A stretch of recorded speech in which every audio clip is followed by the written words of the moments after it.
Streaming, so I'll start the call and bring other people onto the call. Let's do that. And, okay, then we'll check to see if everything is linking up with the studio. Let's see if I can push the right buttons and get things started. Okay, and, so that's Peter, and congratulations, Peter. Let's try and call Aristides. We'll call Brendan Zogit as usual, and then try to bring everyone onto the call, though I'm pretty sure it's just going to be Aristides. Brendan, of course, has got his second job now, or his, he's trying to keep a pace of his many financial responsibilities. Let's see if we're going to link with the studio. It says that we're linking, so everybody is welcome to let us know how that's working out. And so it's just Aristides and Peter Moon. Aristides has changed or altered his icon a little bit, and that's nice. Peter needs something like that. That would be adorable. T. Takeberry says, good evening, loud and clear, brother. We love you, T. Takeberry. Goddess bless you. Thank you so much for being who you are. Let's take a look at the online broadcasting software and have Peter Moon and our man Aristides say hello, and let's see if they register on the OBS. So Peter, first say hi. I'm talking now. Do I register? Let me know, please. Yeah, you definitely do on my side. How about you, Aristides? I sincerely hope I'm registering on the online broadcasting software. Excellent. Okay, so you're both registering with this. We go back to the studio, and El Nemo says, can hear you. T. Takeberry says, support D for life. El Nemo, so glad he sent me some wonderful information. I'll pursue that with him later. At any rate, these are links from the Odyssey channel that are intriguing. So, thank you, El Nemo, for that, and feel free to join us during the roundtable if at all possible. With that, of course, we remind people of two things we're going to remind people of every episode now, not just the upvotes, but also subscriptions. We're also getting a reading of no data, and we'll need to hear from our audience about that. In other words, the studio is supposed to be linked to the online broadcasting software production. Then it says excellent connection, so it went from no data to excellent connection. And let's see, El Nemo says, did you check out the Emma Watson reading Mein Kampf? Thank you so much, Nemo. I certainly will. I appreciate that profoundly. Now, I've vaguely heard of Emma Watson, but I don't remember exactly who she is. I mean, obviously she's an attractive young lady, certainly at the time that video was taken, and it looks fairly current. So, but other than that, I have no idea who Emma Watson is, even though I vaguely have heard of her. So whatever's going on there, people let me know, and I'm sure I can talk to Nemo about that later, especially if he comes on during Roundtable. All that being said, we certainly hope Victoria-Loren Hobbs is listening. And I sent her a message beforehand that this was going to be a dedicated episode, dedicated to her. Not to talking about her, but dedicated to her, and there's a poem for her that I finally got around to writing. And obviously I came back from an extraordinarily intensively scheduled weekend and didn't really have the time or the energy to invest in writing her a related birthday poem until 2 episodes later. So it is now a full week since her birthday, which was on the Emperor's birthday. She has her birthday on the same day as the Emperor of Japan, and finally got around to writing her a poem and dedicating this episode to her. So we will, of course, be talking a lot about what's going on in Israel and the Jewish question, so to speak. All that. Then what happens? T. Tankberry says, let America be sane again, with the skeleton key representing my last name of Dietrich. Thank you so much. And El Nemo says, she's in Harry Potter. And then, okay. T. Tankberry was talking about before the white trash pieces of shit showed up with the crowd, in terms of, he uses the acronym, of course, WTPS. And so this is obviously, America is what it is now, and we'll try and make it better. So that's where I've heard of Emma Watson. Now, that's it. Emma Watson is the sex bomb in Harry Potter. She's the sex bomb. She plays the young sorceress. And, oh my God. So that's her. I mean, is that her real? Is that like her real politics? Oh my God. She's dressed in an SS uniform, complete with a swastika armband. And she's reading from Mein Kampf. I don't know if that's for a movie. Maybe that's for a movie. Either that, or she's going to have to find new venues for her career other than Hollywood. So holy shit. At any rate, there we go with that. Such being said, okay, if that's her real politics, of course, I hope to meet her and get into contact if anybody can arrange that, make it happen. All right, so aside from that, the good news is that as soon as I contacted PayPal in Monday morning, they had someone there who was not, oh, it's AI generated, says El Nemo. Oh, thank you. So there you go. That's why do you send me that then? It's, I guess it's cute, but it's, okay. It's kind of like unnecessary. It's like, it's not real. So it's not necessarily relevant. I guess, whatever. We'll move on from that. You could talk more about that in Roundtable. But such being said, so just so people understand, my business account for PayPal was what was the term that they used? He says, real good use for AI. Yeah, I guess so. I mean, let's just put it this way. I'm no fan of AI because AI is generally just crap, and it's generally just... everybody's using it now, and they're producing quote-unquote illustrations, and it's just it's maddening. So I just don't look most of the time. But these deep fakes, I mean, they are what they are. So that would be what's called a deep fake.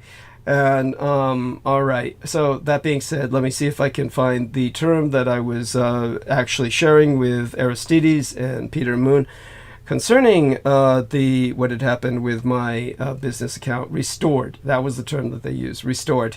And so it was restored within an hour of my completing some paperwork, so to speak, sending only the front part of my driver's license. Of course, I don't have a driver's license. I have a California ID.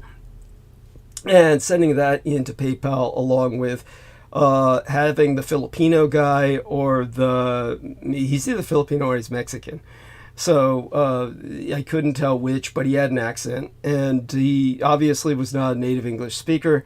But once I let him know what the problem was, that all throughout Sunday, people could not understand that the letter that I had been sent as a warning or a notification to take action because the account was shut down had a link which went to the wrong account. Now, I think I explained that at some length on the Sunday episode. Once I called him on Monday explaining to this guy that that was the case, then he was able to help me once I reached the area that I was supposed to on the correct account, basically fill out this questionnaire and give them the link to my channel, my LinkedIn resume, and my website. And then he did what he called escalate. He escalated the issue to higher ups, who immediately, within literally an hour, the span of a single hour, notified me that the account was restored, that somebody had basically hacked their system. So, of course, this is all NSA shit. Now, a little bit of education here for everyone again, so that they get an idea of how your reality is structured. Because people will ask stupid questions showing their ignorance of the situation by saying, well, if somebody is hacking your PayPal, why don't they just shut the account down? Why can't the government or the feds or the deep state, if they're doing this, just go in there and shut the account down? They can't work like that anymore. They literally cannot work like that anymore. And as I've explained before in the past, if you do not get it by now, you're never going to get it. But try and get it. Try and understand. This isn't like other societies, and even other societies are pretty much not all that different from America's when it comes to baseline functions, certain parameters of functioning. There's very little differences between modernized societies. So with the Industrial Revolution came a standardization where the majority of militaries, which is basically all your state is. What is your state? Your nation state is a borderline. All that borders are a perimeter of defense. So when you draw that line, what does that mean? It means do not cross this line. And so you develop a military to guard that line. The military is supposed to defend people who try to cross that line. It defend your population from people who try to cross that line. And your military does not, in any normal situation that I know of, manufacture anything. Whether it's in Japan, the former Soviet Union, Germany, the United States is not only no exception, it is probably the most extreme of all cases, where the U.S. military builds absolutely nothing. There is nothing that your military builds. Everything is contracted to someone else to build it. Then it got worse. It got to the point where your military, which at one point had its own numeric system of identification, what we used to call serial numbers. Like if you were captured by the enemy, you give only your name, rank, and serial number. That's what they used to say.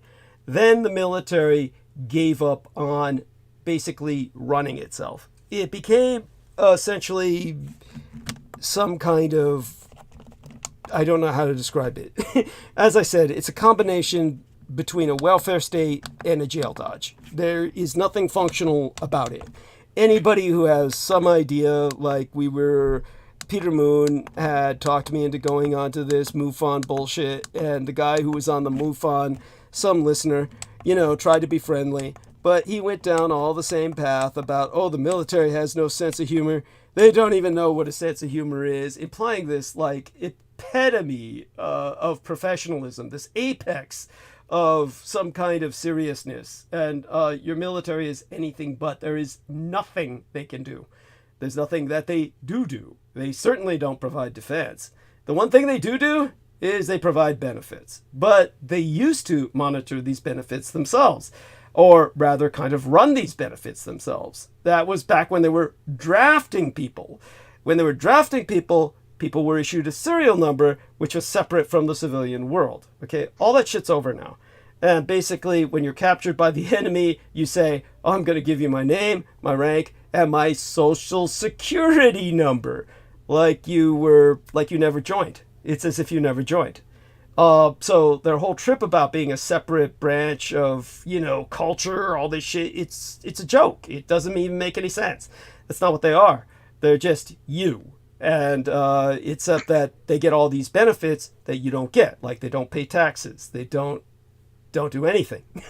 So they certainly don't produce, and they don't deliver any services. They used to run their own insurance, like I said.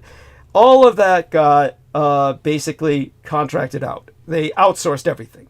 So GEICO is an acronym for Government Insurance Company. If you ever see the little GEICO gecko, he's walking around on an aircraft carrier and says, we insure aircraft carriers. Okay, that's because they're government insurance company. They are not a branch of the government. The GEICO lizard is not the equivalent of Uncle Sam. And yet they do things the government can no longer do for itself, like insure itself. So all this now is outsourced. And when they outsource everything, like Google is a government contractor, it is also a defense contractor. And Google runs YouTube. So they can't directly shut anything down. They have to go through the corporations, and they have to go through whatever moles or whoever they bribe, or whoever was formerly in the military and still considers this some kind of patriotic service, who's now working in PayPal or YouTube, wherever they're working. Then they hack into the system, they misenter data, and they do everything they can to fuck my day up. And of course, later on when it's investigated, in this case, it was literally, this is what the man who I was working with, the Mexican or Filipino, said, 3 to 5 working days, nothing will be done before 3 to 5 working days. But I'm going to escalate it right now because your situation is strange. There were anomalous factors concerning my situation. So when he escalated it, within an hour, it was restored, and I was told, oh, somebody hacked our system, and sorry for the inconvenience. So this is like, obviously, your government at work, and they can't just go in there and shut it down, because then they'd be fucking with a private company. And remember, the private companies run your country, not the other way around. It's no longer the military-industrial complex like it was in the Soviet Union. That's off the charts in a sense. It runs your country in a sense by getting endless amounts of money, but that's because it uses that money to contract all of these other contractors, whether it's Google, whether it's PayPal, whether it's anything. And so because they go to everyone else to provide these services, including their GPS systems, this is why there's no secret to, if you run a serious war, if they were running a serious war with what they call a near-peer enemy, as opposed to a third world enemy, like with Saddam Hussein, where they're attacking Iraq. And America's got satellite, geosynchronous satellite positioning, navigation, and Saddam Hussein does not. That's why Saddam Hussein, in case you didn't know it, had to set the oil wells on fire. That, if he didn't do that and block out the sky, he would have been finished in 40 minutes. As it was, it took 40 days because he turned the sky pitch black and the sun as red as blood. I know, I was there. And all this was done so we couldn't get geosynchronous satellite positioning navigation. So he had to do that to block us from all the stuff that would have us directed in a grease line to his spider hole. All of that took generations, practically. It took another war to take him down because he set all those oil wells on fire and blocked out the sky. But that's what he had to do. But he's like a third world nation. If we were fighting a near peer like China or Japan, then all they have to do is take out all their satellites. And at that point, America's finished. You're blind, you're deaf, you're dumb. You got nothing. North Korea could come here and blow a single electromagnetic pulse bomb in the core of the United States and take out the majority of the grid. And that's how, in the remake of Red Dawn, North Korea winds up occupying the United States. It seems absurd, but no, it's not. They could do that. So this is how dependent you are on technology. Your military runs none of that. All of that is contracted to private contractors. It's contracted to Elon Musk. That's why Elon Musk must be stopped. He's the person who now controls the taxi shuttle service into space in America. And he's got control of over half the satellites up there, which means he controls the fucking world, as far as he's concerned. And your military does not. He can shut down your military. So no single human being has ever had that amount of power before. But one thing's for sure, your military doesn't have it. So they do chicken shit stuff like this, hack into PayPal and fuck with the son of Adolf Hitler's PayPal account in the hopes that they can just fuck him up. This is what we're left with, and they failed. So at least my ability to just stick with it, work with all the idiots I had to, then the next day on Monday get somebody who, when I explained the parameters of the situation as I understood it, was able to understand enough to help me fill out what needed to be filled out, turn it in. He escalated it, as he said, which meant he sent it immediately to a supervisor. And the fact that they responded within an hour shows you how atypical the situation was. That is not the normal way they would have proceeded with this. I can guarantee you that. Your average person, it would have taken 3 to 5 business days. But with myself, it was taken care of. That being said, we do prefer you to use the personal account anyway, because that's the account that PayPal doesn't charge or take their pound of flesh out of. Okay, so now that everyone's got a general awareness of what happened there, that's what I was dealing with as soon as I came back from the very intensively scheduled weekend, the Golden Week weekend, which, of course, again, just to drive the point home, for those of you who just don't fucking get it, Japan's had over 124 emperors that are recorded in history. Like the Chinese emperors, they go back well before recorded history. However, with the Japanese, their line is completely unbroken. And out of the 125 emperors, only one gets a national holiday. And that's what opens up the Golden Week in Japan, transitioning from May into April, and that's Emperor Hirohito's birthday. He is the only guy who gets a national holiday because he saved Japan during a time of truly existential threat, when Japan literally could have ceased to exist. And he saved Japan. He's the man who won World War II. He wouldn't have a holiday honoring him if he had lost, because there would be no Japanese alive. It wouldn't be that the emperor would be dethroned. It would be that there would be no Japanese left alive. That's what would happen if they had lost the Second World War, because that was the stated American objective. So this was an existential war, and Hirohito won it, or there wouldn't be Japanese here. Now, I've gotten a lot of emails during the time I was gone during the Golden Weekend. And I want people to understand Golden Week. It culminated in a weekend with 3 holidays in a row. I want people to understand it was also the Byzantine Orthodox Christian Easter, which I also celebrated, which was, of course, signified by the photograph taken at the time, where I'm under the feet of Jesus Christ, the stained glass window thereof. And when it comes to, that's, by the way, is a chapel in the estate that my son's husband built specifically for his use, because he is Eastern Orthodox, Armenian Orthodox. So that chapel is on the estate just for him, which is how I was able to dress in lingerie and pose myself under the feet of Jesus. You can imagine I wouldn't be able to do that in any other normal Orthodox chapel, or I'd get lynched.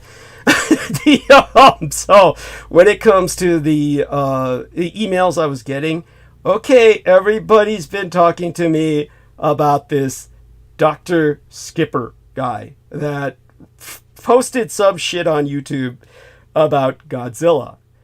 I had to suffer through that, and there's no words. I mean, there's plenty of people. Skipper. They call him Dr. Skipper because he skipped his meds before he made that video. I have no idea who the fucker is. Some anonymous dweeb who decided he was going to get 500,000 hits, or, several million hits, by shitting all over the Godzilla franchise, which is, of course, an attack on Japan. It's an attack on Japanese culture. This individual set out to be as offensive as possible. All I could say is the entire Godzilla fan community is attacking him, and good. They're eviscerating this guy verbally. Fine. But if anyone takes a look at what Dr. Skipper, all you need to do is look up Dr. Skipper Godzilla. You'll find what you're looking for. You'll like, so anybody who reviews that, you just will be hopefully as appalled as I was that this is just the enemy. This is the enemy. He's the military industrial complex. Just so people understand, he is unforgivably racist. He goes in and he attacks the Japanese, and there's 3 outstanding examples in the most negative sense of his attacks. One of them is, of course, he shows a picture of the Americans raising the flag on Iwo Jima, with the American flag is replaced with under new management, of course implying that the Americans were going to manage Japan from this point forward. And basically says Oppenheimer, who he turns into this kind of superhero character, he says Oppenheimer, he basically talks about Hiroshima and Nagasaki, and he speaks of them as something along these lines. And I'm paraphrasing, but he literally speaks in these tones, these kinds of words, this kind of vocabulary. Oppenheimer turned those prison bitches into Fallout 3, which is a game about the aftermath of nuclear warfare. There's this television series about Fallout 3, the video game that's on now, that actually is, I thought was all right. I thought it was fairly entertaining, and I could go into that later, but I promised tonight I would be covering to a degree the Civil War series. because of that was also a series about a modern American Civil War that was on recently that I promised to eventually get to. When it comes to what this individual says, there was that. Then he talks about the individuals who died on the Lucky Dragon fishing ship, which happened during an American hydrogen bomb test. The Americans tested a hydrogen bomb, but because it was, quote unquote, a top secret military experiment, they didn't tell the Japanese about it, and there was a Japanese ship in range. This was the Lucky Dragon fishing ship, and it had a crew of maybe about 6 men. And one of them, I believe it was the radio operator, died of radiation poisoning. The rest of them, I believe, lived fairly normal lifespans, but one of them died immediately of radiation poisoning. By that I mean within days or weeks or months. And but this individual spoke of that incident and said, "We fried them Japs on a swizzling stick," or something like that. Again, I'm paraphrasing. So, I mean, he's intentionally just attacking with being as racist as possible. Then he takes the Godzilla 2014. He concentrates very heavily on that film.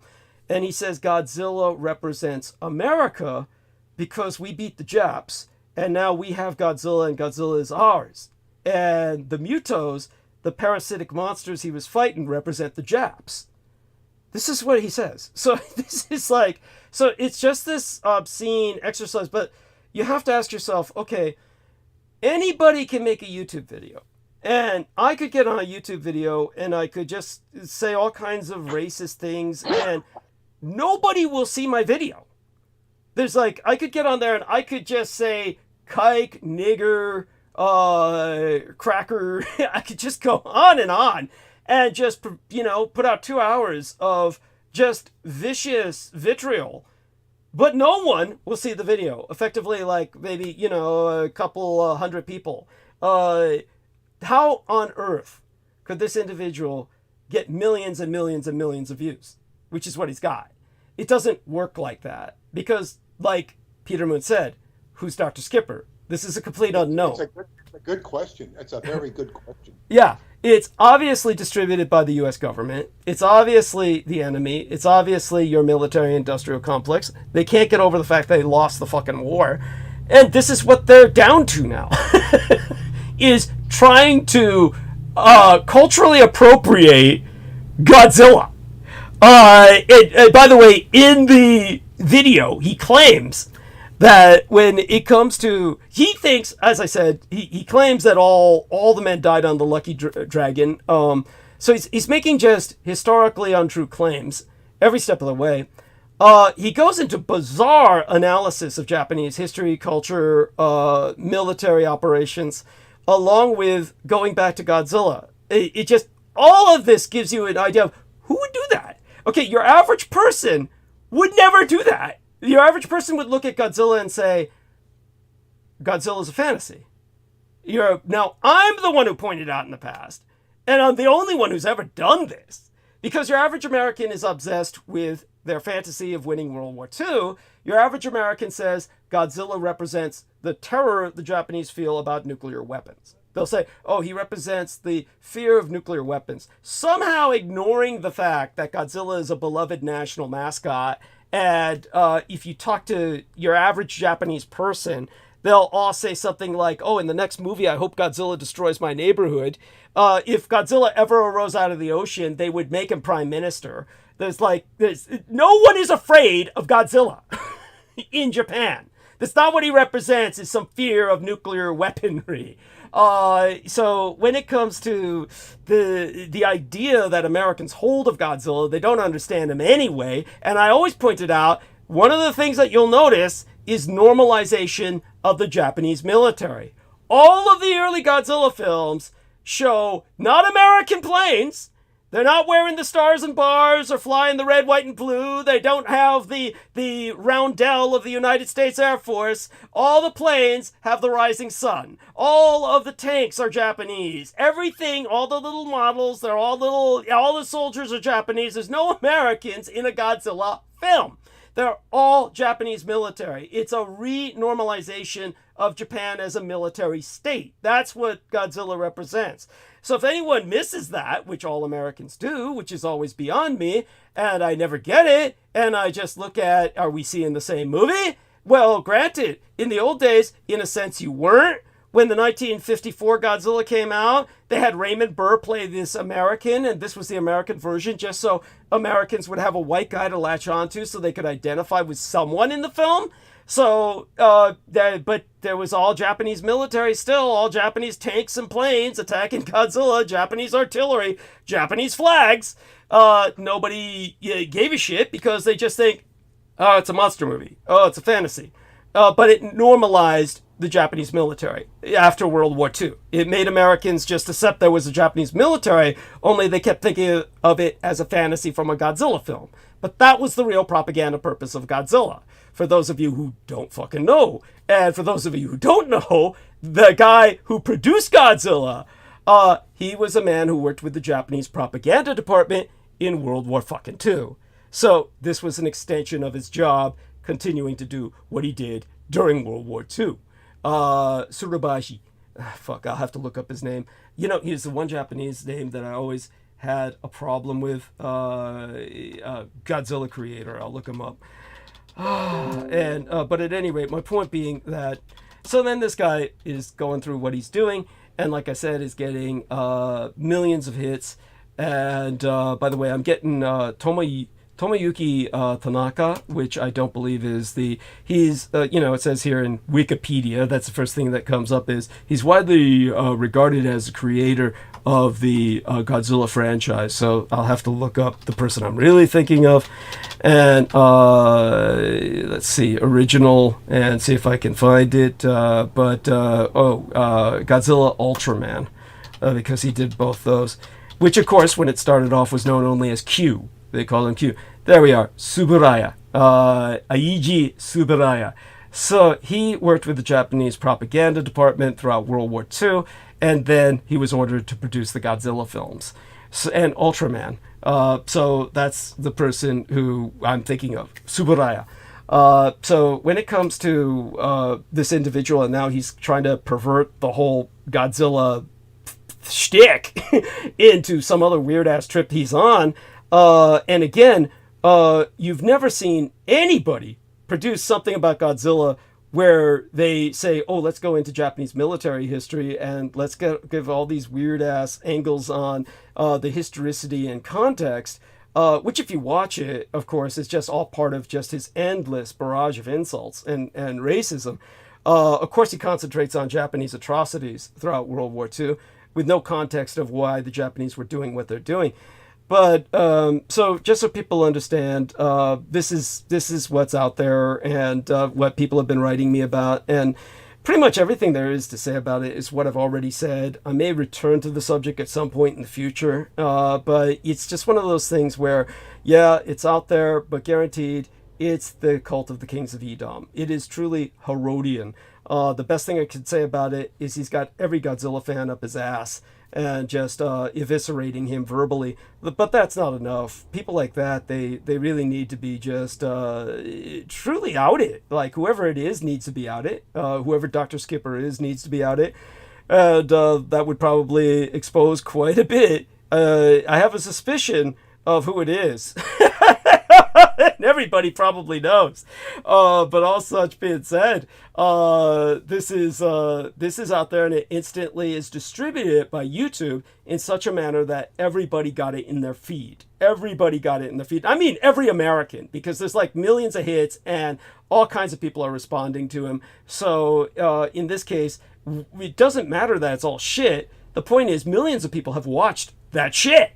And God knows how many minds are infected by it. Or, granted, there's all kinds of people protesting it.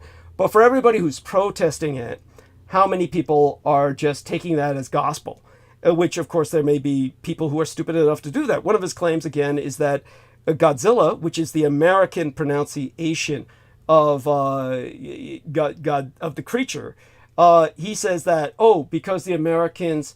movie made so much more than the Japanese movie, which it did because America has a market that is orders of magnitude larger than that of Japan's. So when it was released in 1954, the American market was the money market. That's why Hirohito wanted the Americans to open up their fucking market. So yes, Godzilla made much more money in America than it did in Japan, simply because the Americans had much more money to spend, much more leisure time to go and see a fucking movie, much more. So yeah, but he claims that after that, he made so much money in America, the Japanese changed his name to the American pronunciation, Godzilla, which they never did, of course. The Japanese, all the way up to the modern franchise, when you hear a Japanese person speak his name, they say Gojira, which is the way they pronounce his name. For those of you who don't know, there's lots of monsters like Ebira.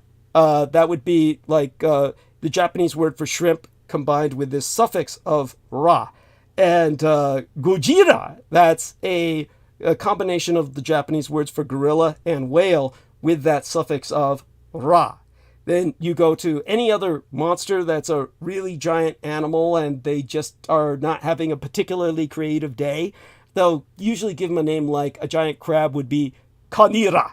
And that would have kani, the Japanese word for crab, with a ra at the end. Just so everybody knows, that ra means the Egyptian sun god Ra. So what they're implying is that each one of these monsters is a manifestation of a sun god. In other words, they're taking energy from the sun, which is to imply that they're radiovores, that they exist off solar and nuclear radiation, and that's why they're so big, and you never see them eating people, because it's expensive to make them pick up people and eat them, and obviously there's not enough people in the fucking, world to keep monsters like that fed regularly. So that's why they're all given the Ra suffix with a lot of them.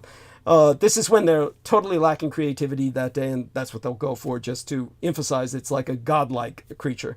So a little bit of trivia there for you. So all that being said, we're going to turn it over to Aristides for a minute, who will remind people of two things that we will remind everyone of from now on. And I asked Nemo to remind people of this as well. Not just the upvotes, but also the subscriptions. And after that, Aristides will segue it to Peter Moon, like the professional he's becoming. And so, my dear Aristides, any thoughts as well as whatever else we've spoken on thus far, or what I've catharted about thus far before you talk about the upvotes and subscriptions? Go ahead and share them, and the stage is yours for now. Okay, let me get right to that while I think about the rest. But so to provide these needed upvotes on YouTube, excuse me, you need to have a YouTube account, which would be easy to make if you don't have one, and then you can give the show an upvote, and you can also hit the subscribe button and be notified when there are new programs. And you can also go under your settings for the account. For me, it's under Switch Account in the upper right on the PC. And you can go and create sub-channels,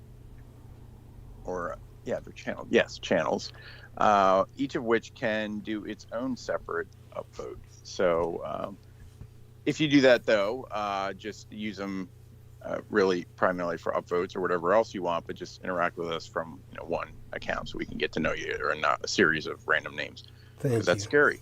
Yes. And let's see, beyond that, I usually provide 3 different upvotes at the beginning of the program, 2 from one device and 1 from another device that's signed on a different account. So a lot of people have multiple emails these days. So if you have, devices, whatever, you can do it all from one account. You can do it from separate accounts, same device, different devices, but somehow in all that, you can give us as many upvotes as you can, please. Thank you. And also remind them of the subscriptions as well, and also the point that I will tend to essentially hide from the channel anyone who has no content or history on their channel, simply because it's almost invariable that those are trolls. Well, if someone creates a new account though and wants to kind of join us and be a friend, like how is there, like what can they say? Like if they don't have, like I don't have anything on my account, like or what can they how can they distinguish themselves from a troll? I guess it's just their behavior. Just their behavior. Yeah, right. Then the trolls are like, oh, this is what I do to blend in. Just don't be weird, and introduce yourself and get to know us, and use one account to talk to us if you have several, and it'll be fine. Yes, and the trolling behavior is usually through asinine questions that have no relevance, no meaning, and are just meant to take somebody down a rabbit hole or a rat hole. It's like there's no you just if that combined with an empty channel, I simply do hide them from the channel. Right. And so that being said, thank you for that. And context is everything. Yeah. Yeah, and feel free to segue it to our dear friend Peter. Well, I didn't ever know that much about Godzilla, but that's interesting. In that that's an interesting note about how other monsters would end in Ra also. And so, would you say they had a shrimp and a crab and?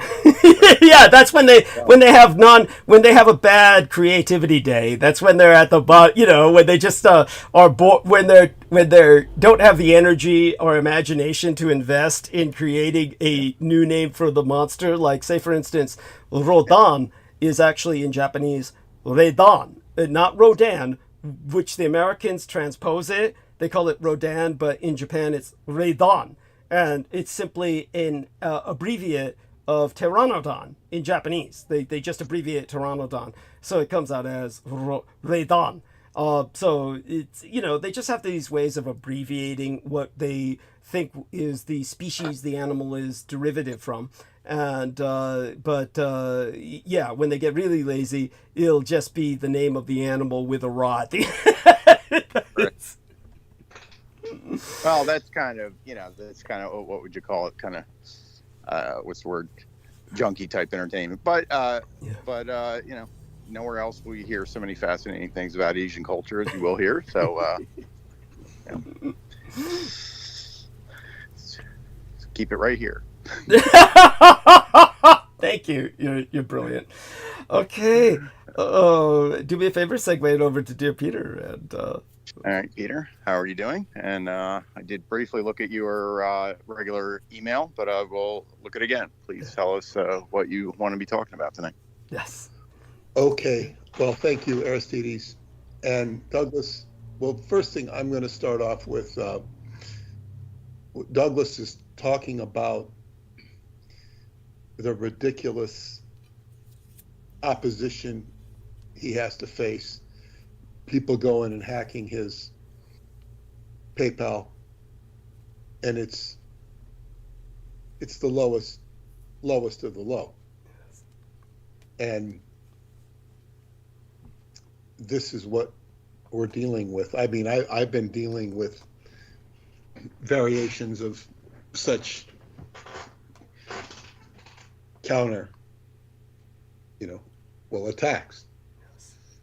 And I've pretty much reached in general speaking, what's the word? Serenity. Yes. An internal serenity. I've, done the rounds with Hollywood and stuff, and it's just like they're so despicable on many levels. And to the degree they're not despicable, because they're dealing with a despicable culture. And there are so many sad stories, and the older I get and the more I hear things, I see contextualizations. I'm not going to go deep into it, but one of the most popular, at least it got the most airplay. Now I know why it got the most airplay. It's not that it wasn't popular, is Creedence Clearwater Revival. They were a local group in Northern California, but they got so screwed out of their money that they were being played because somebody was churning money on that. And you'd think that they were very successful. They were not.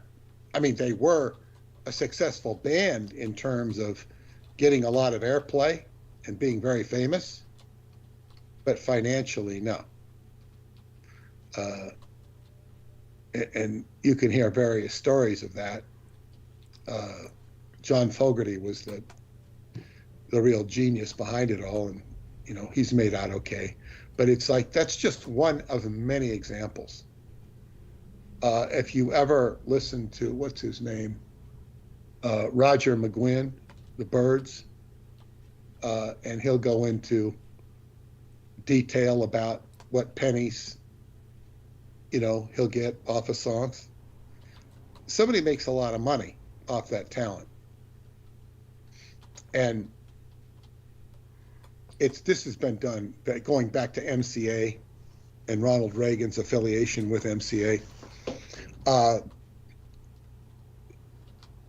What is bandied before you as successful, you think is success? When the Beatles were notoriously cheated by their manager, Brian Epstein. But on the other hand, he brought them to where they were. But it wasn't fair. But they sold so much that they still made out okay, to say the least. This is another thing it's not, I don't know if it's on the subject or not, but Pete Best who's the drummer who was aced out by Ringo. He was the original drummer.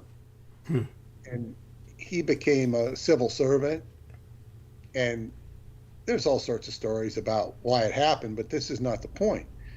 It was probably about 15, 20 years ago when the Beatles released an album that he was on. He got his cut, and it was like, he got a check for like $6 or $8 million, something like that, for just his little part as a drummer before the Beatles hit it big, because they recirculated. I mean, that's like, they kind of made his old age a better one. Yeah, I'd be happy enough with that. Yeah. But the point is he was connected to something. He was connected to something. That is, it's, as L. Ron Hubbard would say, connected to power. When you're connected to power, you stay connected to power. You don't disconnect from power.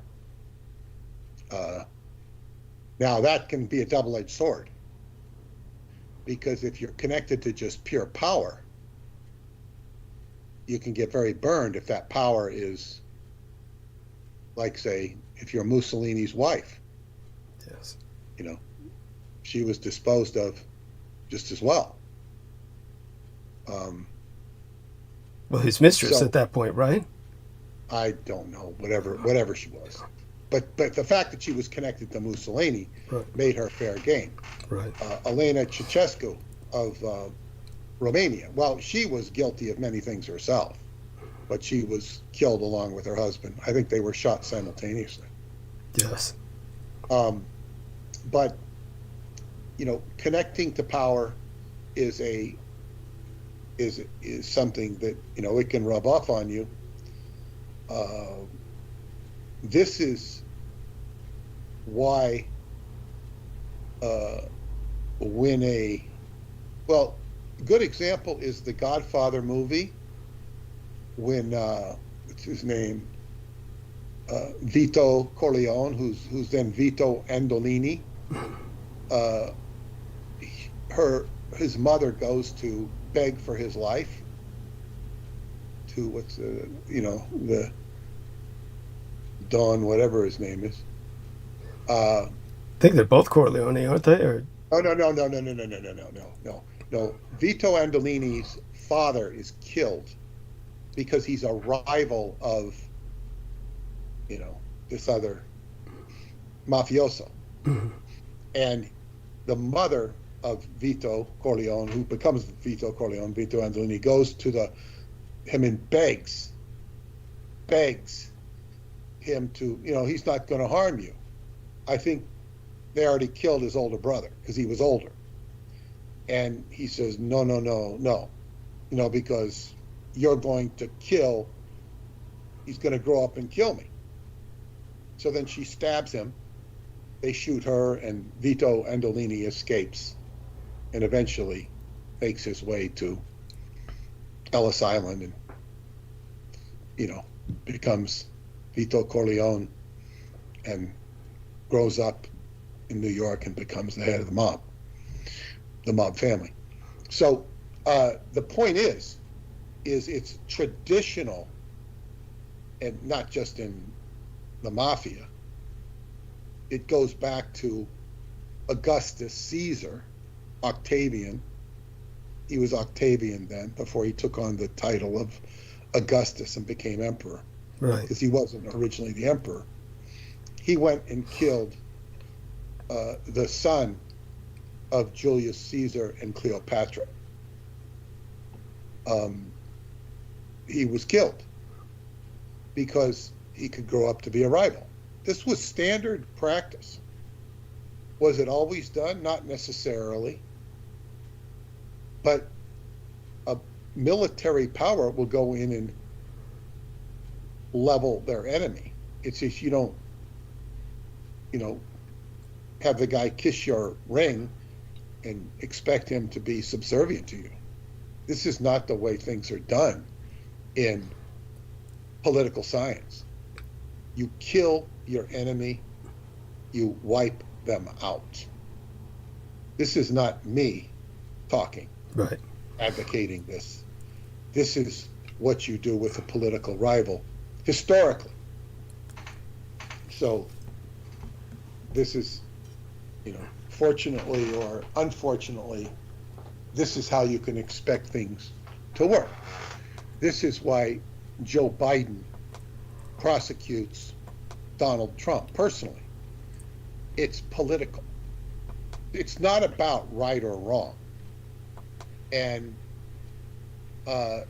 if he wasn't doing it, he might be in a stronger position for doing it because he's needling the shit out of Trump. Yes. And it's a form of torture. This is what politicians do. And Trump, I don't want to go off on these two, but Trump, when he won the presidency back in 2016, he was very punitive towards California. I don't remember the circumstances because it was a FU back to them because they had not supported him. They were against him. So, you can, they're saying that, he's going to act, turn us into Nazi Germany. But I don't think that's true. But you could expect him to go after his enemies. I don't know that he will. He might have better things to do than that. And I don't know. I just don't know. And it's not really something I'm going to be, we'll all wait and see whatever's going to happen if he does indeed win. But the point of it is prosecution, or not just prosecution, is you take your enemies out. This is the same mindset that's being applied in Gaza, by Israel. I'm not saying it's a good idea. It's a good idea to hold political control for Israel, because if they were just to say, we're not going to hurt you, it's not going to help Israel for who Israel is, what role they've assumed. You Palestinians, we're sorry. After what they've done, they're going to be hated even more by the Palestinians and whatever's left of Hamas. And Iran sure has been quiet lately.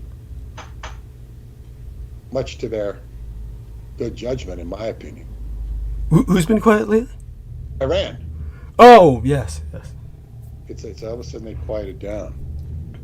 Yes. So, anyway, these characters who harass Douglas, they're the lowest of the low. And in fact, I wouldn't insult Lilith Aquino by comparing them to her. Thank you. Yes. Because what she did, when she somehow it got back to her, we were going to be talking about Lilith. She thought she had a misunderstanding. Yes. So we were attacked. We were just talking about Lilith, the first lover of Adam in the Bible, or in the Talmud, not the Bible. Yes. And so she misunderstood, or it was fed back to her. So that was a stupid attack. It was foot bullets for Lilith, where I pointed out that, although Aquino was declared off limits because he was in the military, it was national security, she was not so protected because she wasn't in the military. Yes. So her crimes would have been civilian crimes. And at that point, her husband was also dead, so there was no protection he could have provided her. I don't know if he was dead at that time. I think he was, yeah. So, whatever. But these people are worse because, it's just, troll. They're just trolls. Yes. I had occasion today to listen to, I get another feed on the Son of Sam, and this is Michael Francesi. He's doing a show with Chaz Palminteri. Chaz Palminteri is the author and star of the movie, one of the stars of the movie The Bronx Tale with Robert De Niro. Robert De Niro originally sponsored I think it was a play. He saw the play and he sponsored the movie. And Chaz Palminteri grew up with the mob. He was not a mobster. And he does this podcast. So they were, Michael Frances, who's a former mafioso who converted to Christ in prison, in solitary. They're talking about the Son of Sam interview he did. Now, here, there was a severe distortion that David Berkowitz, the Son of Sam murderer, or the one they said, he killed 8 guys. They did not clarify that. Berkowitz did not kill 8 people. He killed, I think, 2. And then the cult did the other ones. Sometimes he serves a lookout. And they did mention Satanism. Chaz Palminteri got interested, but the reason they swept it away is because they don't really know the whole story. Yeah. But they did both talk about the fear and apprehension even they had as mobsters during the Son of Sam killings in 76, 77, because the cops even went to Michael Francesi and said, would you please help us find these people? Because, and mobsters are like that. They'll protect the environment because they get kudos for it from the population, and they're happy to, make feel people protected. They're in the business of protection. It's like an advertisement if they could take out a murderer. But they didn't even know. So when they were out on the street by themselves, or Chaz Palminteri, who was not a mobster, was with his girlfriend, he's like, hey, look at, this guy goes after men and women, we got to cool it. The point here is that they're not informed. And it could be tempting for me to contact them and bring us or you into the fold, because here you have Michael, who is a former capo or captain who knows the crime gambit. And I really don't know how much he knows about the Chinese gangs. He has said that the biggest thing we have to look at, the mob has been replaced, he said, by the government, which he's correct. But to introduce this into him, I'll just let it flow where it's supposed to flow. I'm not going to poke the bear, so to speak. Not that he's a bear anymore, but he's a bear trainer. And he knows how to train bears. And I mean, it's just, this is a guy who's finding redemption in Christ through his experience in prison, and has extricated himself from the mob and lived to talk about it. And there's lessons to be learned from these people, such as him and Sammy Gravano, Sammy the Bull, and they get into arguments with each other because they tell stories of you see the psychology and understanding not only of people in the mob but of people in prison, and what makes people live that way. One amusing story they told was, they said that many people will accept Christ at the last minute. He said, Michael said that his father did accept Christ. His father was a big mobster, but he did accept Christ according to this nurse that knew him. But he said that John Gotti, and this was from a nurse that helped him on his last legs of life. We're probably talking about hours, if not minutes. They brought in a priest. They said, John, we've got a priest. And he waved the priest away. Waved him away, like, no mas. Mm-hmm. We don't need no priest here. He stuck to his own code of honor. He wasn't capitulating to that, which was, noteworthy, if not interesting. This reminds me of a movie. I don't know if you ever saw it, Douglas, with Jimmy Cagney, where he played, I think it's called Public Enemy #1. Okay.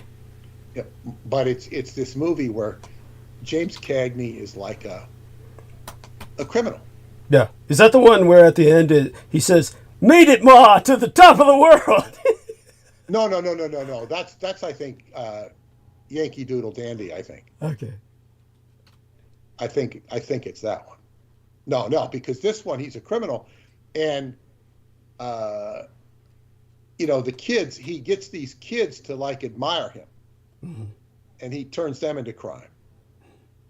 And he'll never recant about being a criminal. He's like, it's like, it's like, who can be the toughest guy? Mm-hmm.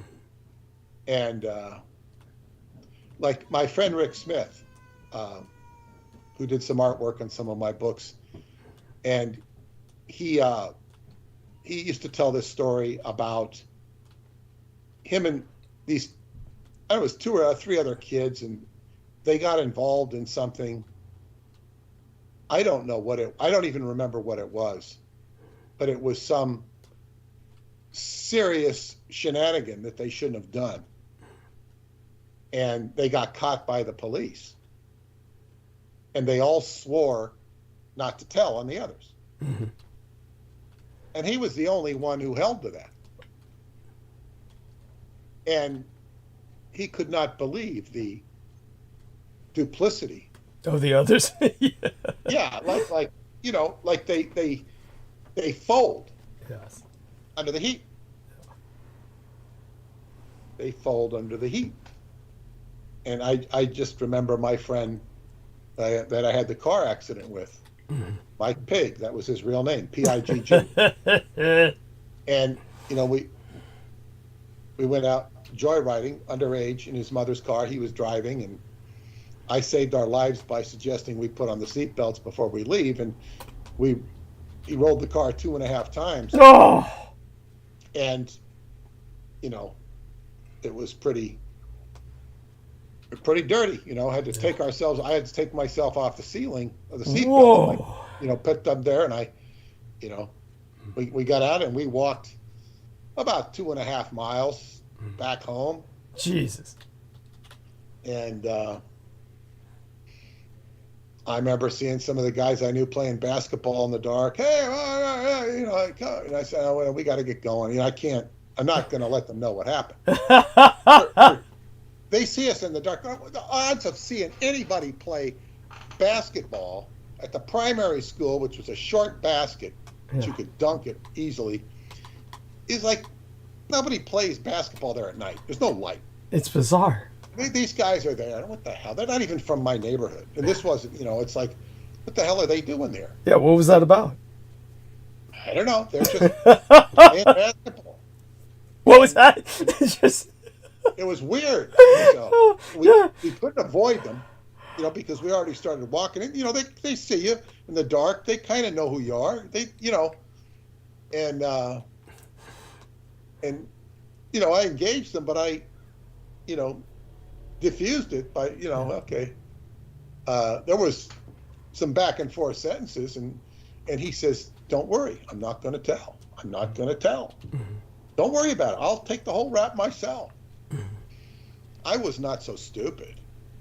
You know, I went home and, you know, came in the back door, the sliding glass door into the living room, and told my mother I was filthy.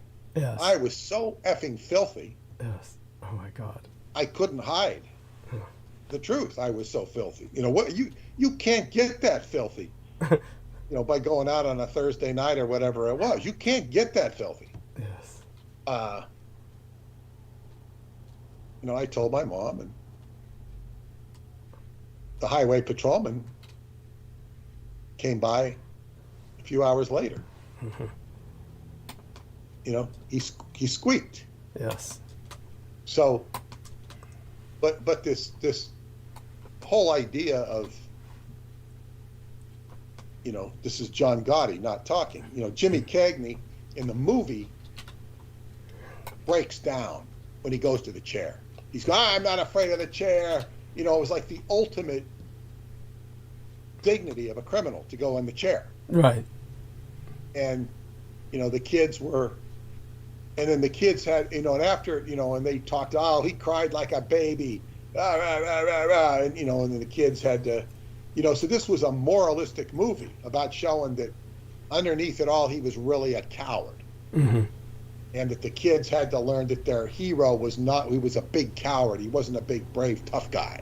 It was all about being brave and being tough. Well, John Gotti was a quote unquote brave, tough guy to the end.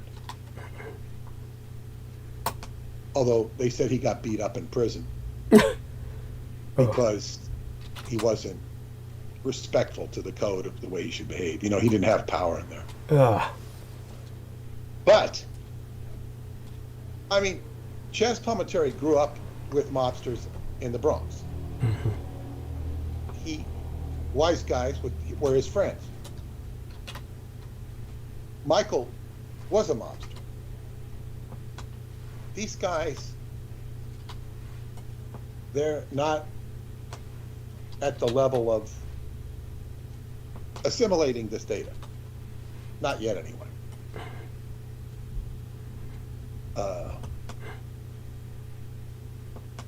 It would be interesting to compare their exposure to some of this vis-a-vis Beaver. Right. You know, it's like where do the Italian gangs meet the Chinese gangs? Yes. On Marco Polo Highway.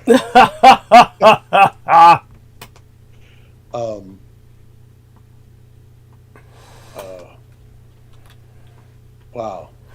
So, Now, I saw a quote which was just beautiful that describes so much of what we're dealing with dealing with the Douglas Dietrich information. And it's from Mark Twain. It's a very simple quote.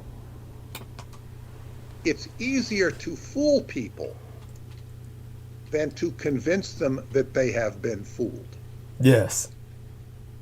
What a beautiful quote.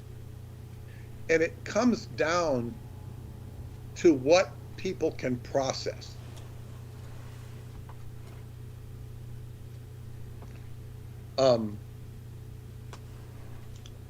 If you ever go to a baseball game, a live baseball game, and you happen to sit by some guy who's taken his girlfriend to the game, and the girl doesn't know anything about baseball, and there is this, I'm not going to discuss it because we're not talking about baseball, but those of you who are familiar with baseball will know there's something called the infield fly rule.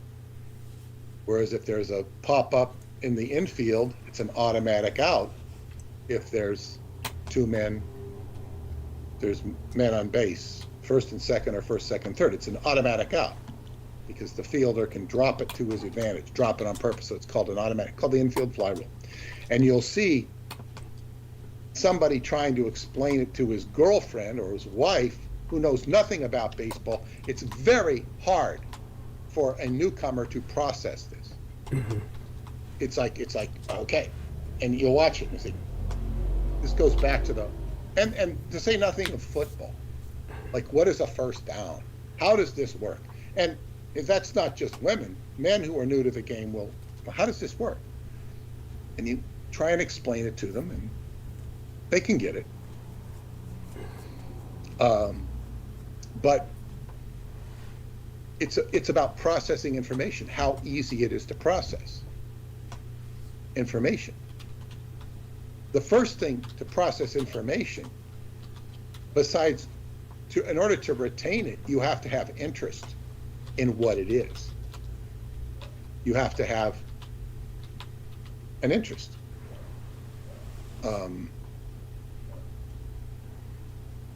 Then you can have some appreciation of whatever it is. And we talk about a deep subject like the Mideast crisis. This has long been the nexus point of drama in the Western world, and it also has always registered in the Asia as well. Not as strongly in the West, but it does indeed register. Now, I had sent out an email early in the day, so if people had time, they could, usually I send it out about 5 o'clock, but I sent it out early in the day with a link to a talk by Jordan Peterson talking about the German problem. And Jordan Peterson is the Dr. Phil with academic credentials. And Russian brainwashing, but go on. Yeah. Well, yeah, he's well, he's got his problems for sure. But he also has insights to share by reason. He studied political science. That's where at Harvard,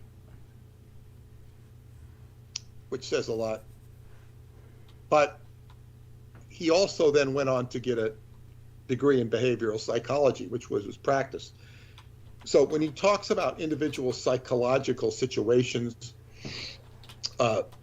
he's sometimes very insightful. He's consistently on my Instagram, consistently. But be that as it may, when he's talking about political science, he says that he's asked politicians, and he's trying to explain away what happened in Germany. And part of it is he says, what politicians have taught him is that they will talk to their constituents. Now, constituents could probably be extended to backers as well. He doesn't say that, but your constituents, like if I was talking to an auditorium full of 100 constituents, and I have them all get up and say, what do we need to address? You'd get well, we need to address the broken roads. We need to address overtaxation, especially on people who can't afford to pay their property taxes or whatever it is. You get a consensus from the people. And then you feed it back to them. Okay, I'm going to hold the line on taxes, and I'm going to make sure you seniors get a break, and the roads are fixed. and I got a buddy who's in the road business, and he can give us half prices of what they're charging now. This sort of stuff. You do it. But if there were constituents in there who were bankrolling my campaign, and I would listen to them very well. But the bottom line is you want to integrate all of those needs into your message. And then you're going to feed it back to them. This is the essence of a politician.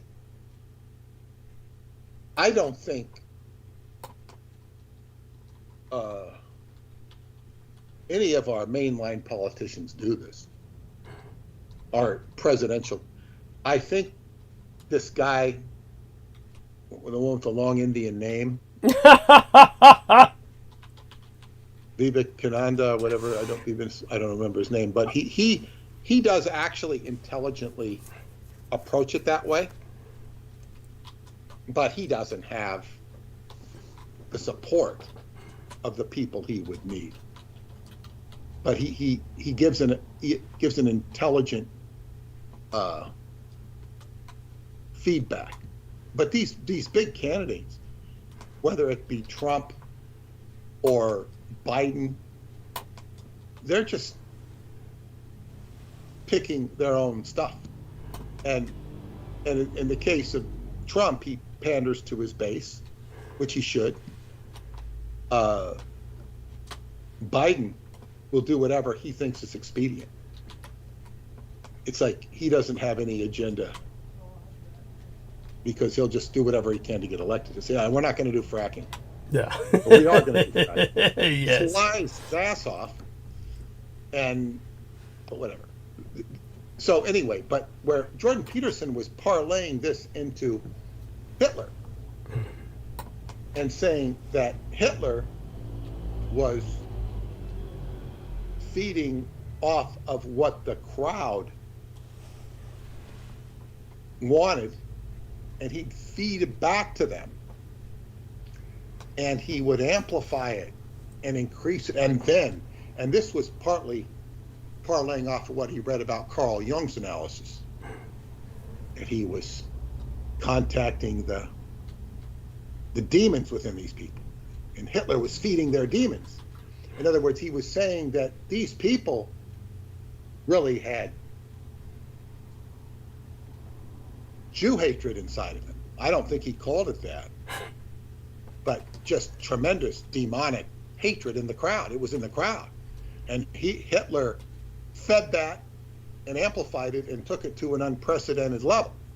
And pretty soon he got everybody in lockstep, and it just, in other words, it was all demon ridden. But he was saying that Germany was a very unique situation in world history.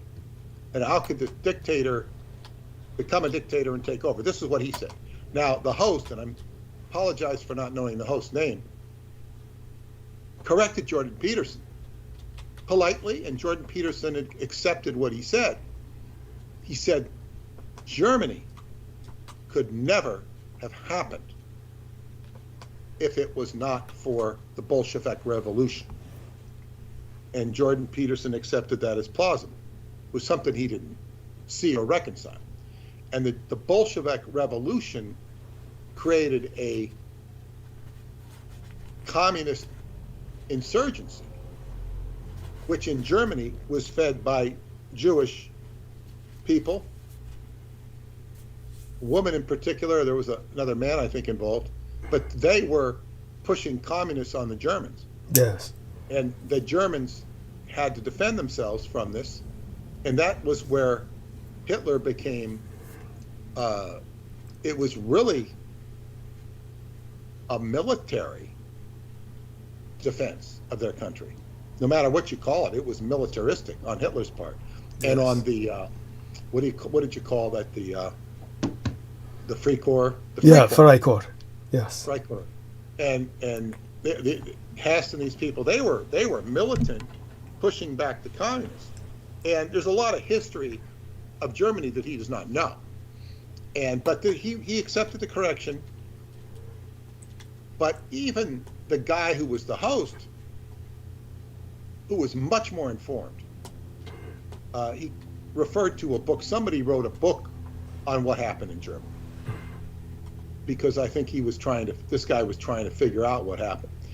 What also was not mentioned was the First World War. Well, they did mention the First World War and how it left Germany in financial tatters because of the Treaty of Versailles.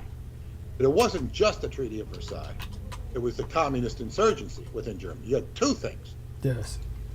Now, they dare not say that there was Jewish people involved, which is historically true in both cases. Yes. In the Treaty of Versailles, because they had to pay unfair reparations, disproportionate reparations. Yes. The ones who should have been paying the Germans reparations were the Americans. Yes. And they don't mention biological warfare on behalf of the Americans. Of course not. Because they don't know this. Yes. And it's been the American Army Navy flu, which basically ended World War I, is referred to as a Spanish flu, is an epidemic. It's not a war epidemic. They don't look at it that way. So people are blinded to history unless they've read the Roswell deception. Thank you. Yes. And then it's a question of, can they process the information? And this goes vis-a-vis the Goebbels maxim of stating it and restating it and restating it and making it known and available. People have got to know to where it just catches on as a meme. It doesn't even matter whether it's true.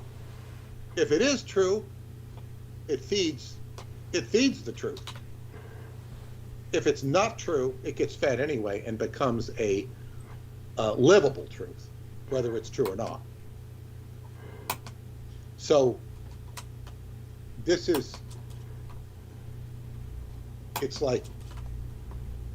propaganda war. But propaganda is only propaganda. If there's truth behind it, then you can have traction. It's meaningful and true. So if you convince everybody that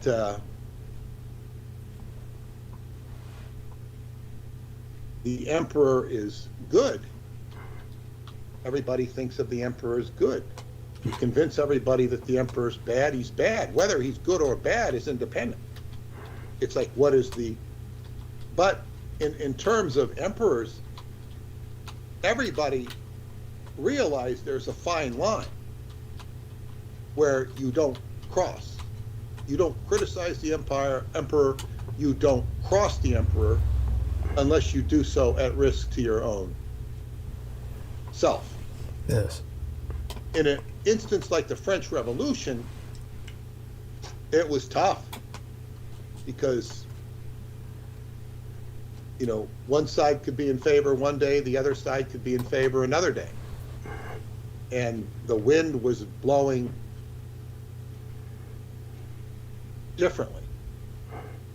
Anybody was potentially fair game because of the instability and unpredictability. And people could change sides so as to survive. It becomes about survival. And survival becomes more important than causes to your own immediate situation, or it can. So these are the political science factors, and I consistently see people in media, whether it be social media or what we might be called professional media, who are just misinformed. And you can understand why. Because they haven't been exposed to the information. And it's never been easy for me as a publisher or author to get the word out. It's never been, like when I first got in this business, you should hire a publicist. I can't tell you how many people. What you need is a good publicity agent. You know, what does a publicity agent do? They've got good connections. They got a name. May not have a name. They may have a name. They'll charge you $20,000 and they'll send out press releases. Something I could do myself. Yes. But if it's sent from a high press agent, a high profile press agent, or me, it doesn't make any difference. They're going to reject me for who I am. Yes. And what I'm talking about. Yes. Because it's on the, censored list. Yeah. And it's a bit of a, I guess, a rush when you can feel these people in the energy, knowing that you're there and they're changing their stories, they're changing, the papers are writing different things, and that all as a result of you, and they're not, they're acknowledging you surreptitiously. Yes. Awkward. But it's a backhanded compliment. Yes. We're in much deeper territory here with Douglas Dietrich. Thank you. And this is why this book has to be released the way it's released, to support Douglas and to get the information out. It's a battle. And I just went over some stuff with Douglas before transmission, which we don't need to go into here, I don't think, but just I need to clarify something because I got stuck on a point. It's an editing point. Just clarification. But what I'm going to say something which I think everybody will find utterly fascinating, because the press was running today that Netanyahu is trying to survive politically. Of course he would be. And the situations are brewing to where he may have to face a political election. But they mentioned that he has these two hardliners on the right that are part of the Knesset, or their parliament.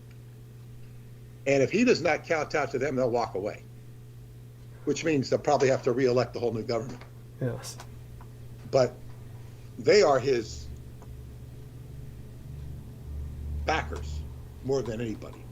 Now, I'm going to read at least one of them. And one of these politically right people that Netanyahu kowtows to, Mm-hmm. and he's very supportive of Netanyahu. And this guy is an extremist. And I'm going to read his Wikipedia interest, which is quite fascinating. Itamar Ben-Gvir. Yeah. You're familiar with him? Oh, yeah, of course. He's one of the assholes in the Knesset, the government. Let's read this. Itamar Ben-Gvir, born 1976, is an Israeli far-right politician and lawyer who has served as the Minister of National Security since 2022. Mm-hmm. Minister of National Security? Yeah. We can do anything there. Yeah. Yeah. He is the leader of Otzma Yehudit, a Kahanist and anti-Arab party that won 6 seats in the 2022 Israeli legislative election and is part of what has been called the most right-wing government in Israel's history. Ben-Gvir, who is a settler in the Israeli-occupied West Bank, has called for the expulsion of Arab citizens of Israel who are not loyal to Israel, and has faced criminal charges of hate speech against Arabs. Can you imagine if somebody was calling for the expulsion of people in America who were not loyal to the United States? He is, quote, widely known for his openly racist anti-Arab views and activities, unquote. Ben-Gvir was also previously convicted of supporting KACH, K-A-C-H, classified by Israel as a terrorist group, which espoused Kahanism, an anti-Arab and religious Zionist ideology. In the 1990s, he protested against the Oslo Accords and was seen brandishing a Cadillac hood ornament stolen from Prime Minister Yitzhak Rabin's car, who was later assassinated. Yes. So you have to understand, he had stolen a hood ornament from the Prime Minister, Yeah. Yitzhak Rabin, Yeah. who later got assassinated. And there's a later comment about that, which is even more incriminating. Ben-Gvir was known to have a portrait in his living room of Baruch Goldstein, a Jewish extremist and Israeli-American mass murderer who massacred 29 Palestinian Muslim worshippers and wounded 125 others in the 1994 Cave of the Patriarchs massacre in Hebron. He removed the portrait after he entered politics. So this guy is being described here as a known, willing killer. Mm-hmm. His views are so extreme that he will kill. Ben-Gvir had long been accused of being a provocateur, having led several contentious marches to the Temple Mount as an activist and member of Knesset through Jerusalem's Old City Muslim Quarter, and set up an office in the Sheikh Jarrah neighborhood, which witnessed several evictions of Palestinians. On 3 January 2023, he visited the Temple Mount, where the Al-Aqsa Mosque is located, spurring an international wave of criticism that labeled his visit purposefully provocative. As a lawyer, he is known for defending Jews accused of terrorism on trial in Israel. In 2024, he was the subject of a foiled assassination plot by several Arab citizens of Israel and 4 Palestinians from the West Bank. Now, when he goes into the Temple Mount to the Al-Aqsa Mosque is located, Mm-hmm. this is like he's sending a signal that we're going to take this mosque back. That's right. This is like the ultimate, this is more volatile than shooting the Archduke of Austria. Thank you. Starting World War I. That's quite right. This is like, okay, this is worse than Pearl Harbor. It's more symbolic. It's far more symbolic. And not to minimize Pearl Harbor or the, what the Americans did in, what was the name of that? Shanghai? Oh, No, God. Of course, in the city in Nanjing, of course. Yeah, Nanjing, the Nanjing massacre. Yeah, it's like, this is like so symbolic. Okay, now. By the way, I just want people to know I will be delving into this during monologue tonight. I should be, so quite heavily. But continue, please. Yeah. Okay, he's currently 48 years old. Yeah. Itamar Ben-Gvir was born in Meditèrranean Zion. It's in Israel. His father was born in Jerusalem to Iraqi Jewish immigrants. His father's from Iraq. Yeah. Or his grandfather's from Iraq. He worked at a gasoline company and dabbled in writing. His mother was a Kurdish Jewish immigrant who had been active in the Irgun as a teenager and was a homemaker. His family was secular, but as a teenager he adopted religious and radical right-wing views during the First Intifada. He first joined a right-wing youth movement affiliated with Moladeh, a party which advocated transferring Arabs out of Israel, and then joined the youth movement of the even more radical KHAČAR and KHANG party, which was eventually designated as a terrorist organization and outlawed by the Israeli government.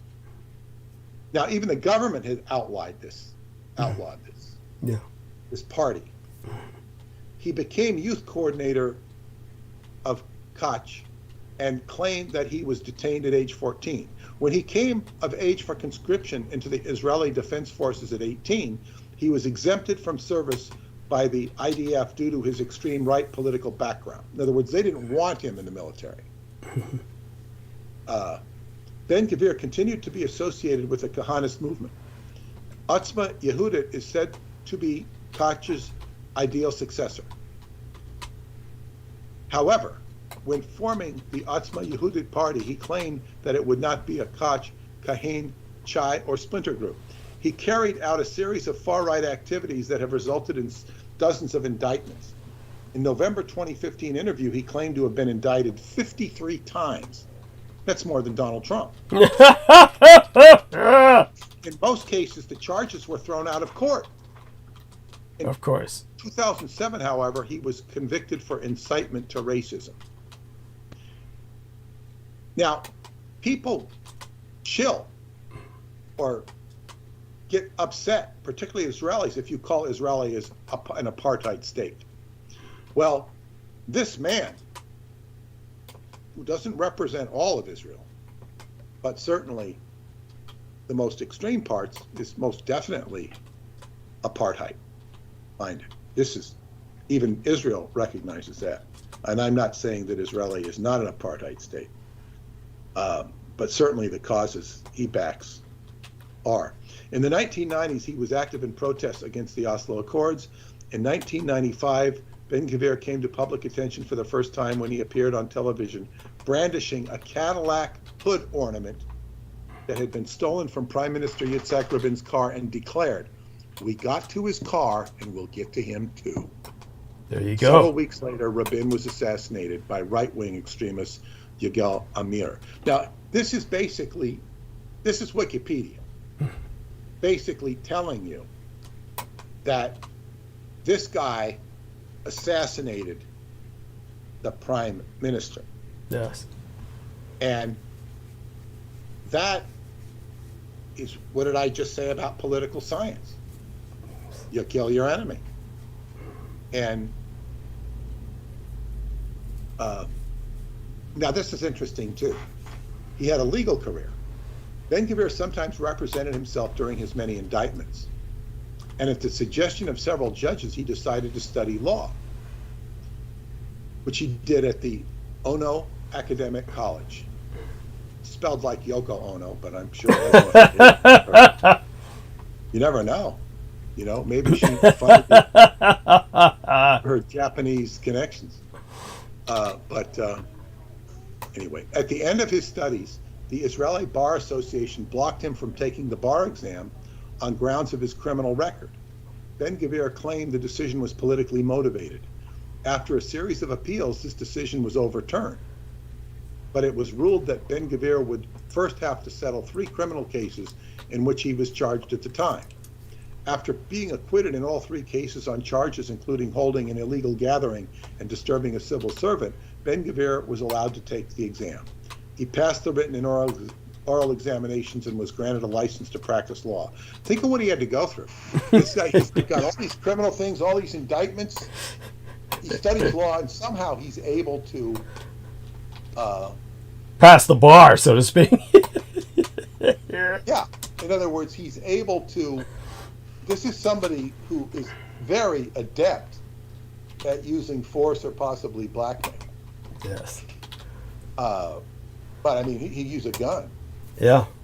You know, oh, well, you know, you've got a nice young daughter there. Yeah, yeah. It's along those lines. You know, gee, I think I'm going to give her that hood ornament that I stole from Rabin's car. Yes. She might like to have this. Yeah. You might like to have it. You know, it's like, okay. Hang it around your neck as an albatross, is what he would say. Exactly. Yes. As a lawyer, Ben-Gvir has represented a series of far-right Jewish activists suspected of terrorism and hate crimes. Notable clients included Benzi Gottstein and 2 teenagers charged in the Duma arson attack. Haaretz, which is a magazine, or newspaper, described Ben-Gvir as the go-to man for Jewish extremists facing legal trouble, and reported that his client list reads like a who's who of suspects in Jewish terror cases. Ben-Gvir is also the lawyer for Lehava, a far-right Israeli anti-assimilation organization, which is active in opposing Jewish intermarriage with non-Jews, and has sued the Waqf. And the Waqf is the mosque itself, the affairs department of the Al-Aqsa Mosque. Ben-Gvir says that his work as a lawyer for far-right Jewish activists was motivated by a desire to help them and not from money. I believe that's true. In other words, if you are a terrorist, you can get off the hook by going to this guy. Yes. And he's going to love you. Yes. Now, he seems to have a grip, an administrative grip on the legal system that's just very powerful. Yeah. Very powerful. And he sounds, he can probably sway elections. He probably has deep influence, and Netanyahu always seems to win by 1 vote. Yes. Yes. Quite true. So this is somebody who evidently backs Netanyahu. And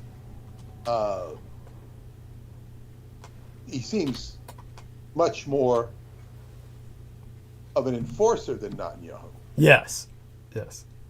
Now,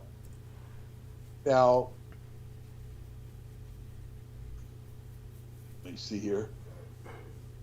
That is, so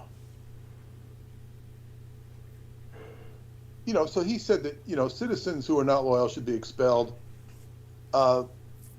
This is an apartheid platform. And the question, and I have stated that there are many Jewish people who do not like the Zionists. And then there's that other Finkelstein guy who says, well, Israel supports Netanyahu.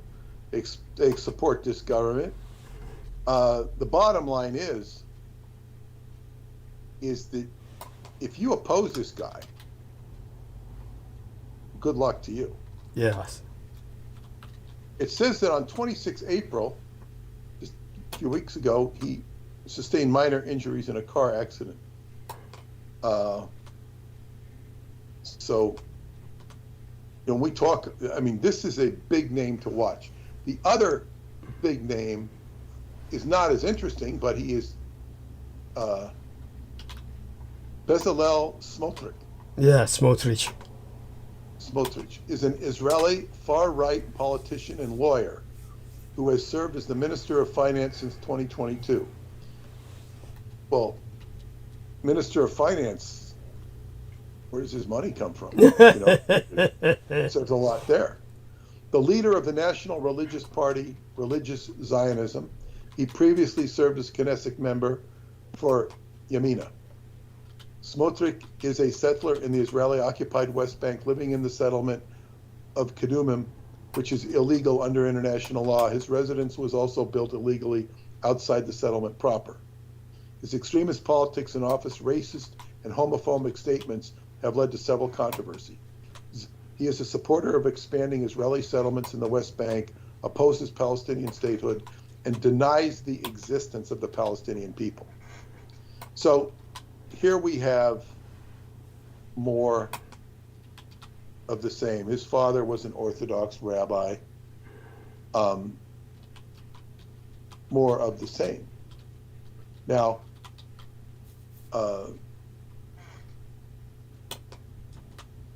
it's like, I've never really studied Israeli politics. Mm-hmm. I know that there's a lot of disagreement in the Knesset, just like there is in Congress.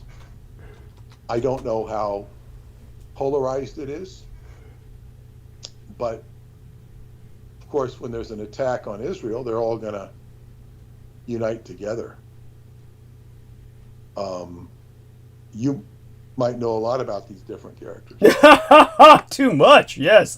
But I went into it before when you were on with us in the opening hours, and I talked about the tragedy is that most Americans think that the Israeli people are against Netanyahu, which they are, but unfortunately most Americans don't understand that just because they're against Netanyahu doesn't mean that they're against his objectives. All the Israeli people, 100%, 100% support the genocide of the Palestinians. There is not a single reservist who has failed to show up to do their duty in terms of conducting mass murder and extermination. There's not a single fucking mother who has protested the loss of her son in action. All of the protesters say, kill Palestinians in unison. They simply want to get rid of Netanyahu because he's not doing it fast enough. They think he's a failure in the extermination campaign. That's why they want to get rid of him. They think he's too soft-hearted. He, of course, is politically very vulnerable, and the moment the war ends, he goes on trial. So he doesn't want the war. Let me ask you this. Yeah. The IDF, he's not the general. Why should he be to blame? Shouldn't the generals be to, No, the generals are just following his orders. If the generals had their way, they would have atom bombed the Gaza Strip. They would have started just fumigating, their words, the West Bank. If the generals had their way, everybody around Israel would be dead.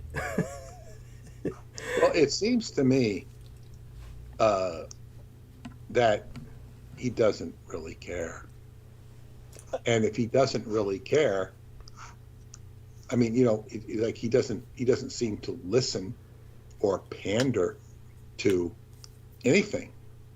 And he might ramp it down, but like it seems to me that if he were just to go in and wipe people out indiscriminately, who's going to do anything about it? He's going to get a warrant from I think he has gotten the warrant. Mm-hmm. From the International Justice Court. Mm-hmm. I think he's gotten the warrant. I hope. Yeah, I haven't followed up too closely on that, but I'm sure you're right. I'm sure you're right. And but continue before I respond to that. Yeah, continue with whatever else you want to. The thing is, it's like it seems like the main thing he wants to do is get money from the United States, and Biden is hemming and hawing over that. Now, let me see here. Arrest warrants. It says May. I thought I heard something today. Let's see if it's anything out. Squad member Representative Tlaib calls for Netanyahu's arrest. GOP senators warn ICC of serious repercussions. GOP conservatives threaten ICC with sanctions if they see blah, blah, blah. And the GOP senators vow to ruin the International Criminal Court if it seeks Netanyahu's arrest. So it hasn't. Israeli officials believe ICC is preparing arrest warrants. Well, they haven't issued anything yet. And as they say, what do you do with an arrest warrant? This is like, you know, the quintessential situation in the Old West when the gunfighter pulls out his gun, and then the deputy runs up waving arrest warrant, or you know, yeah, in Mayberry, maybe in Mayberry RFD, or was that the initials for it? And then the criminal, and then the you know, the gunfighter says, oh God, restraining order, I better stop. This is what, you know, without even whether or not he's right or wrong, stopping is not an issue. He's not going to stop himself. Right. All he's going to do, I suppose he would, the only reason he doesn't get more, you know, put on the accelerator more is because he thinks it might damage him politically. He's trying to ride a fine line. Yes. But he's not riding a fine line. No. He's trying to, and they say he likes to delay things. Yeah. This is part of his strategy, is to delay things. Yes. And the longer he delays, the more power he has, and the more he can finagle and be more creative. So this astrologer, her website is Lunatic Astrology, or Instagram is Lunatic, whatever it is. YouTube is Lunatic Astrology. Lori Lothian, she has said that she expects a big change in the leadership of Israel astrologically. Could be Netanyahu, it could be one of these guys, although I don't know if she knows about these guys. So this is, you know, it's just like I'm reading this article on Netanyahu. Mm-hmm. Too long for me to read the whole thing. Mm-hmm. Names, these names do not come up. They say his ally, or maybe they did mention his names. Mm-hmm. So I looked up these names. I say, I want to see who these people are. Yeah. And now I know who these people are. Yes. And they are actively, like if you talk about these activists that are stirring up the people, mm-hmm. in the campuses, mm-hmm. well, these are the people stirring up the Israelis. And when you really look at who these guys are, and the head of national security, he's got the position and opportunity to have created this world. He has the perfect position as director of national security to have orchestrated this whole thing. Mm-hmm. Now, how Iran and Hezbollah play into it, I can't say. Except he might have known how to tweak them and to get them to send rockets and drones and stuff. Right. But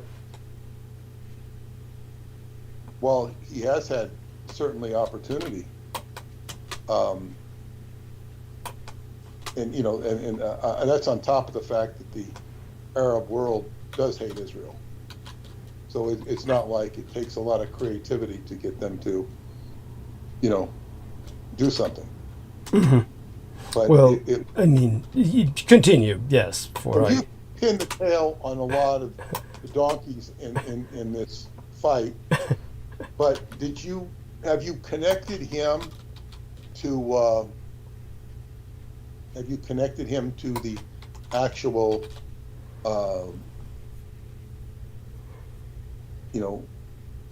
infiltration that happened originally on October 7th? Of course, I've connected him as much as I could with circumstantial evidence. But aside from that, is there anything else you are That's just, it's like all of a sudden he's on my radar now. I didn't even know the guy's name. Okay. And whether you mentioned him or not, it would have just in one ear and out the other. Oh, no, I get it. You heard it subconsciously, though. You definitely absorbed it subconsciously.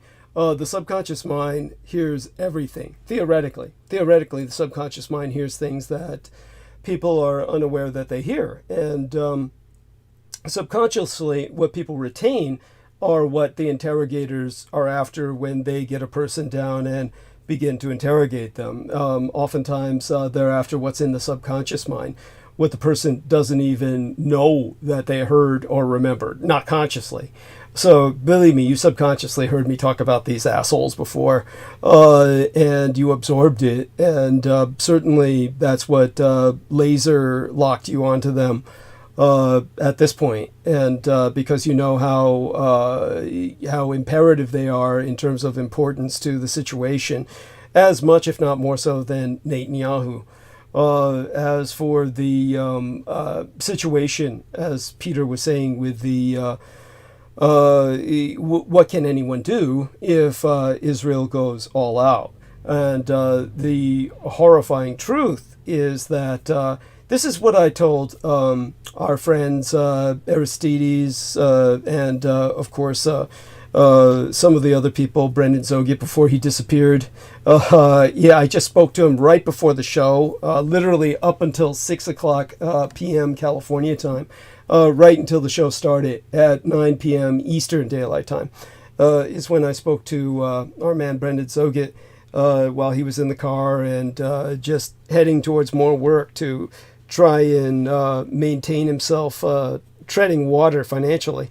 But certainly what I've told everybody that I could who appreciates such information is the fact that I've concentrated or dwelt upon Asia the last two episodes. Aside from the fact that it was the Emperor's birthday on the 29th of April, as we began the Golden Week into transitioning into May, was the fact that when things happen in Asia, they happen just like that. Just like think of Pearl Harbor. When things happen in Asia, they happen before you can, as my dad used to say, my legal father, so fast it'll make your head spin. That's what he would say. When it comes to Israel and the Middle East, first off, the killing's always been going on. The killing's always been going on since Israel was established. They have never stopped killing. And these motherfuckers have just consistently been at it for so long and gotten away with it for so long that Peter brings up the Arab world hates them. That's not true. Not anymore. The Arab world loves them now. And they've effectively... You're talking about Saudi Arabia. Saudi Arabia and a number of other Arabian allies. Morocco, for instance, the people who have... Always like Jewish. They've got a lot of Jewish people there. Yeah, there you go. And they've allied with Israel. There's this new Israel empire, this Israeli empire that's been built up. And it's not just the Jews in Morocco. It's like I've said before, Israel is a fleshpot where they've united completely with Russia in this union that's completely unacknowledged and nobody in the world seems to fucking know about. I'm the only one who's ever talked about it. But like I said, 1/3 of the Israelis speak fucking Russian. So Israel has got the Russian language as a second language. And at this point, even though it's not officially recognized, everything is published bilingually in Israel. Everything is in Hebrew and in Russian. So their voting pamphlets are in Israeli Hebrew and in Israeli Russian. So people just don't get how powerful the Russians are in Israel. Israel, you might think of as a 51st state of the United States. but the problem is that they're balanced between the United States and Russia perfectly, precariously, perfectly, just like the Pakistanis are precariously balanced perfectly between the United States and Communist China. So both of these are not allies. These are, in Pakistan, just like Israel, you've got a nuclear-armed rogue state. If anyone wants to know what Iran would be like if they ever acquired nukes, you have a precedent of an Islamo-fundamentalist state that acquired nukes in fucking Pakistan. And it's been there forever. And they have not been idle. Nobody ever hears about them, but they've been downright bastards. They're the source of the overwhelming majority of processed heroin on God's green earth. 75% at the absolute minimum in any given year of heroin that's processed is processed in fucking Pakistan. So they are what you'd call a narco-terrorist state, and they're nuclear fucking armed with nuclear submarines, no less, that carry nuclear missiles. They can incinerate other nations at will, and nobody ever talks about them. So they've gone all out with all this drug money in funding terrorism. As I said, there was no such thing as an Afghan Talibani. None of the Taliban were Afghans. They were all Pakistani. It was a Pakistani invasion of Afghanistan. But nobody dared to talk about it because they're a nuclear nation. So you've got a nuclear nation that has all out invaded other countries. They're waging war with India. They are financing Islamic fundamentalist terrorist groups all over the world. They're an enemy of the United States and an ally of Red China. And what did the United States do when it went to fight the Afghans? They based themselves out of Pakistan, where every single military operation was completely sabotaged, so that they were doomed to fail in Afghanistan because they were based in enemy territory. It's insane. And so that's what Israel is and what Iran could be if it gained nukes, but Iran is nowhere near that. So Iran is just a backwater, but the Israelis hate them pathologically because the Iranians are the only ones left who hate Israel. Everyone in the Arab world in general. There's only a few nations. But they're Persians, not Arabs. That's right. That's right. They're Aryans. The very name Iran is the ancient Greek word for Aryan. And the Israelis hate Aryans. So they have a pathological hatred of Aryans, period. It's a racial hatred that has nothing to do with rationality or reason. So when it comes to the... what about the Syrians? The Syrians are Arabs, but they're entirely subject to the Russians. So here's what it is. This is what we're left with. If we take a look at, just to put this into perspective, into context, when it comes to this Judeo-centricity of the world and how central the Israelis have made themselves and their desire to bring an end to the world. When our man Peter brings up the fact that Ben-Gvir is a member of this Kahane cult, Kahane, Meir Kahane. Meir Kahane is dead now. Meir Kahane was assassinated. Meir Kahane was a radical Zionist, a Zion extremist to the point where he actively sought the end of the world in the name of Cthulhu, meaning the name of the Teklit blue, based on his concept that it's sourced from not the mollusk of the millennium, as we call the trunculus snail, but from basically a squid.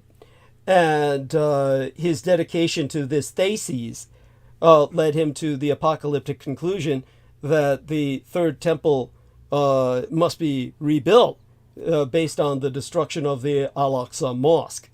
All of this I'll try and get into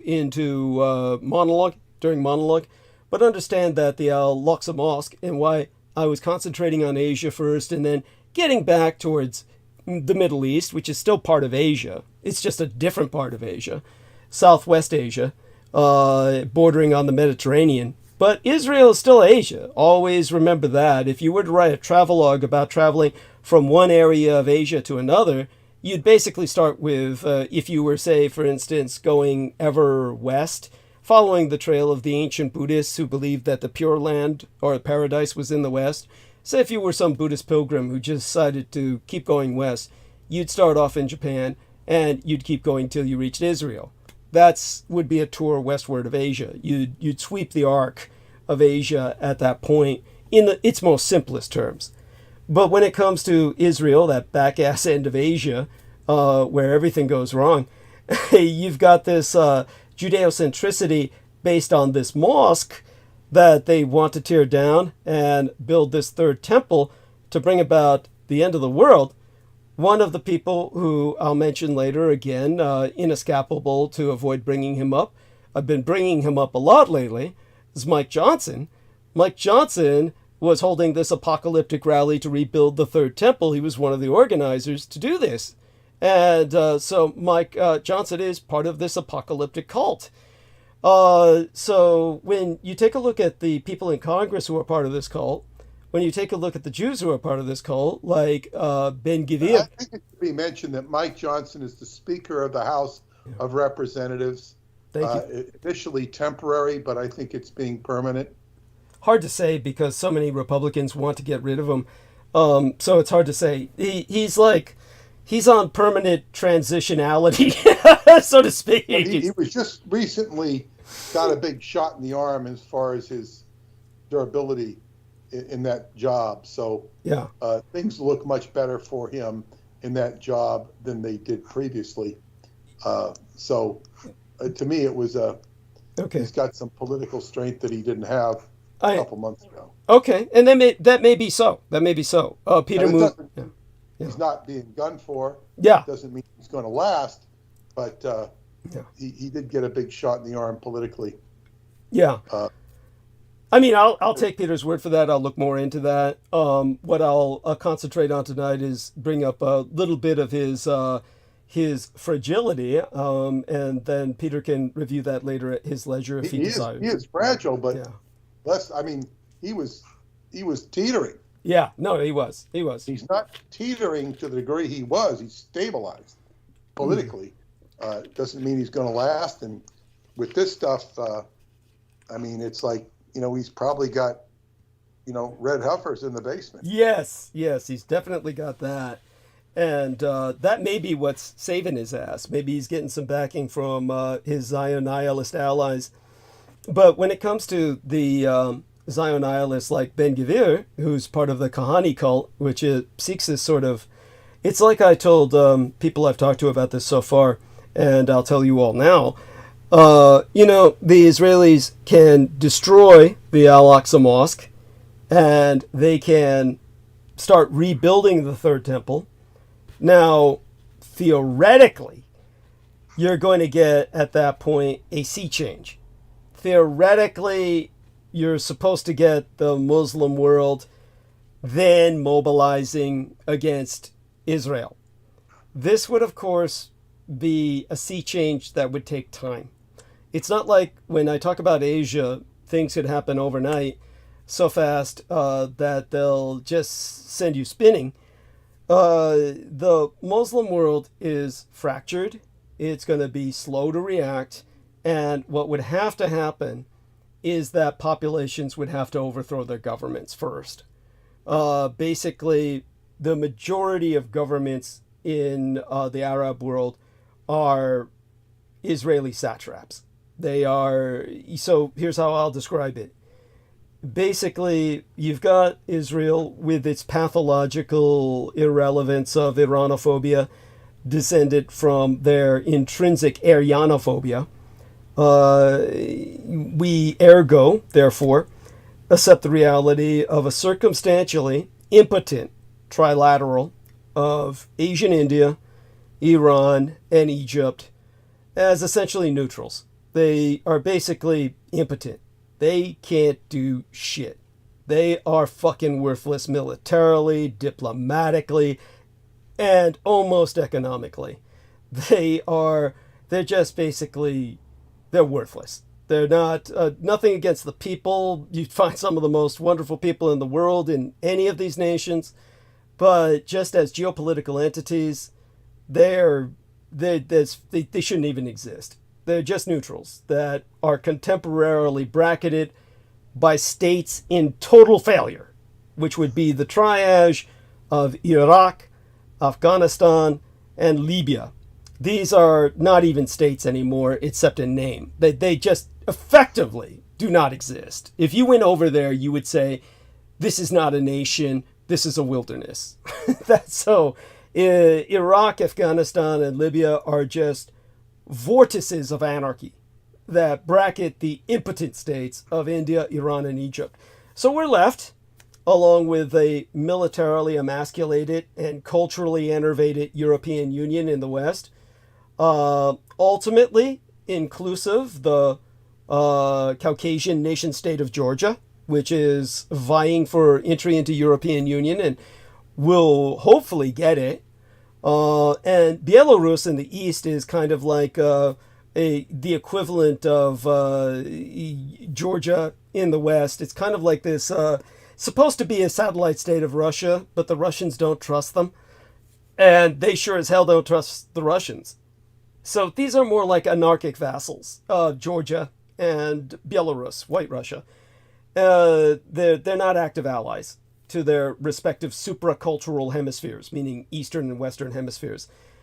The active super-spoiler state is Pakistan, which is just exploitatively vacillating between the evolving co-rival alignments that can be categorized in terms of half a dozen primary authoritarian synaxial states and an appendicized, what I'll call assassinations, a coalition of acronymized, as I've done before, but before I go to any acronyms, because that's just myself producing a meme or a mnemonic, a memory device. It's basically communist China in order of importance. In order of importance, the enemy, the central core of the enemy is communist China. Israel would be secondary, and all of its Arab satraps. And this would include Israel's Middle Eastern network of proxy states that are most solidly centered on the House of Saûd, as Peter said, on the House of Saûd on the Arabian Peninsula, which everybody must remember, the very name Saudi Arabia is an insult. It doesn't even make any sense. It's like naming England Windsorite Island. It would be like calling England Windsorite England or Windsor Island. It would be like calling England Windsor Island. It's naming the nation after the ruling family. The Japanese don't even do that. And when they do reference the state by the royal family, it's called Yamato, just so you know. Just like the battleship was named after. Now, when it comes to the other Arab states around the House of Saûd, which occupies the heart of the Arabian Peninsula, they would be the UAE, the United Arab Emirates, which is composed of what used to be known as the Trucial Sheikhdoms on the Persian Gulf. They're all capitaled in Dubai, but they're also inclusive Bahrain, and the actively genocidal Kingdom of Morocco, what occupies Polisario in the Western Sahara in the same manner that Israel occupies Palestine. So understand that these are partners in genocide. Everything that you hear about the Israelis doing in Palestine, the Moroccans have been doing in Polisario for fucking ever. And they've been annihilating an entire culture, an entire people. They've killed hundreds of thousands. But the United States agreed to recognize their ownership of that land, the Western Sahara, so long as Morocco recognized Israel. So Morocco said, we love Israel, and the United States now gives them weapons to kill Polisarians, which are the indigenous Tuareg people of the Western Sahara. So the Moroccans are human garbage, just total pieces of shit, just like the Israelis. They all deserve to die. And they're united with Israel in solidarity. Aside from that, Israel's great ally is the mass-exterminatory Islamo-fundamental terror state of the Sudan, which harbored Osama bin Laden. And they are openly sworn to fealty to Israel. So you've got an active Islamo-terrorist state that is excoriated for the genocide of hundreds of thousands of people in Darfur, so the Sudan. They do to the Darfur, the black Africans, what the Israelis do to the Palestinians. So the Moroccans, the Sudanese are united in a genocidal front with Israel. Nobody in the world knows this. I'm the only person on earth who knows it. Well, everybody in the State Department knows it, but they're not allowed to talk.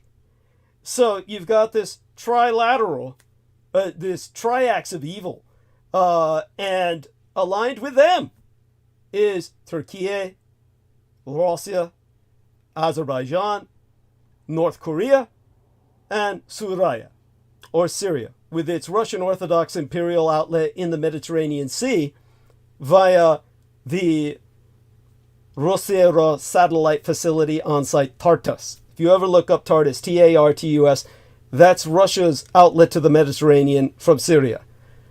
So the Russians occupy Syria. They got some great example. Matter of fact, I'll put this in here for you into the chat box. And I'll put the link in our little text box here for Peter Moon and the other people in the chat box to see. You have no idea how this sort of thing just blows my mind. I monitor it because, of course, I was involved with my gang brother Beaver for years in human trafficking. So I have an interest in the industry. And here's this young lady. Hopefully I can get this link here. And she's so typical of what you see happen in these situations. She's in London.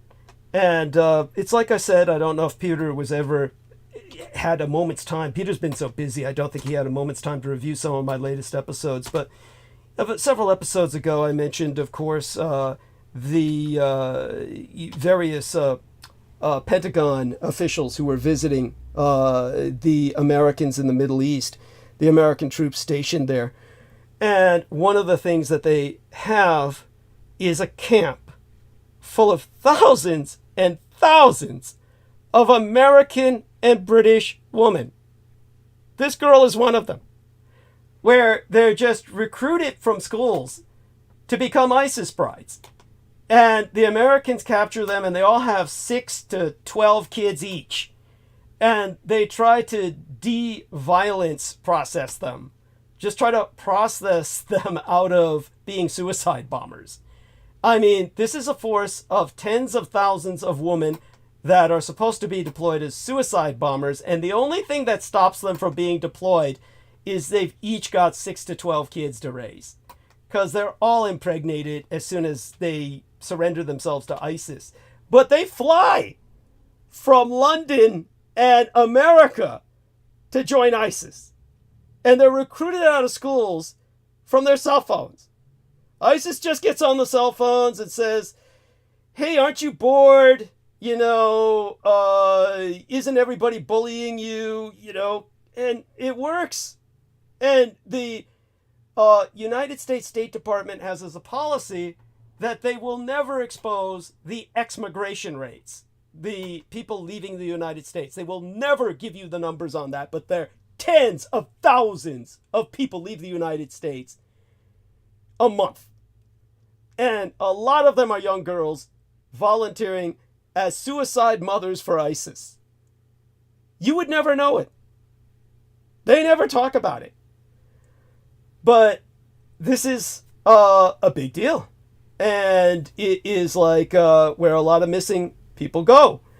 But such being said, when it comes to the flesh pot of Israel and all these Russian whores, which are, I say that without judgment, these are prostitutes only because they're heroin addicts. They get addicted to heroin in Russia.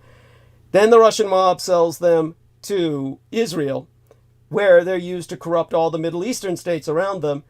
So at this point in history, the majority of the Arab world officially is not only aligned with Israel, they're aligned to the point where the United Arab Emirates was the first to open up an Israeli Holocaust museum in an Arab nation, but all the other Arab nations followed.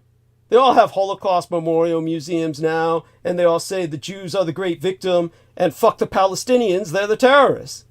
That is the official line in the majority of the Arab world right now. So, yeah, the Israelis could go in, blow up the Al-Aqsa Mosque, which is what the Al-Aqsa Martyrs Brigade of the Lebanese and the Palestinians has been fighting forever.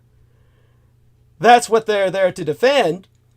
Sure, they could blow up that mosque, build up this third temple, start sacrificing red heifers. How long will it take the Arab world to respond? The populations would first have to overthrow their own governments. And these are genocidal governments armed by the United States and Israel. So we're talking about Turkey and Azerbaijan just united to wipe out half a fucking population. Half a nation. They wiped East Armenia off the map. 100,000 people dead. And they get away with it because Turkey's a NATO ally. And yet they're producing all these killer drones along with the Israelis that are wiping out people all over the world because they sell them on the weapons market. Now, all of this is the enemy. This is the enemy versus half a dozen of the world's capacitous democracies. Democracies that can actually do something, which would be led in order of importance by the most technologically advanced among us in the world, as manifest in mine own island, China, on the 100 islands of Taiwan, followed by the Empire of Japan, these United States, our Republican satellite states situated south of the Demilitarized Zone on the Korean Peninsula, it as South Korea, the United Kingdom, the Ukraine, and Armenia. All of this is what we've got. I'm not even counting Europe. Europe isn't worth a shit. It is emasculated. There is nothing coming out of Europe until they face the whirlwind, which is what's going to happen. Russia is planning attacks all over Europe. This is a fact. And once those attacks go down and knock out half their fucking governments, then once they go into chaos, once the Russians effectively invade by setting up puppet states with their right-wing puppets that they've geared towards winning multiple elections like they won in Slovakia. Slovakia, by the way, is the biggest producers of cars in Europe. They are to Europe what Detroit used to be to the United States. They are the primary industrial productive engine of Europe, and they are now a Putin satellite state. They are run by a Putin puppet who will not produce anything to be given to the Ukrainians in war. So they've shut that down. They've basically shut down the industrial heart of Europe.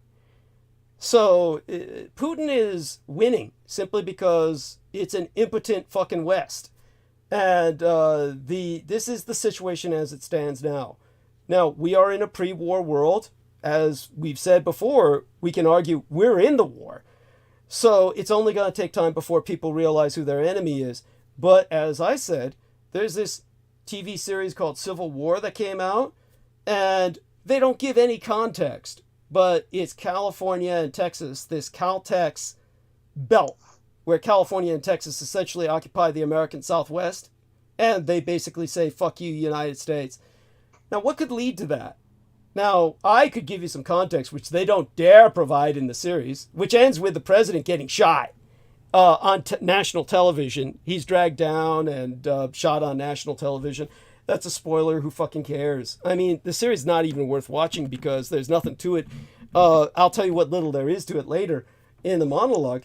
But what would lead to something like that? They, of course, gave it a geopolitical solidity because otherwise it would just be like Syria, a complex civil war, which is too much for them to portray because they're too stupid to know how to portray something like that. But what they portrayed wasn't any more comprehensible, even though they tried to give it geopolitical solidity in Caltex versus the United States. But what could lead to something like this? I'll give it to you in a nutshell. I'll go into it more in the monologue, of course, but basically, if a civil war happens in the United States, it's Putin's and Xi's wet dream. At that point, they go all out, and all their allies go all out, trying to take Ukraine and Taiwan. But in terms of what could lead to a civil war in the United States, the thing that makes the most sense is, of course, Israel. Israel can lead to the civil war because Israel right now is clamping down on the students and saying the students are anti-Semitic. The anti-Semitism must be shut down and nobody must be allowed to say anything against the Jews. So once they shut that down, you are no longer living in the United States. You're living in a Zionist occupation government that is now enforcing a kind of martial law. And at that point, you've also lost the global South. The entire global South, everybody in the developing world, what we used to call the third world, everybody is on the side of the Palestinians, who's third world. We're not talking about the Arabs. The third world, if we lose them, we lose everything, because that's our resources. That's the future. So if America tries to win back the third world, there's only one way to do it, and that's to confront the reparations for the transatlantic slave trade. Now, that, of course, would be impossible. How would you do that? You would owe them trillions of dollars. So they're trying to come up with creative solutions. Now, I don't know how familiar people are with what's going on in California, but you may have heard rumors, of course, that we're trying to start applying reparations in California. So that means that potentially give every black person in California $1 million United States dollars to start with. That's something seriously considered here.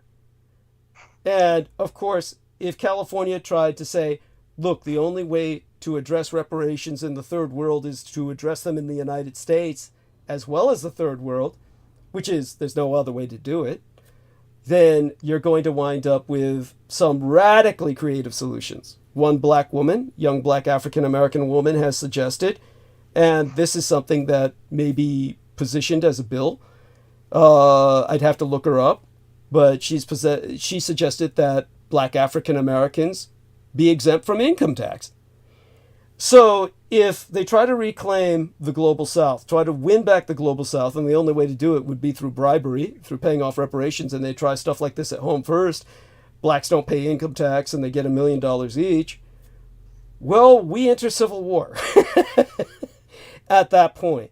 That would be the context for the civil war. They don't dare go into on this Netflix, Hulu, or live stream series. I don't even care to know where it was. I simply reviewed it as it is, and there's no context, so there's no bite, and it doesn't make sense. I've just given you the bite, the context, what would create a scenario like that. But it does all start with Israel. Israel's costing us the global South. The only way to win back the global South is with reparations. That is what would lead to civil South. What does the global South mean? What we used to define as the third world, what we would today call the developing world, which would basically be Africa. A lot about Africa. Africa and Latin America. It would be Africa and Latin America. These are the biggest people hit by the transatlantic slave trade, because all the blacks, half the population was taken out of Africa and transplanted into Latin America. The largest black population in the world outside of Africa is in Brazil. So if you're going to start addressing reparations, everybody in the Western Hemisphere who's black is descended from slaves, you know, except for some exceptions that don't even count. So when it comes to the situation, this is the horror of where we're at now. We're in a global war, civil war situation based on where the Jews, again, have fucking led us. It all goes back to the fucking Jews. This is exactly what my biological father was trying to prevent. But now we're faced with it. And so back to Peter. Well, thank you for that. It's you've got a comprehensive knowledge and assessment of history. Thank you. And circumstance that most of us aren't even privy to or can think about. I think, you know, the biggest tragedy that would ensue if I think the income tax idea is much more constructive than the $1 million, because I think the $1 million would do nothing but cause inflation. Yes. Yes. It's I mean, what would the harm? I mean, it might help some people. It might hurt more collectively in the long run. I really Absolutely. can't say. Oh, yeah, absolutely. It would be spent in self-destructive splurges. The thing is, it's like, and as they say, when you give people more, they're going to want more. And it's like, does this really repair the injustice of the slavery? It's $1 million in this day and age. You know, $1 million is a couple of homes right now. Yes. By the time they get around to it, it'll probably be one home. Oh, not even that. Not even that. Yeah. So why not just give them a home? Yeah. Yeah. or something. You know, I mean, or what you could do is, what might work better is a Social Security sort of payment that's significant per month with a home. That might work better. But, you know, because, and then what would it breed? What would it breed? I don't know.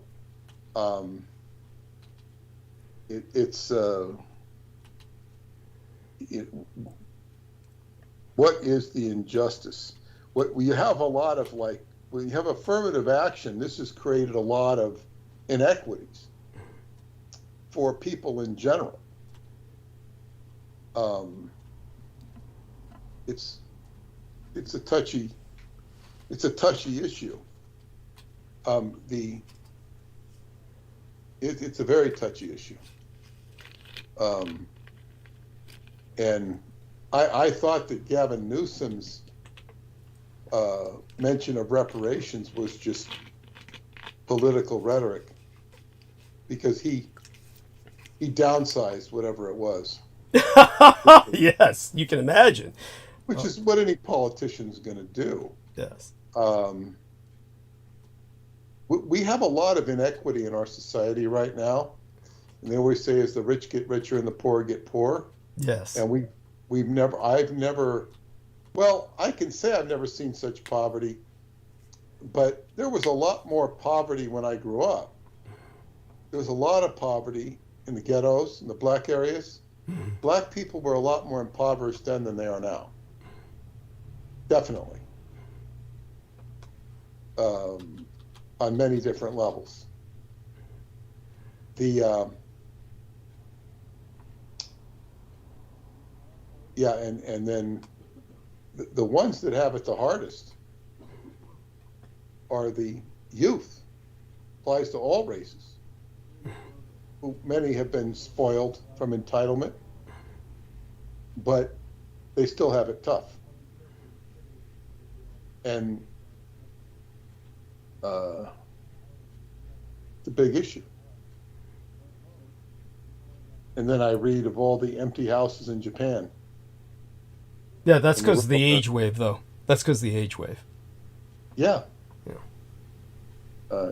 Japan's not accepting immigrants. When you think of the immigrants of, you know, a couple hundred years ago, you think of the people coming over in covered wagons. These are the immigrants. You know, look what happened to the Native Americans with the immigrants. It's the same thing. Yeah, that's a lesson for why you shouldn't accept immigrants right there. The object lesson of what happened to the Native Americans, yes.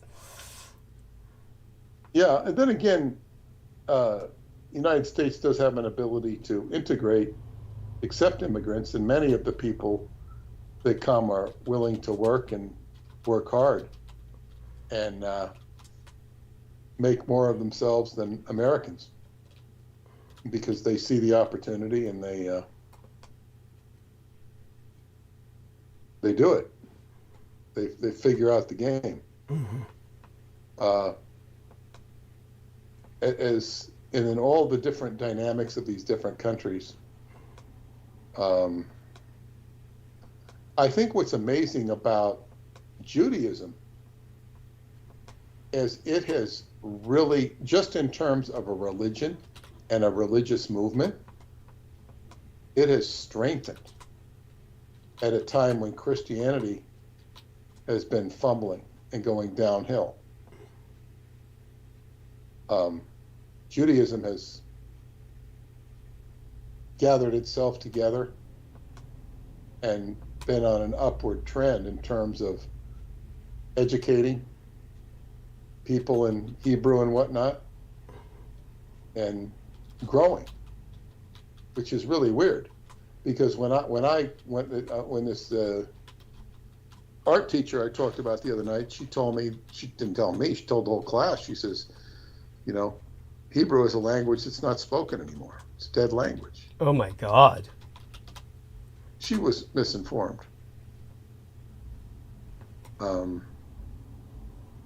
But to say the least, yes. But for a teacher to say that, I'm sure she didn't make it up.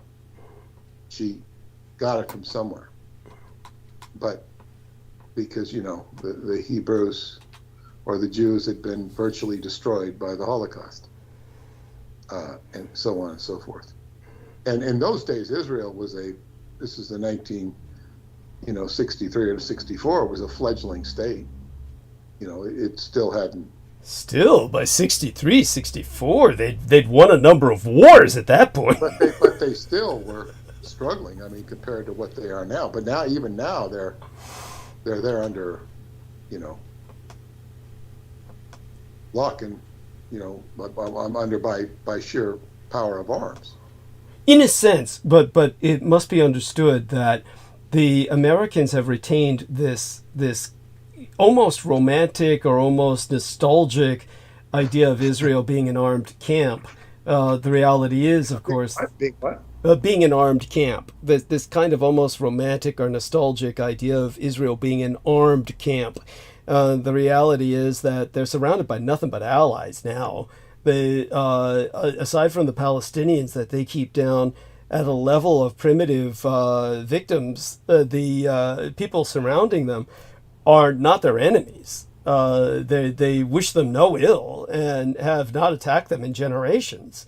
Israel is beyond secure, to the point where, of course, it's getting now.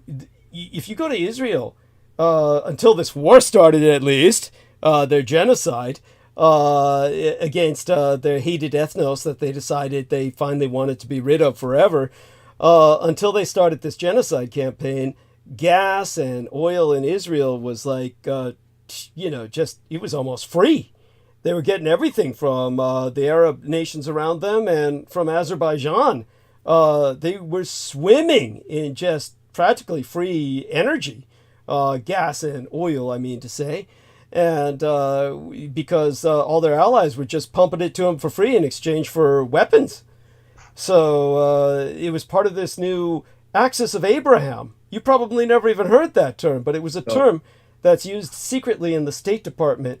Biden has secretly used that term, the Axis of Abraham. This is all the Arab nations united with Israel, and the Arabs get all these Israeli weapons, and in return they give the Israelis all the fuel they need. So Israel had it so fucking good that they just got bored and just pressed the button and said, fuck, let's heat things up. Because, of course, as Carl Gustav Jung said, they're an insane race. This is one of the things where if he were presented today with what I'll present in the monologue, the fact that many of the participants in the anti-Zionist protests at the campuses are Jewish, this is why it's such a shibboleth, such a line of bullshit to say they're quote-unquote anti-Semitic. Half of them are Jewish, and they're fighting against Zionism as a genocidal ideology. But if you were to present Carl Gustav Jung, how can you say that the Jews can be judged or dealt with as an ethnos when there's so many that are on this side, that they never agree with each other. They're always fractious and factional. His response was, when that question was presented to him in the context of its time, his response to it was that the bottom line, or as he would say, the diagnoses, what he would call the ethno-diagnosis or Rassendiagnosis, the racial diagnosis, is that the Jews are an insane race, that they essentially are constantly at ends with each other because they're a race of lunatics. And this is essentially, this is the problem. The entire world is being dragged towards Armageddon by a neurotic minority, and we've got to stop. We've got to stop them, and stop them cold, whatever it takes. That's how my father handled it, and it's getting at that point where that's how we have to handle it again, whatever it takes. Because they certainly seek the destruction of the world. Those that want to rebuild the third temple seek the destruction of the world. And for a long time, even I knew, as a fact, this was a fringe minority. That's no longer the case. They're the government of Israel now. This is the government of Israel. It's also a large part of our government. These Edomite nihilists who want to rebuild the third temple to usher in the end of the world. These people want to destroy the world. This is their stated objective. And they think it's a good thing. So, yes, they must be stopped. This is what the Palestinians have been trying to stop for generations by now. And it turns out they are in the right. They're the good guys. The Al-Aqsa Martyrs Brigade attacked because these Israelis were preparing to sacrifice red heifers that would, quote-unquote, purify the site for the third temple. They bring this up in their speeches before and after the attack. As I'll bring up in monologue tonight, on the 100th day of the genocide, the 100th day of the Israeli campaign in the Gaza, the man who ran Hamas, the military wing, came on to deliver a speech where he said we attacked because of the red heifers, which, of course, Aristides, help me out here. Come on for a minute and explain to all of us how the Israelis, how did they get around their we will never import cattle law? How did they get around that? Let's see if Aristides is with us. Okay, I'm here. Yes. How did they get around it? They classified them as pets, not livestock. Thank you. This must be those Christy Gnome type pets where you take them out and kill them. Yes, exactly that. Thank you. Can you is my sound okay? Because I still have my ear thing plugged in. Oh, it's much better now when you talk louder. Yeah. Okay. As compared to usual. As compared to usual. Is it better or worse? It's a little worse. It's a little worse in the general sense. But we understand what you're saying. We comprehend you. Okay, give me a minute on that. Yeah. So basically, as the Israelis had a law against importing cattle, but they got around it by calling these red heifers bred in Texas pets. And so then they brought them in. We're going to sacrifice them on the site of what was to be the new Temple Mountain. This provoked the Hamas attack. The person who informed Hamas, you better attack because they're going to do this shit with these red heifers, was Netanyahu. But Aristides, explain what you understand about the situation with the cattle, what would we call it? Importation, deregulation, or some kind of exception or something. But anyhow, please continue. Kind of reiterate it for us. Okay, I'm sorry. I'm trying to switch my You sound infinitely better. You sound infinitely better. I got to put my speaker on. Now we're back to normal. Yes.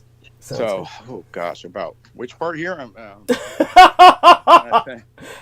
I have all the answers. Yeah. Well, you do in a sense. Yeah, the Israelis had a law against importing cattle. How did they breach their own law? Yeah. Yeah. They, of course, they found a way around there. I mean, they're, these are people who have that wire strung around Manhattan. So Oh, you son of a bitch! Oh, that all went up my nose. You fucking bastard! Fuck you! You're gonna make, you just kind of make a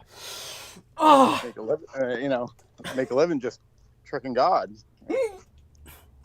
God damn you! Stop! You're gonna kill me. Sorry, I didn't know.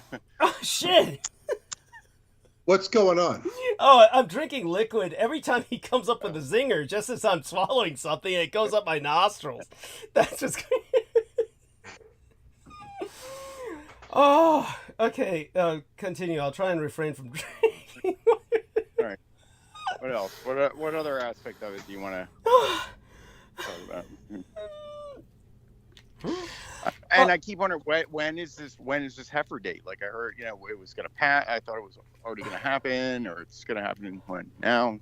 They were actually going to try and do it during the Eastern Orthodox Passover, which had some significance for them as well. So they were going to try and do that this weekend. But like I said, the reason that I didn't address it at the time that they were gonna say that they were going to do it was because I felt that. First off, I intuited that they were going to hold off. There's a lot of different factors that are going on here.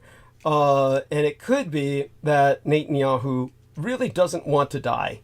And Netanyahu knows that if they pull this shit, they're going to lynch his ass because he's going to be the guy who takes the fall.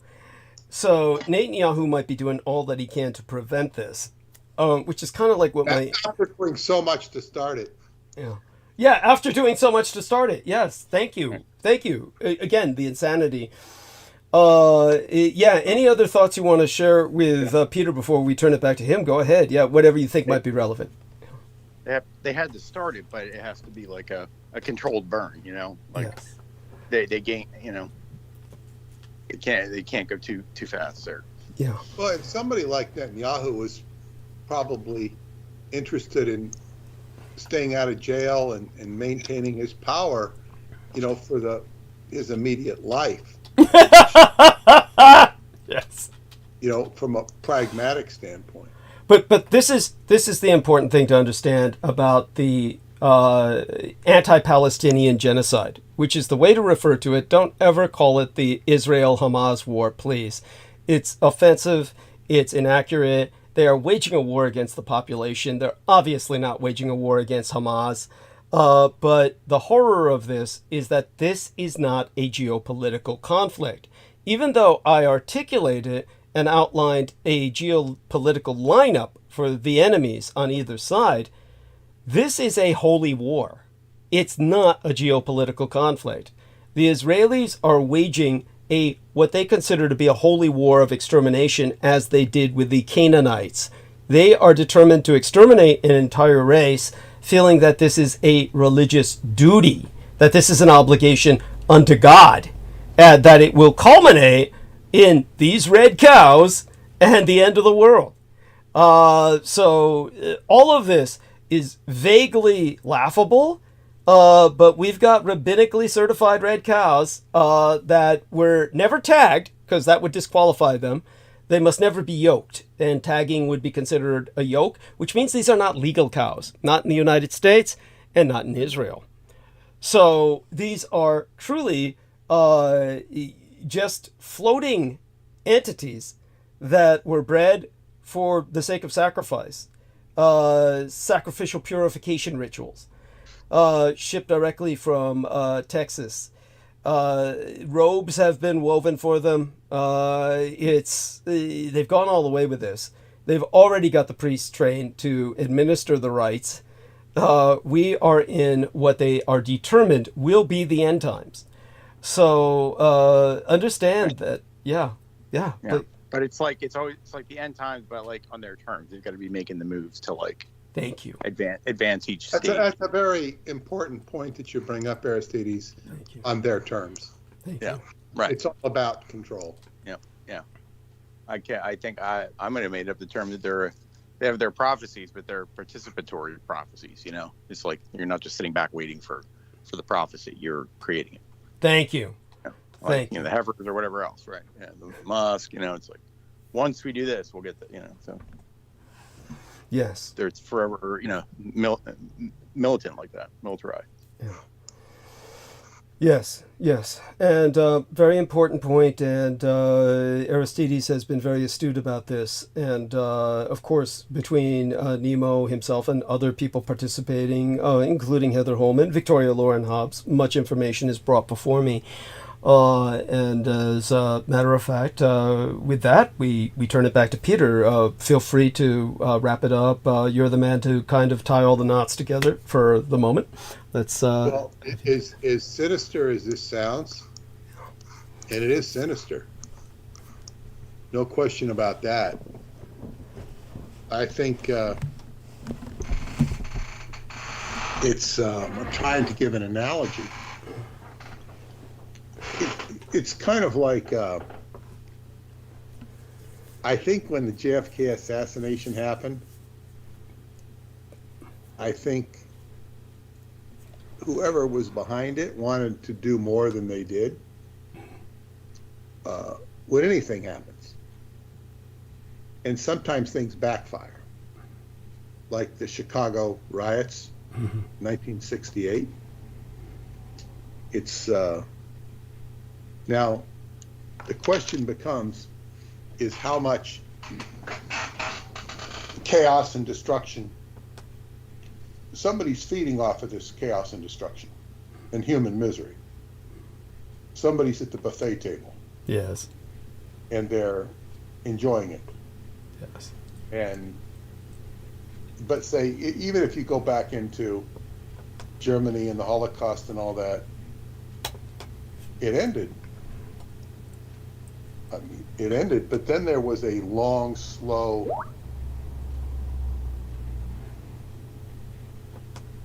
+20 years to build it back up to where Germany became a, booming economy. Yes. West Germany. East Germany was still miserable, living under Soviet occupation. Yes. So, it's, how many people can you make miserable? And I think what they'd really like to do is make the United States miserable. Yes. Drag the United States into as much turmoil. The United States has been, is many challenges as it's had, is much social inequity and upheaval. It's been so much better than so many other countries as far as giving people opportunity to do things. And it's had a tremendous history of being able to afford opportunity.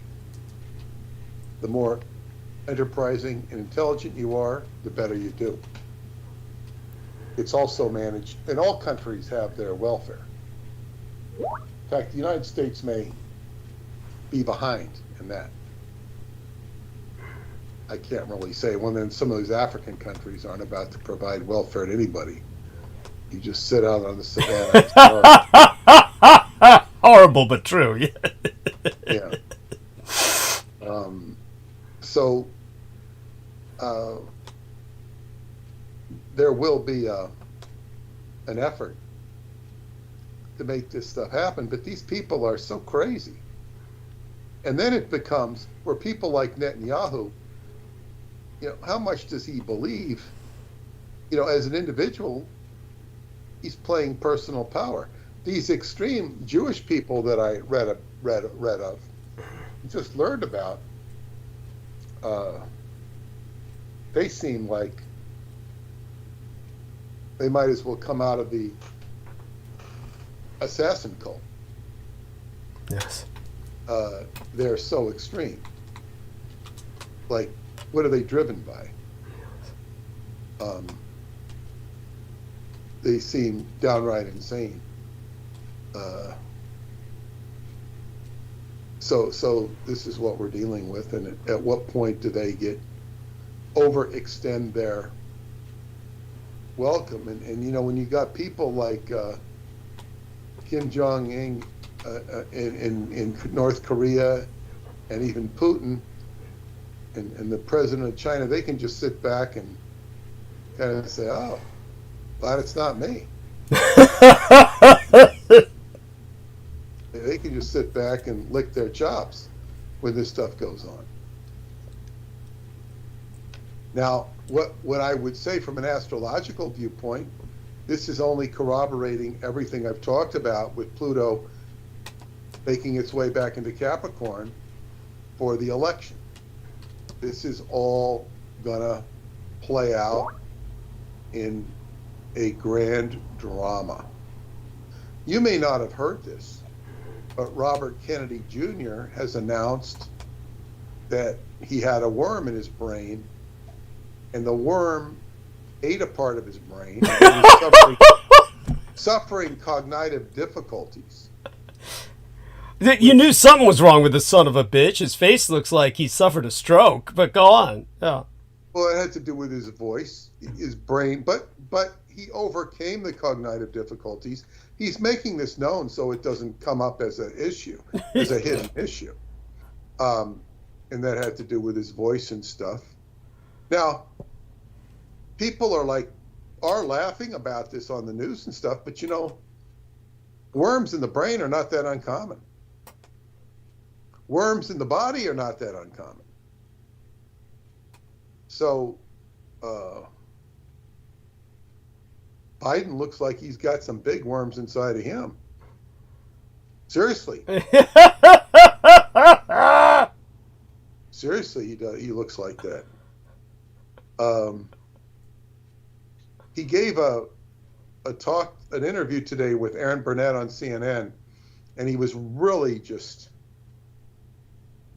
you know, he sounded like he had his thoughts together, but his processing and expression is so slow. It's like, why is he so slow? It's like, he's got his thoughts in order. Not saying his thoughts are correct, but they're in order. But he just sounds so slow. This is not how a normal person thinks or talks. Defending the economy. Economy's good. We've got more jobs, which somehow doesn't seem to go over well with the population.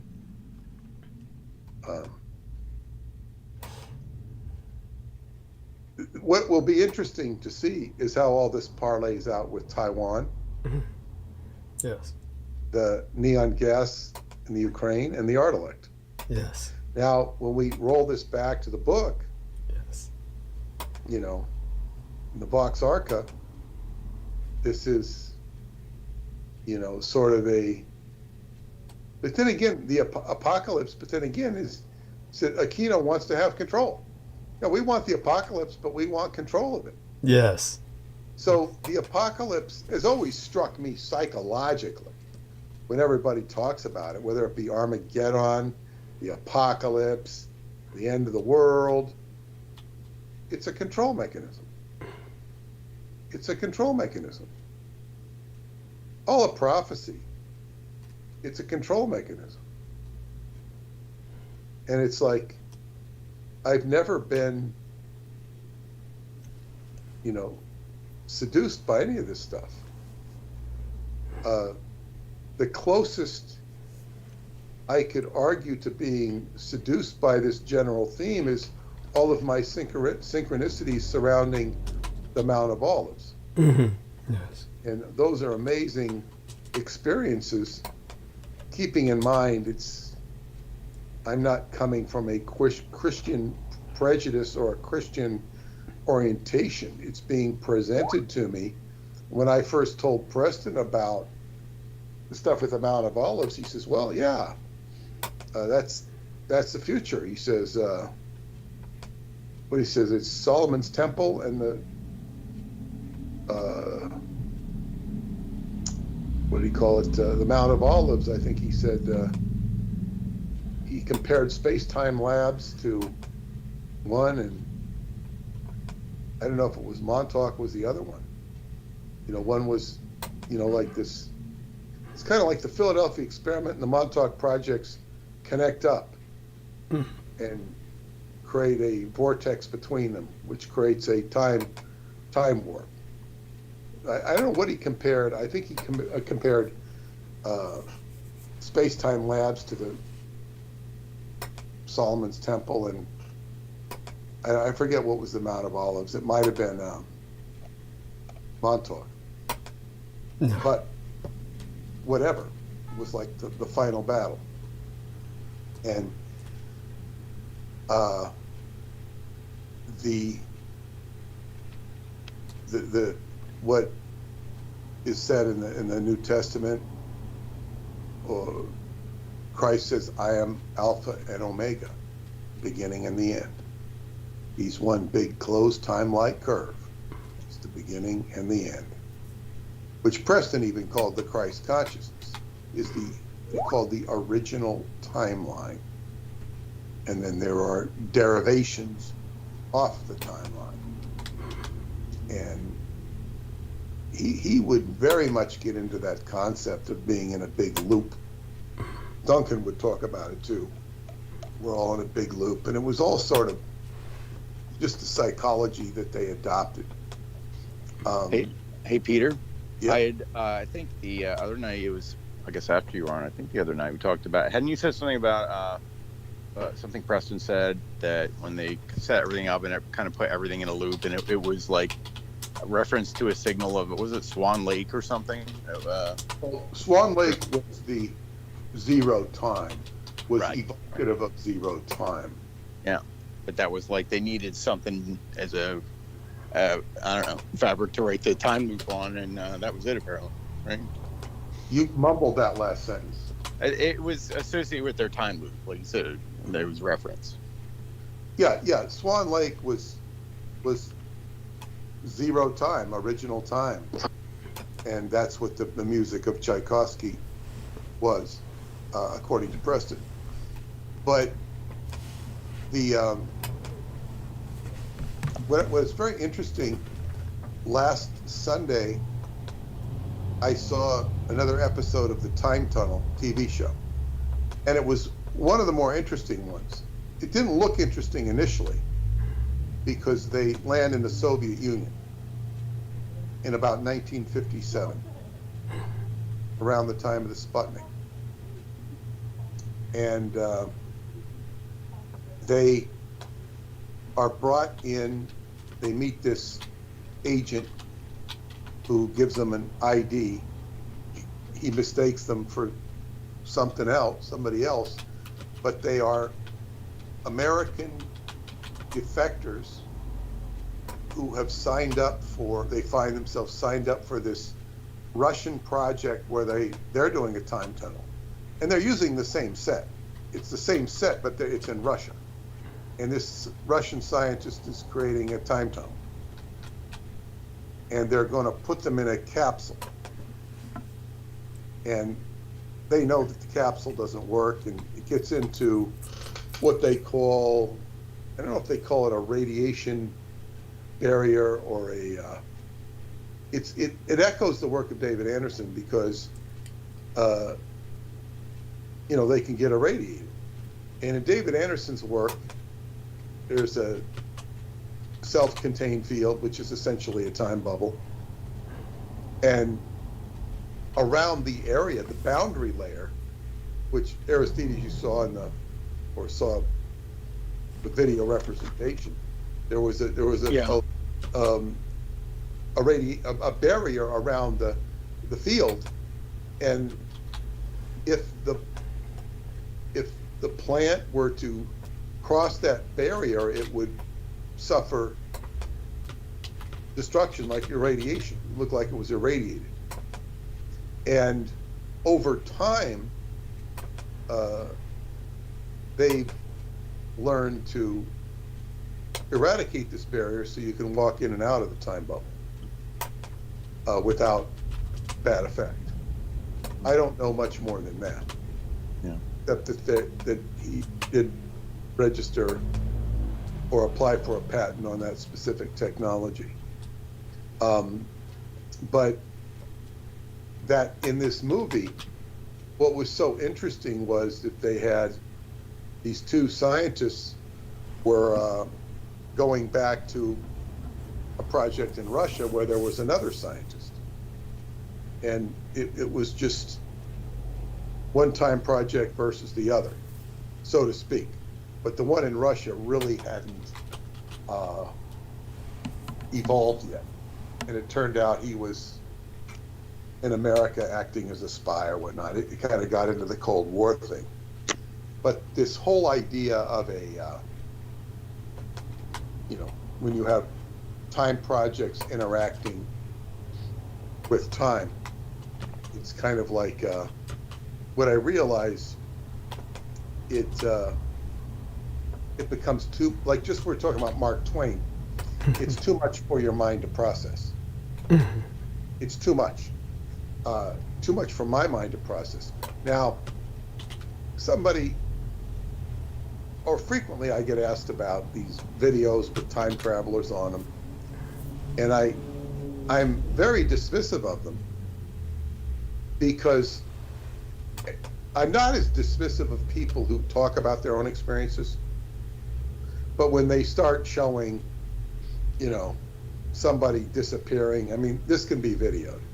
These things do not impress me. Like, it's somebody trying to get hits. When somebody has an experience, I take this much more seriously. I'm not dismissive of it, but there's generally not much I can do with it. For example, Al Bielek talking in 2001 about his experiences with what he called the wing makers and going into the future. And you listen to him for 2 hours. After 2 hours, the story makes sense. It's but it takes 2 hours to be able to understand what he's talking about, to really get it. And then, a couple hours later, I forgot the story. And there's nothing I find about it as a writer, as an editor, as a publisher, or even as a human being that gives it traction. What you want is traction. And that's pragmatism. It's not that the story is wrong, but what's the tractability of it? Al, for all of his adventures, suffered greatly in his final years and didn't have his head together. But this happens when people get old. But what is the tractability? Preston's story, very dismissed by people. I can't tell you the rancor that people delivered in his direction, even before there was a book.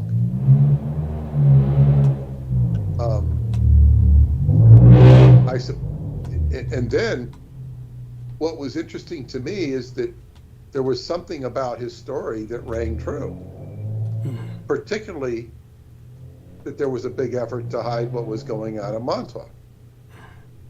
And the ultimate tractability of that story, the traction, was, for me, was David Anderson coming on the scene, and also the medicine man, and learning what he taught me, Qigong in particular. Those had very practical tractabilities, aside from the publishing company.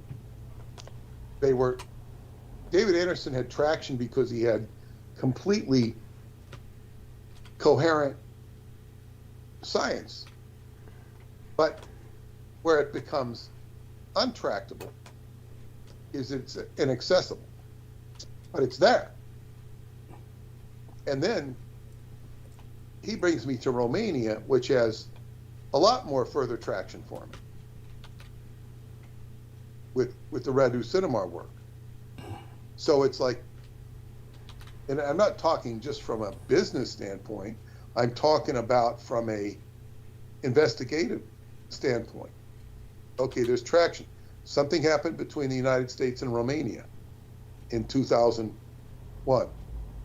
Something went down there that created a lot of Americans going to that hotel in Bushteni near the Sphinx and hanging out there. Something went down. Now, you don't send a bunch of civilians into hotels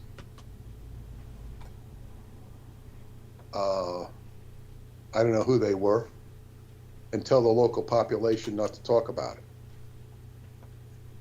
So something went down there. And again, it's all about traction. So I've gotten the slightest of hints of what it might be. Psychic I work with says I'll get offered a new paradigm when I go there.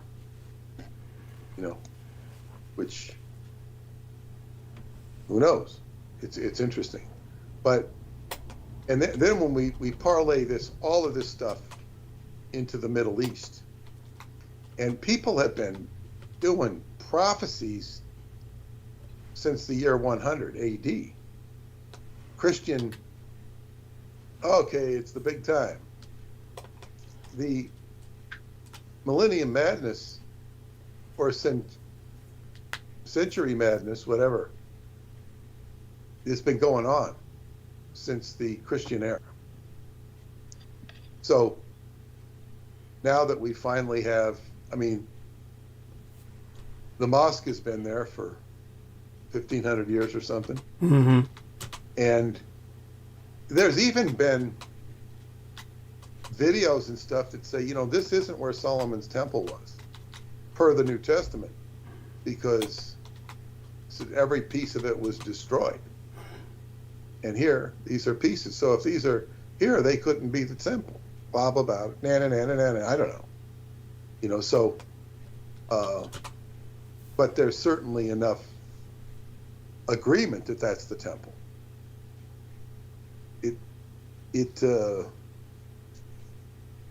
And people, especially of a religious persuasion, like a showdown. And there's more interest in the showdown than there is in the authenticity of the showdown. It's more interesting to put on a drama than what is the authenticity of the drama. If you took all these people protesting Palestine, mistreatment of Palestinians, and interviewed all these people, you might be shocked to see what little they know. Some people might be informed, some people might not. But, so as I say, people are often swayed by emotion and rhetoric more so than they are by authenticity. Because what do they relate to? So when we get into these people who are, you know, making the red heifers and stuff, I think this is an act of magic, and it's an act of intention. But it reminds me of an Enochian fool. Yes. That I don't, Lon Michael Duquette is doing these videos. I haven't watched him since the Book of the Law, but they come up and I don't watch them. But it would be very interesting to see his take on the red heifers, if he even makes a comment on them. Oh, I doubt he would. That'd be too controversial. No. He would take it in a context of magic and probably have a comment that might be evocative of what Crowley would say. Like, what would Crowley say about this stuff? He'd have something very intellectually snide to say about it. Ah, true. That's Crowley. He would know where it's coming from and why it's coming from, because it's hard to respect these people as competent magicians. They remind me of fools. fools. They might be powerful fools. Like, what in the hell? Netanyahu, I can see, is politically power. It's all about power, temporal power, and maintaining his carcass. This we can understand. The extremists, they are a different order of being. You can call them an Edomite, but they smell more like Cho to me. Oh. They're not obviously Cho by appearance. And, you know, where do you draw the line between a Cho and an Edomite? They're buddies. Yes. Yes. It's kind of like the Cho are like the flying monkeys. Yes. And the Edomites are more in the human form. Yes. Yeah, so that's what I have to say about that. Sounds like you've got a lot to say tonight. Well, before you go, I do want you to know what I'll start off with is the fact that American cities are scrambling as the Affordable Connectivity Program cuts off next month. And so it's going to be a nightmare. It means that my bill will go up by $30 a month automatically. I might be able to finagle something down with Comcast. They've been incredibly cooperative with so many things, just like PayPal has proven itself to be incredibly cooperative. I was very impressed with the fact that PayPal came back to me so quickly and said what they said. I've always been impressed by Comcast in the past with working with me, so hopefully they can work with me in the future and I can get some kind of finagling down by a bit, but it's still going to be, it doesn't seem like much to our listeners, but it's still going to be an extra $30 a month that will be hitting my bill. If Joe Biden were smart, he would maintain the Affordable Connectivity Program. Of course. Because it's going to help him get votes. If he doesn't, it's going to lose him votes. It will. I mean, many of these people, we're talking about, this affects more than 23 million people who will not be able to vote in many cases. This is going to be something that impacts them to that extent because they won't be able to get any news. They're dependent on the Affordable Connectivity Program for their internet connection. So, yeah, I'll go into the details once a month. People don't vote by internet, do they? I'm sorry. No, not that I know of, though I'm sure we'll ultimately get to that point. If they're going to vote, they'll go down to the voting booth whether they would or not. Understood, but what I'm saying is they won't be able to get any developing news that would be important towards making a decision on casting a vote. You understand what I'm saying? It won't matter. They got their affordable connectivity. They'll go down and vote against the people who lost their stuff. Yeah, good point. You drew it up on that. Yeah, but then again, Biden might have a bunch of ballots in store to take out, to bring in at the last minute. I'm sure he's got at least somebody's thinking about that, if not Biden himself. Don't they call that a single issue voter? You're a single issue voter if you're pissed off about one thing enough that's just why you're voting. Right, that's right. They took away my internet, Yeah. I don't care who they are. Yeah, I mean that would be, and it would be. It's like, okay, it's hard for me to believe they're going to take away that program. It's incredible. It's literally incredible. You have no idea. It's like Peter says, it just doesn't make sense. And I still think they'll come at the last minute and save it. I hope you're right. I pray you're right. Honestly, it's we can only hope. The cable companies might even keep them on. The cable companies might have their own they might finagle something, or it might go down to the states. We'll see what happens. Yeah. Because you said 27 million people. Yeah, are dependent on this for their internet, or else they have. So, yeah. That's $270 million times at least 3. It's like, less than $1 billion. Yeah. Which, as they say, is peanuts. And you're. Yeah, they could have given that to this cause instead of fucking Israel. If only they had just maintained affordable connectivity instead of fucking Israel. Wouldn't that be nice? Yeah, well. Maybe they're doing it on purpose. They're like letting it lapse just to so they're like edging people, and then they're like, oh, and then they'll come in and like save the day. Yeah. I will say this: as Jupiter goes into Gemini, which will be at the end of this month, that's going to expand communication. So I would imagine if they don't fix it when by the time Jupiter goes into Gemini, it won't matter, because you'll be getting signals and you'll be seeing holographic printouts in your brain or something. So it won't matter. You say, okay. Yeah. I want to watch this picture. No, stop it. Stop. I can't stop.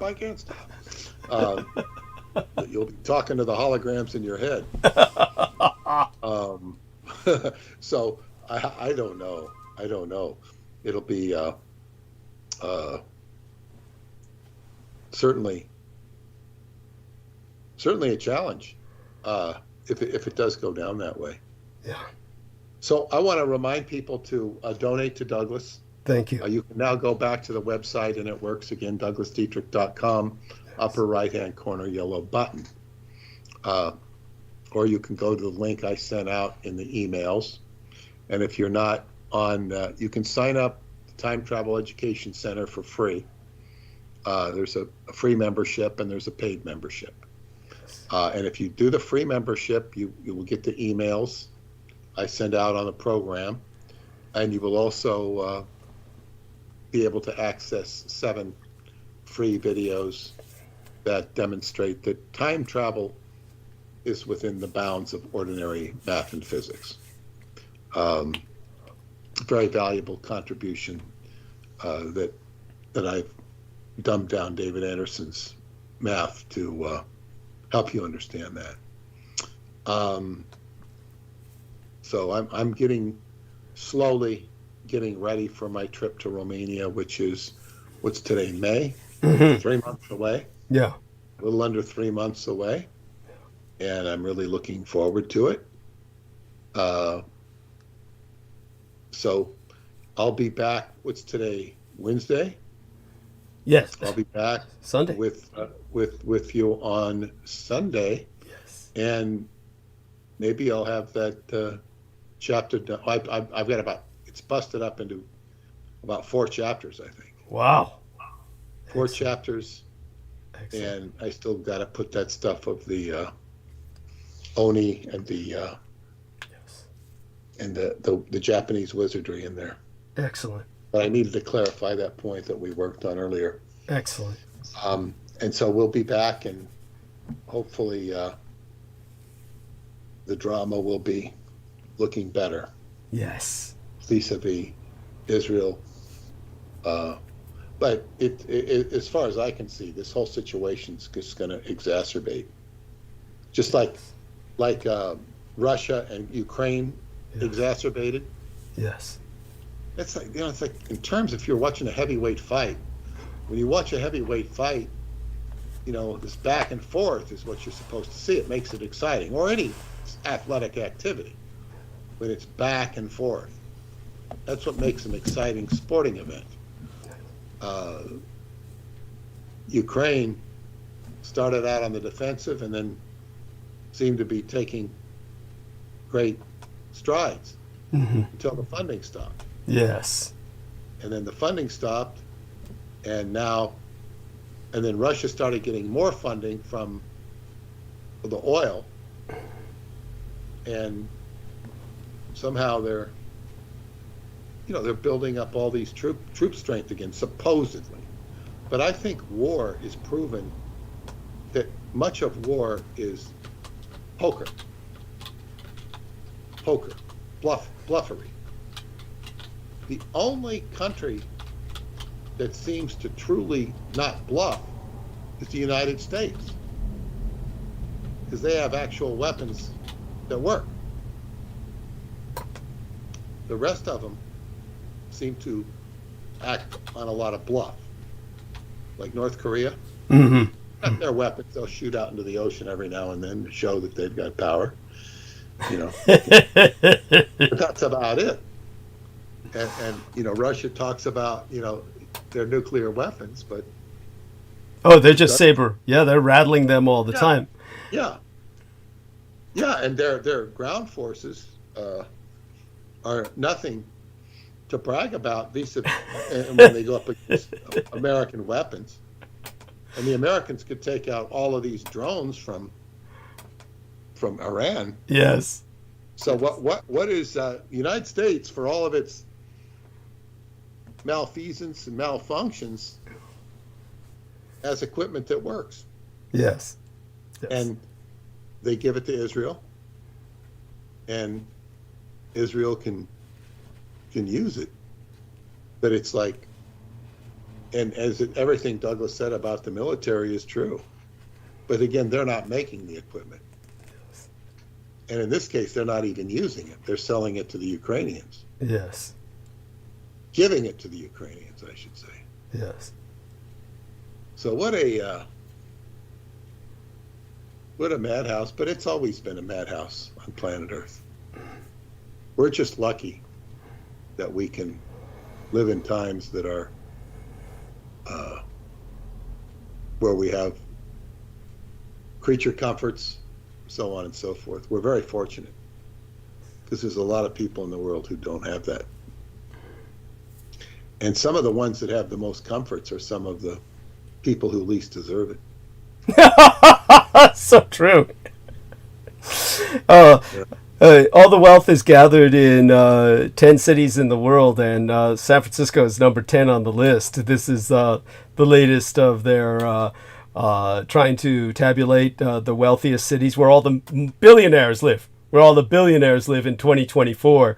And of course, at the top of the list is New York City, number 1, with the most billionaires. But number 10 at the bottom of the list is San Francisco, with 50 total billionaires that we have in residence. But between that Billionaires? Billionaires. A rare commodity. They're more common than they've ever been. Yeah. And so, you know, pretty soon, like a millionaire is really relatively nobody special anymore. A millionaire is somebody who has 2 houses. That's right. Or maybe 1 house. Yeah. Even just maybe 1. 3 houses. Yeah. But it's like, so, you know, a millionaire is basically a homeowner. Yeah. And then a billionaire is of course considerably something, but pretty soon, you know, you're not going to be anything unless you're a trillionaire. Yeah. They should just change the currency of the United States to the name lira, Italian lira, which was notorious for, you know, I want a Coca-Cola. That'll be 12,000 lira. Make you counting all these numbers. But anyway, okay, so I'll say good night to everybody. Remember to donate to Douglas, and we'll see you on Sunday. So bye-bye. Bye for now. Love you dearly, and blessed be thy slumber, and sweet be thy dreams. Okay. All right. Take care, Peter. So Peter Moon, skybooks.usa.com. We're going to call everyone now so that I can attempt to refresh myself as soon as possible. Let's see who we can get into a solid conversation with us. We're going to, of course, bring on the people who are willing to come on. And let's try and call some people who don't normally appear on the list. And meanwhile, I've got these vicious wankers in my eye that I have to get rid of. These are the eyelashes falling into my eyeball because of my distichiasis, which is not a condition or some kind of disease. It is the fact that I have a double row of eyelashes like Elizabeth Taylor did, which is supposed to make you infinitely more attractive, but there's a price to be paid for it. Your eyes are in constant pain because lashes are constantly falling into your eyes, and it is a bitch. There's no describing it. It is agony. And it's just, your eyeballs become two magnets, organic magnets, that just attract eyelashes into them like mad. So it's just awful. Life is hell. But, we go on. And let's try and get myself psyched up for a good monologue tonight, mostly revolving around the Jewish question. Obviously, some other geopolitical issues that will take me there, but we'll ultimately get there and stay there. We will, if I can help it at all, we're going to reach the red heifers tonight.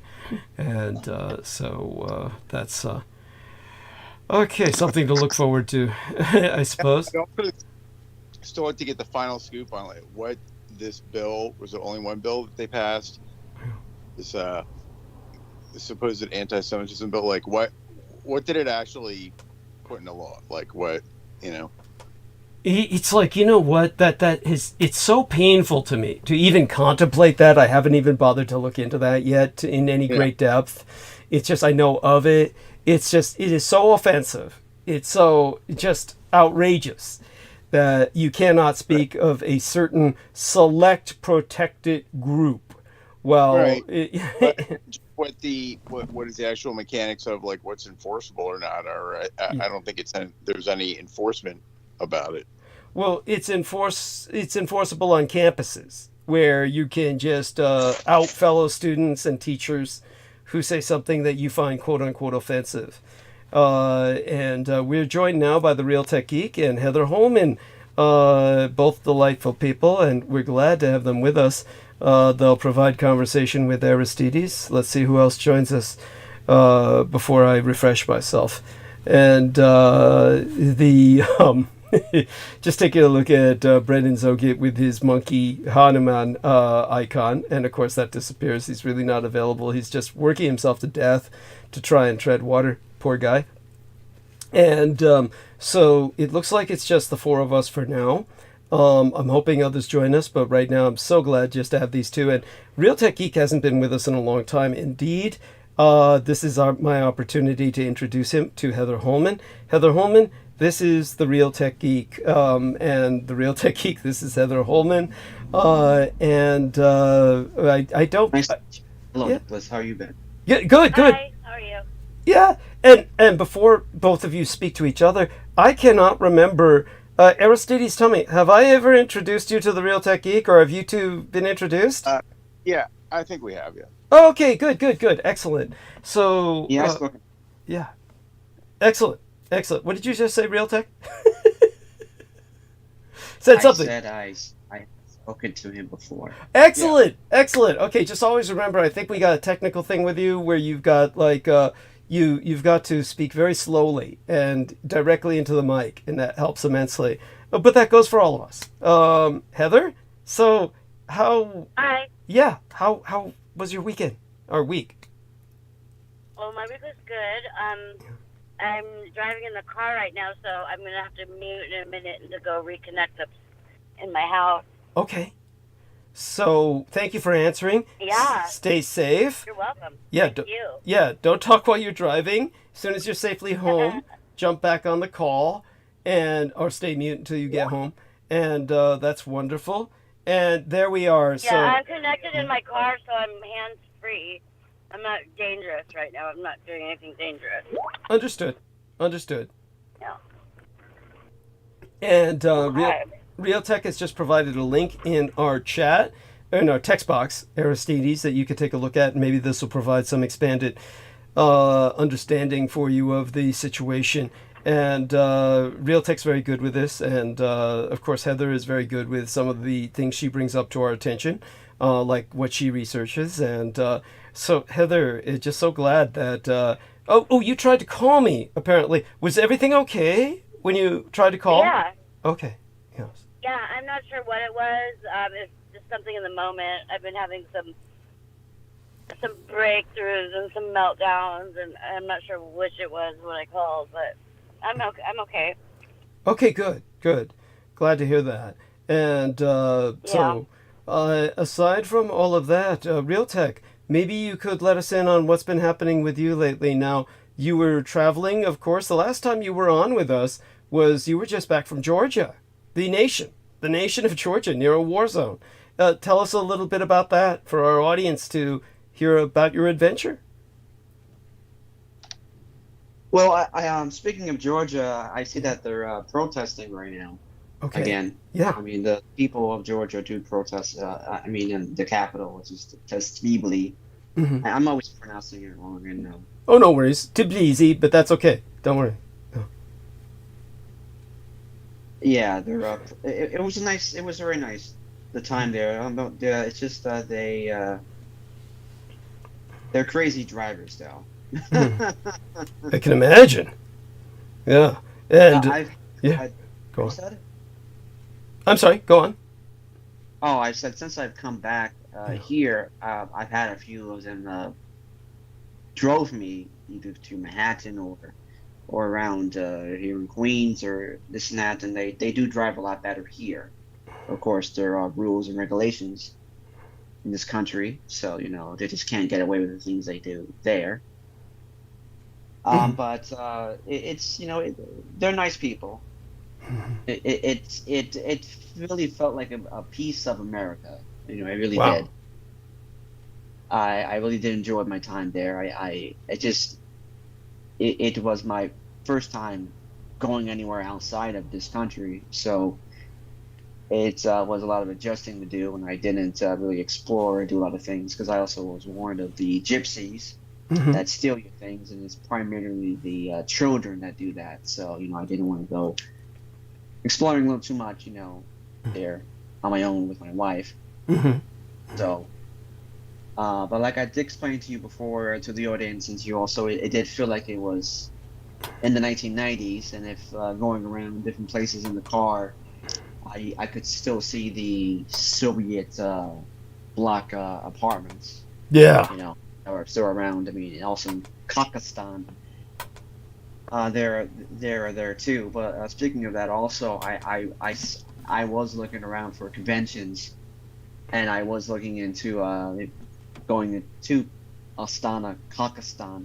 And ironically, when I did come back home, I saw there was a convention there for the first time called I don't know the show. I forget what the show was called, but I guess Kazakhstan Con or whatever it was.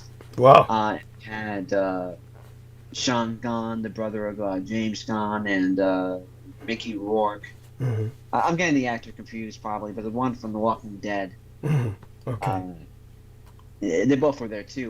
It was a very large show, and a Korean cosplayer I follow also. I would have loved to have gone there. That would have been so much fun. Oh man. But there's always next year. There's always this year. Yeah. Great. It was a good time. It was a good time, though. It's just as my friends say, of all places to go in the world for the first time getting your passport, it just had to be there, huh? Yeah, of course. Yeah, exactly. Yeah. I'm sorry, I didn't mean to overtalk you. No, that's fine. You're not overtalking me at all. I'm just warming you up so I can take my refreshment break. I think you're doing great. You're doing great. Yes, but basically, yeah, they are protesting the people in Tbilisi for Georgia over the last 2 weeks because they want their European future. And I wish I was there to take pictures of it because there are pictures of a Georgian flag with also the European Union colors, and I wish I was one to get what I call, of course, the money shot. But last year they were also protesting also about these CIA agents also. So there is definitely a lot of fuckery that goes on in that country. Yes. And of course, since 2008, I know that the Georgian Caucasus region, I can't remember the name of the two regions, but they've been cut off, from Mexico, Putin. So, yes. unfortunately, he was threatening. I remember 2000. He was threatening the nukes, during the 2008 Olympics. But 80% of Georgians aspire to join the EU, and more than 70% of wish to join NATO, which is a shift from from I guess Article 78. I'm just reading this really quickly. This article I have here, I'll link in the chat. But the growth of Russian influence and expected subsequent pull of Georgia into Moscow's orbit could significantly have repercussions. Yeah, I mean, it's in the Ukraine in the making. So that's why, in a way, I really didn't want to be there too long either. But I do want to go back there. But I'm just surprised that allegedly that I don't understand. I don't know why that Putin has not been taken out yet. Thank you. Yeah, thank you. Yeah, it's his guards. I'm sorry. Go ahead. No. Please continue. Please continue. Go ahead. I'm sorry. No. Please continue. I like I said, I'm getting ready to refresh myself. You're doing well. You're leading us into a good conversation. So I want you to continue leading us into this good conversation. I'll let you know when I'm ready to take a break. So I'm just listening to you get into your, groove, so to speak. So continue. Yes. All right. So over the past few years, both the Georgian and Russian governments have orchestrated various influence efforts aimed at paving the way for Georgia's reapproachment with Russia and preparing Georgian society for this foreign policy shift.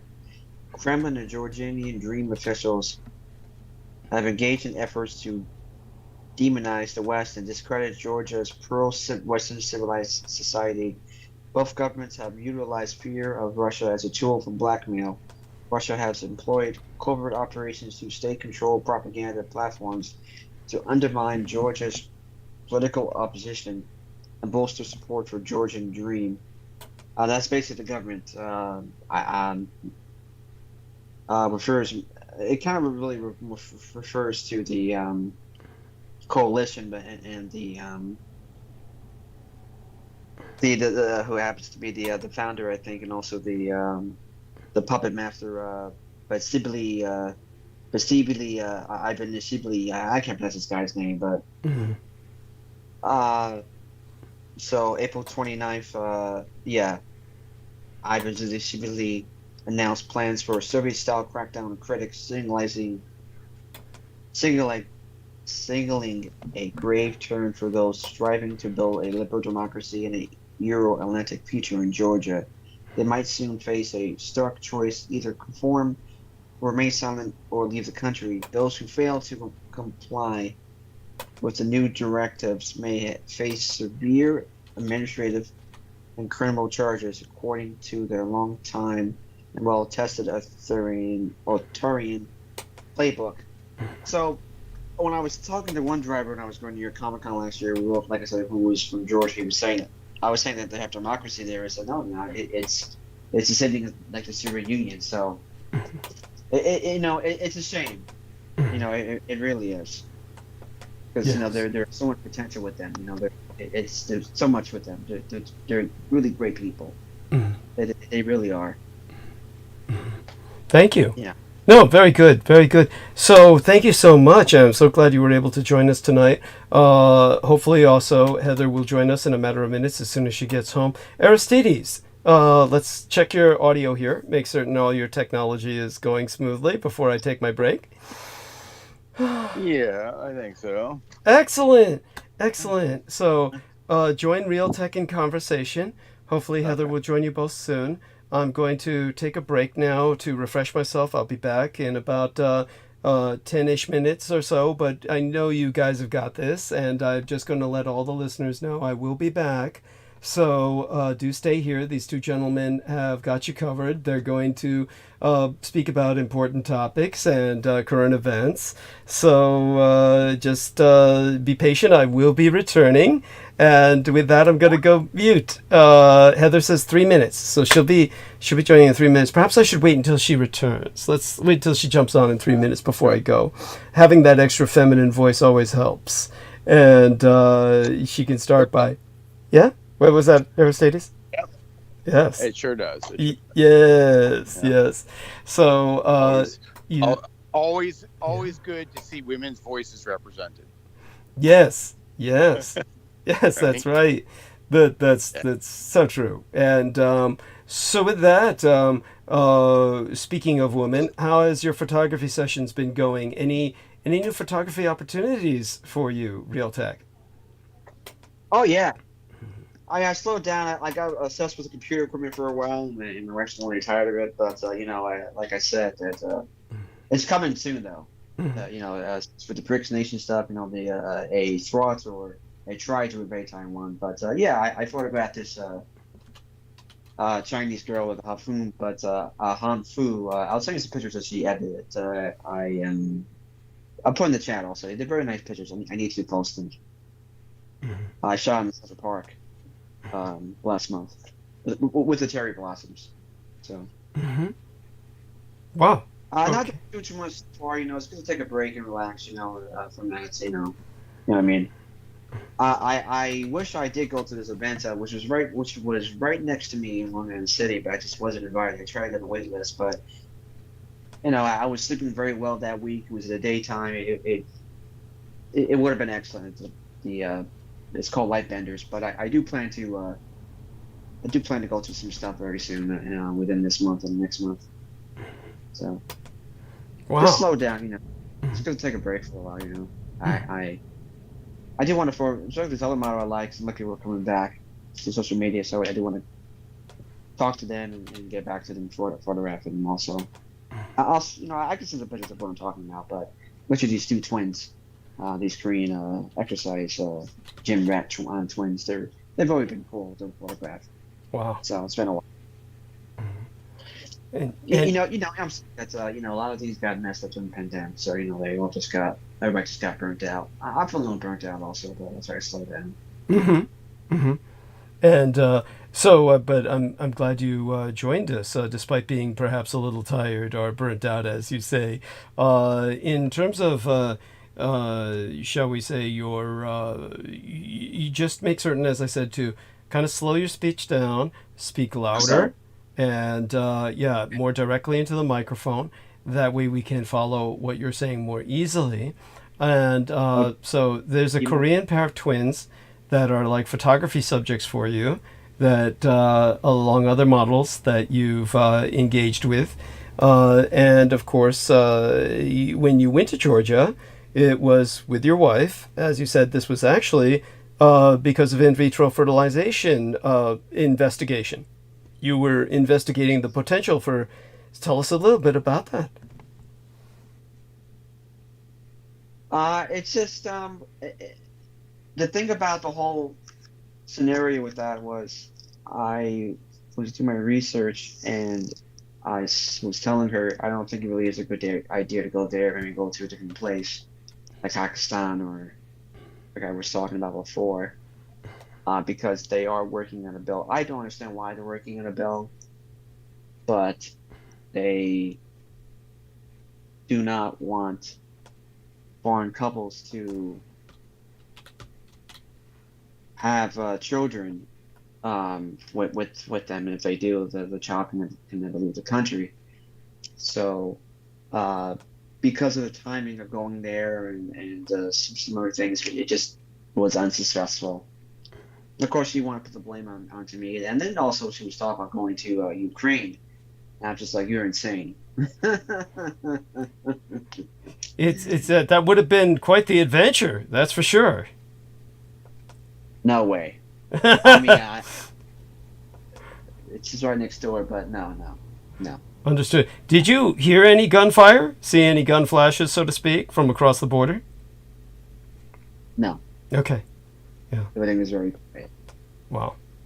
And like you said, some wild driving, nice people, all the rest of that, and really glad that you were able to enjoy your time there. So Aristides, you've been, have you traveled the world very much? You could share with us some of your travels as well. That would be appreciated. Not very much, I'm sad to say. I've been in a few different places in the U.S., and I have been to Europe. Not much. Where was I was curious to confirm where Realtek had traveled to. Realtek, could you tell us again the nation that you had traveled to? Again, speak slowly and loudly directly into the microphone, and that will help everyone to follow your story. Okay. I went to the country, not the state, because it does get confusing. Georgia. Yeah. Georgia. Yeah. Country. To Right. see. Right, yeah. And People do think, Interesting. of course, it's the state. What you said? Interesting. How long were you there? I was there for about 10 days, 2 weeks, something like that, Nice, for a while. nice, yeah. Is this business or business or pleasure? It was a mixture of both. Oh, okay. wonderful. And so, like you said, when you spoke of these conventions, you mean like comic book conventions were then being held in some of the former Soviet Central Asiatic republics, correct? Yes. Okay, great. Yeah. Tell us about this. Like Caucasus Mountains, but they were calling it Caucasus-Con, something like that? I had to look it up, but or Astana-Con, I think it was. I had to look it up again. I'm not 100% sure. Yeah, I believe that's what it was. Interesting. So these are almost like subunits of those former republics, because, of course, that's not one that I'm actually familiar with off the top of my head. So yeah, Well, it's. I didn't mean to interrupt you. I'm so sorry. no, that's fine. Continue. Yes. Well, the country of Pakistan is the largest uranium producer in the world. Oh, you're talking about Kazakhstan. Kazakhstan? I'm pronouncing it, of course. Yes, exactly. Okay. No worries. That's so Kazakhstan is big. It's big. Kazakhstan is big. And continue. This is exciting. So that's tell us a bit about what you learned about this. Well, in general, I know people. I know I know people from that country. Mm-hmm. So I never really learned any language with them, but I'm just saying that when I was doing my research for which countries in the world have surrogacy. Mm-hmm. Like surrogate mothers that carry the baby to term. Yes. Right. That I saw that they have it there, and I was telling my wife, maybe we should just go there instead. And at the same time, I was looking at, plus, there's no war there. I was just, my concern was that anything could happen if we go there to Georgia and the country, not the state, that could be stuck there. And of course, like I said, you want to go to Ukraine. Sorry, I was about to say in Chinese. But anyway, like I was saying, that I just put a link in the chat for the show. I was looking out for shows. Maybe I could go to a show. Right. That was in one of the countries, like in Astana, Pakistan. And yeah, I think this is the second show it's happening in 77 days. But yeah, it was when I went home and I saw her on Instagram. They had a show. I was so upset about that because that definitely would have been a lot of fun. That's something I really enjoy doing. Mm-hmm. So, and there's no, and I'm saying, sorry, there's no bill that they want introduced to stop foreign couples from having surrogacy. Right. So, okay. Wow. It's a lot of money in this country. Mm-hmm. It's an asinine, exorbitant amount of money. Right. Okay. Yeah. You mean in this country they charge so much for in vitro fertilization or maternal surrogacy? Yes. Heather. So Heather, dear young lady, say something. Say hello. Hello. Oh, we're so glad to have you with us. So, honey, these two wonderful gentlemen, perhaps you've heard a little bit about our man Real Tech Geek's adventure. He is Mhm. married to a Chinese wife from the mainland China, from communist China, and so they decided to visit Georgia. Yeah. I'm sorry, say that again, Real Tech? Guangxi Yes, Wang Xiren. And Mm. so they decided to visit the nation of Georgia because they were investigating the potential for a surrogate mother. And I just think that it's, you know, did your wife consider Real Tech? You're just, sleeping with some chick and getting her pregnant? Over there. And then she could carry the baby to term. I mean, is it that simple over there, or do you have to jack off into a Dixie cup? I would have loved that instead of looking at a fucking room with a fucking TV screen. I couldn't turn the damn thing on, looking at some damn porno. You know, I had to give you a fucking suck off and shit. It's fucking bullshit, man. I have a fucking call. You know what I mean? Oh, I'm so sorry it didn't work out the way I would have preferred it. That's I mean, I have a fucking orgy and shit. At least something to get my throat on. Well, I'll go travel around the fucking world. My ass is fucking killing me. Sitting on the damn sea for hours.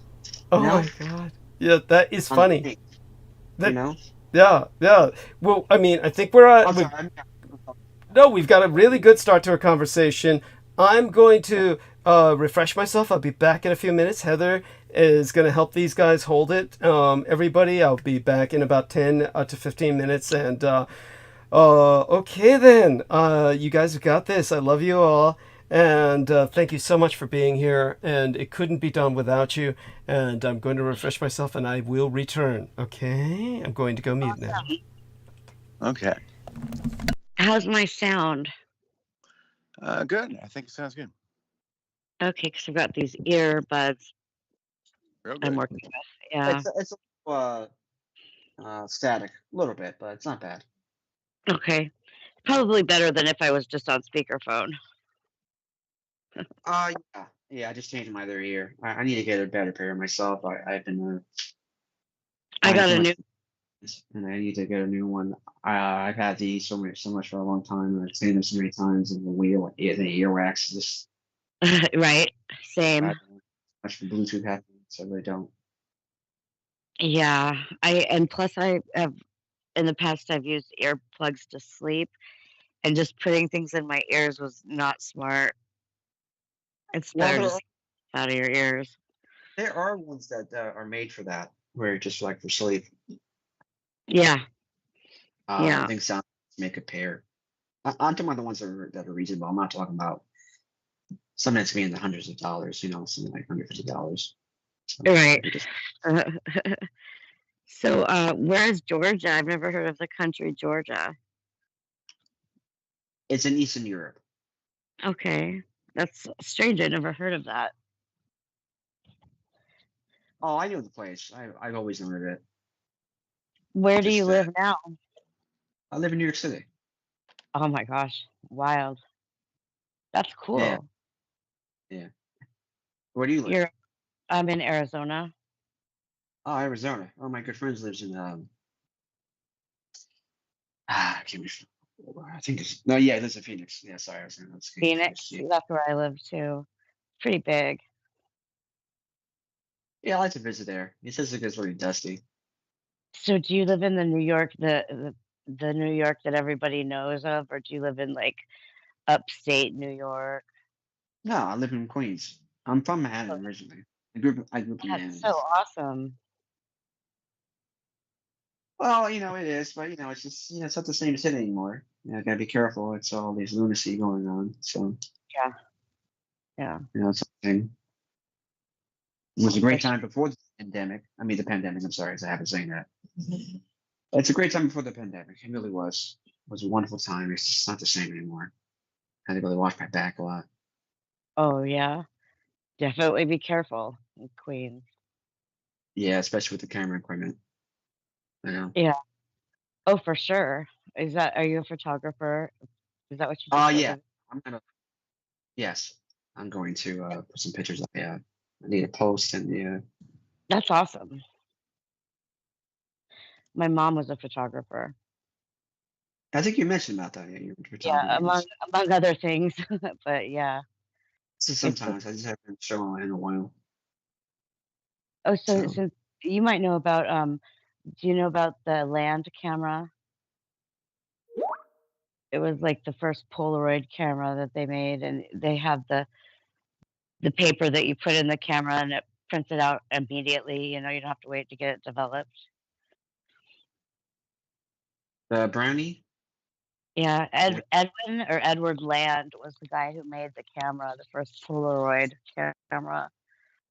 Oh, okay, okay. Sorry, I think I'm on Kodak. No, I guess they were Yeah. competitors. I'm sorry, Rita. I guess they're competitors. Well, I mean they were, yeah. Yeah. The only one that now is thriving well with the Polaroid thing is Fujifilm. Fuji. So Do they even Yeah. still have the dark rooms and stuff where they would develop?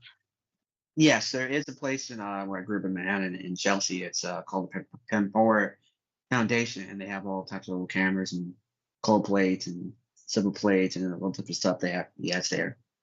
Yeah, it's like a history now. All the 100 years ago. I mean, yeah, it's basic learn, but I don't really know. Like, I'm I want curious about to- all the chemicals, but- the chemicals that they use for developing. I'm sorry. The chemicals that they use for developing. Yeah. Yeah, I'm curious to know about that stuff because I was never into photography, so I like science. Yes, yeah. I met him before. I follow his gram. I'm sorry, his Instagram. I can talk to him. I'll look at. I'll find it. Cool. Asthma. So I really just don't want to mess around with that stuff too much myself. So Oh yeah. unfortunately, my grandfather did all that stuff, but I have his DNA, I have his genes for it. But I never knew him. He died before I was even born. So Right.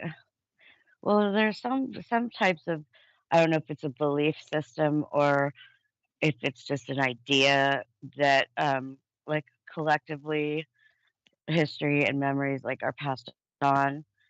Like we might not know why we know some things, but it's just because we've got the consciousness of our ancestors somehow embedded in us when we're yeah, born. yeah.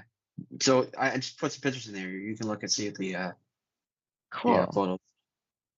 Cool. Let's see. I'll post them. Yeah. I got a new phone. I was going to oh wow. Those are beautiful. Oh, thank you. Those are really beautiful. Wow. Gorgeous. Yeah, you definitely have a knack. Yeah. Not every, no, or an eye. I guess you have the eye, what they'd say, but yeah, those are beautiful. I I got a new phone to try to so I sound better, whatever my connection would be better. But I haven't even set it up. I've been really tired today. Okay. Well, yeah. Don't. You're still don't- on the old phone? Yeah. Sorry. Yep. I'm still on my second generation SE. Yeah. See, hey, that's a good phone. That is a good phone. Yeah, I'm gonna hang on to it just in case. I got Yeah, the I have my changed the battery on it. I have a Sony Z3. When you get the battery fixed, changed, but it's got a great DAC on it, SD card, and that's what I like. A really good phone to have.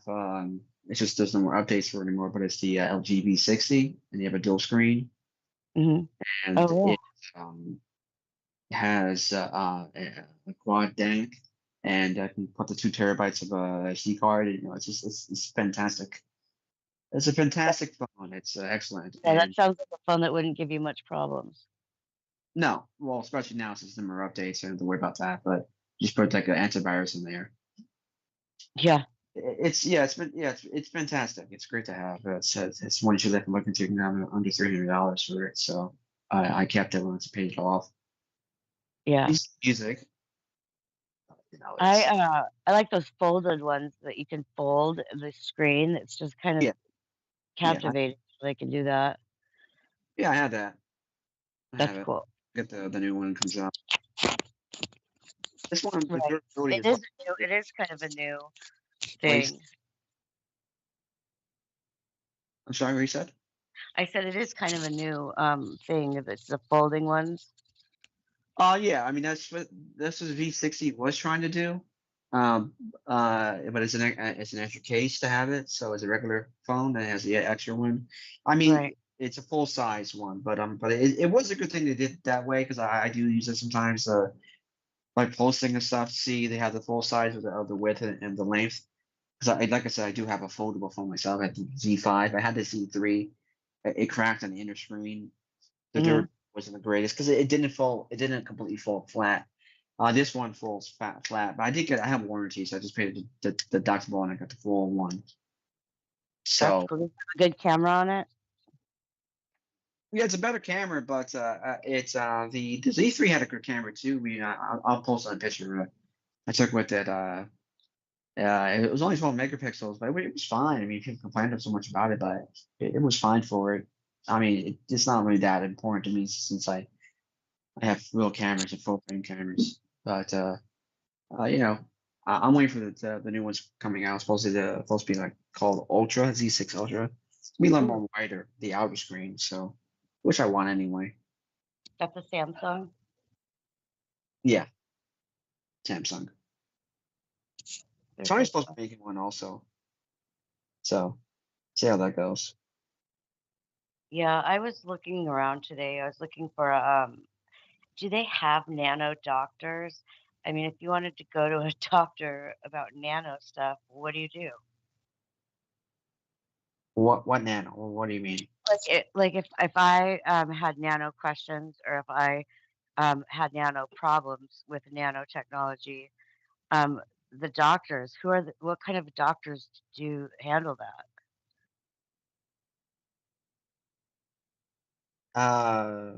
Probably not. Sorry. Are you talking about like chips, or are you talking about like implanting chips in your skin, or? Oh no, all of that. See, the thing is like I was born in 1973, and I was born right off. They started doing like my parents, my mom in particular, would do things like I'd go through procedures, things. I had a chip, an RFID chip. I had a implanted tooth with a corresponding chip, and there was this little system, I guess, that was set up, and then my mom died. And so I don't have anyone to ask these questions, and now I'm 50 years old, and the system is breaking down. It's I pulled out the tooth a long time ago, and it kind of disassembled the whole thing. So now I'm like contending with these pieces and parts and just the remnants of nano. And I don't know if I know there's all kinds of nanos going on inside of me, and I just don't know what kind of a doctor because I'm having issues. Like I need to. Yeah, well, you basically need to find a doctor that's not gonna like run away and be like, "Oh my God, that's some crazy stuff that's not real." All of them do. Yeah, all of them. Yeah. Teeth. My teeth are really bad, so I got a big fee at the doctor. I got to pay to knock me out or something. Most of the time, that's the dentist. So, yeah. So I'm saying, all is really mean, and they're always. What you said?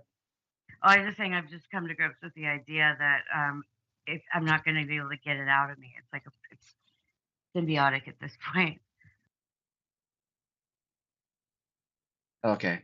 Yeah, nanomedicine is really like I don't know why it's so secretive or so like taboo. It seems like, but I figure by now in this 2024 that it would be more mainstream and not known because of the Neuralink thing. Oh, okay. I don't trust Elon. I don't trust Elon Musk. He's a fucking moron. And now Tesla's being investigated by Which even George Knight is that, it's just an insult to Nikola Tesla that he named the company that, I completely agree about that. Yeah, he jumped on that name totally. Well, you mentioned Neuralink. So, Yeah. But yeah, Tesla's being investigated for wire investigation fraud or something.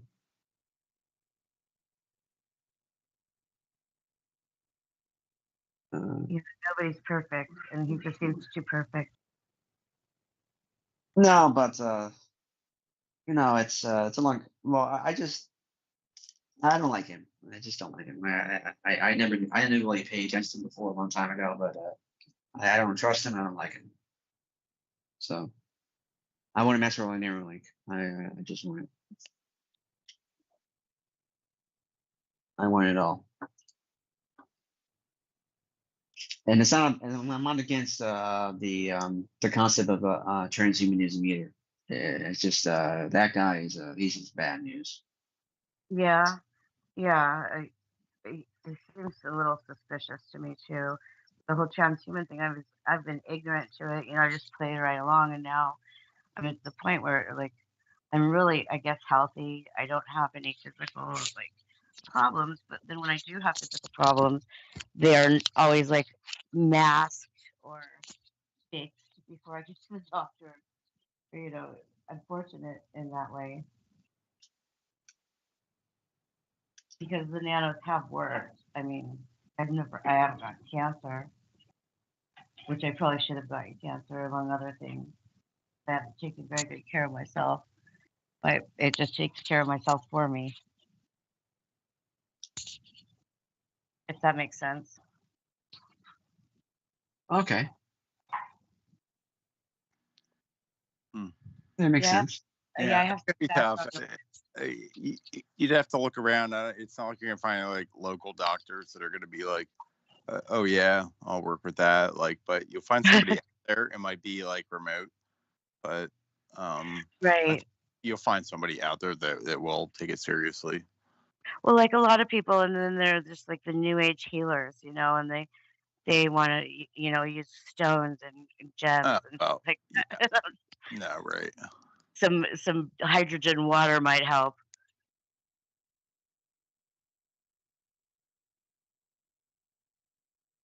No, you might find somebody that actually take it on. Yeah, there's got to be something. I'm thinking the monatomic gold might really be the trick to fixing things. Look into the King Bidders. Also Andrew Graphics. They were using it for treating COVID in Thailand for it's from Southeast Asia. It's What very was the bad. first one that you said? COVID, but it also helps with cleaning out the system. Bitters? The King of Bidders. Yeah, okay. Okay, I will check that for sure.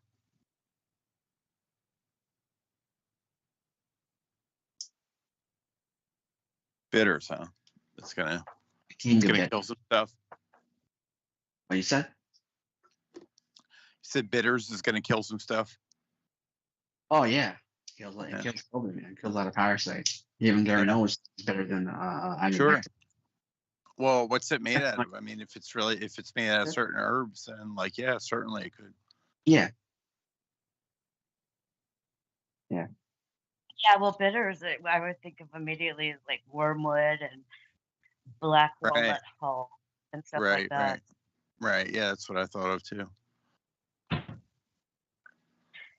Yeah, I got to be really careful though, because I don't think that I could completely remove the factory,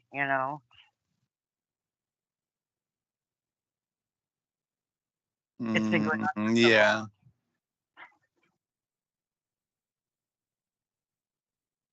Yeah. Yeah, I've always wondered how I made it this far because like I said, my health was never my priority. It was just like having a good time or, living like there's no tomorrow, but maybe that's just deep down. It's because I'm not going to go anywhere anytime soon. And I don't like that. not being human ability, the ability to think that it's going to end. More human than human. Yeah. That's by White Zombie. Yeah, it is. Totally. And there's so many, Actually, Living Dead Girl. Yeah, that's the one. Yeah. yeah, that's a good song too. Yeah, it is. Yeah, I haven't heard him in a while. I don't think he's even making music anymore. Good director though. Really good horror director. Making money from it. Yeah, of course, but it's not always about money. But yeah, legacy too. If you've been one of Doug's listeners for a long time, but Noreen, we were talking about our friend Noreen last time, and I was trying to describe maybe what we might have in common, because we just met over doing this alternative media stuff. But there's people who have to be in the Mickey Mouse Club, and then there's people who really want to be in the Mickey Mouse Club. We're the ones that really wanted to be in it, have to be in it. We're just diehard Mickey Mouse Club when we were little. I thought it was a cute analogy.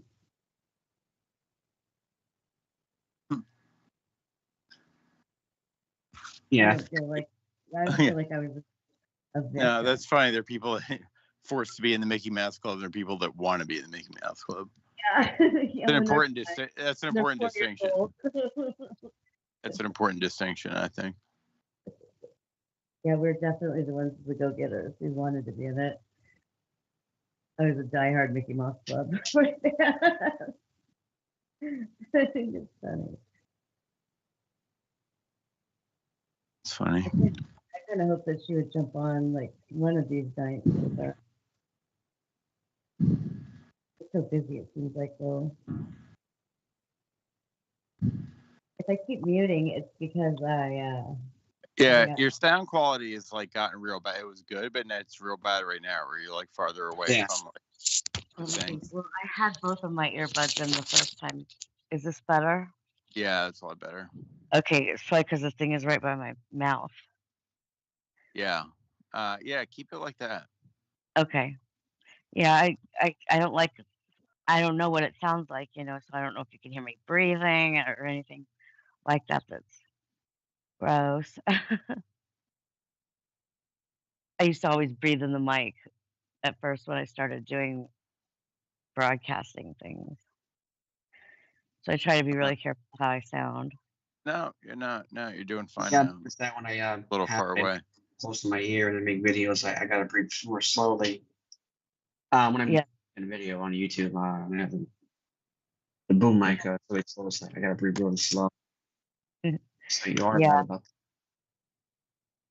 Yeah, it's definitely another art of many. Yeah, I think I could send some videos about. He's spoken about that before. Peter Baker. He narrates the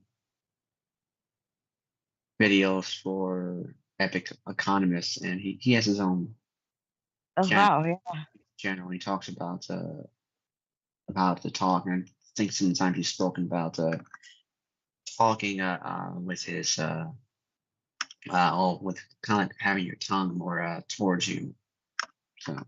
Oh, pulled back? Yeah, pull back. Yeah. Yeah. Huh. That's interesting. There's this new thing on TikTok about people, if you're a bottom teeth talker or a top teeth talker. And I guess if you notice when you're talking, if your bottom teeth show or your top teeth show, it means something. I don't know.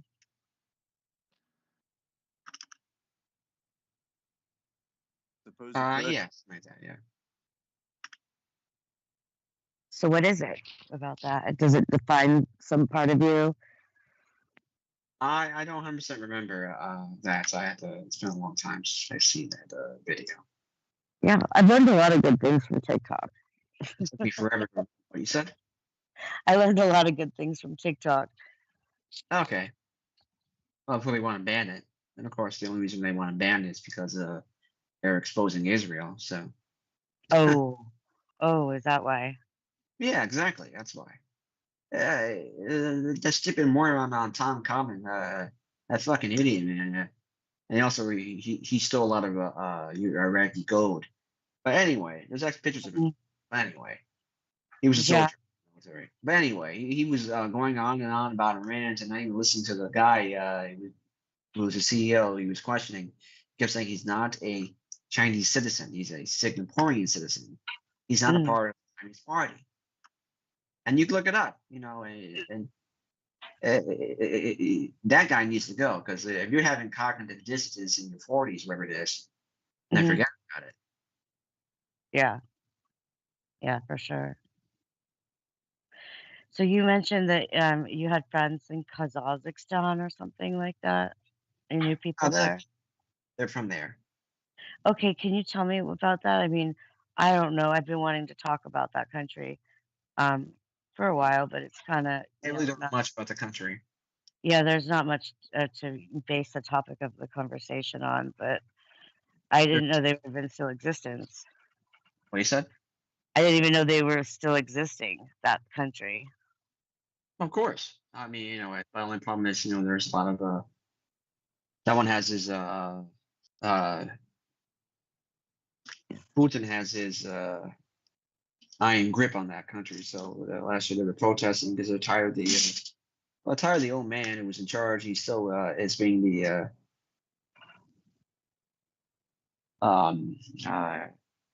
puppet master. But So in the war between Russia and Ukraine, where did that country stand? Was it neutral or? It's like Belarus, it's a what's the word? Protectorate of Russia. So it's unfortunate. Oh, so they would be on Russia's side. Yeah, they were protesting last year. Well, even the people who want it, people were protesting last year about the raise of the oil pricing, and basically the military came in from Belarus and killed the protesters. It's bad. You can look it up. Okay, I'm back. So I got back just in time to hear about protesters being killed in Belarus. Don't tell me, Heather. What? No? Where? No. Kazakhstan. Oh, Kazakhstan. Okay. Yes. I'm sure they would have shot them just as well in Belarus, but... yeah. So not that that's a laughing matter, but you get my point. It's a harsh reality. So Heather, yeah, what was she saying? Apparently the two of you were talking. I got back just in time to see her symbol was up, and then you were responding to her about these protests, and you can look it up. Were you skeptical of this, Heather, that they were doing this? No. No, I was just saying that I wanted to know more about that country because I don't know much about it at all. Oh, okay, yeah. So I noticed that some photographs are up here. These were photographs of some of the models that our man Realtek was working with, correct? Yes. Yeah. Right. Yeah, I can post some more pictures from. Are those the twins? Right. Heather, you're really blurry. Aristides, have you noticed this? Was she like this throughout the... Been a little hit or miss. I think she's using like a headset or something. Here, how's that? Is that better? Yeah. What were you on speakerphone or something? No. I just have these earbud things. I got a new phone. I'm gonna set up. Infinitely better now. Your quality of sound is infinitely better now. Yes. Yeah, I need to go back and listen, and so I know how to hold it. Right. Surrogacy. So about this surrogacy. So Realtek was showing you about the Kazakhstan's affordable surrogacy. I'm going to sneeze. Do me a favor and this time talk while I sneeze. Last time everybody just... Bless you. Oh. Yeah. So the reason why I wondered about the Kazakhstan, or however you say it, is because I saw a video, and it was really like a jaw-dropping video about how they kind of like have terrorized the world. Kazakhstan? Yeah, and they're an actual mafia that is just like taking over the world. Oh, it might be one of these. Yeah, definitely. There's a lot of hardcore mafias. As a matter of fact, if you ever see the movie Rollerball, the original one was, of course, with James Caan, and that's a classic. A lot of people really hated the remake. But one interesting aspect of the remake was that it's supposed to all take place in Kazakhstan. Is that they basically have a gladiatorial combat that is a blood sport that gets started in Kazakhstan, and they film it and televise it on almost like a black market cable. Because the government's willing to tolerate people killing each other for sport, and right. So it certainly, there's a portrayal of Kazakhstan as it's post-Soviet corruption without a doubt. It's they're in a very strange place. They're like they try to balance between Putin and communist China. And if you ever took a look at the leader of Kazakhstan, you would think he was some kind of Japanese corporate executive or something. But he's just an Asian-looking kind of, they can look very Asian because they're formerly the Soviet Central Asiatic Republics. But they're ethnically predominantly supposed to be Turkic.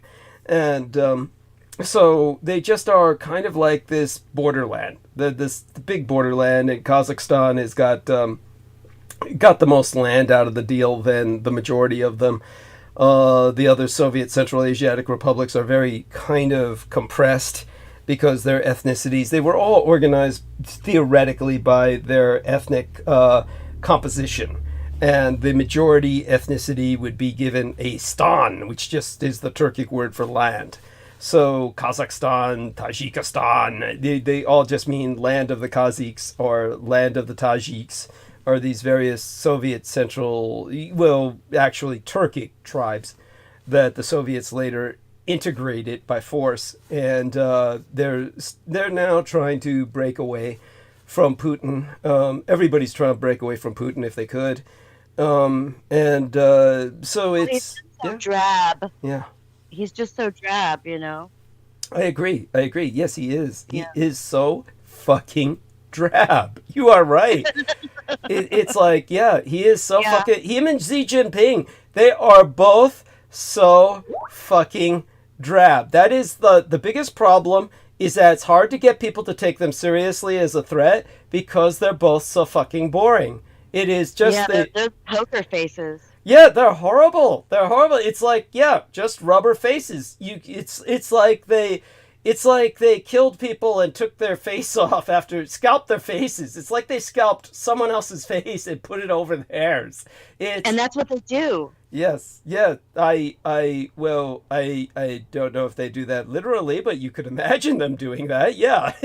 You could. I'm just, maybe literally, maybe it's just because from what I understood, they were known to steal identities and infiltrate governments or whatever. Like, that's what happened to, every country, starting with France, I believe, where they just kind of people passing through, and then they would welcome them in, give them a place to stay, make them feel welcome, and then stole their identities and continued as if they were identity theft. You mean like somebody visiting Kazakhstan or one of Russia or China or something like that? Or days before cars and days before electricity back then, when everyone would have to move by foot. I'm thinking Moses times or something a long time ago. When they would pass through that country, they would be like, "Oh, hi, welcome. You must be tired. Take a nap." But in those days, why would identity be all that important when we didn't have IDs? Well, I don't know. Did they even have money? They must have had money because that was the whole objective. But by the way, just so people know, there was some kind of very primitive identification process in those days, but it's like it was so primitive that honestly, basically people knew you where you were born, and once you left that, it's like you could be anybody. Once you left, it's of course you couldn't get away with portraying yourself as royalty, because how could you do that without surrounding accoutrements? You know, you have to have... or without their face, and they would take their face and put it on them. Well, this is where, okay, that's an interesting idea, but just so... there would be no need to do that, because most people, it's not like we had facial recognition in those days. It wasn't like people understood. How do you know? Hey, wait, that's not how that guy looks. That's not how that guy looks. The only way people identified the king was because he was surrounded by a bunch of goons. Then they say, oh, that guy's a king, because your average person couldn't afford to be surrounded by a bunch of goons. So it's like, I probably got a lot of mixed up information when what I got out of the story. I'm going to post the video just so, in case anybody in the listenership wants to know what I'm talking about, they can make of it what they can get out of it. Okay. You know. But just so people understand a little bit about face transplants. The face transplants have happened, and these are medically possible. They're not probable. No, I mean, it's not a case of that. It's face transplants can be performed, but the reality is they don't really take well. They don't take well. Aristides, do you know something about this? It's never going to look great. Come on. It's not Hollywood, man. It's not Hollywood now. Science fiction Hollywood.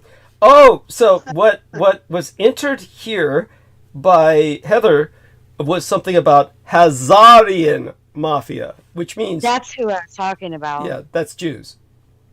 Oh, okay, well, maybe I need to listen to it again. Yeah, the subtitle is The God Eaters. And all right, so these are people who feast off God, meaning that this is part of their exploitation of the divinity to their advantage. That's what he's talking about, and so that makes sense. The God Eaters. I can see what he's saying. I would have to kind of give it a listen to find out more about it. Yeah, he's really just a neophyte, I guess, about understanding of it all. So that's why it didn't pick up on the true message there. Oh, right, but that's fine. It's look, these are very confusing for people who, aren't following the politics like I do. I mean, I live, eat, and breathe this stuff. I mean, this is what I swim in, is the seas of geopolitics. So when it comes to things like this, it'd be very difficult for most people to just start looking at these names and make sense of them. Kazakhstan and Khazaria are two different places. Yes, the Khazars specifically refer, just so you know, from this point forward as a point of reference. So just so people understand, the Khazars are, quote unquote, the 13th tribe.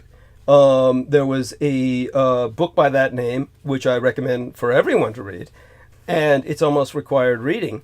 But I'm trying to remember the author, and we can look it up. You just look up the title of the book, and you'll get the author. And I'm rather embarrassed I forgot his name. So Arthur Koestler. There we are. So surname is spelled Koestler. You there? Oh, I'm here. Yeah. Oh shit. I didn't expect them to go mute. There we are. Went mute by accident. So, what was anybody able to hear before I went mute by accident? Because I was planning on going mute to blow my nose, and somehow that went mute, somehow after I had, You were looking for something. Yes, the 13th Tribe. The book, The 13th Tribe, to look up the author. Yeah. Arthur Koestler is the man's name. So Arthur Koestler was a Jewish scholar of high repute, and he wrote The 13th Tribe. And because he was a Jewish author of such academic reputation, he could not be shouted down. They could not character assassinate him.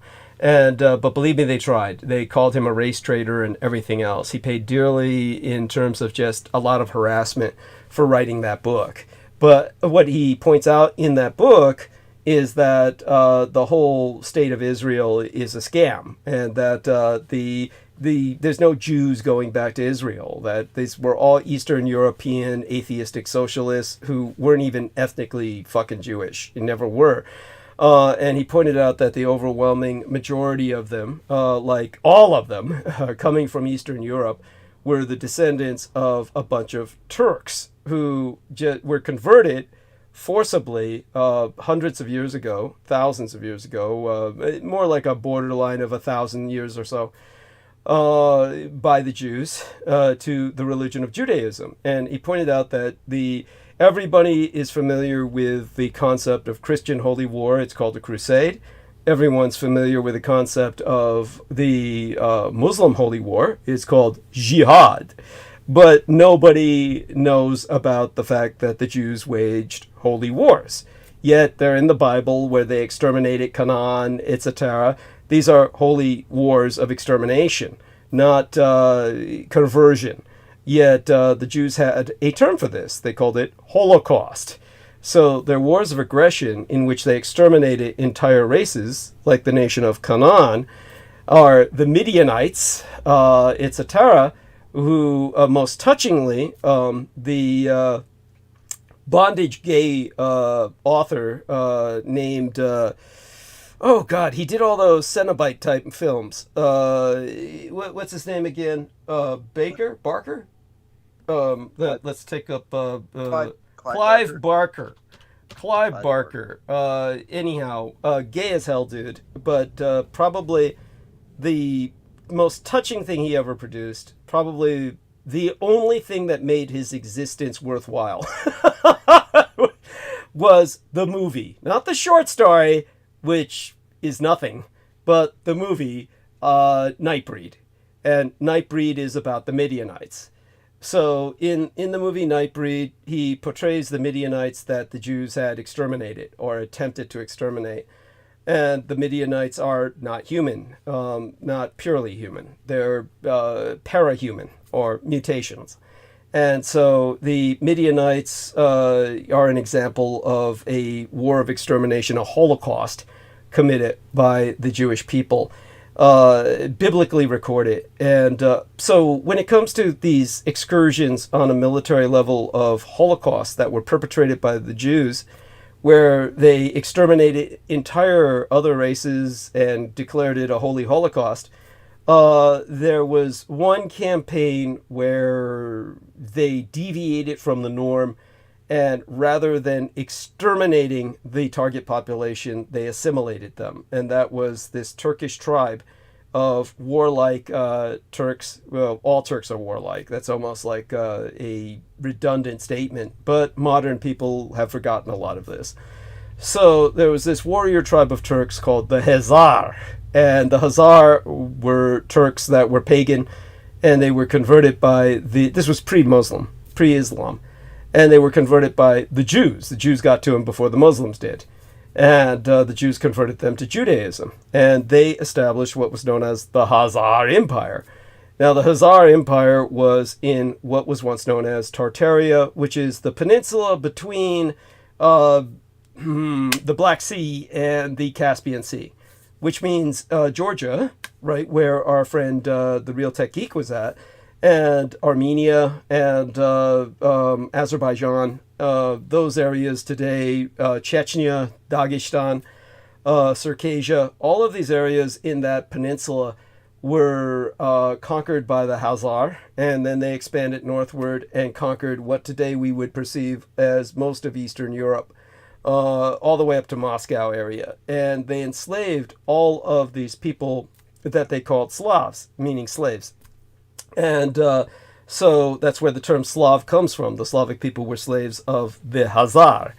And so these Judaic acculturated, these Jewish acculturated Turks conquered the Slavic people, enslaved them for hundreds of years. And then when their empire collapsed, they all migrated into Eastern Europe and formed these ghettos in Eastern Europe. So all these Ashkenazim Jews that came out of Eastern Europe after the fall of the Third Reich on the surface world, and they all migrated into Israel, what author Koestler was pointing out was that none of these people are fucking Jewish. These people are not ethnically Jewish. They're just a bunch of Eastern European assholes descended from Turks, and they're all claiming they're Jewish, but they're not fucking Jewish. And this is, quote unquote, the 13th tribe. This is all of these converted Turks that have conquered Israel and are setting up this kind of like biblical cosplay affair where they just kind of like saying we owned this land thousands of years ago, and he's saying no, you didn't. You were never here. You were never in Israel. You were never in Palestine. You were in this area of the Tartarian Isthmus, the peninsula between the Black Sea and the Caspian Sea, and you're just displaced, and now you're displacing other people for no goddamn good reason. So there you have it. That was the book, The 13th Tribe, which is required reading for anyone. And that is where we get the term Khazar. So Khazar means that... 13th tribe was also, I think it was in Ethiopia, and the Jews didn't want, the Israelis didn't want to let them in, right? Am I correct? It's one of those things where you have this term, the 13th tribe, and it can be used as just kind of like the missing people. It's kind of like used in one way or another, but with the Ethiopian Jews, we know that they're really Jewish because they come out Jewish on genetic tests. And we know that yes. Israel made it a policy that theoretically anyone who could prove that they were genetically Jewish would be allowed citizenship in Israel. Then what happened was there was this tribe in South Africa, all the way down from Ethiopia. It's at the, bottom end of Africa, South Africa, that said that they were Jewish. And the Jews just laughed at them, and the Israelis laughed at them. And it came down and obligatorily did some genetics tests. And it turned out they were all Jewish. So, yes, there are black Jews. They are dispersed in Ethiopia, South Africa, and these would be far more true Jewish than the Jews in Israel. These would be far more solidly Jewish genetically than the Jews in Israel because their kingdoms trace back to fucking Sheba and shit. He's talking about like these guys go back thousands of years in these ancient empires interacting with Solomon, whereas these people in Israel don't have anything like that. They're just a bunch of converted Turks in the majority. Of course, now a bunch of Sephardim have migrated into Israel, but they're by no means the majority. They're like a minority group, maybe at the most, something like 20%. I'd have to check on the demographics. So you could claim that there's real Jews in Israel, but at the same time, Israel is extraordinarily racist, and they make life a living hell for the Ethiopian Jews or the black Jews that go there and try to get them to leave as soon as possible. And most Ethiopians will say that they've had a hell of a time in Israel and that it's extraordinarily racist. So it's just a racist cesspit of assholes, and it's like it just is what it is. And obviously it needs to be, as I said, basically bifurcated at the least. Into a North and South Israel, push all the liberals and the Slavic Jews up north, where and then all the Hasidic and all the extremist religious Jews in the south. It would be like the old Jewish kingdom. It'll split into two between Israel and Judea. That'd be like a North and South Korea. It'll just be a much better arrangement for everyone because the DMZ in the middle could be the bridge between Palestine and the West Bank, and you'd finally have a united culture for the Palestinians. So that being, I'm sorry. My cousin is there. What about your cousin? Oh, my cousin's from South Africa. He lives in Israel. So. Tell us about this. Tell us about this. While I go mute and I blow my nose, give us a story. Maybe blow some coke up your nose.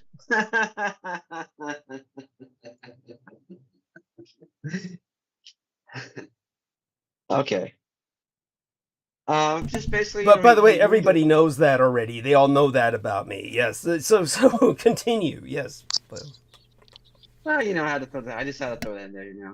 There was good opportunity doing it, so it's funny. Yeah, I mean, it's a lot better things. A lot better. There's a lot worse things you can put up your nose anyway. So, but yeah, Just basically, he just moved there because of the treatment. You know, his health is not good at all. Bad. What kind of treatments is he getting? It's for this arachnid that bit him, A spider. and he 23 hours a day. Whoa, wait a second. Your cousin got bitten by a spider and moves to South Africa for treatment. Tell us about this. He moved from South Africa to Israel for treatment. Oh, okay. So he lived in South Africa. Was he born there? Mm-hmm. So He your was. your cousin was like okay, so your cousin was like in one of those like India towns. No, he's white. He's white. Oh. You forget I'm white, don't you? I'm half white.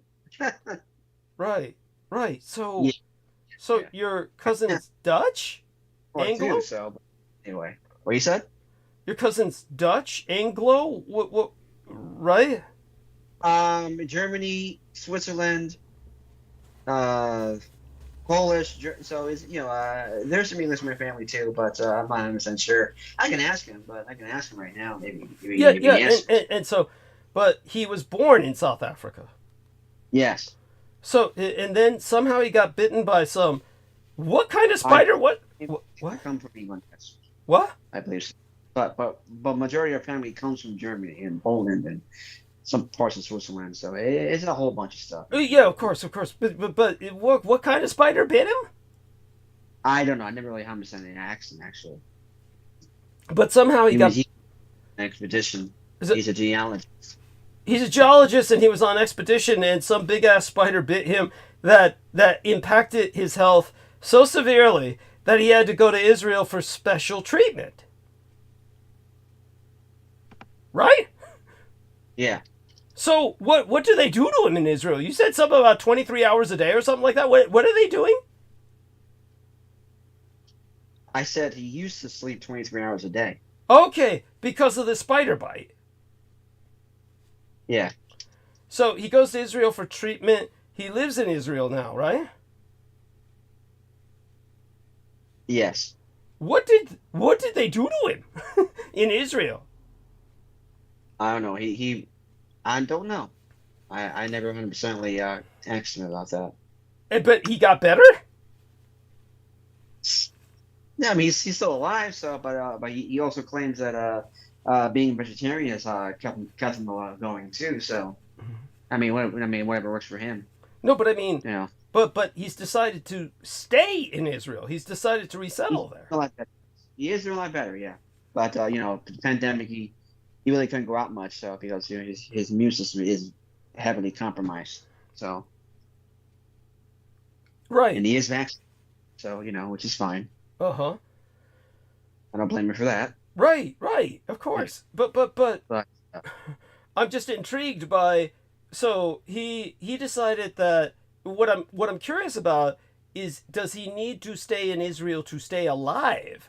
Like, if he leaves Israel, he leaves some kind of treatment that keeps him alive, or he just grew to like Israel? he likes Israel. Okay. I've asked him about it. He said no, this is home now. So, and his mother lives there too with him, and she's almost 90, I guess, something like that. She's getting up there. Wow. And so, thank you. That's fascinating. For those of you who don't know in the audience, South Africa and Israel had an alliance, a military alliance, along with Taiwan for many years. So it's not surprising he would wind up going to Israel because in South Africa and Israel, their connection was far tighter than Taiwan had with either one of them. What they all had in common was that they were small settler regimes. For those of you who don't know, Taiwan was originally populated by indigenous natives that are not Chinese. They're Polynesian. And I'm sorry? Ha. Yeah. Thank you. Japanese. Yeah, that's correct. Yeah. And then what happened was the Dutch and the Portuguese, they settled Taiwan. And the Chinese really came after them in larger numbers. And so Taiwan was kind of co-colonized between all kinds of people, including many whites. And then what happened was that as it became increasingly Sinified and the whites were driven out violently, literally, then Taiwan became eventually integrated into the greater Japanese empire. And when the Japanese Japanized the culture... 1895, yes. Thank you, yes.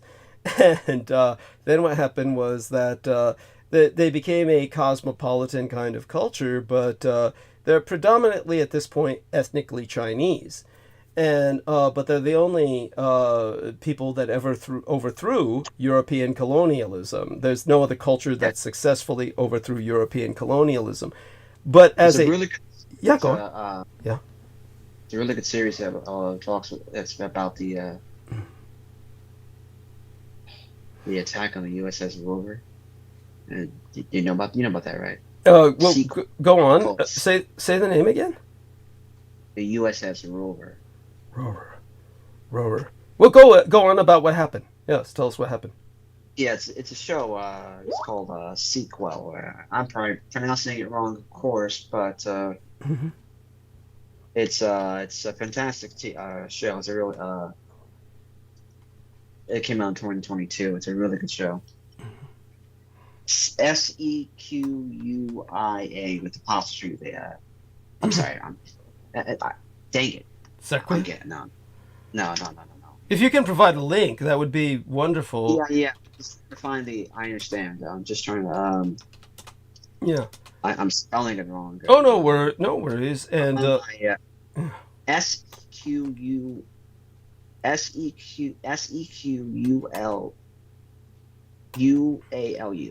Yes. No worries.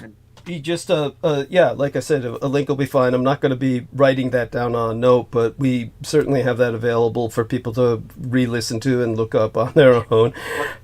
67. I'm sorry? It was March 12, 1867. Okay.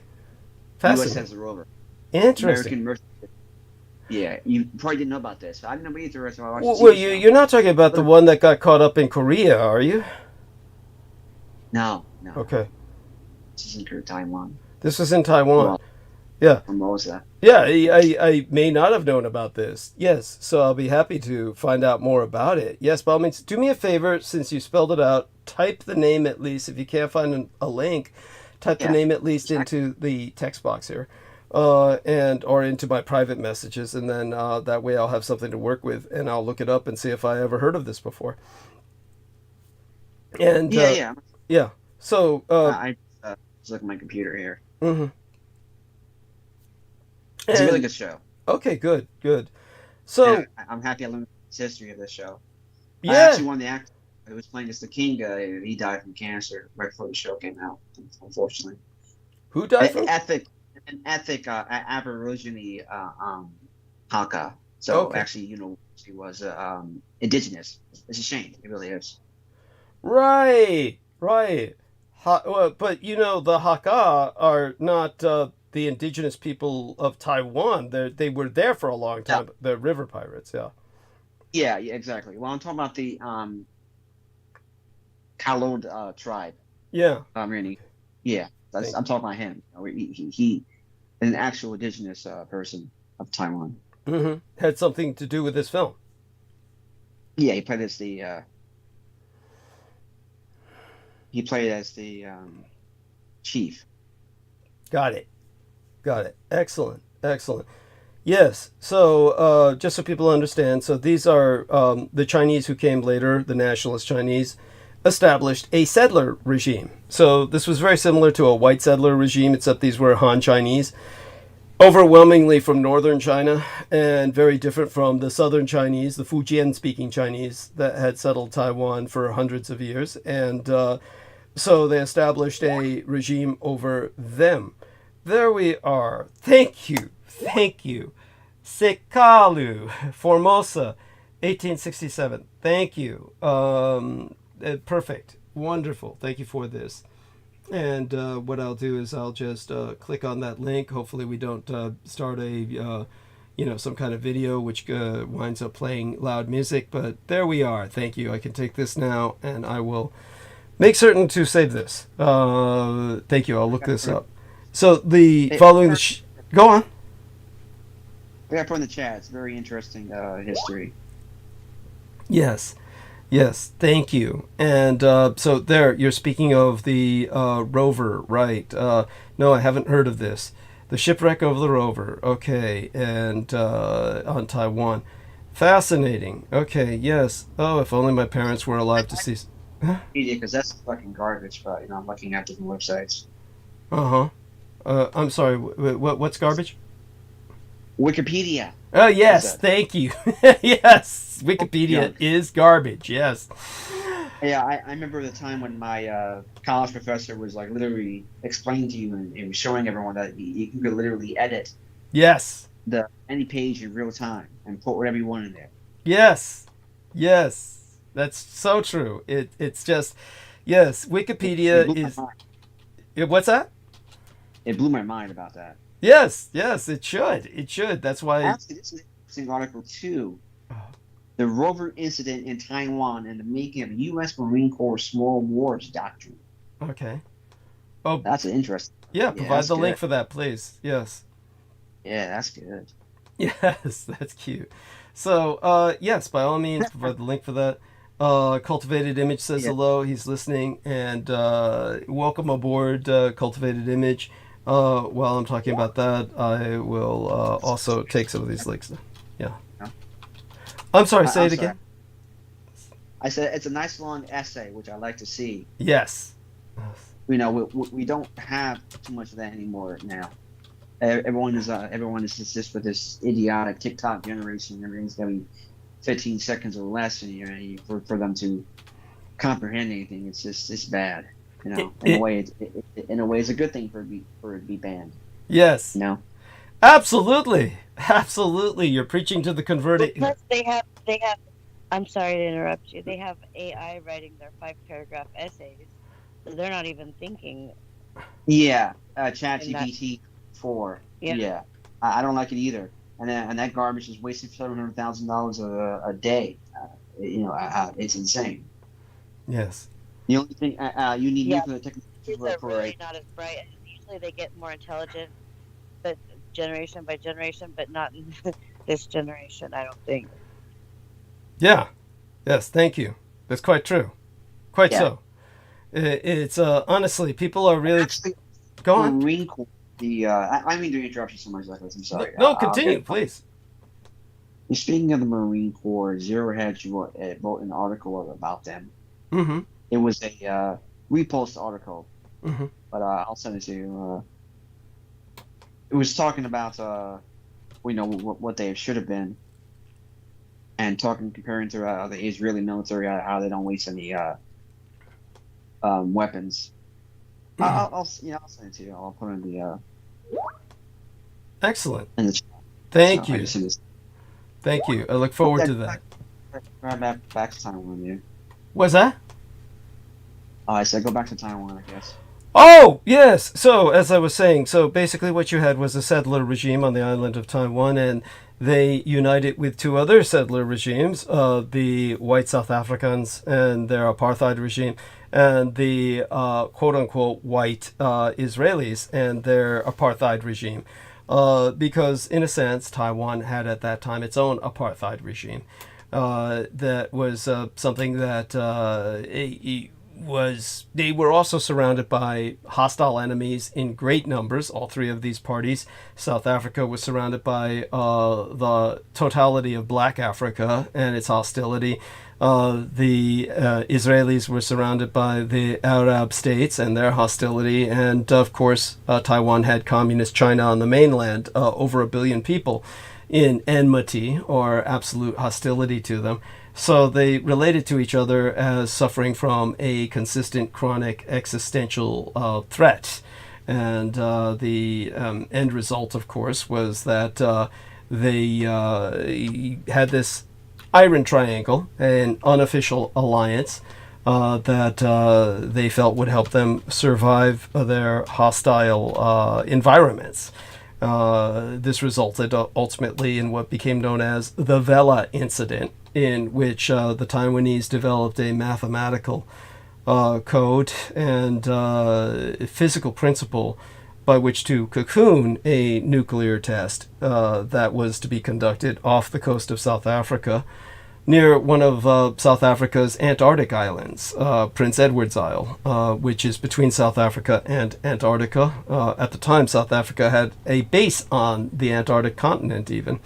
So they tested a cocooned nuclear deployment, a nuclear weapon that they were able to hide the mushroom cloud of, based on the mathematical interstices provided by the Taiwanese in particular, combined with some work they were doing in Israel. And of course, so South Africa and Israel and Taiwan, they all had credible academic communities, and they were cooperating on this. People can look up the Vela incident. It's one of the most mysterious incidents in recent history, comparatively recent history. People would consider it ancient history by now. But I've gone into it in the past, could always go into it again in the future. But ultimately, Taiwan withdrew from Israel and South Africa's alliance. And then, of course, the Israelis and South Africans maintained a very close relationship with each other for years. Obviously, I could imagine many South Africans relocating to Israel after the collapse of the apartheid regime. Because obviously South Africa has disintegrated into a hellhole at this point. It's nobody would want to live there, nobody in their right minds. But of course, many of the white people are still trying to cling on to existence, and many of them are moving into all-white enclaves. There's so few of them compared to the rest of the population that they can only live in like town-sized enclaves with each other, and it's just something is going to obviously happen where there will be further balkanization. The communist Chinese, of course, have moved in and tend to run most of the economy there. But it was taken over essentially by the communists, who ran it into the ground. And that started with Nelson Mandela and his wife. I mean, they were hardcore communists supported by the Soviet Union. And once they conquered South Africa, it was the end of the economy. So it's what a nightmare. At any rate, it's a communist satrap now, and it's a place where nobody would want to live. But so I could see your cousin moving to Israel. Of course, now he's contending with the fact that Israel could easily bring about its own demise. You just can't win. So that poor dope. We'll see what happens to him in the end. This is your next one. Yeah, I know. Yeah. So nice piece, man. Say that again. I said I'm sorry. I told him come to the United States, and he believes that there's so much anti-Semitism in Europe and the U.S. that the only place to be is Israel. What, does he think he's Jewish? Maybe. Does he have Jewish blood? Yeah, we're Jewish. He's Jewish. Okay. Heifetz. His last name is Heifetz. Interesting. So, but doesn't he understand that in the United States, the Jews practically run the show? Or does he think that we're all a bunch of... Of course. I mean, I explained that to him before, yeah. I don't think he believes that. I don't know. That's pretty fucking funny. It's like, it's more dangerous for him to be in Israel than it is for him to be in the United States.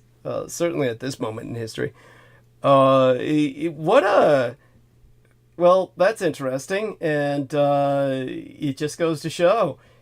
At any rate, so Heather, Aristides, what else were we speaking of earlier before I took our man Realtek down these other avenues of thought? Just so fascinated by this, vicious spider that bit his geological cousin,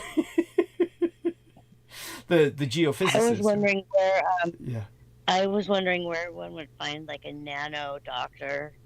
There's like all these, in future medicine, and there's all these science, PhD in science and nanos, but there's no doctors. Like I can't look up a doctor to help me with my nano medicine. You mean like a medical doctor who is a doctor who won't look at me and say I'm crazy when I'm dealing with some stuff, nano stuff. Right. I mean, just so people understand what Heather is talking about, Heather's is dealing with there's things in her body that seem to have been photographed, and physical evidence of things that have fallen out of her body that give her the reason to conclude that she has been experimented with, potentially with nanotechnology. By the way, as someone who's been through what I've been through, I don't dismiss what Heather is saying. Just so people understand when just say clinical trials, and not just say clinical trials and not experimental. You know what I mean? But sure. I mean, if you prefer that, but I just think that it wasn't an experiment. I think it was just like, I just consider myself a pioneer of sorts. Right. Well, that's a positive way of looking at it. I mean, that's but it might make people think or assume that you volunteered for this. That's not the case, right? No, that's not the case. Right. So in that sense, while you're making the best of what you can of the situation, you, like myself, did not volunteer for this to be done. No. Yeah, most people don't, because I think that they choose people that haven't lived long because they need like long-term results for their research, Right. Younger people. Yeah. They choose younger people because the younger people are more likely to survive. Sometimes before they're even... George Soros supposedly is funding all those students for all the protesting, but, I was watching... I was just listening, really. I was listening to YouTube videos most of the time, but... Ben Patrick David, Entertainment, and he was saying the what's the word? Conundrum. I'm sorry, not conundrum. The correlation of what happened in 2020, the 6 months before the presidential election, that it was the same thing, we're all just insane protesting and chaos, and he does fund these things, he did buy out all the DEAs, all the top 50 cities, as well as foolishness going on with his bail bonds, so. Well, not that I'm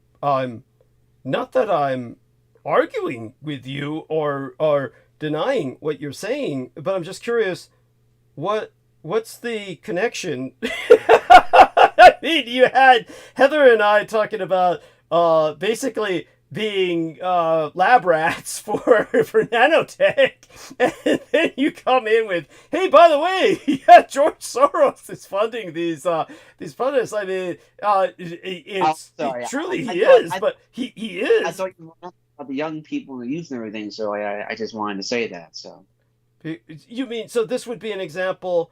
It brought to your mind that as an example of exploiting young people? Yes. That's cute. That's cute. Oh my God. I mean, that's the way what happened to you. Unfortunately, it's a shame, it really is. But I get it, but your mind is capable of making connections that are a bit. They're not. They're kind of. Oh my God. It's Aristides was talking about that the other day, about how the streams of consciousness will shift. in ways that just intelligent people kind of like shift differently, you know? Yeah, yes, he shifts differently. That's it. Thank you. Real Tech Geek shifts differently to such a degree that it's okay, I'll roll with it. But tell me, so Real Tech, do you find that it's kind of like, the one thing I notice is Peter Moon watches Fox News a lot. And this is, by the way, I hate to say it, but everybody knows it. It's stereotypical old white man behavior. You know, the stereotypical old white man sits down and watches Fox News, where everybody bitches about how great America used to be and how America used to be, you know, before all these fuckers came along, and usually it's immigrants or something like that. But Fox News and particular will echo what, of course, is like now kind of like de rigueur, or this kind of required axiom. It is an axiom now among the right, even, I guess you could say radicalized right. It's part of the radicalization, is this concept that may be true. For all I know, I don't really know that much about it, but from what little I've investigated, it seems to be true. But okay, they really fixate on George Soros. They hate George Soros with a passion. They hate George Soros like you wouldn't believe. Now, what is the one thing that we can, when we look at George Soros, like, what is he doing? Here's what we know. George Soros was born in Hungary. He is, of course, Jewish. He was basically, he moved to the United States, but he always maintained connections with his native nation of Hungary. And then Viktor Orbán took over. For those of you who don't know, Viktor Orbán runs Hungary as this Russian concentration camp. He is a Putin puppet. He loves Putin and Xi Jinping. For those of you who don't know, Xi Jinping is visiting Viktor Orbán right now in Hungary. So Xi Jinping considers Hungary to be Communist China's best friend in Europe. So obviously the Hungarians are a bunch of fucking treasonous assholes. Until they get rid of Viktor Orbán, I just consider them all just human shit. So they're just garbage. And so they hate Soros to the point where they put out a hit on him, Viktor Orbán. And they want somebody to take George Soros down. And they spend all their time character assassinating him. And the rest of the right wing in America across the Atlantic picks it up. And everybody's hating on George Soros because Putin hates him, which is why Viktor Orbán hates him. Xi Jinping hates George Soros.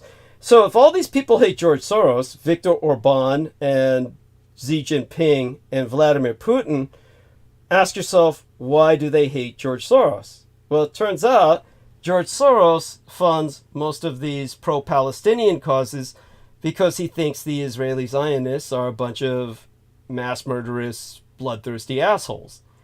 So if you got a conscientious Jew who happens to have the money to fund a lot of pro-Palestinian causes, obviously the Israelis consider him a race traitor, and guess what? They put a bounty out on George Soros.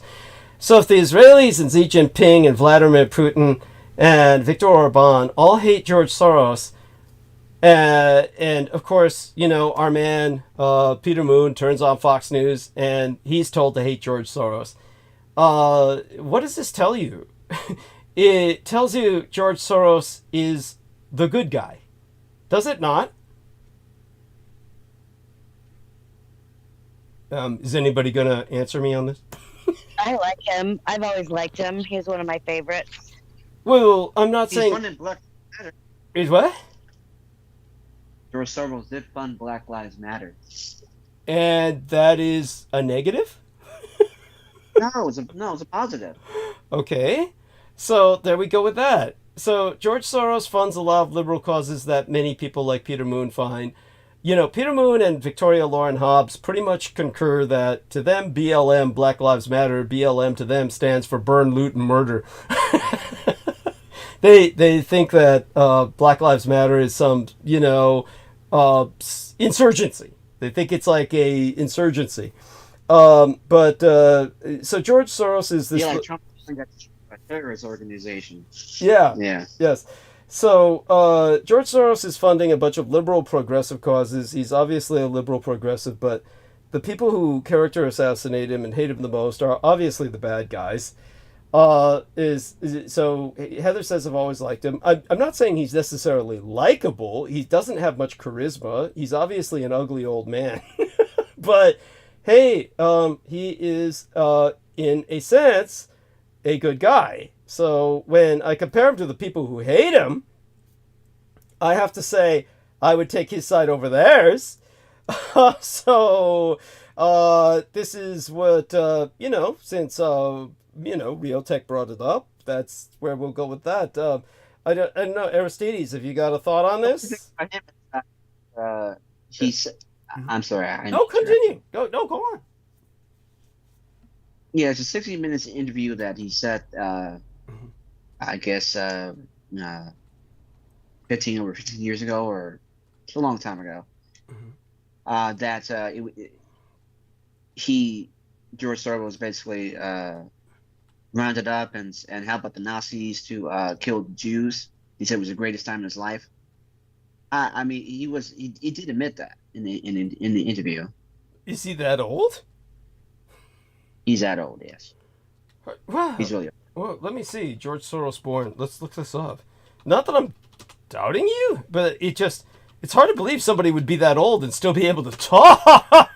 George Soros. Yeah, you look at Warren Buffett. I mean, since Charlie Munger has died, he looks like he's about to kick the bucket himself. He's 94 now.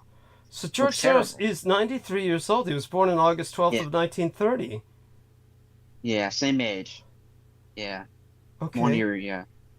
So let's take a look now. Say, for instance, 1942. Let's subtract that from 1930. 1942 minus 1930 equals. He would have been 12 years old in 1942 when the Holocaust was going on.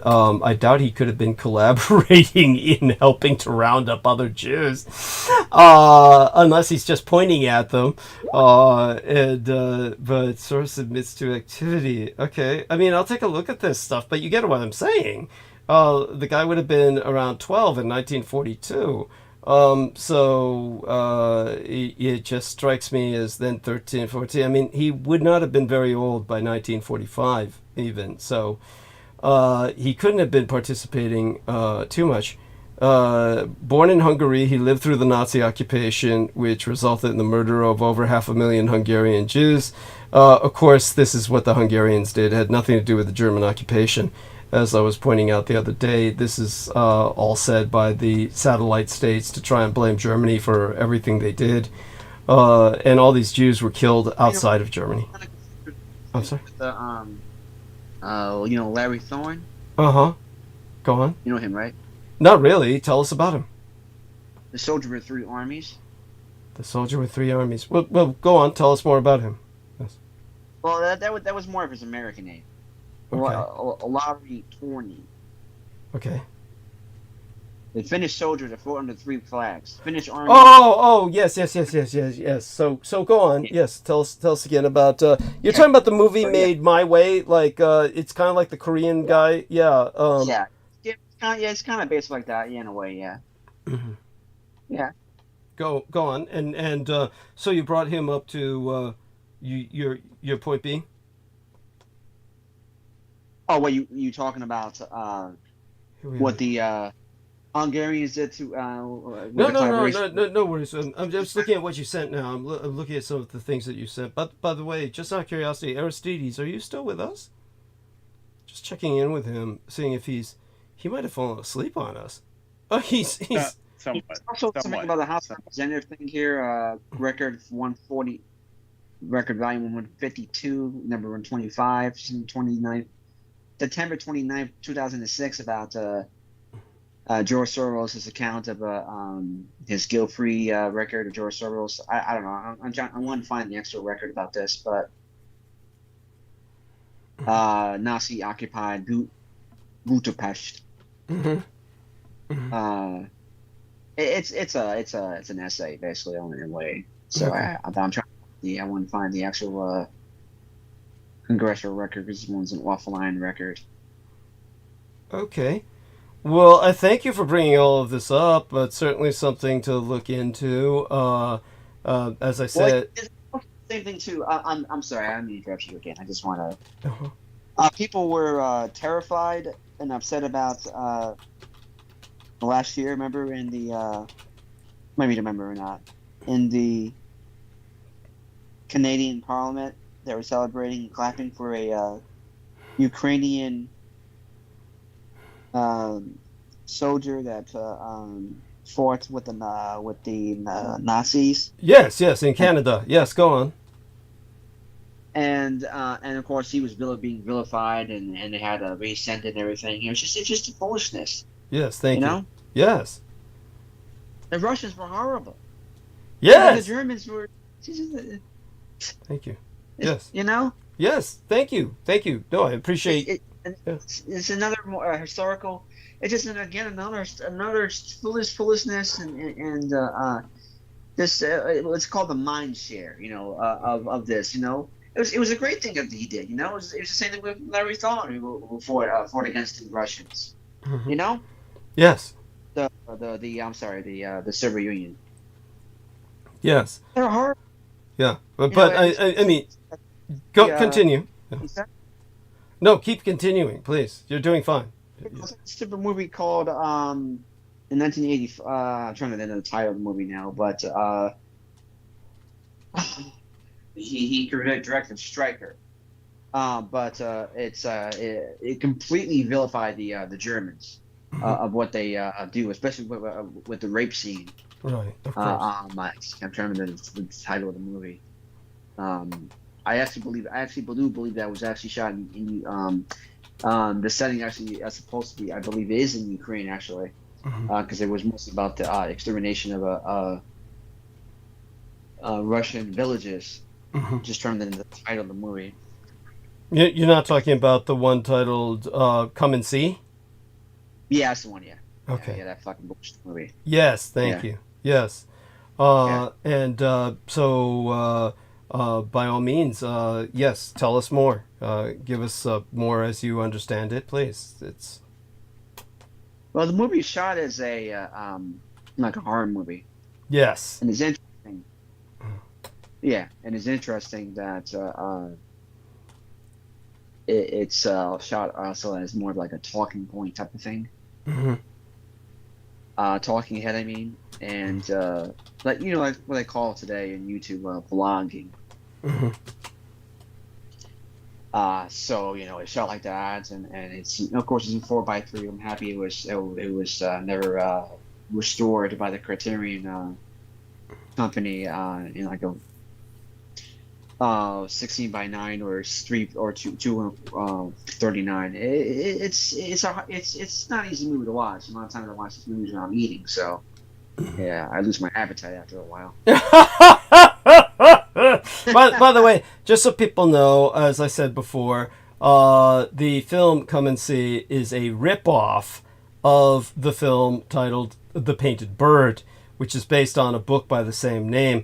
And The Painted Bird, all anyone has to do is read that book, and you'll get a far more instructive view of the Second World War in Eastern Europe than by watching Come and See.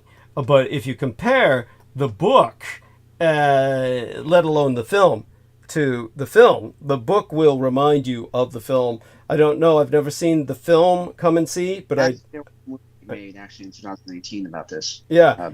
Same title. Yeah, and I've never seen the film that's titled, how do I put it, The Painted Bird. So, but with Come and See, I've seen many scenes because it's inescapable. It's all over YouTube, and people write dissertations and reviews on it. It's basically Russian propaganda dominates American media. Everything Americans know about World War II in terms of Eastern Europe is usually based on Russian propaganda. So they have no real concept. I'm sorry. I mean, I keep interrupting. I'm so sorry, but I did want to say about that stupid idiot who was talking about Robert F. Kennedy Jr. Yeah. Of course, the same spiel that the Russians always want to have you regurgitate, that they lost the most amount of people during the Second World War and blah blah blah, 23 million and blah blah blah. Yes. Yeah. And they should have a parade for them every year. It's right. Robert F. Kennedy is pushing that shit. Yeah, he's pushing that shit. Of course, there's no surprise. Yeah, in fact, I remember, now that you bring it up, I distinctly remember that's always been his line was to regurgitate the Russian propaganda. Yeah. Thank you. My uncle's, JFK. So. Yes. So when you point out that his great uncle was JFK, RFK Jr., it's like, of course, that really holds no meaning. It's like, so what? It just means that he's part of political royalty. That's what you're trying to emphasize, correct? Yeah, of course, yeah. Yeah. And that being part of political royalty has not helped his sanity any. He had basically a kind of a... Actually, he revealed, I saw a New York Times article in my email that he had some type of worm a parasite that was eating his brain. Yes, that's... yeah. But by the way, I saw the notification for that, and I just... I knew it was... real news. I knew it wasn't just some fake kind of news. It was reputable, the source where I got the notification from. Then Peter Moon brought it up on the show tonight, but I still laughed about it because it deserves to be laughed at. Robert F. Kennedy Jr. deserves to be laughed at. He's just a piece of shit. There's no redeeming features to Robert F. Kennedy Jr. So I've gone into the reason why in the past already. No need to overdwell on it. But when it comes to his regurgitating the, there we are, mercury poisoning, brain parasite. So apparently he's saying, I'll bring this up before somebody else brings it up. But it's like, he could have gone along without bringing that up at all. And probably nobody else would ever have brought it up. So I'm really glad that he outed himself like that. And hopefully it talks people into not voting for this idiot. So this Congressional Record, Volume 152, the reason you're bringing that to our attention is for what reason? Oh, it's just different information looking up. I'm not really trying to come up with a decent conclusion about him. But, Understood. I do appreciate that he donated to Black Lives Matter. I definitely do. At this point, I hate to say it, that almost comes out like a joke. I know you're not saying that in sarcasm. No, of course. But it could come across as such. So other than that, what about? What else comes to your mind that you feel should be brought to our attention? I mean, we've got a lot of places tonight. Yeah, we have, yeah. Which is fine. Yeah. Their attention. Let's see here. I'm asking about some computer chips, about struggles Intel's having, or excellent. Tell us about this. Yes, tell us more. Yeah, that and also the dominance that NVIDIA has, and then my friend is always going on about, which I don't believe, that China's gonna it's all become a great equalization because China's going to I'm talking about the price gouging that they're both doing in AMD and NVIDIA. Intel just entered the graphics card space just a couple of years ago. It's great value, especially for workstation use. The ARC 8770 graphics card. But what I'm saying is that he believes that that they are the Chinese graphics cards are going to completely dominate. And I just don't believe it. But basically, last month, China has basically blocked for government use. It's the same thing they did with the Apple iPhones, but for Intel and AMD processors, so the government can't use them anymore. Okay. Fascinating. And to go on with what you feel are going to be the repercussions of this. Well, the repercussions of that is one's going to survive, the other one's going to die. Okay. So, everybody says that Intel's going to be around, but I don't know, man. It's not looking good with them. Intel always had their own foundry. But, they're burning a lot of cash now to make their own semiconductor chips, and they want to compete with TSM, but it's just too little, too late. Taiwan Semiconductor Conductor Company. I'm sorry, it's I like the ordinance. Maybe they probably don't know. Maybe the new people, but I do trade stock, so it's just a ticker symbol name. So, but the TSM is down to 2 nanometer process, but of course it's only in Taiwan. They're doing 5 nanometer here. Of course, people are going to be upset about that. They only want to hire their own people in Arizona, which I forgot the lady's name, but she lives in Arizona. But like the CEO of Palantir has said in an interview that what do you expect them to do? I mean, of course you want to say they're being racist, but they're people only ones that are proficient enough to know how to manufacture the chips for the time being. He's correct about that. So, whoa, somebody was saying Taiwan was racist? They don't want to hire or teach the people in America how to make the chips right now. Right. There's a culture clash between Taiwan and Americans. Yes, you are aware of this. By the way, Jesus, it makes me want to ask you another question about. I just had it right on the tip of my tongue too. Tell us more about this culture clash between Taiwan and America. The Taiwanese, of course, are afraid to teach something proprietary to the Americans. And for good reason, in my opinion. This is all important, and you're the man to ask when it comes about some other things that were coming up to my mind right now about technology. And now Peter Thiel, did he established PayPal, but he no longer is affiliated with PayPal. He is affiliated with Palantir. He is the man who established Palantir. I'm sorry, Alice Clark. Sorry. Yeah. I got the names wrong. But they're still the same thing. Yeah. Right. But Peter Thiel is no longer affiliated with PayPal, correct? He sold it. No. Yes. Thank you. That's what I thought. So Peter Thiel then established Palantir. But what would you call him? The CEO that you mentioned is someone else, but Peter Thiel is also... No? Alex Clark. Yeah. Peter Thiel is just the private equity.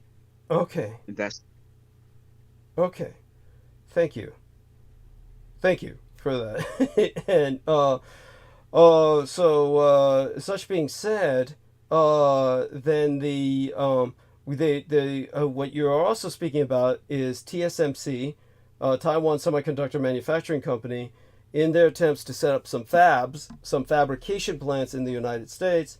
There's been a culture clash, and so there's difficulties in terms of that. The details again, please, by all means, share what else comes to mind with the details of that situation. Yeah. They're fast-tracking visas for 500 Taiwanese workers. Unions, meanwhile, are accusing TSMC of inventing the skills shortage as an excuse to hire cheaper foreign labor. Others point safety issues of the plant. So it's there are currently 12% of semiconductor chips are made in the U.S., down from 37% in 1990. The Phoenix Semiconductor Manufacturing Facility, or Fab, is a huge undertaking encapsulating a 1,000-acre north of Phoenix, set to include 2 fab facilities. Construction is expected to generate 21,000 construction jobs, with a workforce at the facilities estimated at about 4,400. Thousands of additional jobs at suppliers in the area. A former supervisor of the site explained all contractors at the site operate under management of 2 companies affiliated with TSMC, United Integrated Services UIS, and Market International Corp. Blamed delays on this organization from management and a lack of acknowledgement by bosses from Taiwan on adhering to safety codes and regulations in the U.S. If you disagreed, they threatened to take your work from you and give it to somebody else, they said. They requested to remain anonymous for the fear of retaliation from other general contracted employer. Then the non-contract union contractors could get enough guys out there who were skilled enough. They said when they started working at the site, all workers went through a safety training program, but out in the field, they never saw the people who ran the program or safety protocols enforced. There were multiple general contractors all in the same little areas, all of them saying different things. Nobody ever coordinated anything. Everybody was always in each other's way. People were storing the material everywhere, and it was constantly holding up little projects, they said. They explained the main contractors would give them a priority task to complete, but that it would change daily, or they would completely change their mind, making it impossible to complete tasks and to delays. When you have put up stuff, tear it down, literally 5 or 6 times, they're going to cost 5 or 6 times the original quote.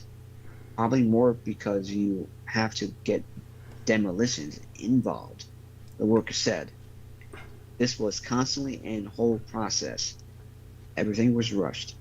They weren't giving us actual blueprints, engineer drawings. It felt like a design. As we go through type of a deal, the information we were getting was really strange, never complete, and always changing. I mean, do you want me to continue, or you want to comment about this? Oh, I think you're doing fine. I'll start monologuing soon enough, but right now you're buying me time to breathe, center myself, and get ready to dive into it.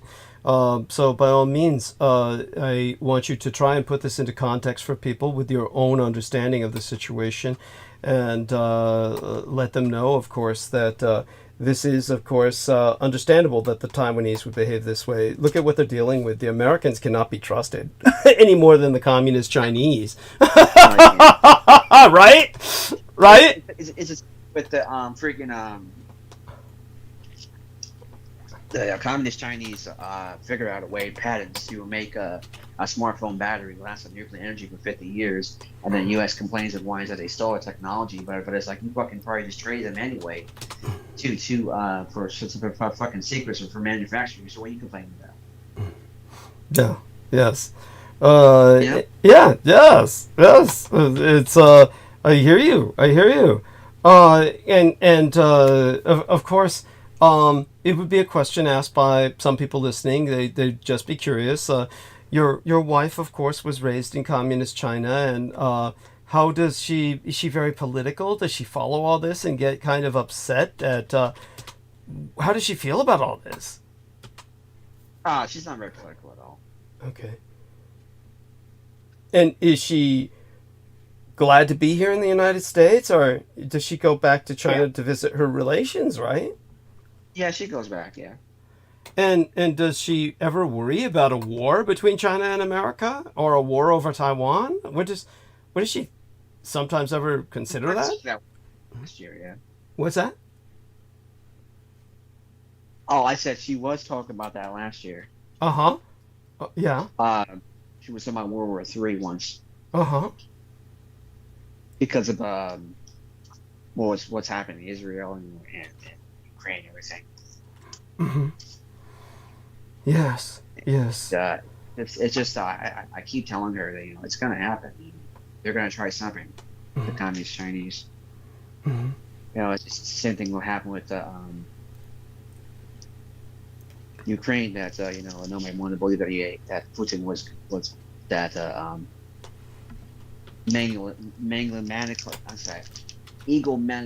I can't pronounce it, but he was so egotistical that he was actually gonna do it. Mm-hmm. But yeah, I knew it was gonna happen. Mm-hmm. That they're gonna try something, and they might try this year. I mean, they might try it before Trump comes back or whatever it is. Who knows? Mm-hmm. Yeah. Or not. Yes. Try No, something. yeah. It's important to go over this and see if that's discuss whether these things are a potential or not. And of course. She is right about that. He's too old and they're both too old. Mm-hmm. You gotta have young people in charge. Mm-hmm. Yes. These people, it's just like that fucking stupid idiot Janet Yellen. Mm-hmm. Talking about the economy. It's great, everything's fine, everything's wonderful. Yeah, sure for you. Yeah, you're fine, you're great. The stimulus check should never ended. It should have still been going on.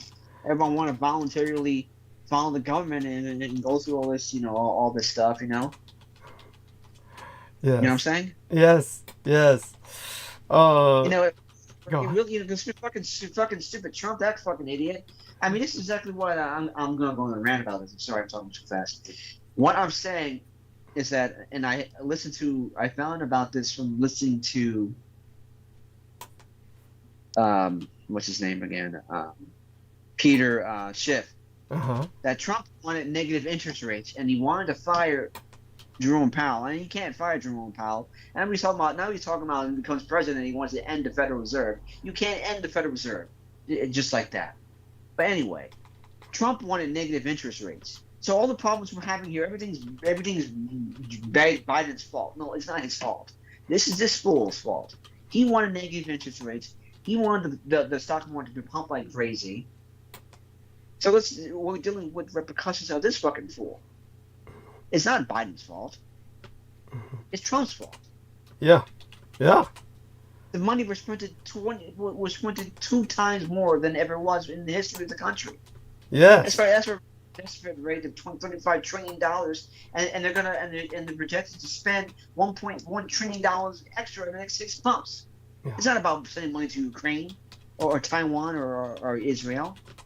And a lot of money should be sent to Taiwan. No, but anyway. So I can send the information to the chat. I know exactly what I'm talking about. Thank you. Very good. Very good. You're doing very good. It's always good to vent and rant about these things that need to be cathartic about. Continue. Yes, it's good to be outraged at times. Good to be angry. Yeah. And he belongs in jail. Yes. The guy had an Thank instinct against our country. Thank you. These people are so fucking delusional. Yes. Thank you. Yes. Thank you. All those dudes, old keepers, and my favorite guitarist. I still enjoy the music as much as I can with him. But Iced Earth, he deserves to be had sentencing also. Going around in the Capitol building and freaking spraying bear spray at officers. No, you deserve to be in jail. Thank you. Yes. That's hard. It's going. Yes. I just need to. I'm gonna clock my processor right now, but so I'm just talking around for a while before I go back. Before I go back to reading the article, the rest of the article, I just I'm almost finished here. Let's see here.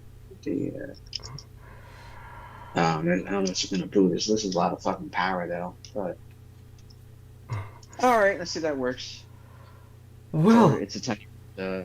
Sorry. Oh no! Just to kind of so you can finish that up if you feel. Yeah, complete that. Finish that up, and then I'll start going into monologue soon. Okay. Yeah. And I'll talk as slow as I can with that. Sure. Yeah. Thank you. That way it makes it more comprehensible. Yeah. The worker also criticized frequent evacuations of site that occurred mostly due to false alarms and other communication issues that delayed work. They described long traffic lines and to wait times to travel in and out of the job site that worsened whenever it rained because of the mud, and said the constant turnover of contractors for different job tasks made it even more hectic. They also noted that public portable toilets were too few and they were never properly cleaned or stocked with toilet paper and soap. Get sick. What you said? Oh my God, just laughing at that. You know, just the horror of that. Yeah. It's crazy. Yeah. And that's incredible. So in terms of that, it's I just think that there's a lot going on behind the scenes here, and so you, by all means, yeah. I haven't read anything up about that, but thank God, the whistleblower has not been killed or anything. I don't know if it happened or not, but I meant to send an article about that a few weeks ago. But one of the whistleblowers, also for Spirit Airlines, he mysteriously died also. Oh my goodness, that's that's intriguing, and so in terms of all of this, do me a favor, take your time, finish reading the article. I'm just going to take a quick break to relieve myself. Be right back. And then I'll prepare to get into the monologue. And that'll dominate the rest of the night, of course. But if anyone is here with us, Aristides or Heather, if either one of you is here, feel free to join in with our man, Real Tech. Help him out. But otherwise, Real Tech's got this. You can finish reading that article and put whatever you feel like into context. I'll be right back in about 5 minutes, and you can handle that, right? Right? Yeah, I can handle it. Yeah. Don't worry. Excellent. So, Heather, you entered a question. Come on in. Yes. Hi. Yes. So, ask him. Ask him the question you entered in text. So, yeah, there was a post in the chat about RFK Jr. says that a worm got into his brain. Is that the same guy that's running for president? I don't know, but he's a fucking moron with or without it. So once it going, So I wonder about if that was a proboscis that he has now or something. what you said? A proboscis is, I guess, like a brain parasite of insects. I don't know if you've seen, like, their insects. They get parasites. They're like a wire or a wiry, wormy thing that takes over them, eats their brain, and then hijacks them into committing suicide. I have read the article actually. And the problem is that a lot of these articles have paywalls. So, you know, Oh, I yeah. have a lot that don't have it. That's the issue I have. Oh, it's a CNN article Yeah, about. that one is paywall, but I've been reading the article from about Taiwan. So, Okay, yeah, go ahead. I'm sorry. I thought that was but the article you were before I talking go about. back to that, before I go back to that, now, folks, we are at May the 9th, 2024, and of course, Doug Dietrich has paid his rent. But you're getting. See, now I said this before, of course, about Infowars. Tomorrow's news today, but no, Douglas Dietrich is the real news all the time. Hidden history, all these things you can learn and he's been on for years. Douglas Dietrich needs your support, and I'll also buy the book also to expose the Second World War, because we've been told lies about that. We support Douglas Dietrich. Thank you very much. All right. Love it. Yeah, I gotta send him some money too. Actually, it's been a while. Okay. Just give me a second here. I have a problem with this computer. It doesn't want to always boot with the SSD and the motherboard. It's really strange. Originally, I was going to have a NVMe directly on the PCI slide anyway. So, but anyway, so I was talking about yeah. So the person never been on a job site before like this. The job site that big with this many people, supposed to be very safe, and it's kind of slow and always in somebody's way. It says here, but they had a perfect plan to pull it off. I think they need to get those Taiwanese contractors out of here because they are not used to building in America. They're hiring us as professionals to give them a quality installation and advice and direction on how to install things, but they would never listen to us. Workers and local unions have disputed TSMC's categorization of the workforce and the reasons for the delays. The Arizona Pipe Trades 469 is currently petitioning against TSMC's application 500 visas for workers from Taiwan to build the facilities, which they should. I mean, they know how to do everything, so I mean, they should do it. I mean, they're 7-year country anyway. The manufacturer was never, she never been sent out, all the way out to different countries. I'm not talking about Taiwan, but just meaning like in general. So, yeah, back to the article. A TSMC spokesman characterized that these new visa applications are part of a new phase of contract and to production to install process equipment. To ensure this critical phase of tool installation goes smoothly and successfully, it is a very common practice in the semiconductor industry to have a very limited number of experienced specialists from different overseas locations on site to assist with important steps in the process. These experienced individuals will have deep familiarity with our supplier equipment and will partner with our local workforce during this phase. Strong workforce. The spokesman said in the email. An op-ed, Aaron Butler, president of the Arizona Building Construction Trades Council, criticized TSMC's announcement as an attempt to endanger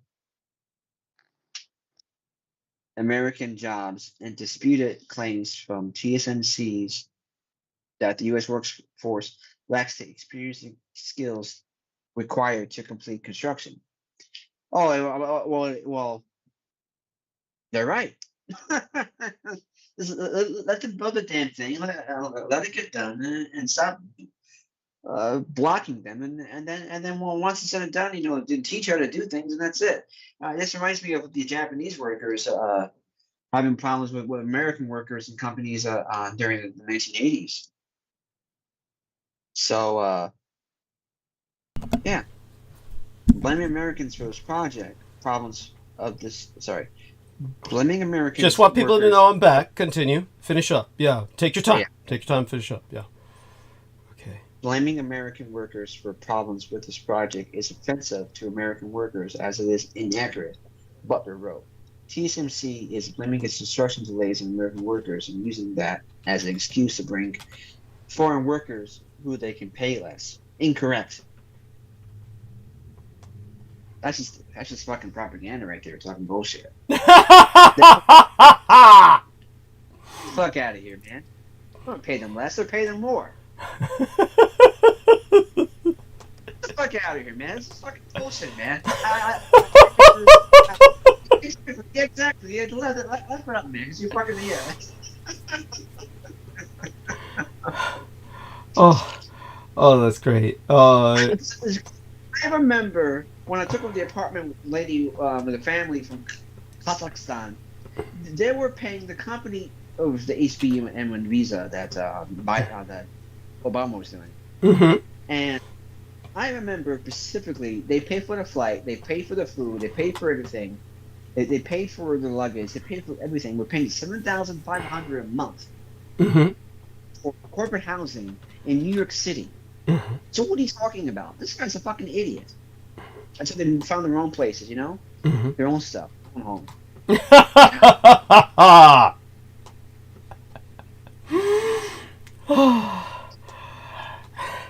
So, a wonderful observation. And so, is that all of the article, or is there more? Yes, it's a long article. Yeah, it's a lot. Yeah, this is kind of bananas. Yeah. So, what about the question that our lady asked you, Heather? What was your response to her about the mealworm in RFK's head?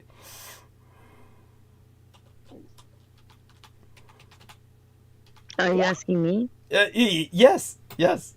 Oh, okay. I don't know if there was a response because we were talking about two different subjects. Okay, so ask the question again, and I'll see if I can get it to match up. So make certain that your salvos hit each other. Ask the question again. Okay. Well, he just had posted the link to the RFK Jr. says the worm got into my brain. It was a CNN article, Uh-huh. and I read it, and I'm wondering if he maybe had a proboscis or something. You know, there's that zombie parasite that gets into the insects and stuff, you know? Uh-huh. I don't know if you're familiar with that, but I'm wondering if that's the same kind of thing that he's claiming. Oh, in other words, that the worm made a zombie out of RFK.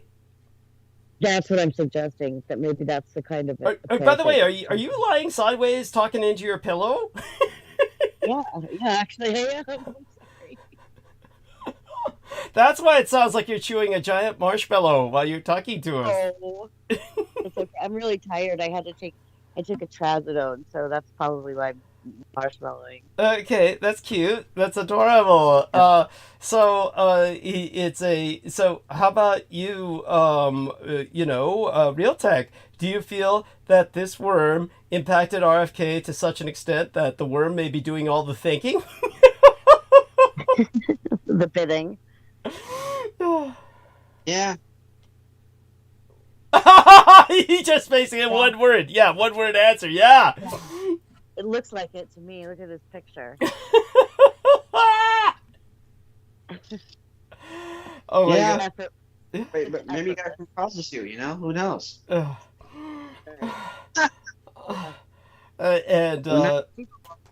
sushi. Yes. Sushi. Yes. So in terms of RFK, yes, I think the worm is doing all the thinking. I don't mean that seriously, but honestly, you'd hope it is, because obviously RFK is doing no thinking whatsoever. Certainly not by bringing this up. Running for the president? Yes, he's running for president. The man who's running for president wants people to know that he has a worm in his brain. Well, according to the article, the worm ate part of his brain and then died. And so he says it's no longer affecting him. It's no longer affecting him because his brain dead. What's that? Say that again. I said, if that's the case, he needs to drop out. Yes, thank you. Yes. They want to talk so bad about Biden's cognitive, ability, processing. But this is bad.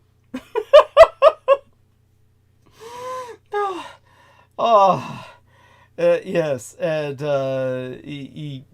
so in terms of this is quite entertaining. And so how did you get distracted? How did your salvos begin to miss? Obviously your salvos are hitting now. Both of you are talking about the same thing. But Heather, when you first brought this subject up, where did Real Tech go with his response? What was his processing? What was he? I think he went back to the article that he was already touching on. Okay. The article that he was reading, yeah. Okay. It's so with what else can you tell us, Real Tech, in terms of what you think are, if our listeners are interested, what do you think are hot stocks and things that they should investigate in terms of like maybe, you know, what would seem a solid or steady or staple kind of investment for them? You know, just give them some food for thought. And of course, qualify it by saying this is not a professional recommendation, and of course, all the risk is on you. But let them know what you think is, you know, out there that you feel is worth investigating. In terms of what? Stocks, you know, things to invest in.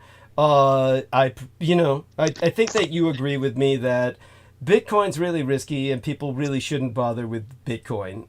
So, you know, but give them some info on what's going on with Bitcoin as you understand it. For one thing, it's using up a lot of environmental resources.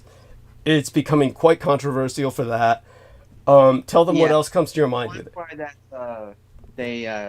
Ethereum changed it from proof of work to proof of stake. Yes. He's also proof of shit, so you know. Yeah. Oh, say that again, because some people might not have caught that. I said that because of the huge effect of graphics card mining for Ethereum and other cryptocurrencies, that the foundation Ethereum, they changed it from proof of work to proof of stake, and then of course also will mean it's a piece of shit now. So POS.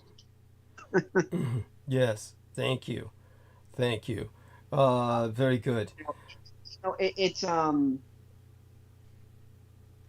really fucked up a lot of things, you know. China. That's why China. You know, that's the reason why China banned it so much. I mean, it's still going on about that, but you know, there was this in 2021. There was this town that was mining like crazy, and it was right next to Iran. And basically, the town on the border of China and Iran, the entire city had a blackout. Wow. So I mean, that's how bad it is for the environment. Thank you. Very important. Now, the thing they're doing now is crypto CPU mining. Mm-hmm. Which is some fucking piece of shit coin, shit scam coin called Cephras. Yes. And it's very popular. It likes the AMD 7950X processors. So for a while, they were out of stock. I'm not 100% sure they're in stock right now, but it's like this other fucking shit people were trying to do, which was called hard drive mining, which is the piece of fucking shit scam called Chia coin. I mean, you know, it's just the fucking names of this fucking shit, and people just keep falling for it, you know. Thank you. Well, why do they keep doing this? Is it simply because, you know, they no some is that you, Heather, who just entered that comment? Yeah, we've been doing that since about COVID, maybe after COVID, maybe 3 years at the most. Tell us about this. So what happened? Oh, I don't know much about it. I just know that it takes up a lot of space and a lot of cords, and it produces a lot of heat, and it takes a lot of time. It's more heat than it uses a lot of. I mean, you can power. You can lower it. You can have different video card BIOSes for that are made for that to lower it down, and certain things for specifically made for those type of stuff and accessories. I don't know the use of it, but it's a lot. It's habit forming, and you know what else? It takes money, and you really don't make money if you're mining. And then you gotta think about trying to disperse the power sources from all around the house. You can't keep just in one room. It's just a bunch of BS. An RTX 3090. What you said? I said it could be fun if it's your hobby. You know? It can, but it's really better to do in the winter. But an RTX 3090 was paying the hash rate for Ethereum was like 90% or something like that, and RTX 3090 was paying I think $20 a day or $25 a day, but you had to have it. Yeah.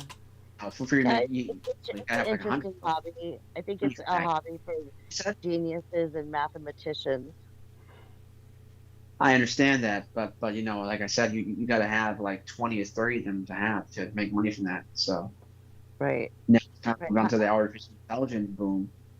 Like this guy who bought this computer parts from me, he has like 30, 40, 90s, MSRP for those were $1,600. So the custom model is about $100 more at the time at the launch Yeah, in $6,000 for 3 of 22. them. What you said? $6,000 for 3 of them is what you 4090? can get. Yeah, for 390s, right? 4090s. Sorry. 4090. Yeah. Oh wow, you got some of those? Wow, nice. Someone to me? Yeah. They're mostly ASICs. Yeah, they're made for that's what it's made for, but that's the problem. That's the problem with the environmental impact. They need to be designed to be more environmentally friendly. But they're not. No, I mean, of course, the answer to that they want to be is to use nuclear energy, but it's just that's another animal right there. No, for sure. For sure. I never even heard of that concept. Wow. So explain more about that concept, Real Tech. Thank you. Well, it's the same with the artificial intelligence, and they also want to push to use nuclear energy and the overpromiser and underdeliver, which is a new Elon Musk, aka Sam Altman. Interesting. Go on. He is going towards Saudi Arabia and other countries to create semiconductor artificial intelligence using nuclear energy. You can look it up. So, and one of the hardcore semi manufacturing chip dudes, he was saying it's super ambitious. But like I said, and it also deals with but the biggest issue with that is the breakthroughs creating quantum computing and fission. So nuclear fission, not nuclear fusion, nuclear fission. That's it's years. It's going to take too many years. Cold fission? What you said? Cold fusion. Cold fission, she said, but I think she means cold fusion. Yeah, that's the one. Yeah, exactly. That's the one. Yeah. That's the one. Cold fusion. Cold fusion. Yeah. Yeah. But what I'm saying is, it's just it's the hype of this shit. It's just monotonous. So what's happening? So. Okay. Yeah, and I'm saying, right? Yeah. It's a dangerous thing. It can be like a matrix. Yeah, it's feeding the beast of the AI whole movement, right? Well, like Elon Musk said, it's like releasing the demon, Monster. Yeah, I mean it's true because that's also what people were talking about last year with the hostile takeover, where they got rid of Sam Altman because the rumors were saying that he was trying to create a god AI.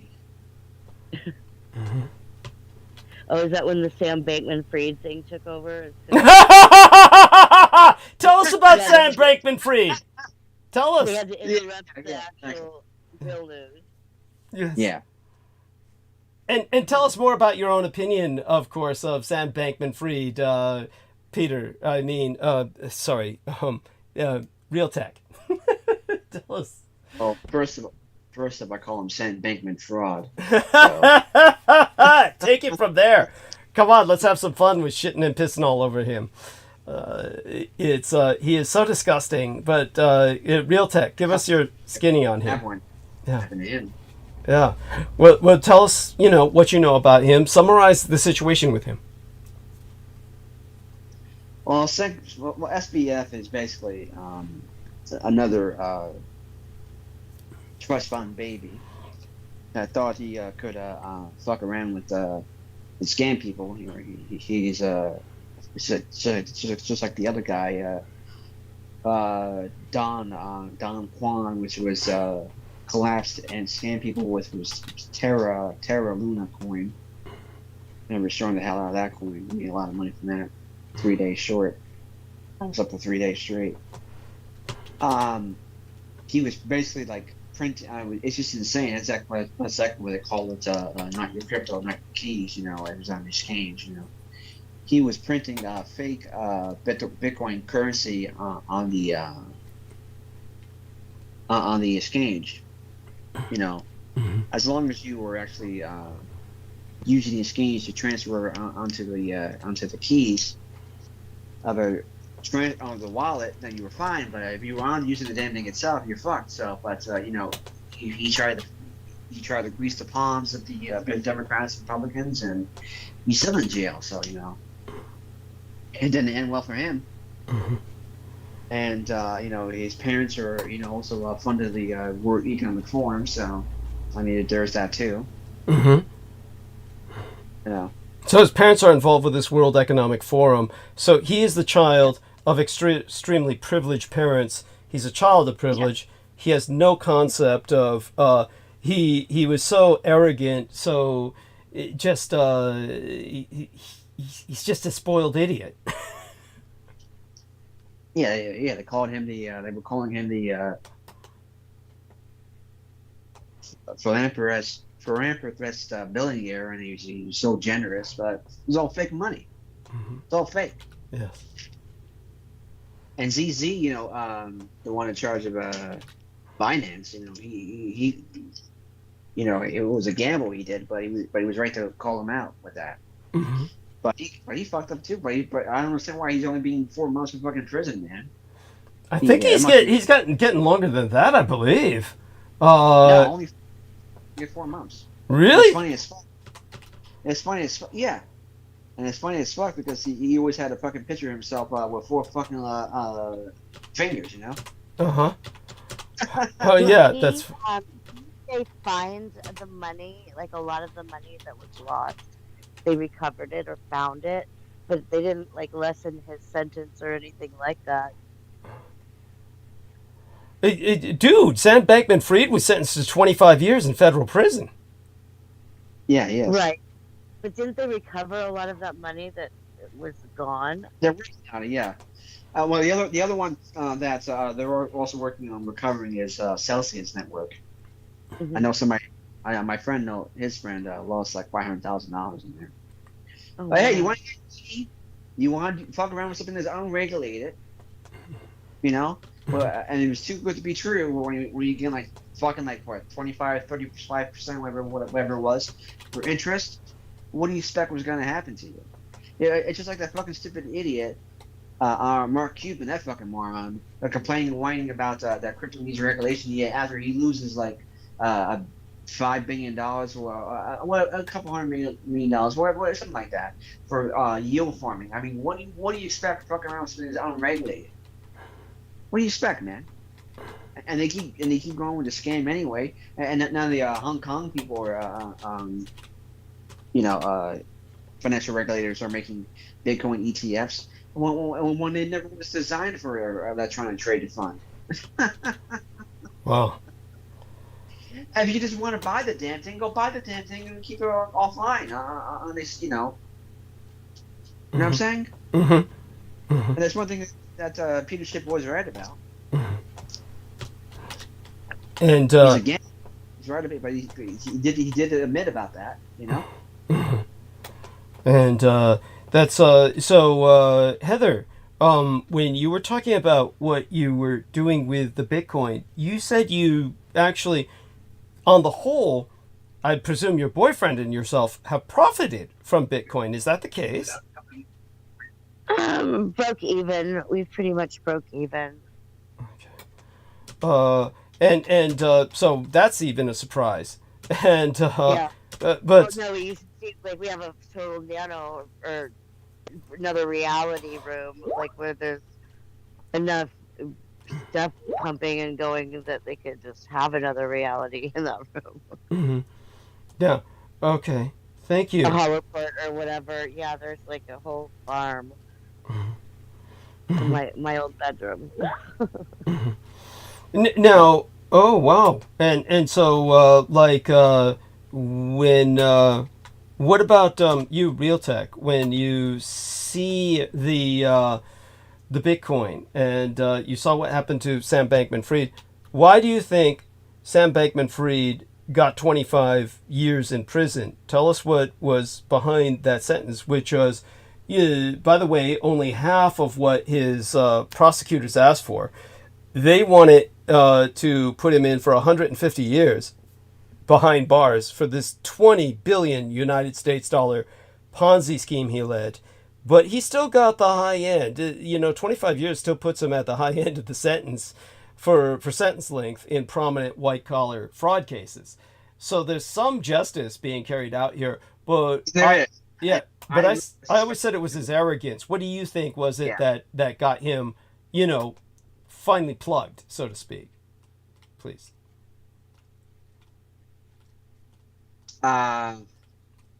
Your own analysis of the situation, his personality, and the like. Well, it was also his relationship with his girlfriend and the whole situation, how unprofessional how it was. That they all were just basically fuck buddies.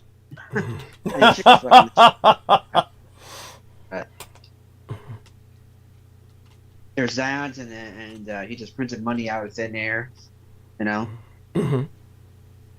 He just stole a lot of money to people, and then there was some money he wanted to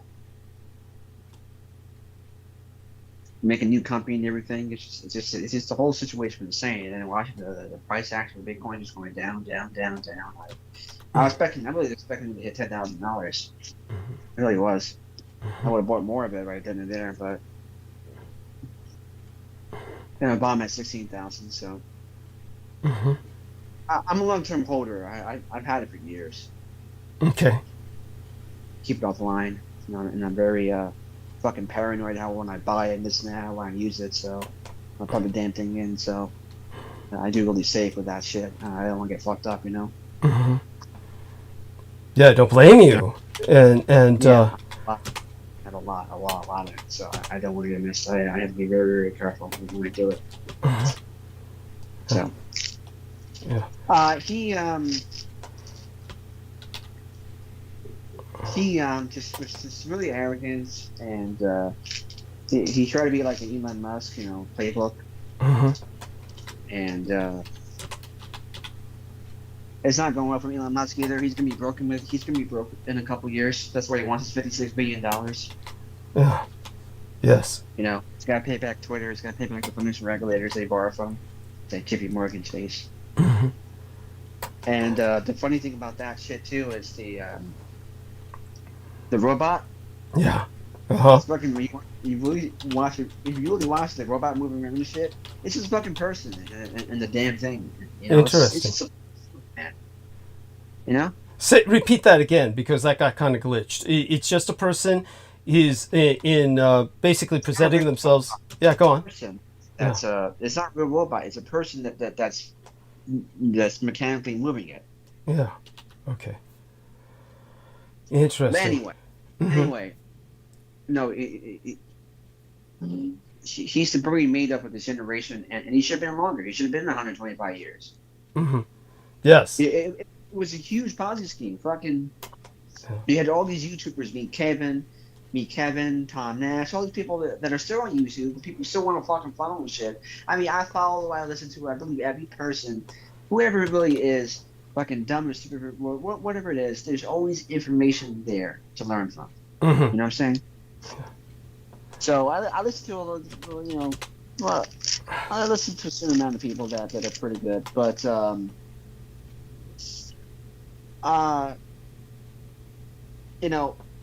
these people were selling this to you and pumping this and that. I mean, I knew it was a scam.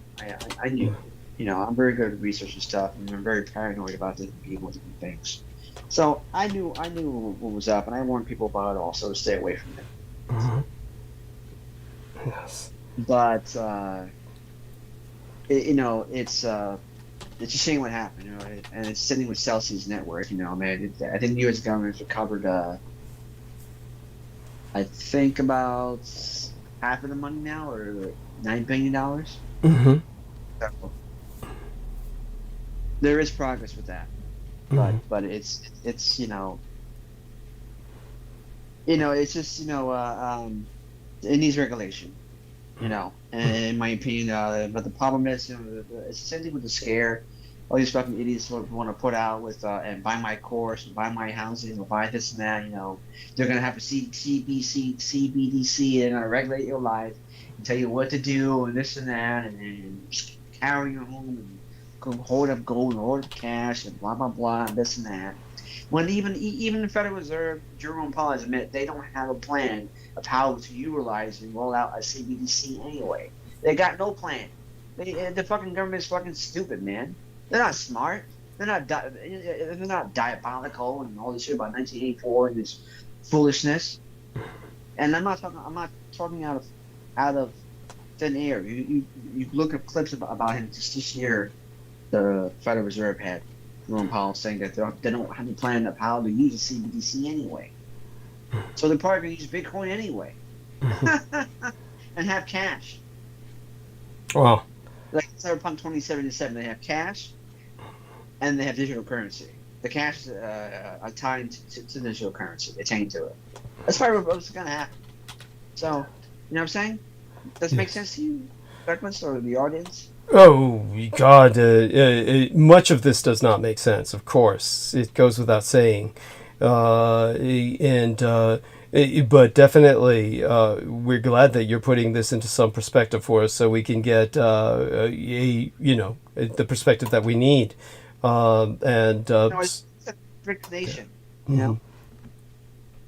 That shit ain't gonna go nowhere. Yes. It ain't gonna go nowhere. Yes.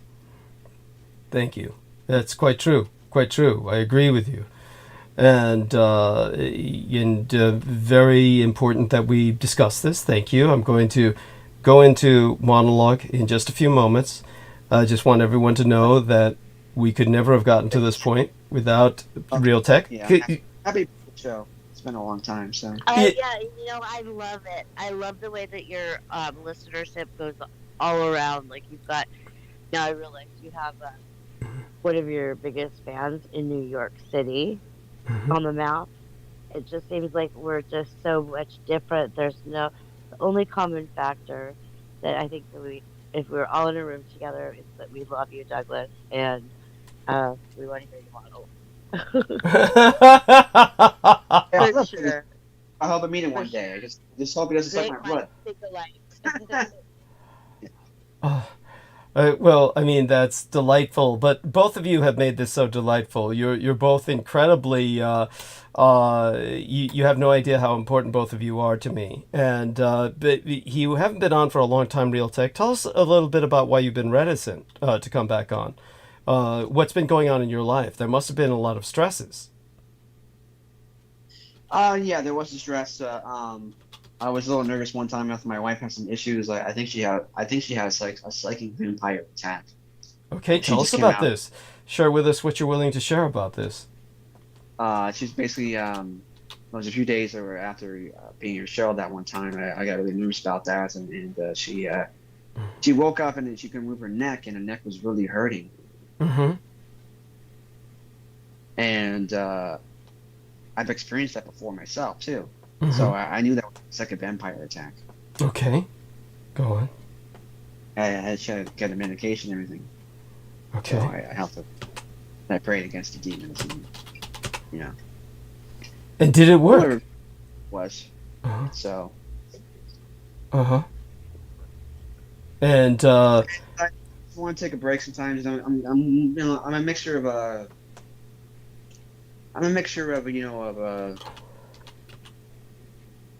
of a person that's introvert and extrovert sometimes, so I like to concentrate different things myself. So I was just really upset I got a great deal from my friend. I was just using old computers for like a long time, like I said, during the scalper pandemic with electronics. It just was hard to get things, and I would have never gotten anything newer if I didn't have to. It was nice to have something a little nicer and newer, slightly newer and better, but something happened with my computer and just died on me. And thank God the graphics card was fine and some other components. And I just bought a new computer when I could. And then I just got a really good. And I was using it for a couple of years, and I got a really good deal from my friend.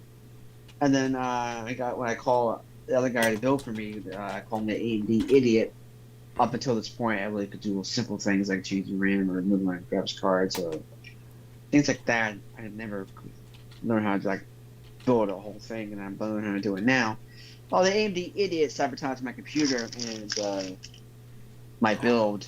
Oh my God. And he broke the PCI slot, and he likes to price gouge me. Of course, he's got to be an African guy. Unfortunately, he's always got to be. I don't be racist about that, but it's just typical of these things like this. It's unfortunate, but he wants to always price gouge me. He did it last year with his BS about him missing his retirement job and always paying for Uber, helping this and that, and says he's got money, this and that, blah blah blah. Of course, I was talking about I trade stocks and investing.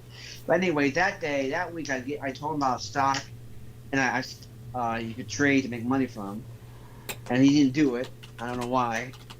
It would have been amazing. News. It was an AI autonomous robot car vehicle thing that could work with patents that had great patents that week, and also they also basically had news with NVIDIA, but anyway, he built the computer, he fucked things up, he knew what he was doing, and he said he lost his photography job, he got to pay him an extra $800. I just bullshit his ass anyway. I didn't pay him shit. No, I didn't, but he fucked me up. I paid him $350 and an extra $100 for his Uber rides and that. So and I was so upset about some things. I wanted to. I have a great new computer, and I saved it for a long time. Cashed out, from the market, and did a lot of trading for a long time, and things like that. And I got a really good deal on these things. $700 for a modern platform. It's amazing. I got my friend in Arizona, like I said. The processor is $700 alone. So. Yeah, it just I'm using AMD graphics card. I'm saying, but he wants me to use everything AMD like he does, and I don't want that. I got the deal from him, and this is what I want. So he wanted to. He finally got the message. Don't bother me. Don't mess with me. Yes. He was trying to set me up again a few times, and thankfully I was always asleep.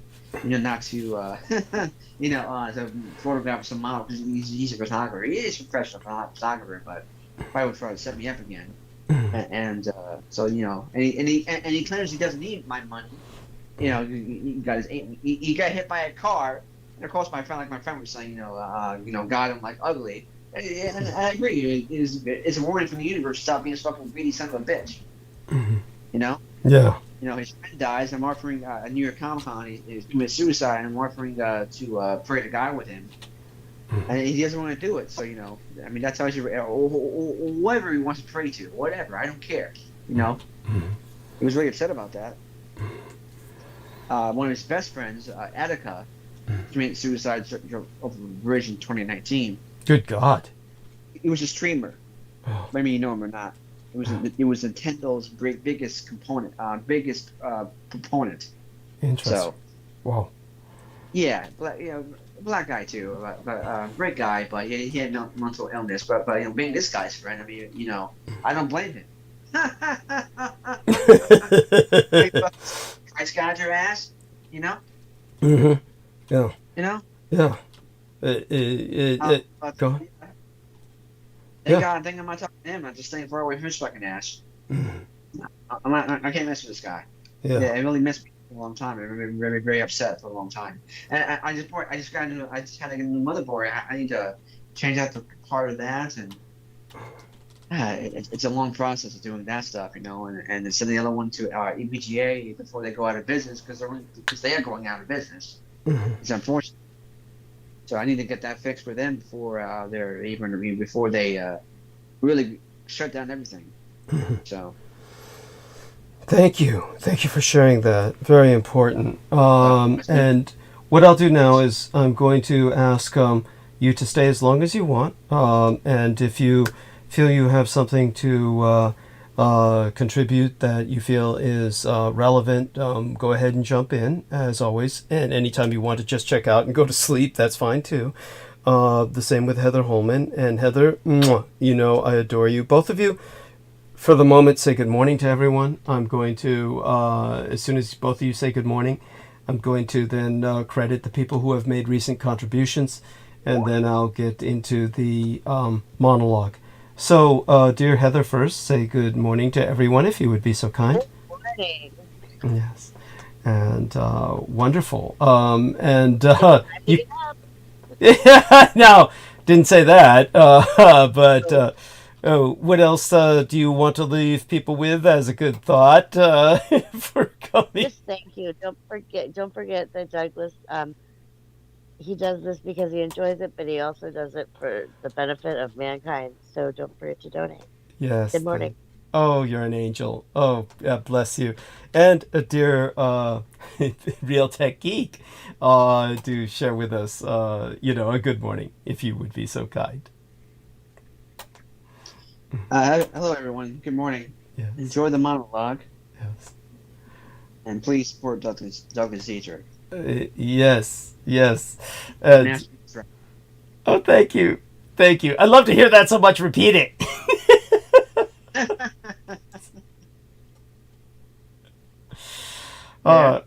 Yes, go ahead and repeat it. We all love to hear that. And so it's all. Wonderful. So I'm happy I've talked to you and listened to you all these years. Thank you.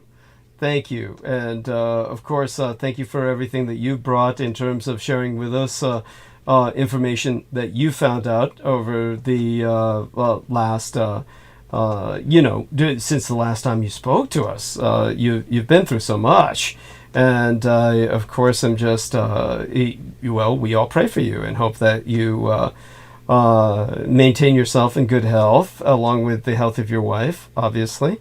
And we hope that it works out for both of you. Just, maybe you'll have a child at some point soon. Okay, so what I'm going to do now is thank everyone for for their contributions.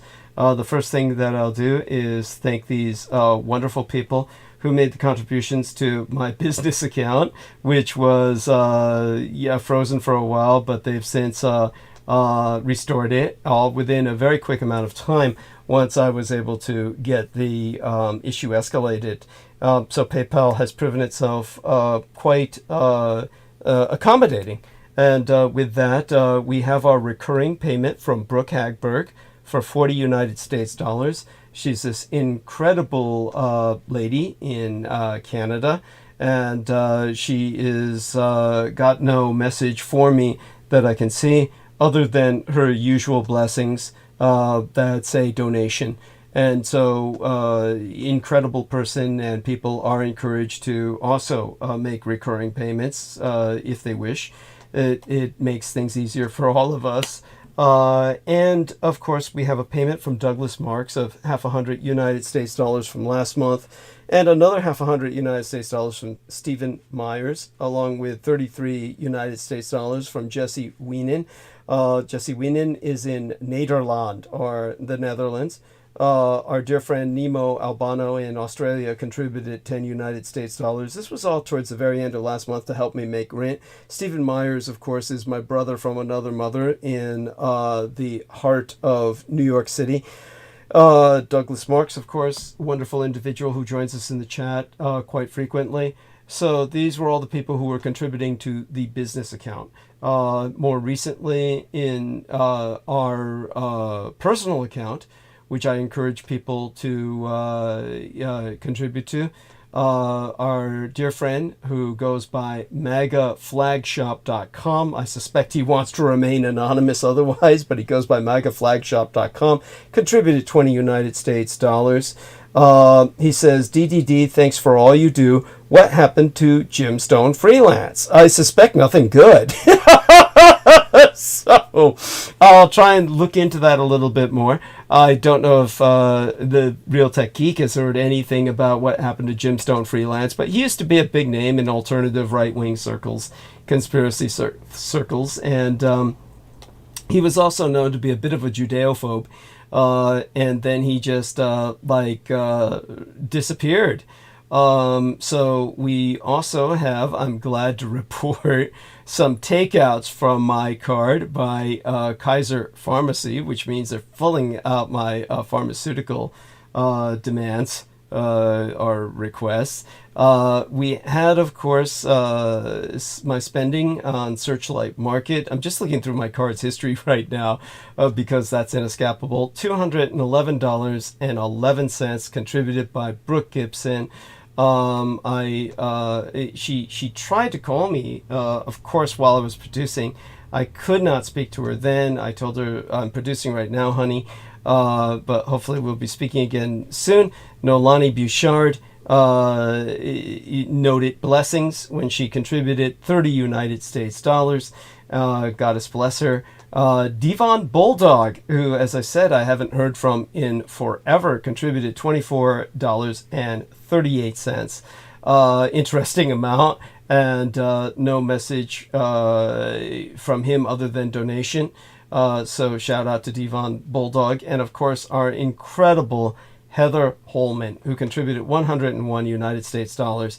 And she says, outstanding mental/emotional therapy and ongoing support, top notch, X's and O's, triple XOXOXO, as a matter of fact. She's an angel, and of course, my guardian angel. We had Aristides, who contributed 200 United States dollars with a message I'm not going to read aloud, because it's an inside joke. Victoria-Lorénh Hobbs contributed $29.10 on her birthday, no less, which, as I said, is the same as birthday as the Emperor of Japan. Well, the World War II Emperor of Japan, Emperor Hirohito. Now, I'm going to check if this individual wants to remain anonymous. They didn't say so. So Robert Kuba contributed $250 United States dollars, and the wonderful individual who we know by a different name. I don't think he wants his real name to be known, but he appears in the chat and he contributed 30 United States dollars. What an incredible individual, all of these people. And of course, yes, let's see now if what she says here.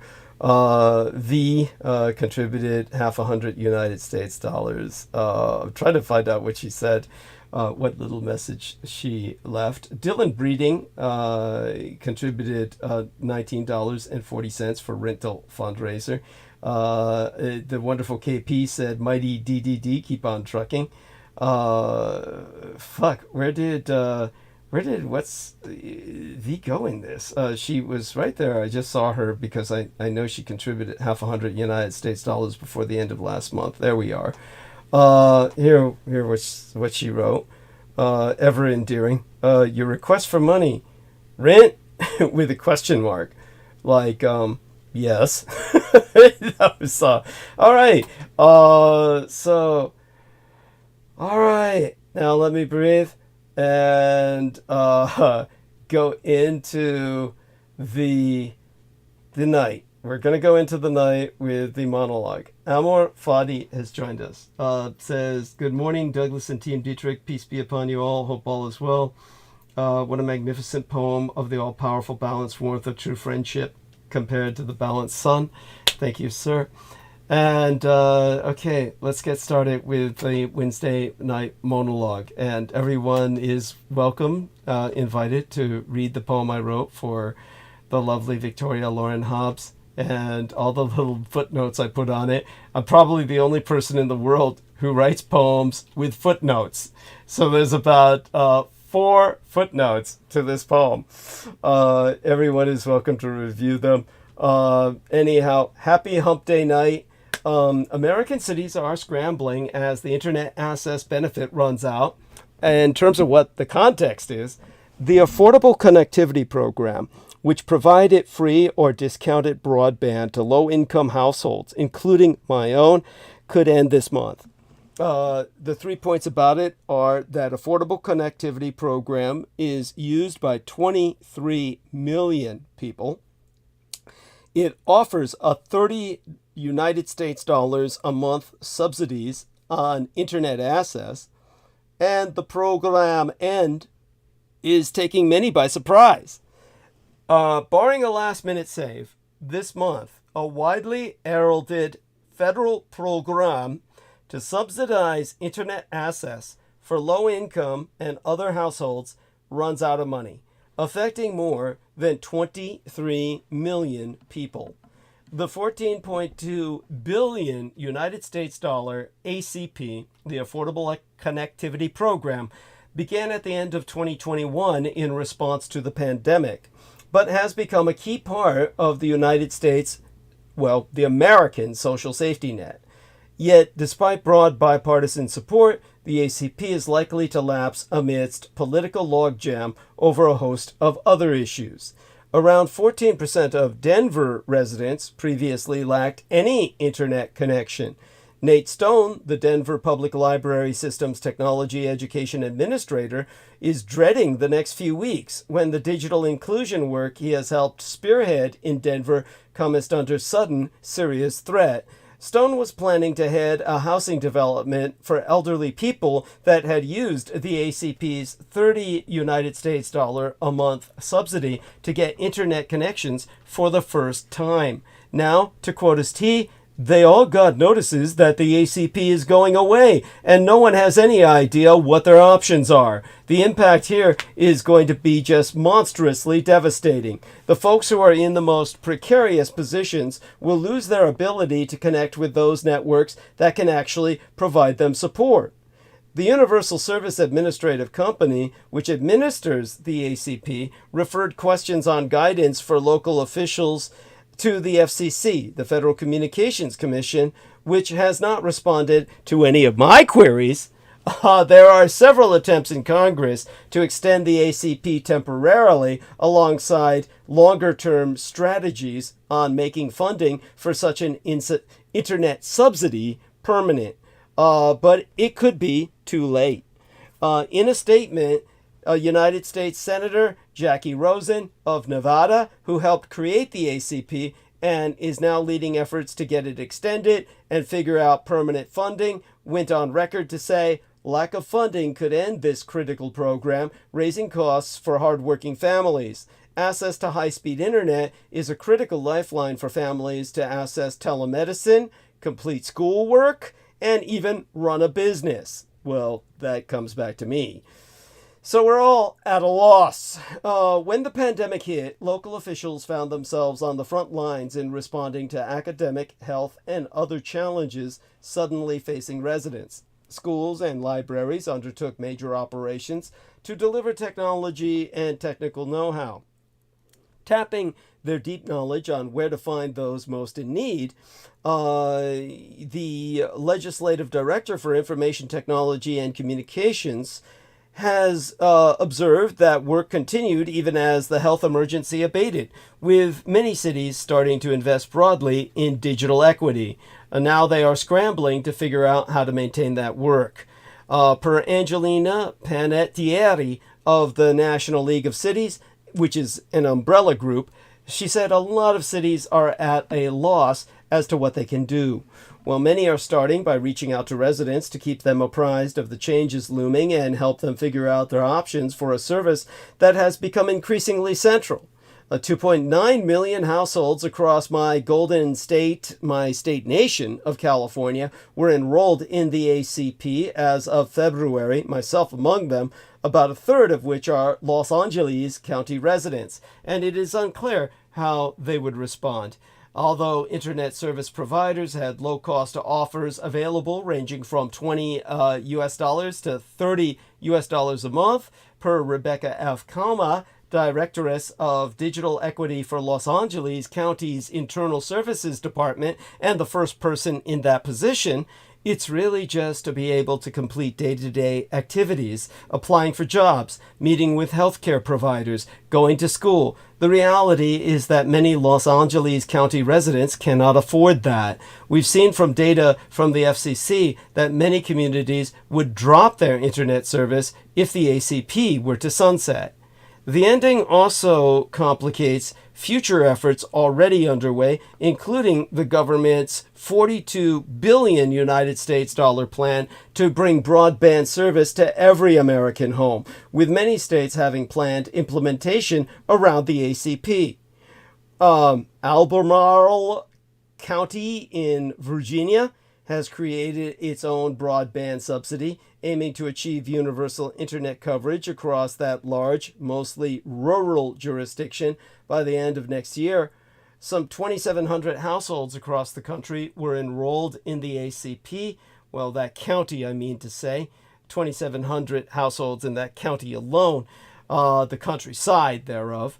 And the county had created a bridge program in partnership with a major local service provider to help as many of those residents as possible as officials look at their options. The likely expiration comes at a key time nationally, with Jason Inofuentes, program manager with the county's Broadband Accessibility and Affordability Office, pointing to the massive growth in attention given to digital inclusion, offering new opportunity to find national solutions to addressing barriers to access. But in terms of the impact of the ACP's end, Infuentes has been quoted as saying, "The lesson, however, is federal monies go away. Our worry now is a lot of these households, when they lose their programming, they'll feel burned, and we'll be the face of that." Well, this brings us to the private sector. The ACP's end would put significantly more emphasis on private sector programs. National internet service providers Comcast and AT&T told Context, when they were interviewed by that particular circular of that name, they were urging the federal government to extend the ACP or similar initiatives, and in the meantime were continuing to offer low-cost options. Another provider, Windstream, is going a step further to cover the subsidy for now. Windstream Senior Advisor for Corporate Affairs Scott Morris said, "We intend to continue, for the time being, a $30 United States dollar monthly credit to our current ACP customers after the federal government cuts off funding for the program." The National Digital Inclusion Alliance, which has 1,600 members and has been a key voice on this issue, is tracking these low-cost plans. Angela Seifer, the Alliance's Executrix Directress, concludes, and here I quote a she, "Will be looking at ease of signing up, how much they are able to transition their current ACP customers into the low-cost plan. We're super worried about people not getting the memo that this is ending, and then 3 months pass and they get kicked off because they now have 3 months of debt. That's 100% going to happen."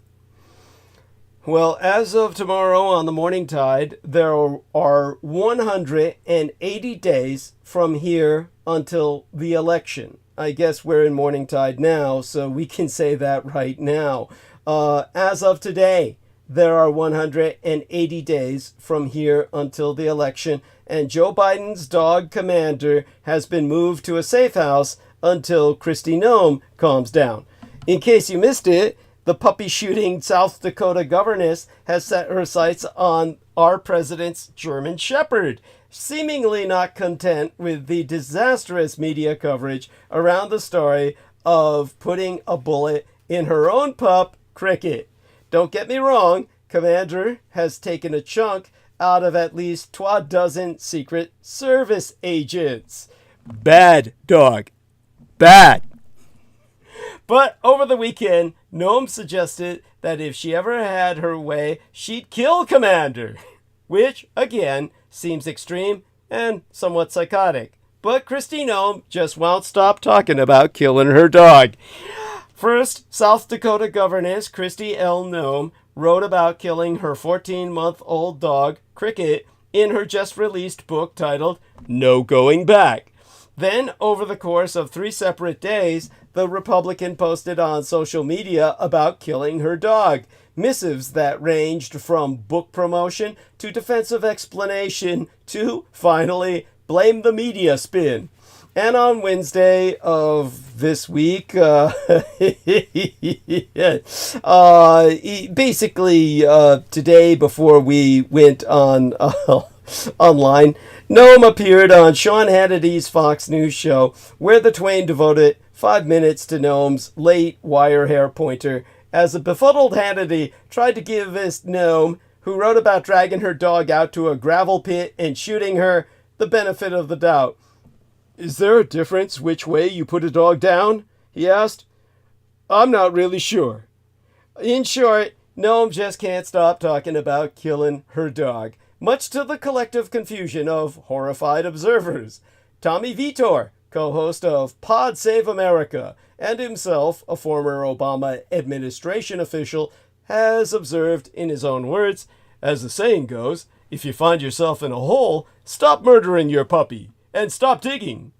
The controversy started on the 26th of April when The Guardian published details from her upcoming political memoir, the sort of obligatory hardcover intended to juice her chances of emerging as Donald Trump's vice presidential pick. Ironically, it seems to have done the exact opposite. The Guardian recounted that, in the book, Noam describes her dog, still nearly a puppy, as a trained assassin with an aggressive personality. Unable to train Cricket, Noam recounts watching as the dog, on the way home from a pheasant hunt, attacks a local family's chickens, grabbing one chicken at a time, crunching it to death with one bite, then dropping it to attack another.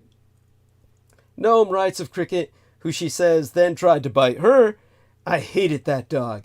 At that moment, I realized I had to put her down."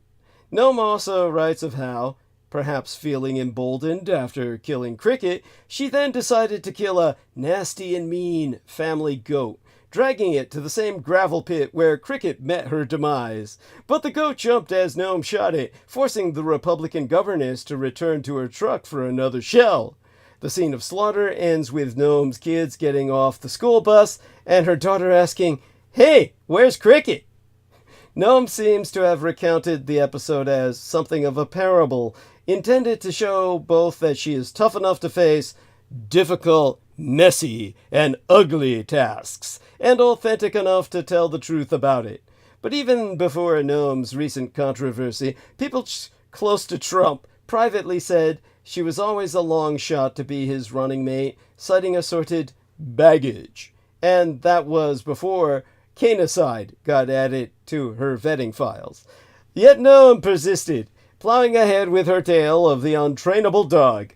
On the Friday that the Guardian story came out, Noam wrote a post on X that was part explanation and part book promotion. In a missive that included a link to pre-order her book, she twexted, and you like that term, I conflate it, it's X, but you text, right? Twexted. "We love animals, but tough decisions like this happen all the time on a farm. Sadly, we just had to put down 3 horses a few weeks ago that had been in our family for 25 years. Oh man, a horse massacre. They're opening a glue factory. In the old days, they used to make glue out of horses, in case you didn't know. Then on Sunday, when the intervening 2 days had made clear she had a political crisis on her hands, she weighed in again about killing Cricket, this time with an even lengthier social media post aimed squarely at damage control. Prefatory to describing herself as an authentic leader who doesn't shy away from tough challenges, Noam wrote, "I can understand why some people are upset about a 20-year-old story of Cricket, one of the working dogs at our ranch." And finally, on Thursday, she returned to the topic again, this time squarely through a fake news lens. Linking to her Hannity interview, she entered, "Don't believe the hashtag fake news media's twisted spin. I had a choice between the safety of my children and an animal who had a history of attacking people and killing livestock. I chose my kids."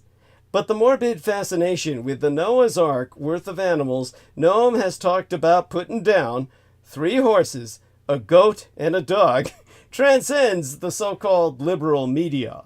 On Thursday, for instance, a bipartisan group of lawmakers responded to the news by forming the Congressional Dog Lovers Caucus. And even would-be allies have been left scratching their heads. Not just that Noam killed her dog, but that she continues to talk about it, holding up the gravel pit executions as a character reference for her leadership chops. In a text, Senator Kevin Cramer, Republican from North Dakota, wrote, and here I read therefrom, "It's hard to imagine a universe where bragging about shooting your 14-month-old puppy increases your brand value. I've known hunters who accidentally or impulsively shot their hunting dog, but I've never known anyone who bragged about it or considered it noble in any way." Others, including fellow conservatives, were less generous. Radio personality Donna Lushk has wondered aloud, "Why would you write about this in a book and flex on it? That doesn't look tough. It looks stupid." To laughter on his video podcast, Trump's oldest son, Donald Trump Jr., said, "Not ideal. I read that and I'm like, who put that in the book? I was like, your ghostwriter must really not like you if they're going to include that one. That was rough."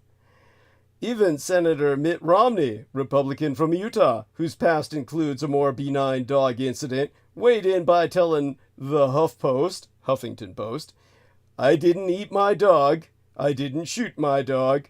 I loved my dog, and my dog loved me." By the way, Romney's 2012 presidential campaign was dogged by a story of Romney's family lore, the 1983 vacation the clan took with Seamus, their Irish setter, strapped in his carrier to the roof of the station wagon for 12 hours. In repeatedly returning to the tale, Noam also opened herself up to additional criticism, including charges that her story has changed to portray her in a more flattering light. A community note at the bottom of her Thursday X post, in which readers are allowed to add additional context, reads that Noam's description of why she shot Cricket has morphed. The note says that in her book, Noam writes that she killed Cricket because the dog was untrainable for pheasant hunting and killed the neighboring chickens. It adds that when criticized, Noam altered her story, going from claiming that Cricket snapped at her to claiming that Cricket actually bit her to claiming that Cricket had a biting history and was a danger to children. A person close to Noam rejected the charge of revisionist history, pointing to the line in her book that reads, "Cricket was untrainable and after trying to bite me, dangerous to anyone she came in contact with." Cricket regularly came in contact with Noam's young kids, this person said, arguing the sentence shows that Noam had always considered the safety of her children when she made the decision to kill Cricket. Noam does have her defenders. She is slated to headline the annual Brevard County Republicans dinner in Florida this month, and Rick Lacey, the county party chair, said he has already had interest from 200 people and is worried that selling out the space, he's worried about selling out the space, which can hold about 1,000 people, because everyone's going to want to come there to hate on Kristi Noem. Referring to putting down dogs known for biting people, Rick Lacey, again, the county party chair in Brevard County, Florida, said, "This happens all the time, but I guess if you're a Republican governor with national prospects, it becomes a bigger issue." Now, there's this guy named Stu Loetser. It seems like it might be pronounced loser. Loeser. Nothing against this guy. But it's funny because my dad's nickname, my legal father's nickname, was Stu. I have no idea where that came from because he has no name of Stewart. He's George Joseph Henry Dietrich, but somehow he got this nickname of Stu. So to see an actual guy with the actual name of Stu is always strange to me. And this guy, we had a running joke about my dad. He was always making a joke about being a born loser. This is like a running joke of his that we found morbidly funny. This guy's name is Stu Loser, a longtime Democratic staffer and a strategist who specializes in crises. Now, perfect man to ask about this. He noted that he shares, in his words, a house on the Hudson with a Havanese, and we are both horrified. But from a crisis communications perspective, he argues that Noam is never going to be able to change her detractors' minds, but that she may get some credit for continuing to largely stand by her original story. For now, the controversy shows no signs of abating, in part because Noam is promoting her book, which came out yesterday. As part of her publicity tour, the South Dakota governess is slated to appear on CBS's Face the Nation on Sunday. An ex-post by the Face the Nation account said that in addition to other issues, we'll get into the controversies surrounding her upcoming memoir. I do not know who is giving her advice, but it is very bad advice. Bad PR, people. Bad. Why is Kristi Noem still humiliating herself? She is engaging in a baton death march of media hits. The biggest question in politics right now has to be, why is Kristi Noem doing this to herself? Let's do a quick recap. The South Dakota governess is your classic Tea Party era politician running for Congress in 2010 and beating an incumbent Democrat. When she arrived in Washington, she was a reliable Republican vote for the anti-Obama House majority, anti-tax, pro-Keystone, anti-abortion, pro-balanced budget, drill baby drill.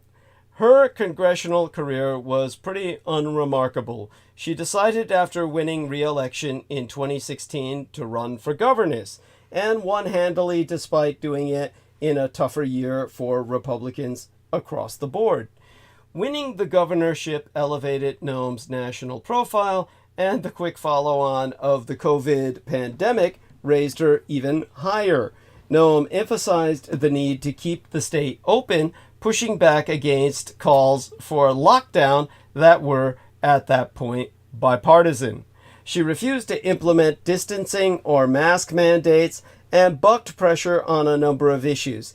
If you asked average conservatives in the middle of 2020 who the best governors in the country were on policy decisions, the answer would probably be Ron DeSantis, Brian Kemp, and Kristi Noem.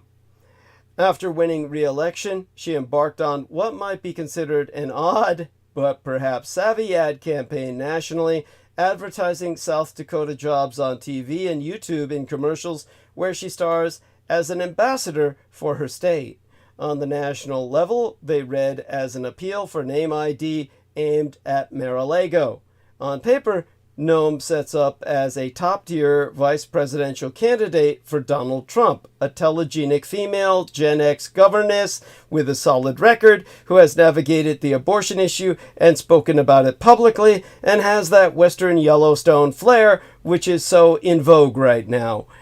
She might not be a favorite for the job, but worst case scenario, she's your next Interior Secretary or head of the NRA. And perhaps in 2028, she can run a more conservative version of the Nikki Haley playbook and gain traction. But forget all of the aforesaid. She's toast. Absolutely toast. And she did it to herself. And bizarrely, continues to do it to herself. Since launching her book, Noem has received a deluge of attacks for her anecdote about shooting her 14-month-old dog Cricket, a story that no thinking politician would put to the page. If deciding to out yourself as the killer of a healthy pup is not enough, The book also contains obviously false anecdotes, including a prominent one about meeting Kim Jong-un. Noam is trying desperately to spin this as some kind of her versus the media conflict, but she purportedly wrote these things herself. Of course, she did not. She had a ghostwriter who you have to feel is going to be collateral damage to this whole situation. But back to the original question. Why is Noam still engaging in this baton death march of media hits? What can she possibly have to gain? Her spin on both these stories, that the dog story shows toughness, that the Kim Jong-un anecdote will be removed for undisclosed reasons, are not things people will actually find believable. In the social media age, there's an idea that all the attention you get is good attention, but that's just not true in this case. Noam has taken a promising career with relatively few critics on the right, lit it on fire, dumped gasoline on it, and then launched a mini nuke directly into the air. Some politicians destroy themselves with gaffes that happen in the moment. The Dean scream, Rick Perry's oops. But Noam decided to put these things in her book, recorded the audio version herself, and only has herself to blame for what this does to her future. American politics, we're not sending our best. And now on to other bad things, like the crises of the university. The United States is headed into institutional and socioeconomic crises, in the plural. The institutional crisis primarily concerns the way the federal government functions, but it would also implicate the way universities function. The latter is critical because the university is the arena where future technologists, investors, and members of Congress establish the foundations of their knowledge. Most relevant to the crisis at the moment is the wave of pro-Palestinian student protests washing over the country, a situation that has inspired counter-protests and forced expensive schools to default on delivering what students had paid or borrowed for, an education. Yet, cancel culture is not the real threat to academic freedom. Like any other institution, the academy is embedded in the power relations of a society. Now, I was reviewing a video that will forever scar my mind. The woman in the video is about the same age as my sister. She is speaking at a school board meeting in Virginia as a concerned parent. From prepared notes, she reads, "I've been very alarmed by what's going on in our schools. You are now training our children to be social justice warriors and to loathe our country and our history." Her voice is soft but stern. She recounts her youth in Mao Zedong's China and the political fanaticism she witnessed firsthand before calling critical race theory the American version of the Chinese Cultural Revolution. At the end of her remarks, the audience bursts into cheers. Now the headline on Fox News blares, "Virginia mom who survived Maoist China eviscerates school board's critical race theory push." As a United States citizen of nominal Chinese nationality, I watched this video and was disconcerted by its familiarity. The speaker's views are not uncommon among many first-generation Chinese immigrants who are grateful to their new country and eager to assimilate. Critical race theory, the analytical framework developed by a small group of legal scholars to address structural racism, has been morphed into a derogatory term by the Russian radicalized right. The loudest conservative voices reject any effort to talk about racial inequality as divisive and dangerous, akin to the Cultural Revolution, Mao Zedong's mass movement that plunged Red China into a decade of turmoil and claimed more than 100 million lives. Yet it is the Republicans who are embracing the left's victim culture over Judeophobia. When it comes to Israel, the Russo-collaborationist Red Republican Insurgent Party tosses aside all of its supposed bedrock principles. For years, Republicans have claimed that theirs is the party of free speech.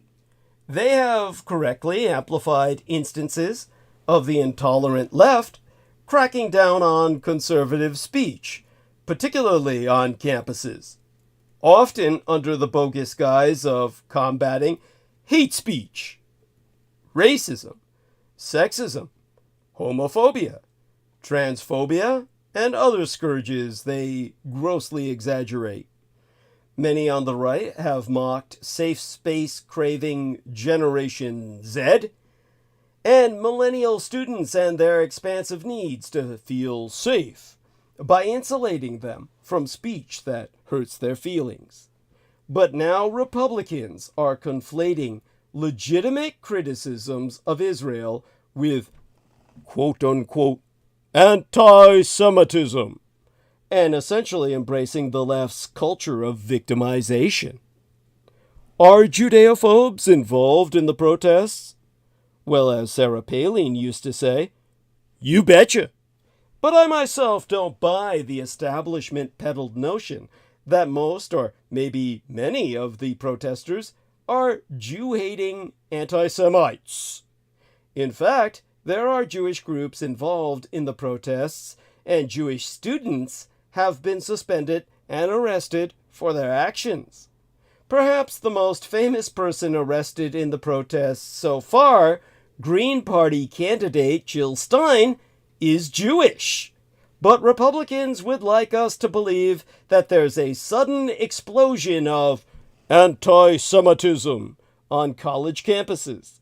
This supposed explosion of anti-Semitism coincides with Israel's deadly counteroffensive in the Gaza, where tens of thousands of Palestinians have been killed. Most of them women and children, if not the overwhelming majority. 196 aid workers have also been killed in this conflict, directly targeted by Jewish snipers and drone strikes, according to the United States-funded Aid Worker Security Database, along with at least 97 journalists, again, targeted by Jewish snipers and drone strikes, 92 of them Palestinian, according to the Committee to Protect Journalists, which is an international non-governmental organization. Most of the population has been rendered homeless, and the United Nations confirms some 577,000 Gazans face imminent famine, largely because the Israeli government has never allowed enough aid in, as documented by the Israeli human rights group B'Tselem and many others. In other words, they intend to starve 500,000, well over 500,000 Palestinians to death. Republicans are not outraged by any of this. In fact, they voted to send even more aid to Israel to enable further carnage and further genocide, ultimate genocide. But the students are outraged, and they don't want their tuition dollars going to Israel, even indirectly. CNN published a poll this week indicating that 81% of Americans under 35 years of age disapprove of Biden's, genocide Joe Biden's, handling of the conflict, the mass extermination campaign in the Gaza. And Gallup polling published a poll a month ago indicating that only 36% of all Americans approve of Israel's military actions in the Gaza, while 55% disapprove. So the students are not the only ones concerned about Israel's campaign of mass genocide and our direct support thereof. If you have Gen Z children, like Brooke Elizabeth Gibson does, you know that calling someone in this generation a racist is about the worst thing you can accuse them of. Say what you will about this cohort, but they are the least racist generation in American history. Yet we're supposed to believe that they're more prejudiced against Jews than older Americans? Anecdote is not data. And the evidence that Judeophobia is exploding on college campuses is utterly anecdotal. Look at this sign here, or that chant over there. In the past, the left has built a similar case that there's an epidemic of racism and police brutality, nearly all of it based on anecdotes and social media clips featuring inflammatory incidents. In some cases, they've embraced outright hoaxes. Now the right is doing the same to silence or intimidate any and all critics of Israel. Take as, for example, perhaps the most gruesome reported incident of the protests so far, where a Jewish student, Sahar Tartak, was allegedly stabbed in the eye with a Palestinian flag at a protest on the campus of Yale University, in denouncing what he claims is a virus of anti-Semitism that is spreading across college campuses. This was the key example House Speaker Mike Johnson gave to prove his point in a recent speech. Yeah, the red heifer asshole. The day after the incident, the circular known as Free Press published a piece by Ms. Tartak claiming she was stabbed in the eye because she is a Jew. She conducted many interviews, but never published her own footage of the incident, though several popular YouTube channels did, including The Jimmy Dore Show, The Majority Report, and Breaking Points. The clip shows a man walking by her waving a small flag on a wooden stick. He may have bumped into her, but it's quite clear that if the man's flag contacted her eye, it was clearly accidental, as the man was just walking by her and wasn't even looking in her direction. So she was most definitively not stabbed because she's a Jew, any more than Jussie Smollett was beaten up by MAGA bros in Chicago. It wasn't the first time Ms. Tartak claimed she was a victim of anti-Semitism on campus. In December, she made headlines with a claim that the word Israeli was removed from a salad in the Yale dining hall. But the Jerusalem Post and other outlets pointed out that the incident had nothing to do with anti-Israel sentiment, and the word Israeli was quickly restored to the menu. In January of this year, she got more media attention with claims that a pro-Israel column she wrote was censored. Read edited. They edited out the part where she said, "kill all Palestinians." by the campus newspaper at Yale. The Daily Beast reports that a pro-Israel student provocateur at Northeastern University tried unsuccessfully to goad the crowd into chanting, "Kill the Jews!" He was booed, but successfully ended up getting about 100 other protesters arrested in the process. Thanks, Jew fucker. Thanks a lot. In another bogus incident, a woman lampooned on social media as a Karen walked into a protest encampment at Northwestern University with her dog and called 911, claiming that she was a Jewish American who needed help immediately and was being surrounded by protesters, even though video evidence proves she was in no danger whatsoever, even though the protesters were, because she was sicking her dog to bite chunks out of their living flesh. How do you like that? Typical Jew bullshit. Send your dog to eviscerate living people, tear their guts out, emasculate them by biting off their wangs and testicles, thinking that they're hot dogs and eggs for breakfast and shit, and then claiming that you're the victim and these people are endangering you. Yeah, that's kike. That's kike. The point of bringing up these incidents is that Republicans purport to oppose victim culture, but are happy to promote the claims of dubious victims when it suits their needs. Meanwhile, if you listen to what Republicans are saying and how they're voting on this issue, they don't sound like a party committed to free speech or one opposed to cancel and victim culture. This week, Trump on his Truth Social, truthed, that's another way of saying twexted, "Stop the protests now!" All in the uppercase. There was no caveats, just shut it all down and to hell with the First Amendment.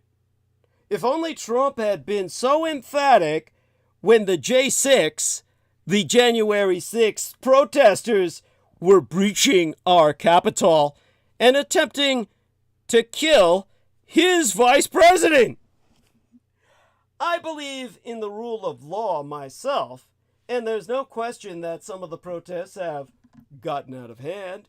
The First Amendment guarantees their right to protest, but it doesn't give them the right to take over campuses and prevent other students from attending classes. Perhaps some Jewish students have been threatened or harassed, and that's unacceptable if true. But again, there's a difference between ensuring the physical safety of students and creating safe spaces where students don't have to hear things that upset them. And it's worth noting that in some protests, like the one at UCLA this week, pro-Israel counter-protesters have actually been the perpetrators who incited engagement in violent acts. The Jewish Federation of Los Angeles acknowledged this in a statement condemning the violence perpetrated by what they probably correctly call the abhorrent actions of a few counter-protesters.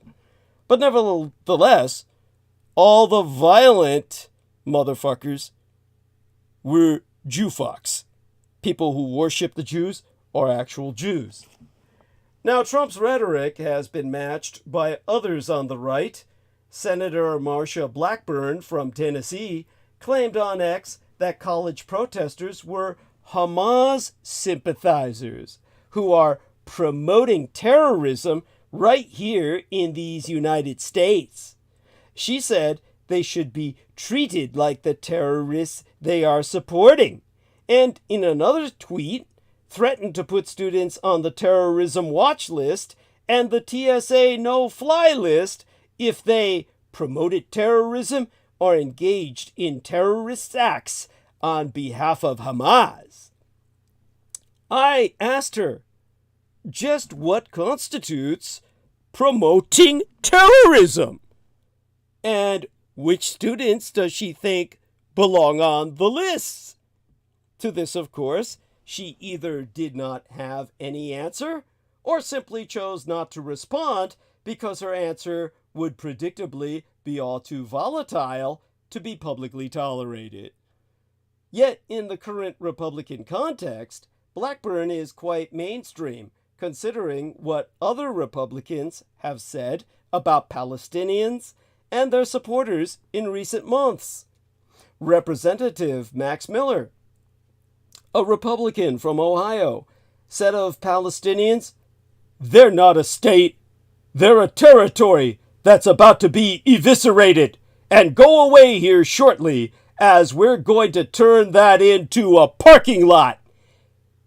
Republican Representative Brian Mast of Florida has said that terrorism is absolutely supported by all the Palestinian people, from elementary school all the way up into the elderly, and has argued that humanitarian aid to Palestinian civilians should be slowed down, and compared ordinary Palestinian civilians to Nazi collaborators during the Holocaust.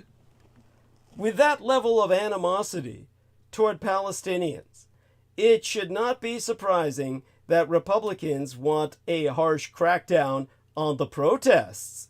The House passed a resolution to brand the slogan, "From the river to the sea," as anti-Semitic.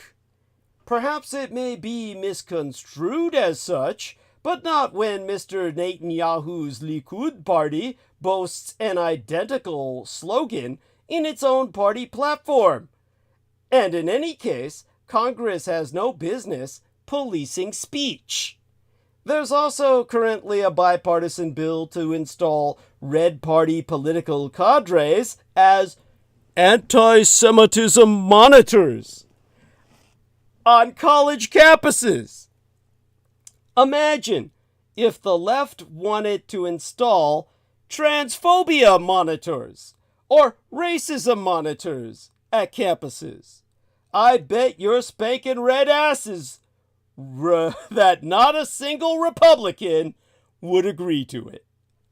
The House also just passed a bipartisan Anti-Semitism Awareness Act, a AAA, that will mandate that when the Department of Education enforces federal anti-discrimination laws, it uses a definition of anti-Semitism endorsed by the International Holocaust Remembrance Alliance. Who else? It passed 320 to 91, with all but 21 Republicans voting against it. Representative Jerry Nadler, a Jew, voted against it, arguing that it could have a chilling effect on speech, particularly criticism of Israel. Echoing the ACLU, the American Civil Liberty Union's concerns, Jerry Nadler saith that if the bill becometh law, colleges may err on the side of caution in suppressing pro-Palestinian speech to avoid Title VI investigations that could result in the potential loss of federal funding. I hardly ever agree with Representative Nadler, and politically I have little in common with the college protesters. But I also don't believe in simply aligning with a designated side and supporting that side as though it was a sports team, regardless of the facts. According to the Gallup poll, 30% of Republicans do not approve of Israel's war in the Gaza, but you'd never know it.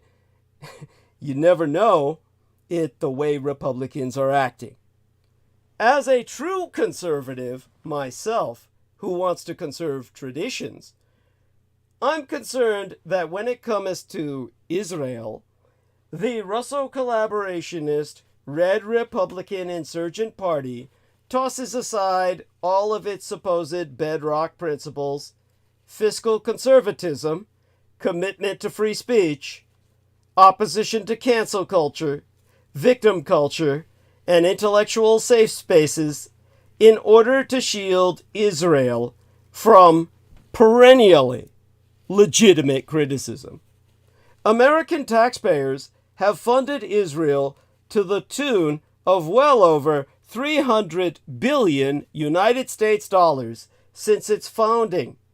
Legitimate Judeophobia must always be condemned, but Americans must always retain the right to protest what their tax dollars are being spent on overseas. This brings us to the shibboleth.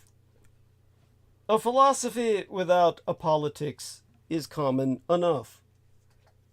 Aesthetes, the ethicists, novelists, all may be easily critiqued and found wanting on this basis. But there is also the danger of a politics without a philosophy. A politics unmoored, unprincipled, which holds as its most fundamental commitment its own perpetuation. A realpolitik that believes itself too subtle or too pragmatic to deal with such ethical platitudes as "thou shalt not kill," or "rape is a crime," everywhere and always.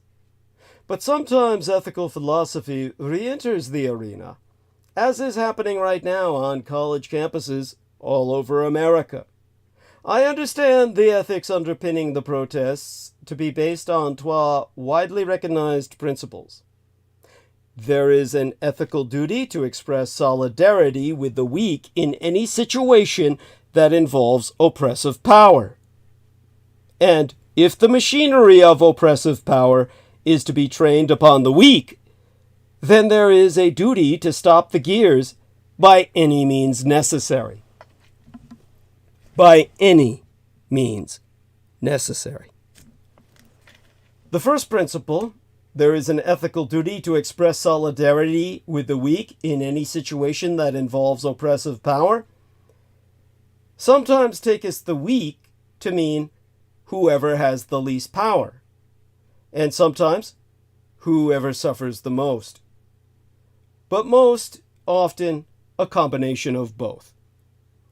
The second principle, if the machinery of oppressive power is to be trained upon the weak, then there is a duty to stop the gears by any means necessary, meanwhile, may be used to defend revolutionary violence, although this interpretation has just as often been repudiated by pacifistic radicals among whom two of the most famous are, of course, Mahatma Gandhi and Martin Luther King Jr., or should I say the Right Reverend Dr. Martin Luther King Jr. In the pacifist interpretation, the body that we must place between the gears is not that of our enemy, but our own. In doing this, we may pay the ultimate price with our actual bodies, in the non-metaphorical sense. More usually, the risk is our livelihoods, our reputations, our futures. Before these most recent campus protests began, we had an example of this kind of action in the climate movement. For several years now, many people have been protesting the economic and political machinery that perpetuates climate change by blocking roads, throwing paint, interrupting plays, and committing many other arrestable offenses that can appear ridiculous to skeptics, or at the very least performative, but which in truth represent a level of personal sacrifice unimaginable to many of us. Exempli gratiae. An English acquaintance of mine, who will remain anonymous, a lady, experienced this not long ago while participating in an XR, an Extinction Rebellion climate rally in London.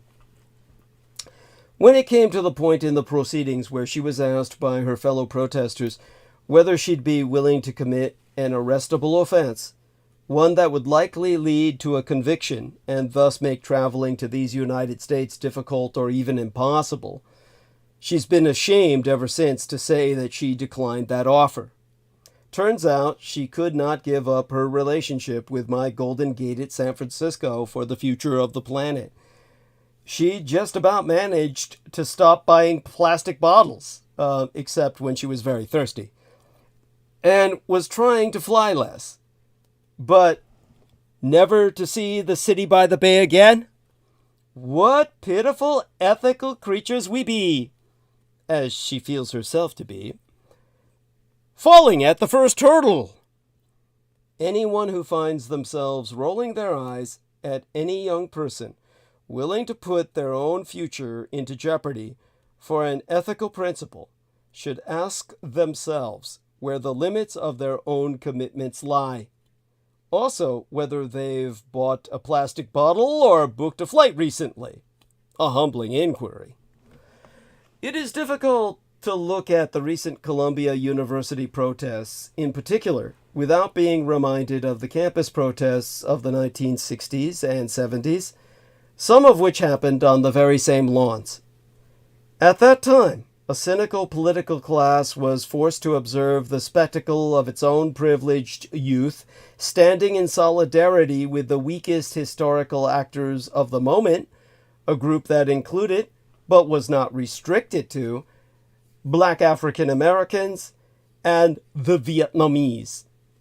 By placing such people within their ethical zone of interest, young Americans risked both their own academic and personal futures, and, in the infamous case of Kent State, their very lives. I imagine that the students at Columbia and protesters on other campuses fully intend this echo, and in their unequivocal demand for both a ceasefire and financial divestment from this terrible campaign of mass extermination, to a certain extent, they have achieved it. But when I open newspapers and see students dismissing the idea that some of their fellow students feel, at this particular moment, unsafe on campus, or arguing that such a feeling is simply not worth attending to, given the magnitude of what is occurring in the Gaza, I find such sentiments cynical and unworthy of this movement. For it may well be within the ethical zone of interest that is a campus, which was not so long ago defined as a safe space, delineated by the boundary of a generation's ethical ideas, it may well be that a Jewish student walking past the tents, who finds herself referred to as a Zionist, and then is warned to keep her distance, is, in that moment, the weakest participant in the zone. If the concept of safety is foundational to these students' ethical philosophy, as I would take it to be, and if the protests are committed to reinserting ethical principles into a cynical and corrupt politics, it is not right to divest from these same ethics at the very moment they come into conflict with other imperatives. The point of a foundational ethics is that it is not contingent, but foundational. That is precisely its challenge to a corrupt politics. Practicing our ethics in the real world involves a constant testing thereof, a recognition that our zones of ethical interest have no fixed boundaries and may need to widen and shrink moment by moment as the situation demands. Those brave students who, in supporting the ethical necessity of a ceasefire, find themselves at painful odds with family, friends, faith, or community have already made this calculation.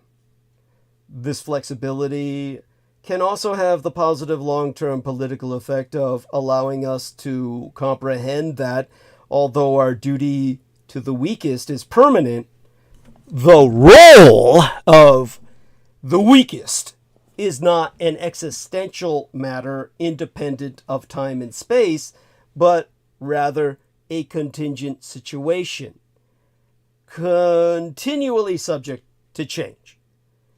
By contrast, there is a dangerous rigidity to be found in the idea that concern for the dreadful situation of the hostages is somehow in opposition to or incompatible with the demand for a ceasefire. Surely a ceasefire, as well as being an ethical necessity, is also in the immediate absolute interest of the hostages, a fact that cannot be erased by tearing their posters off walls. Part of the significance of a student protest is the ways in which it gives young people the opportunity to insist upon an ethical principle while still being, comparatively speaking, a more rational force than the supposed adults in the room, against whose crazed, magical thinking they have been forced to define themselves.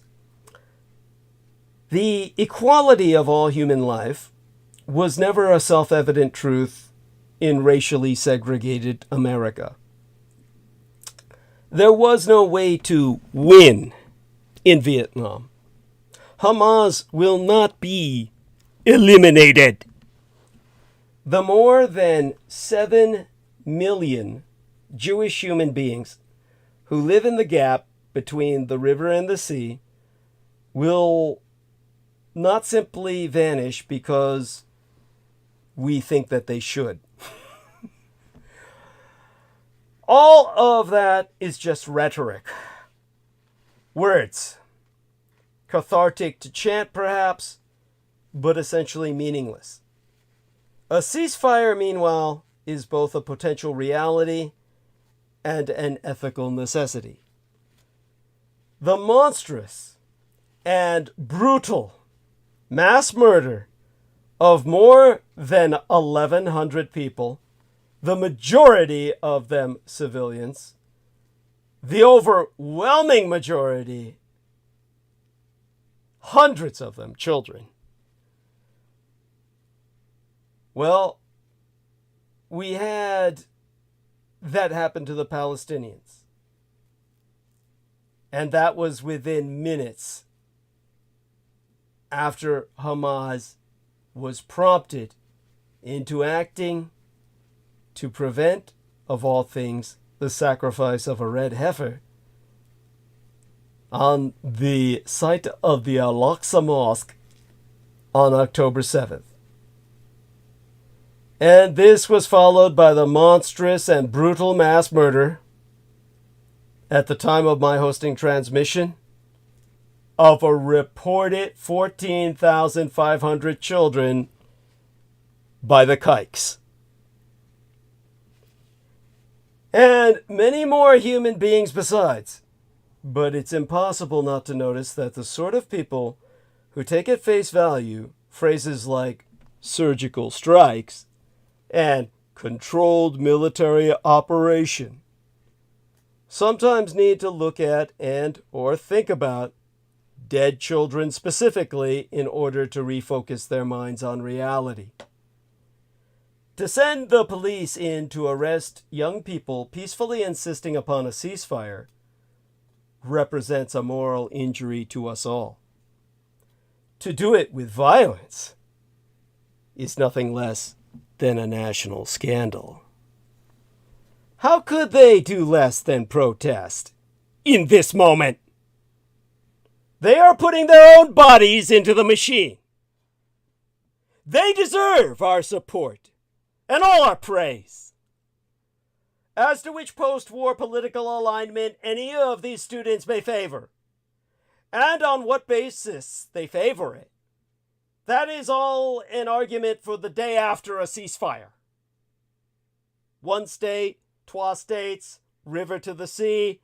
In my view, their views have no real weight in this particular moment, or very little weight next to the significance of their collective action, which, if I understand it correctly, is focused on stopping the flow of money that is funding bloody extermination, and calling for a ceasefire, the political euphemism that we use to mark the end of bloody mass extermination.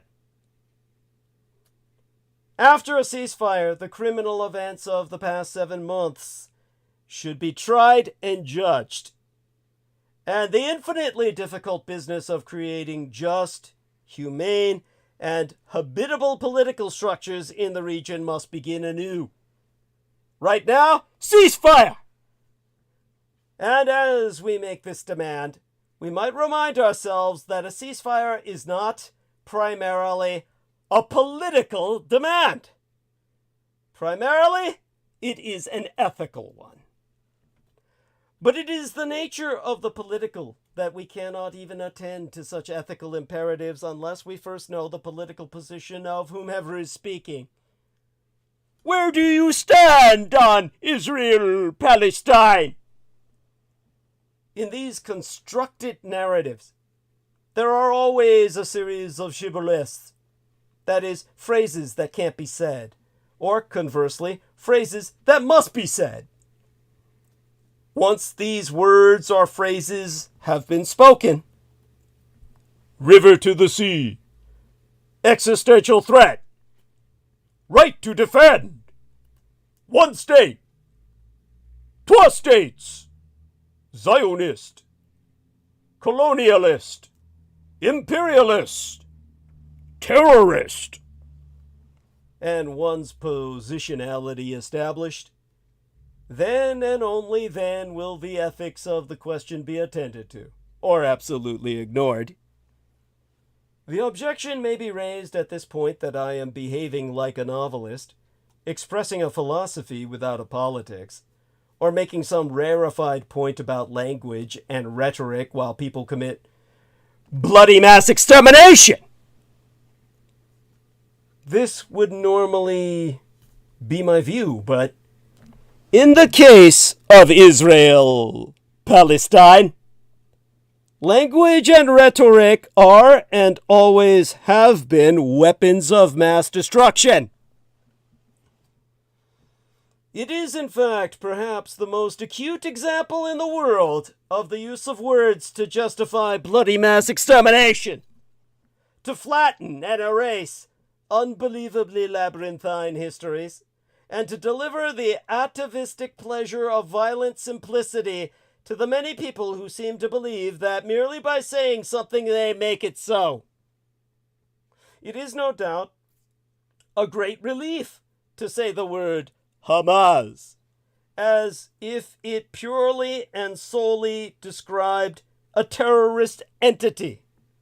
A great relief to say, there is no such thing as the Palestinian people, as they stand right in front of you while you view them through a machine gun lens or a bomb sight. A great relief to say Zionist colonialist state and accept those 3 words as a full and unimpeachable definition of the state of Israel, not only under the disastrous leadership of Benjamin Netanyahu, but at every stage of its long and complex history. And also to hear them as a perfectly sufficient description of every man, woman, and child who has ever lived in Israel, or happened to find themselves born within it. It is perhaps because we know these simplifications to be impossible that we insist upon them so passionately. They are shibboleths. They describe a people by defining them against other people. But the people being described are ourselves. The person who says, "We must eliminate Hamas," says this not necessarily because she thinks this is a possible outcome on this earth, but because this sentence is the shibboleth that marks her membership in the community that says that. The person who uses the word Zionist, as if that word were an unchanged and unchangeable monolith, meaning exactly the same thing in 2024 and 1948 as it meant in 1890 or 1901 or 1920, that person does not so much bring definitive clarity to the entangled history of Jews and Palestinians as they successfully and soothingly draw a line to mark their own zone of interest and where it ends. Even more so, for every asinine and idiotic fool on earth who ever misuses the term Nazi at all points in time, thinking that the Nazis of the Third Reich are the neo-Nazis of today, in any way, shape, or form. And while we all talk, carefully curating our shibboleths, presenting them unto others, and waiting for them to reveal themselves as with us or against us, while we do all that, bloody mass extermination is carried out by the Israelis. And now here we are, almost at the end of this particular phrase of my venting process, this little stream of words, before I go forth to further eddies in the currents of my stream of consciousness. We've arrived at the point at which I must state clearly where I stand on the issue. That is, which particular political settlement should, in my own personal view, occur on the other side of a ceasefire. This is the point wherein, by my stating of a position, you are at once liberated into the simple pleasure of placing me firmly on one side or the other, putting me over there with those who lisp, or those who don't, with the Ephraimites. The Ephraimites are with the people of Gilead. Yes, this is the point at which I stake my rhetorical flag in that fantastical, linguistical, conceptual, unreal place, built with words, where rapes are minimized as needs be, and the definition of genocide quibbled over, where the killing of babies is denied, and the precision of drones is glorified, where histories are reconsidered or rewritten or analogized or simply ignored, and Jew and colonialist are synonymous, and Palestinian and terrorist are synonymous, and language is your accomplice and alibi in all of it. Language euphemized, instrumentalized, and abused, put to work for your cause and only for your cause, so that it does exactly and only what you want it to do. Let me make it easy for you. Put me wherever you want. Misguided socialist, toothless humanist, naive novelist, useful idiot, apologist, denier, ally, contrarian, collaborator, traitor, inexcusable coward. It is my view that my personal views have no more weight than an ear of corn in this particular transmission. The only thing that has any weight in this particular transmission is the dead. But what it does come down to is how the Jews make the dead the guilty, that they brought it on themselves. Don't take my word for it.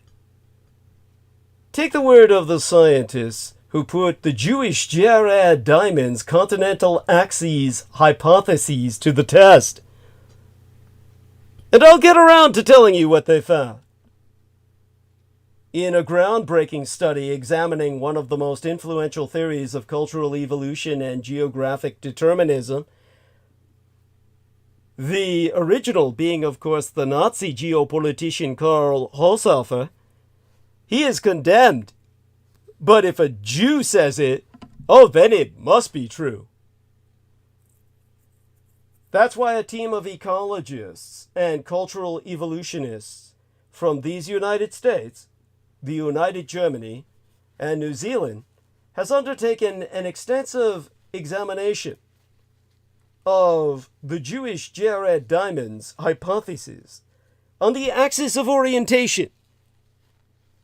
The study, titled "Geography is Not Destiny," in a rebuke to Jewish geopolitical determinism, is subtitled "A Quantitative Test of Diamond's Axis of Orientation Hypothesis."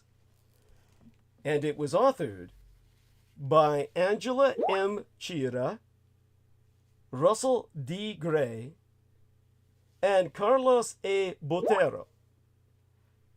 The findings have been published in the Journal of Evolutionary Human Sciences. Their research, drawing upon a vast array of cultural, environmental, and linguistic databases, challenges the notion that the supercontinent of Eurasia's geographic layout inherently facilitated a quicker spread of critical innovations compared to other regions of the world, such as the Americas and Africa.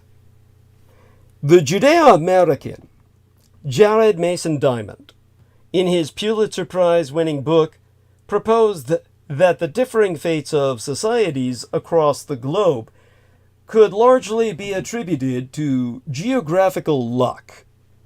Ergo, a question of blame when societies fail or fall, in which Jared Diamond says a factor in the 1994 Rwanda genocide was that the country had let its population outstrip its food supply. I guess he's saying that all niggers, when they run out of anything to eat, will cannibalize each other, because why else would they take to mass slaughter? You know, Dragoon, Arizona is home to an archaeological research center, the Amerind Foundation. That's an abbreviate of American Indian, where a group of archaeologists, cultural anthropologists, and historians converged in the fall of 2007, the year of my late and sainted legal sire's death, for Jared Diamond's seminar titled "Choices and Fates of Human Societies." Or rather, it was a seminar to rebut or deconstruct the Jewish Jared Diamond's justifications for genocide, by which he rationalizes the disappearance of Palestinians because, well, they brought it on themselves. What the scientists held in common was a suspicion that in writing his 12 best-selling sagas of civilization, the others being Guns, Germs, and Steel, and Collapse, subtitled How Societies Choose to Fail or Succeed, Dr. Diamond washed over the details that make cultures unique to assemble a grand unified theory of history. A big picture man, one participant called him. For anthropologists who spend their lives reveling in minutiae, the specifics and contradictions of human culture, the words are not necessarily a compliment. Per Patricia A. McEnany, an archaeologist at Boston University who organized the meeting with her colleague Norman Yoffie of the University of Michigan, everybody knows that the beauty of Diamond is that it's simple. It's accessible intellectually without having to really turn the wattage up too much. That's why an idiot like Bill Gates said, "It's the best book I ever read. It's the only book I ever read." This, of course, is because this episode is dedicated to Victoria-Loren Hobbs, who feels that there is a conspiracy by a cabal to wipe out the majority of human life on Earth, something Brooke Elizabeth Gibson also shares as a perspective. I'm actually arguing that both those ladies are correct. And it's the Jews that want you dead. Dr. Jared Diamond, like the Jew who lives in San Francisco, responsible for the deaths of hundreds of millions, without exaggeration, Paul Ehrlich, they're both the rationalists for genocide. Dr. Diamond's many admirers would disagree with the aforequoted Patricia A. McEnany. Guns, Germs, and Steel won a Pulitzer Prize, and Dr. Diamond, a professor of geography at the University of California, Los Angeles, in my own golden nation state of California. State nation. I mean to say, we were once a nation state, a republic like Texas. Has received, among many honors that they give to Jewish people, like candy crackers, a National Medal of Science. It is his ability as a synthesizer and storyteller that makes his work so compelling. I, of course, can synthesize and storytell as well, but I'm not Jewish, so I don't get recognized. Now, for an hour, my son listened as the Jew Jared, or rather his narrator, described how the inhabitants of Easter Island had precipitated their own demise by cutting down all the palm trees for, among other purposes, transporting those giant statues, and how the Anasazi of Chaco Canyon and the Maya might have committed similar ecocide. The backlash has been brewing since a symposium the year before entitled Exploring Scholarly and Best-Selling Accounts of Social Collapse and Colonial Encounters at a meeting of the American Anthropological Association in San Jose, California. Although Guns, Germs, and Steel has been celebrated as an antidote to racism, Western civilization prevails not because of inherent superiority, but geographical luck. Some anthropologists saw through it as excusing the excesses of the conquerors. It wasn't their genes that made them do it. It was their geography. To quote as Deborah B. Gevitz, an anthropologist at Amherst College, Diamond, in effect, argues that no one is to blame. The haves are not to be blamed for the condition of the have-nots. Dr. Diamond anticipated this kind of reaction because he knew what he was doing in terms of propagandizing Jewish genocide of anyone else. In the epilogue to Guns, Germs, and Steel, he acknowledged that human will was an important pivot in the turning of history, as were freak accidents and chaotic butterfly effects, in which tiny perturbations are amplified into cataclysms. But the accidents of geography, the availability of raw materials and crops, a hospitable climate, accessible trade routes, and even the cartographical shapes of continents step forth as prime movers. While Guns, Germs, and Steel explored the factors contributing to a society's rise, collapse tried to account for the downfalls. Here, human agency played a more prominent role. In Case After Case, Dr. Diamond described how a confluence of factors, fragile ecosystems, climatic change, hostile neighbors, and, ultimately, bad decision-making, cornered a society into inadvertently damaging or even destroying itself. In his haunting chapter about Easter Island, he weighed the data of radiocarbon dating, charcoal and pollen analysis, and botanical and archaeological surveys, and concluded that the inhabitants had mined the forests to extinction, setting off a cataclysm. What? Dr. Diamond wonders in an oft-cited passage, was going through the mind of the Easter Islander who cut the last tree. But what was intended as a cautionary tale was taken by the more astute readers as blaming the victims. Terry Hunt, an archaeologist at the University of Hawaii, a fellow Polynesian to the Easter Islanders of Rapa Nui, the actual name for Easter Island, came to the Amerinda Conference with a different story. He said deforestation was caused not by people, but by predatory Polynesian rats, with the human population remaining stable until the introduction of European diseases. Dr. Diamond, he said, shifts all of the burden to people and their stupidity rather than a complex ecosystem where these things interact. But of course he's Jewish and he feels all you people are just dumbass island niggers, ocean niggers, whereas he's God's chosen people.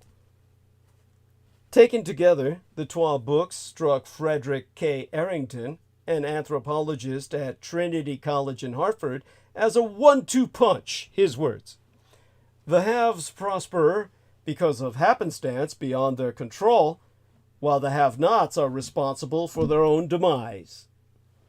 Dr. Arrington and Dr. Gevirtz, who are husband and wife, work in Papua New Guinea, a treasure trove of ethnic groups speaking more than 700 languages. Dr. Diamond has also spent time on that island, where he first went to study birds. Dr. Gevirtz still bristles as she recalls picking up guns, germs, and steel, and seeing that it had been framed around what was called Yali's question. Yali was a political leader and a member of a cargo cult that sprung up after World War II. By building ritualistic landing strips and control towers and wearing hand-carved wooden headsets, islanders hoped to summon the return of the packaged food, weapons, medicine, clothing, and other gifts from the heavens that had been airdropped to troops fighting Japan. One day, Yali asked Dr. Diamond, "Why is it that you white people developed so much cargo and brought it to New Guinea, but we black people had little cargo of our own?" Thus began Dr. Diamond's tale about the combination of geographical factors that led to Europeans colonizing Papua New Guinea rather than Papua New Guineans colonizing Europe. Dr. Gevirtz said, "We think he gets Yali's question wrong. Yali was not asking about nifty Western stuff." With more of the cargo their European visitors so clearly coveted, the islanders would have been able to trade with them as equals. Instead, they were subjugated. What Yali was really asking, as Dr. Gevirtz explains, was why Europeans had never treated them like fellow human beings. The responsibility and struggle of anthropology, as Dr. Gevirtz articulates, is to see the world through others' eyes. But of course, a Jew could never do that. To a Jew, everyone else is suffering because it's their own goddamn fault. But if you're a Jew, you should never suffer. And when you suffer, something's out of balance in the world. Something's gone wrong in nature. Something is going against the rules of God himself. Even though Jews are atheists and don't believe in God, they use God as a manipulation method against non-Jews. So understand, that is the ultimate Jewish atrocity. God is a tool to use against Gentiles, but Jews do not believe in him. That's the truth. You talk to any Jew, one thing they've all got in common, they're atheists. None of them believe in their God. But they want you to, so they can manipulate you. When it comes back to, say for instance, the cargo cults, this is what the real situation was, as I've explained before. And of course, when I do so, it's upsetting to a lot of white people. But in the Melanesian islands of the southwestern Pacific, the millenarian quest for the gods took the form of the cargo cults.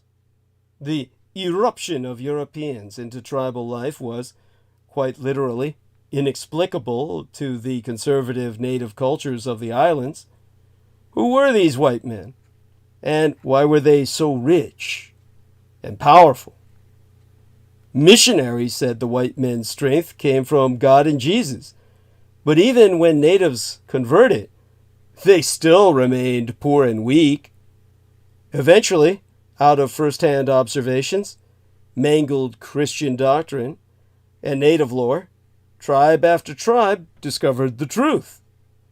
God, in New Guinea, he's called God Manup, in syncretic union with their chief local deity, meant for the natives to have the cargo, fine weapons, liquor, clothing, and so forth, all the shit the Americans dropped from the sky, and had sent the missionaries to bring it. However, the missionaries were greedy and diverted the cargo to themselves, and lied to the natives about it. If the Melanesians could discover the secret way to order cargo, like the way you and I order from Amazon.com, they could opim rat bilong kego, open the road of cargo, whereupon God Manup would send them all the good things and, usually, punish the greedy white men with a cataclysm. That was World War II and the Japanese that came to do that job. To open the road of cargo, often the entire tribe would have to reform its ways. Sometimes these reforms involved destroying native food, idols, or weapons to demonstrate complete faith in the arrival of superior cargo replacements. This destruction merged with missionary magic and traditional offerings to the spirits as the Bilasim Tabol, the decorated table, ceremony. The sacrifice is burned on a table set in European fashion, including the white tablecloth. Calling the cargo also took a European form. It involved building replica airstrips or dockyards out of palm fronds, bamboo, gourds, and other local materials. Although the first cargo cults emerged in the 1890s in New Guinea, the dislocations of World War II sent the entire southwestern Pacific into apocalyptic ferment. The invading Japanese were seen as avenging angels, or retributive demons, or perhaps disguised or cursed Europeans, and the spirits of the dead. The counter-invading Americans likewise. The non-white Japanese and multiracial American forces deeply perplexed the cargo cultists, who were forced to introduce further complications into their narratives. Japanese executions of missionaries and the overwhelming wealth of the Americans both reinforced the utopian theme of the cargo cult. Clearly, the Japanese were on their side. All across New Guinea and as far east as New Caledonia, the tribes knew that the new age of cargo magic and cargo paradise was just over the horizon. So, this is the context in which Yali, the leader of a modern-day cargo cult, when he spoke to this Jewish son of a bitch who comes to his island and asks, "Why is it that you white people developed so much cargo and brought it to New Guinea but we black people had little cargo of our own. All the Jew could think of was material goods because he's Jewish. And God is an empty myth to him to abuse others with. All he could think of was, he wants my stuff. But he don't deserve my stuff because he's a nigger.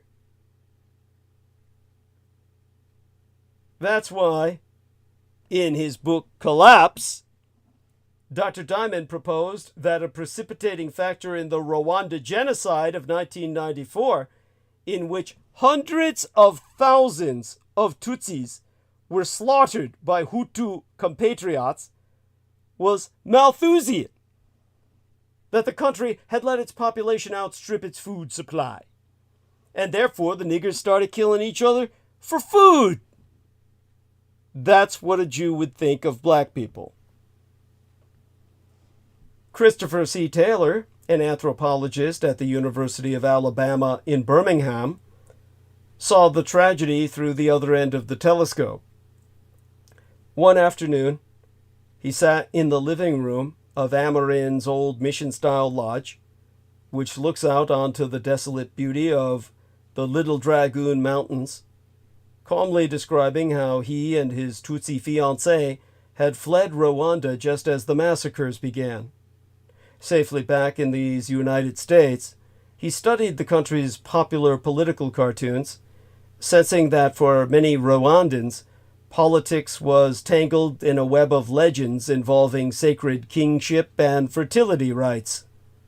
The king, and by implication the president, was the conduit for Imana, or Imena, a spiritual current symbolized by liquids like rain, rivers, milk, honey, seminal fluids, or ejaculate, and blood. In times of droughts, floods, crop failures, infant mortality, and other misfortunes, he might have to be sacrificed to spill his imena back into the soil. Thus, Dr. Taylor said, in order to understand the motives of the Rwandans, you have to understand the local symbolism and the local cosmology. Because, after all, what Dr. Diamond is doing is imposing his own cosmology, his own symbolic system. Of course, he's a fucking Jew. He doesn't care about you. He cares about making himself look smart so he can get all the awards they give to Jews for spewing shit and vitriol about all you niggers killing yourselves to eat each other.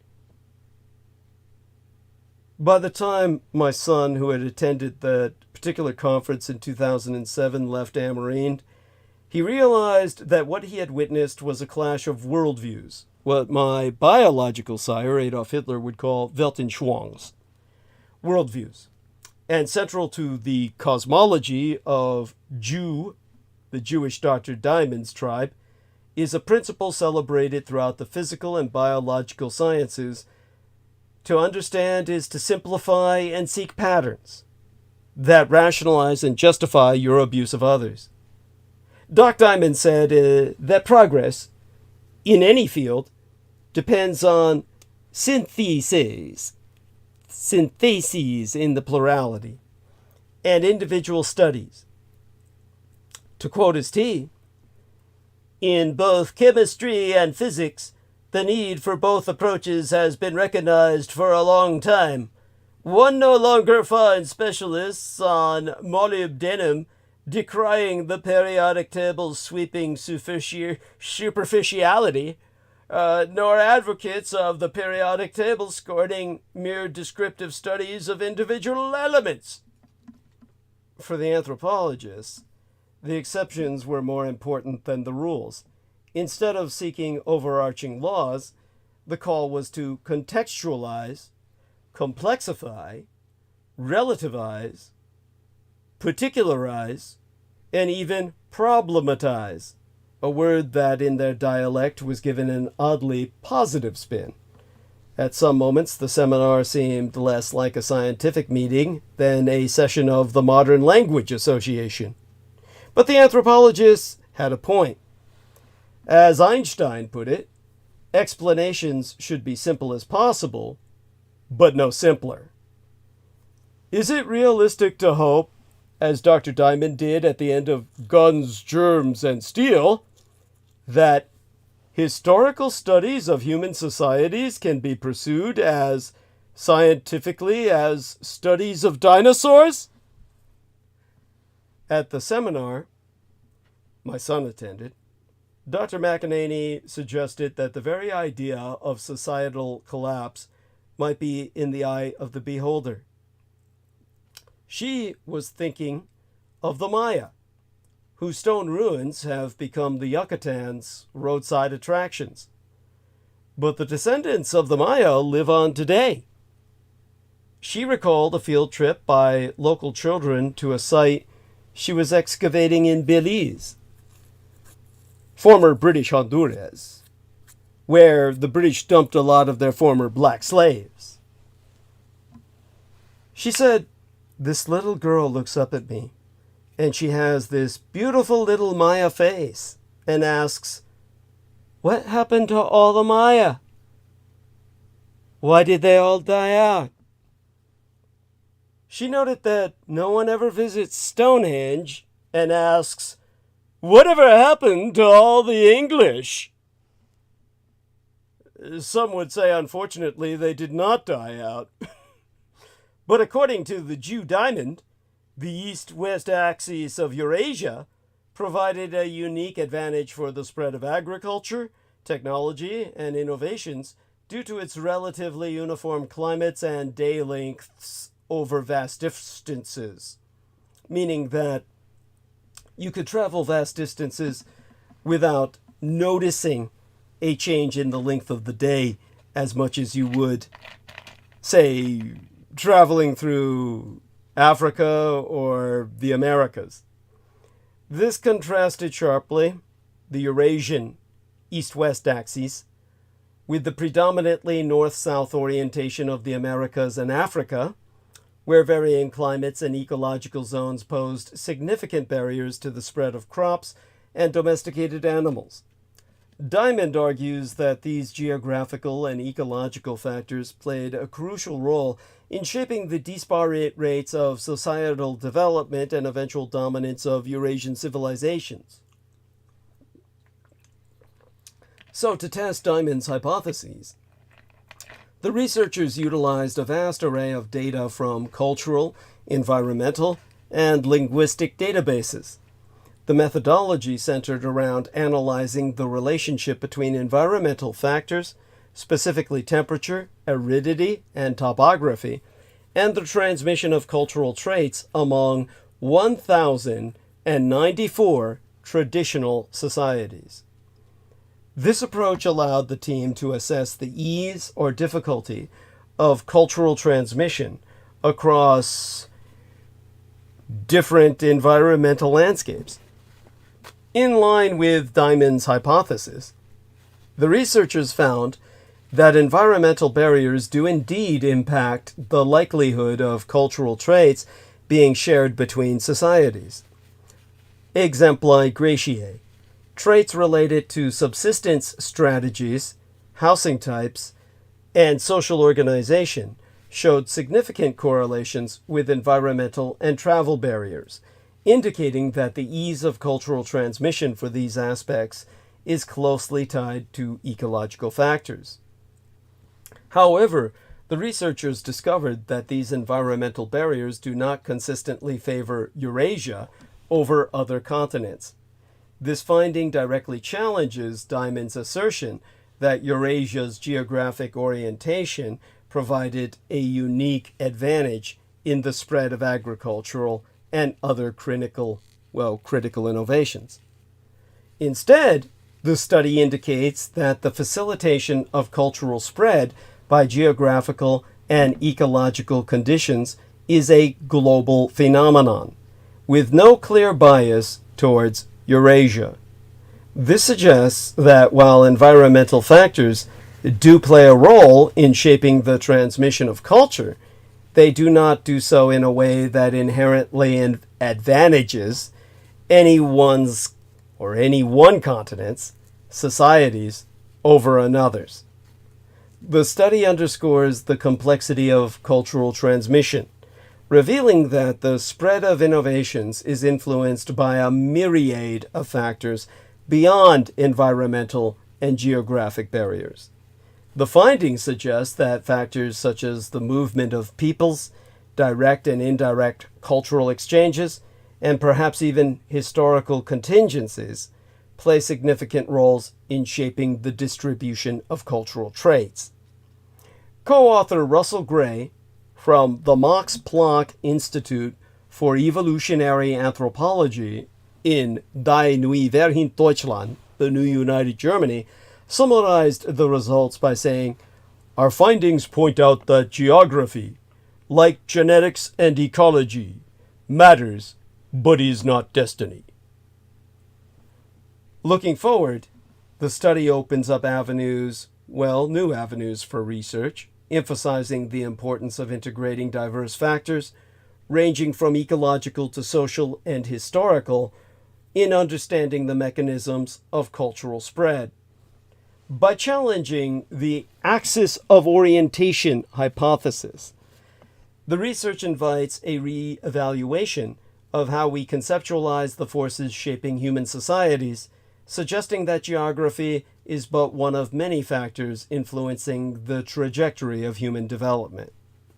The first authoress, Angela M. Chira, a postdoctoral researcher at the Max Planck for Evolutionary Anthropology, Department of Linguistic and Cultural Evolution, thus explained unto the magazine SciPost, and here I read therefrom at length and verbatim, "Big claims are important, but they are often the start of the conversation and not its conclusion.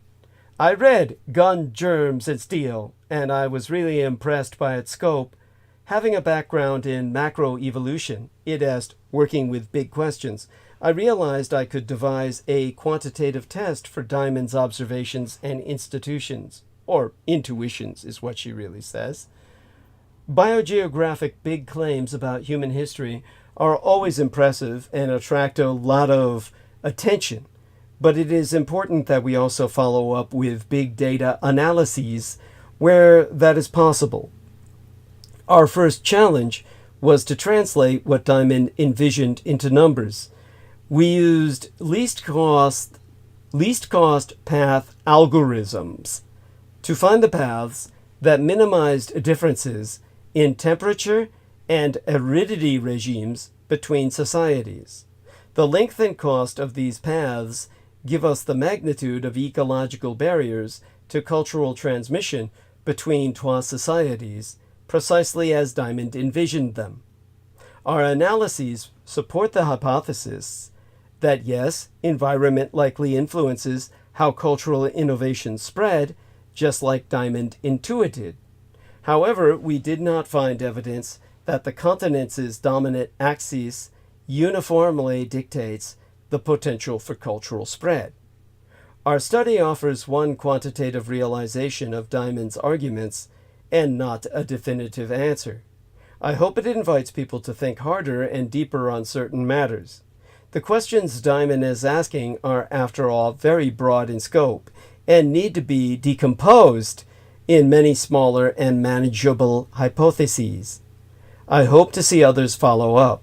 I see this study as falling under the general umbrella of work that leverages big open source data sets to shed light on big questions regarding our history.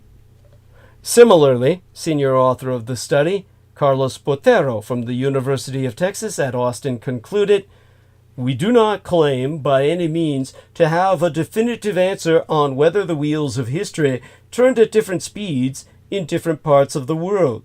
What we aim instead is to provide a new perspective based on quantitative data and thorough analyses and a blueprint on how the tools and data we already have can be leveraged to test compelling ideas that have strongly shaped the public's understanding of our own past."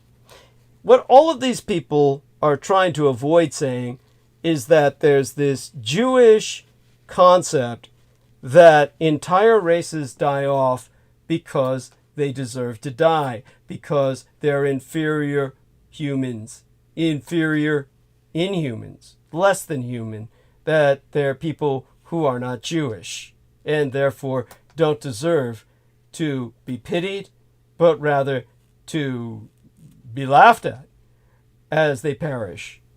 That's the Jewish manner of thought concerning everyone other than themselves.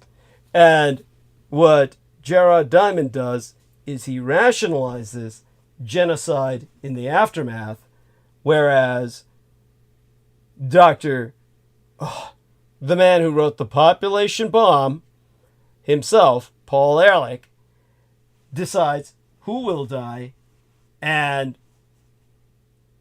do so in a manner that leads to extinction. And extinction is forever. There is no coming back. Paul Ehrlich consigned the most ancient civilization in the world on mainland China to extinction. The Communist Chinese demonstrated Jared's stupidity hypothesis by taking his advisements and rendering them law. Ehrlich's advisements. This resulted in the extermination of the Chinese race. I've gone into that in the past several episodes. China is a terminal civilization. Terminated civilization. Right now we're dealing with a tale of trois red Chinas. As it dies, it splits apart. Our tech governance isn't perfect, but we still get to say no. You know, too many folks who should know better saying info slurping tactics of big tech are just as bad. Let me try and make that a little more comprehensible or coherent. I understand right now I'm sounding like the real Tech Geek. Well, let me clarify. Which red China do you want? The innovative, good global citizen, adding to the storehouse of knowledge while making better products and services? Or the autocracy, determined to advance the interests of the leadership through any and all means, untrammeled by legal safeguards, within its borders and, wherever possible, outside them? This week, we saw both sides on the same day. They cannot both be true, even if on the face of things they look compatible. Good red China first. Alibaba Cloud researchers, in conjunction with South Korean-owned Solidisc, presented a paper at a conference about making cloud servers work better. Only flashy because it uses flash memory, it's a deep in the sack, or deep in the stack, storage caching scheme that doubles how many VM, that's virtual machines, commonly shortened to just VMs. They're no different than any other physical computer like a laptop, smartphone, or server. They're having a CPU, a central processing unit, memory, disks to store your files, and can connect to the internet if needed. But how many of these VMs can run on a server is doubled by a deep in the stack storage caching scheme using flash memory presented by the communist Chinese and mercenary South Koreans. The paper sets out clearly what the problems are, how they're fixed, and what results were found. The idea is in production, and there's an open source implementation if you want to give it a go for yourself. If you really are a real tech geek. This is a model of how corporate research can and should be shared. If its claims are accurate, taken at face value, like all unreviewed research, then Alibaba Cloud gains status for its products and its researchers. more SSD.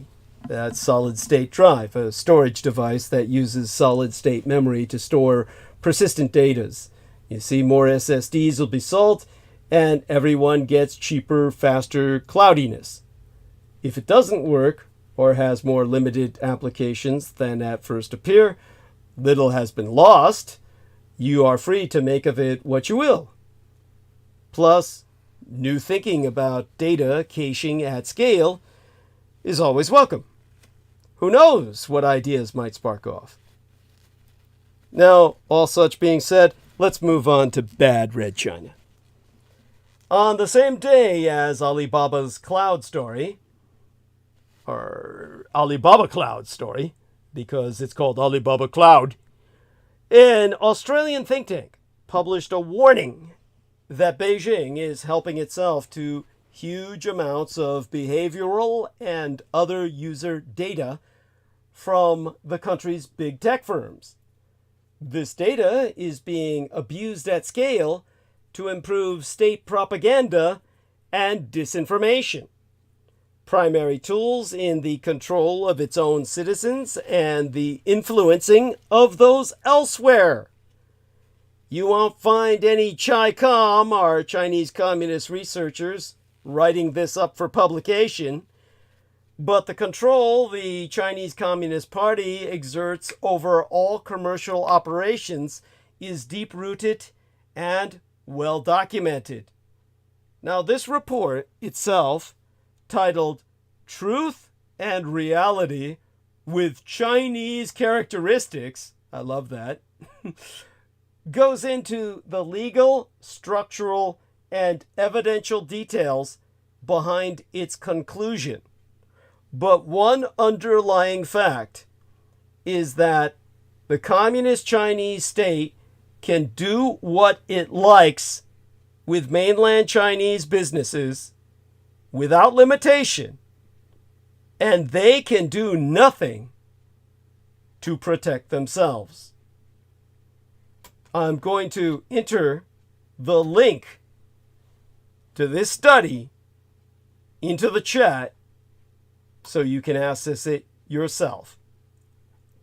You see, it doesn't matter even if you are the chief executive officer of an outfit that follows all the rules. If you get too powerful or make the wrong friends, you can be vanished. It's not a matter of whether or not the Chinese Communist Party is making maximum use of its powers. Why on earth would it not? The only sane response as an individual, company, or a state is to avoid as much Chinese tech as possible, especially if it can collect data. It's not just the great wash of personal data that's fuel to the boiler of communist Chinese policy. It would be astonishingly foolish for any sensitive data to touch products or services under the control of the communist Chinese state, which is to say, all of them. This is a very hard line to take, and everybody I've ever expressed it to immediately looks for reasons to reject it. One of the most pernicious excuses is, the West is just as bad, citing the Five Eyes intelligence sharing agreement between the United Kingdom, the United States of America, the Dominion of Canada, Australia, and New Zealand, or the predatory data sins of our own dastardly big tech. There is one point of true equivalence between the West and the communist Chinese empire here. Everyone involved operates at the limits of their powers to pursue their aims. The difference is, with the People's Republic of China, those limits do not exist. Elsewhere, they do. They matter. And we pretend otherwise at our own peril. Like China on the Asian mainland, there is a good West and a bad West. Unlike mainland China, we still get to choose. Which is not to say that powerful Western entities never overstep their legal limits. History is brimming with bad behavior by spies and suits when they think they can get away with it. It is hard to rein them in, but we do it again and again. They can be embarrassed. They can be taken to court. They can be brought to heel. If you are a citizen of a democratic nation, you can blow the doors off. I did. I shut down the most important military base in the American empire outside of the Pentagon. Pretending you can't, so it doesn't matter, is just a wonderful way for the rest of you who have never done anything and never will to the equivalent of what I have, to avoid the responsibility of ever actually doing something like I did. It is also highly dangerous, especially if discrediting democracy is a primary aim of powerful adversaries. We in tech are right at the front line. We understand what can happen and what is happening. As the tutor of the blood transfusion affiliates, one of the men responsible for keeping you in the zone of technological development ahead of the enemy, we cannot pretend not to know the why. As I said, we understand what can happen, what is happening. We can't pretend not to know the why. My son's husband helps to keep you at a quality of life that you may never appreciate until it's gone. But hey, that may not be the case only because now big tech may never recover in Red China. You see, even by its own standards, the tech sector has had an extraordinary year.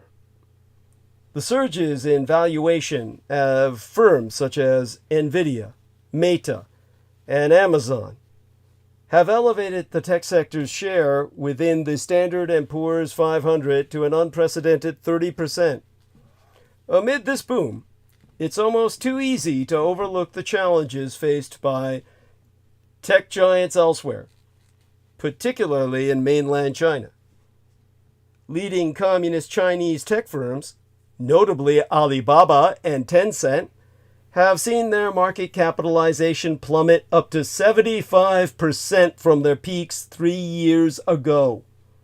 A key factor was the sweeping regulatory crackdown initiated by the Communist Chinese government in late 2020, which lasted for an unprecedented 18 months. I shudder. It wasn't until a massive sell-off of red Chinese stocks in March of 2022 which prompted policymakers to reverse course and ease regulations. During this tumultuous period, Communist Chinese authorities rapidly introduced a series of stringent antitrust, data, and labor regulation, while imposing astronomical fines on companies like Alibaba and Meituan for engaging in monopolistic practices. Simultaneously, big tech firms like Tencent, Alibaba, and Ant Group were forced to exit from non-core businesses or undergo significant restructuring to reduce their influence in the tech sector. Communist Chinese authorities asserted that these hectic actions were aimed to rectify the myriad of regulatory problems caused by years of unchecked growth and disorderly competition among local tech giants. Yet these hectic enforcement actions have also sowed confusion and sparked fears about the capriciousness of Red China's regulatory policies. From 2021 to 2022, the total investment capital in the communist Chinese internet industry plummeted by an astonishing 80%, from 49 billion United States dollars to a mere 10 billion. Simultaneously, the total market capitalization of communist Chinese internet companies shrank from 2.5 trillion United States dollars at its 2020 peak to 1.4 trillion US dollars in 2022. As investors retreated from mainland Chinese consumer tech businesses, new market entries into the sector have simply dwindled.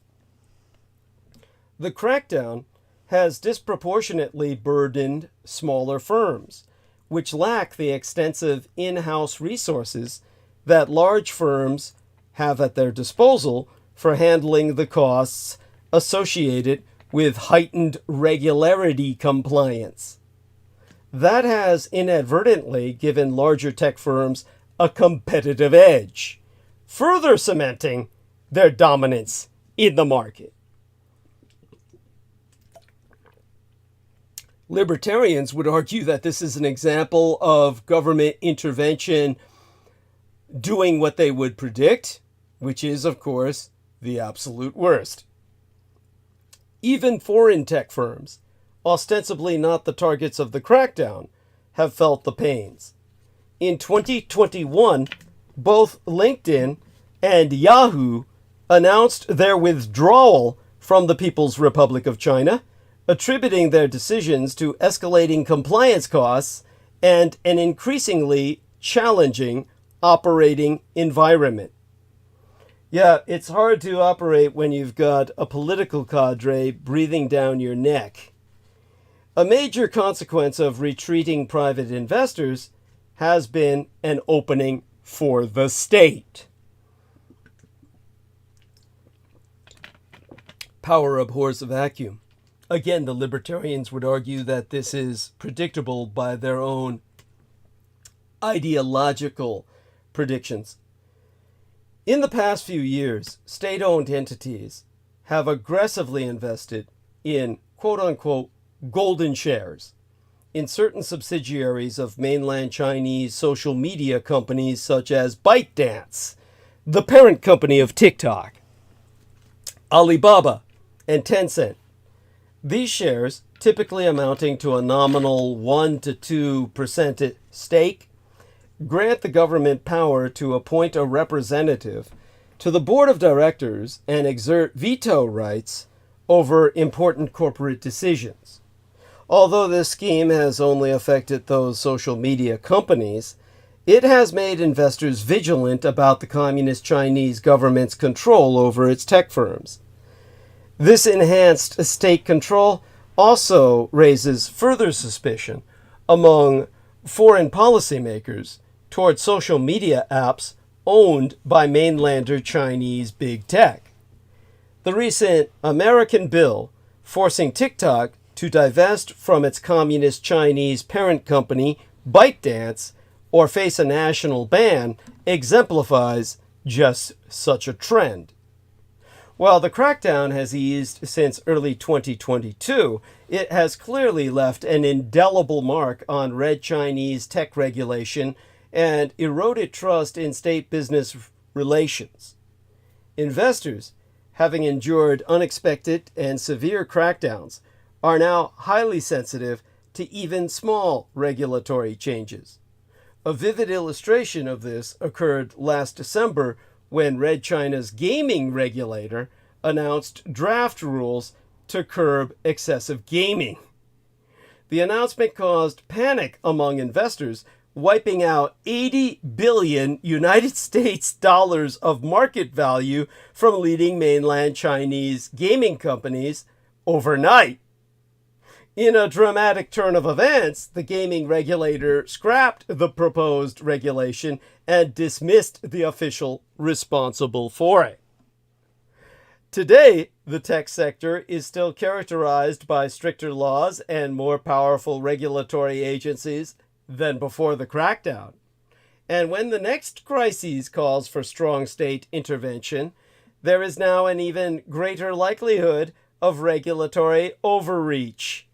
Without strong institutional oversight, there is a risk of over-enforcement and administrative abuse. Worse yet, the crackdown has led to institutional changes that are likely to create more cycles of volatility in the years to come. A vicious cycle of ever increasing abuse.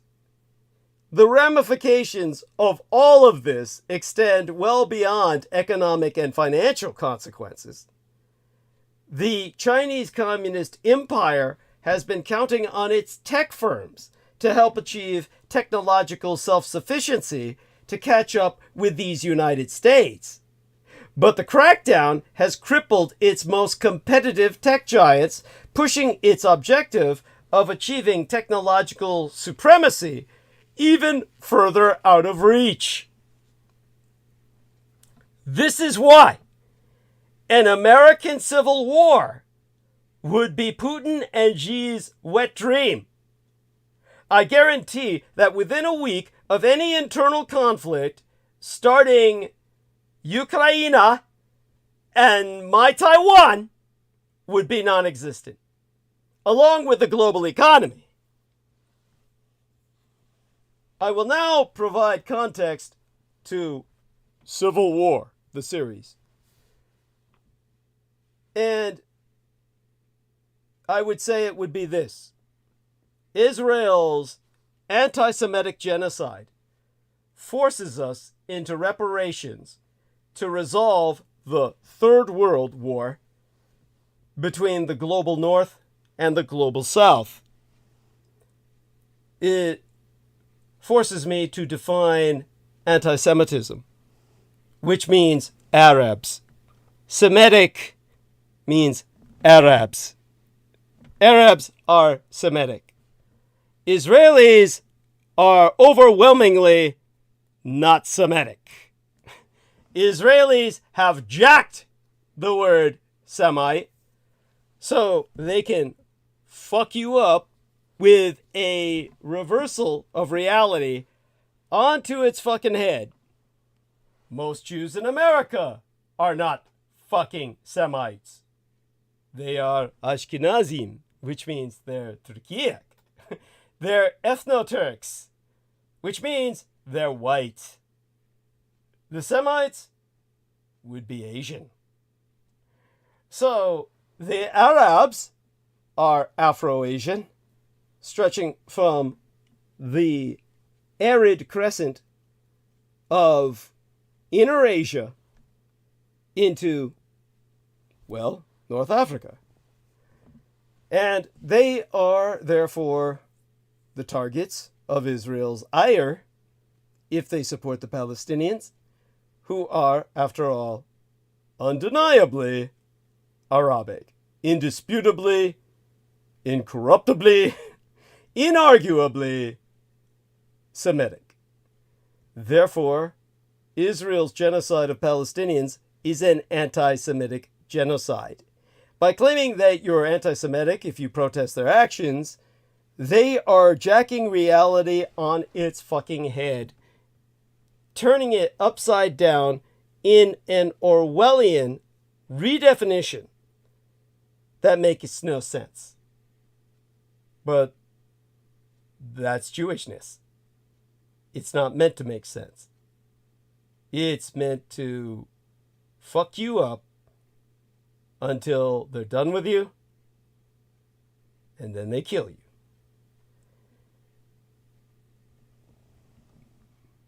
Anti-Semitism, then, is MAGA capitalizing on the Gaza protests.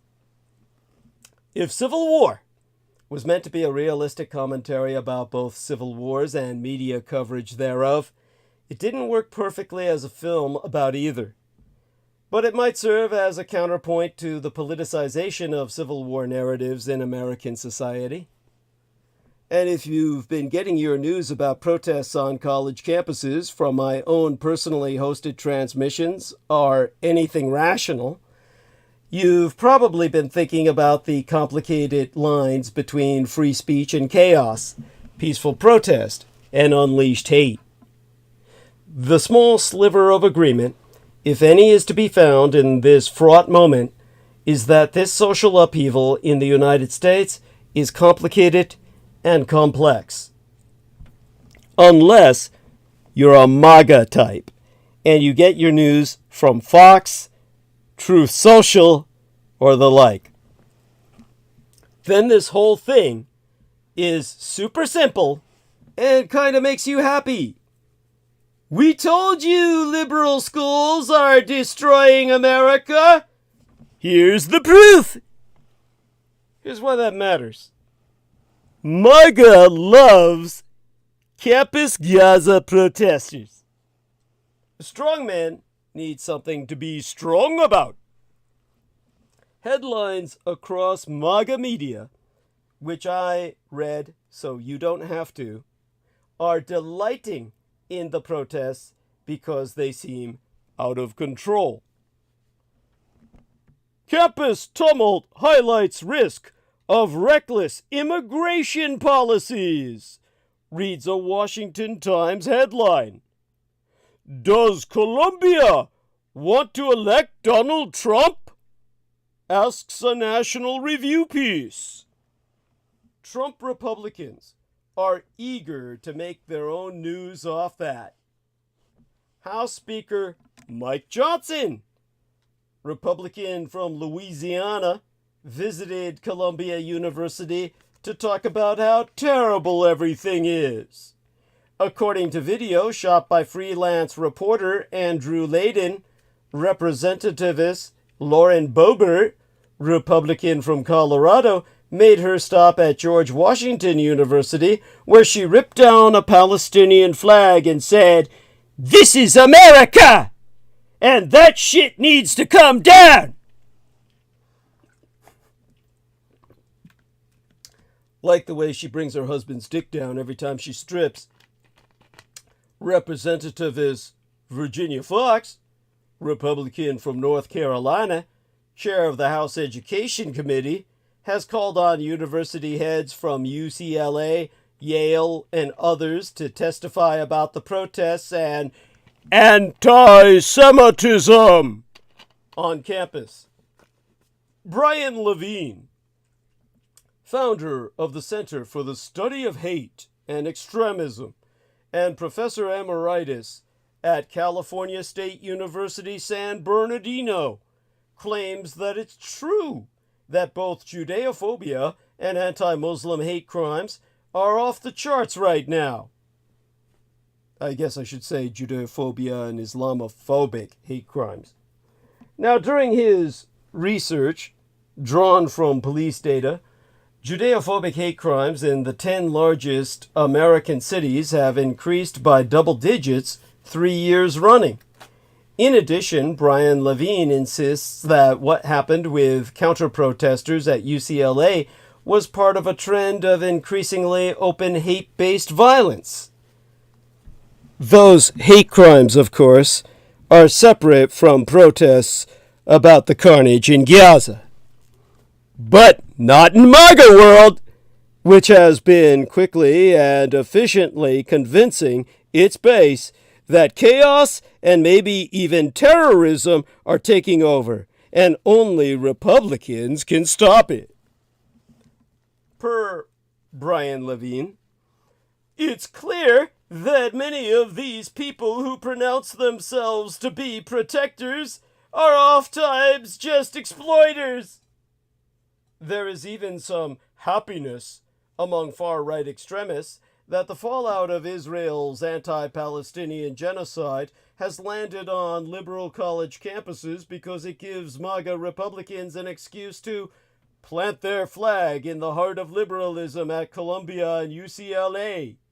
Levine proclaiming that, in his words, these horrible people who come onto campuses to encourage more division are doing so when students Both Jewish and Muslim are experiencing generational grief, but it is hardly unexpected. This brings us to the anti-school party. It's no secret that MAGA Republicans are anti-education for themselves and others. Remember Secretary of Education Betsy DeVos, who was one of the first Trump Republicans to abuse her power to break down protections for 2S LGBTQIA+ students and children of color? Public K-12 education and higher education have been targets since Trump's first run for the White House. But in recent years, the far right has worked hard to amp up that fear of public schools, that public schools are actually bad for kids, family, and society. The easy answer for why is a culture war trope. Public schools and universities indoctrinate kids into being woke.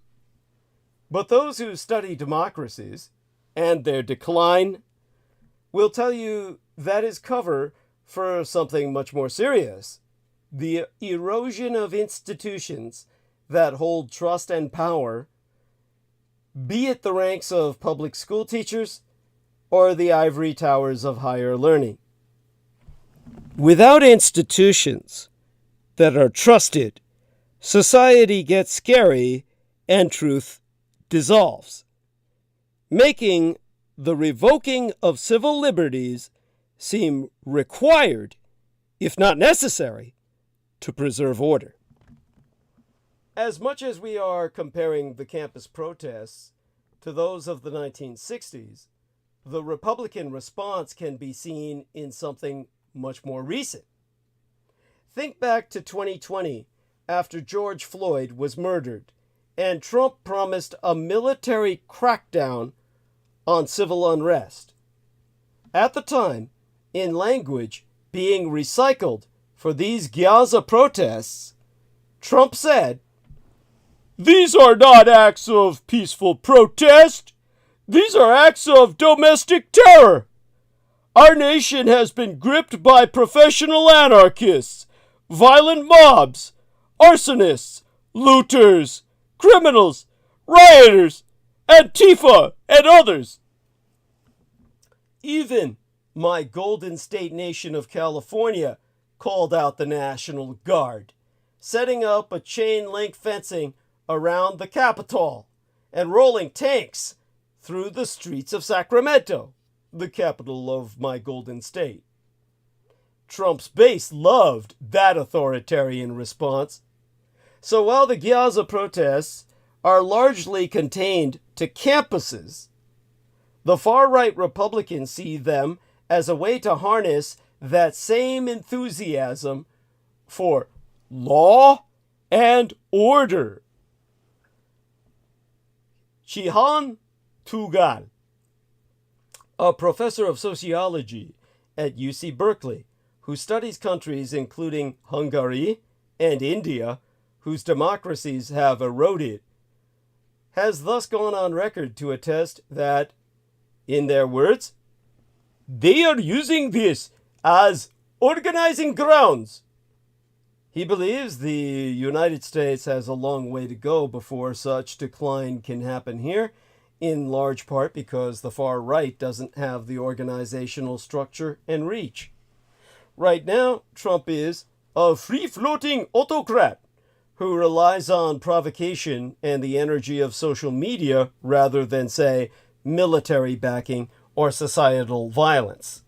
But it doesn't mean we aren't moving toward that. The aforecited Tugal sees danger in a second Trump term if the far right comes through on its organizing. Tugal says he also sees potential for a bigger merger between the mob and some of the Republican leaders in the Gaza protests, a combination that could be troubling if it solidifies. And summer is looming. Summer's coming. Will any of it mean anything for the election, with summer on the horizon and many campuses clearing out? Maybe not.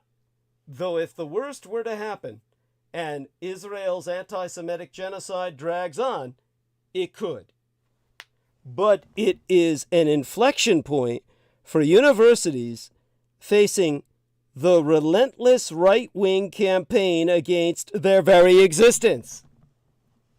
UCLA failed on multiple fronts by allowing counter-protesters to turn into a violent mob with no intervention. The Jews, man, don't touch them! The Jews can do whatever they fucking want! USC, similarity, did not, as our governor likes to say, meet the moment. But while our attention is focused on the protests, it's imperative we understand that there is another fight happening. The campaign by Trump Republicans to hobble universities, institutions crucial to both democracy and civil rights. Western moral credibility is dying, along with tens of thousands of Gaza citizens. The developing world sees double standard in the West's inactions in the Gaza. In nutze, the ablative singular of nux, or nut in the Latin, literally in a nut, derived from an anecdote in Pliny the Elder, who ascribes to Cicero the claim that the whole Iliad was once written on parchment and enclosed within a nutshell. That's in the Naturalis Historia, Book 7, Chapter 21, verse 85. The West is losing the global South over Gaza. The movement seeking reparations for slavery and colonialism has so far been met with minimal buy-in from the former colonial powers that benefited from the transatlantic slave trade. But engaging with calls for reparations could be a powerful diplomatic gesture that those nations could offer to the global South. Washington has spent the better part of 12 years painstakingly building support for the American-led international order after the Russian Empire flagrantly violated international law when it launched a full-scale invasion of the Ukraine in February of 2022. But what success the American empire has had in building support in the global South for the rules-based order is coming apart in the wake of President Biden's muscular support for Israel's assault on the Gaza, which has left at the very least 9,000 people dead, 2/3 of them women and children. In the aftermath of Israel's self-induced October 7th Hamas massacre, which left an estimated 1,400 people dead in Israel, Western leaders reflexively came out in full condemnation of that attack. That did not create a rift with the global South that also largely expressed outrage over the horrific attack. But what did was the impression given by many Western politicians, especially in these United States, that there was a carte blanche, a blank check, for Israel to defend itself. The death toll in the Gaza is now far above the combined death toll of all prior Hamas-Israel armed conflicts. The Western world's feeble response to Israel's mass extermination in the Gaza has severely damaged the West's already tenuous moral credibility in the global South and undermined the foundations of the human rights regime and international law developed after the Second World War. The West claims it champions a liberal rules-based international order and human rights on the global stage. This rhetoric now appears completely disingenuous to most of the global South. The West's inability to rally the world against the Russian Empire's invasion of Ukraine reflects the global South's rejection of what it views as Western hypocrisy. Few states supported the Russian Empire, but fewer accepted the West's claim that punishing Rossiya was a moral imperative when the Western commitment to morality is so selective. This has been particularly exemplified by the illegal invasion of Iraq by the American Empire in 2003 and Israel's perennially illegal occupation of Palestine. This is where we come to the analog or the parallel, or rather the antithesis, of Rossiya condemned, Israel supported. The West's position on the Gaza has done even more consequential damage to the notion of Western global leadership. Even as the Russian Empire escalates its violence against civilians and infrastructure in Ukraine, most global South states find the American condemnation of Rossiya grotesquely hypocritical, as the United States supports Israel's campaign of mass extermination in the Gaza and attacks on civilians that are orders of magnitude more devastating than the Russian Empire's. Hamas was prompted into launching a brutal attack on Israel on the 7th of October in 2023. But one war crime should never justify another. What Israel has done to Gaza in response is exponentially worse in terms of the loss of human life and the widespread infliction of human suffering. Israel is abusing starvation, dehydration, and disease as weapons of war against a captive population of 2.3 million people, over half of whom are children. We could go over a long list of atrocities. I choke to even think of relating them. American public health researcher Devi Sridhar, her very name means goddess, projects that 500,000 Palestinians will die of preventable diseases throughout this year, this 2024th year in our Lord, if this mass campaign of genocide continues. More than 400,000 Gazans are experiencing severe hunger right now, with the entire population at risk of famine. Rates of diarrhea in children under the age of 4 are 100 times the norm, emphasizing internal diseases, infections by parasites, malnutrition, everything the Jews wish to inflict on all of us once they get the chance. Israel is indiscriminately bombing civilians with an intensity not seen since the Second World War, all while telling you to cry over their Holocaust. They've destroyed more than 70% of the homes in Gaza. They've bombed areas that they declared safe for refugees.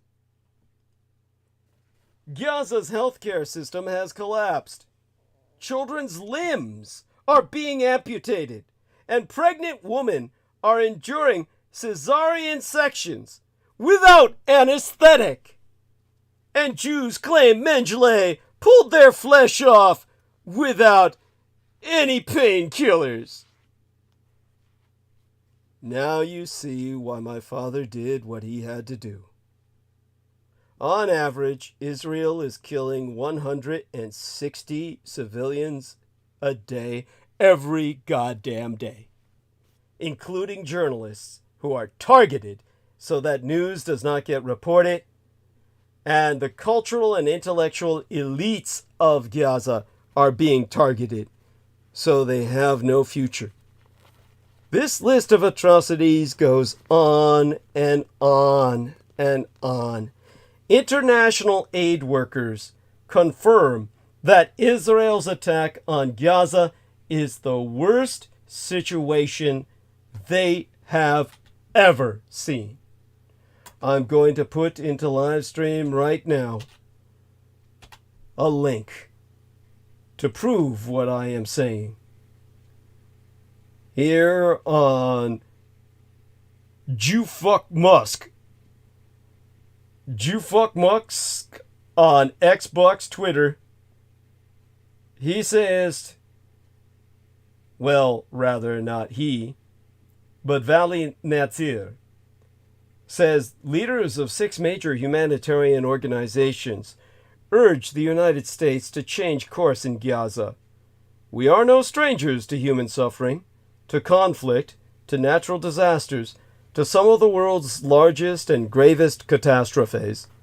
We were there when fighting erupted in Khartoum, Sudan, as bombs rained down on Ukraine, when earthquakes leveled southern Turkey and northern Syria, as the Horn of Africa faced its worst drought in years.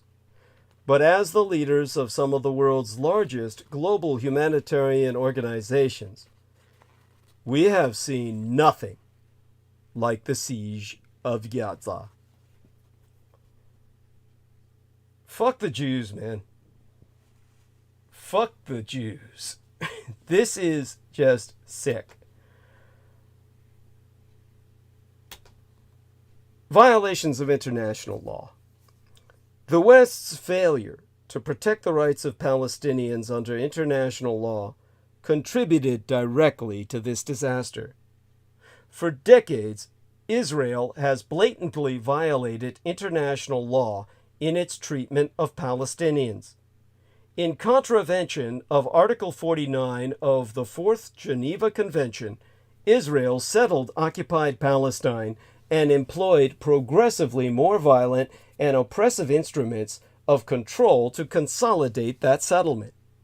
Israel kept Gaza under a 16-year illegal blockade that created mass poverty and left Gazan children malnourished and without any access to potable water. Today, Jewish settlers and the Israeli military are abusing the distraction of the Gaza extermination campaign to displace Palestinians from large parts of the occupied West Bank. If this were Nazi Germany, they would claim this was ethnic cleansing. But the kikes can do it with impunity. Fuck you, Jew. Fuck you, Jew. God damn you to hell for all eternity. If the West had ever held Israel to account, October 7th would never have happened. Palestinians may have had their own state. Instead, the American empire has abused its veto in the United Nations 45 times since 1972 to protect Israel from the consequences of its actions.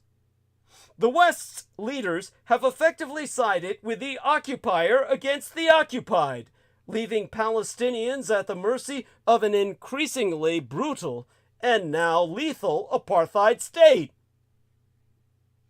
This is violating the rule of law itself as a concept. South Africa recently accused Israel of committing genocide in the Gaza before the ICJ, the International Court of Justice. South Africa's turn to international law to stop the war illustrates that states in the global South value the rule of law. Most states understand their self-interest in maintaining the legitimacy of the international legal system. It's the West, led by these United States, that has most frequently abused the rules it claims to support. Namibia has condemned the United Germany's support for Israel at the ICJ, asserting that United Germany has learned nothing from its genocide of the Herero and Nama peoples between 1904 and 1908. That's Kaiser colonial times for all you people out there who can only identify Germans as Nazis in World War II. You know, even my own beloved gang brother Beaver, when I asked him what was the movie Wonder Woman about, the first one, not Wonder Woman 1980, that's not a movie, that's some kind of torture device.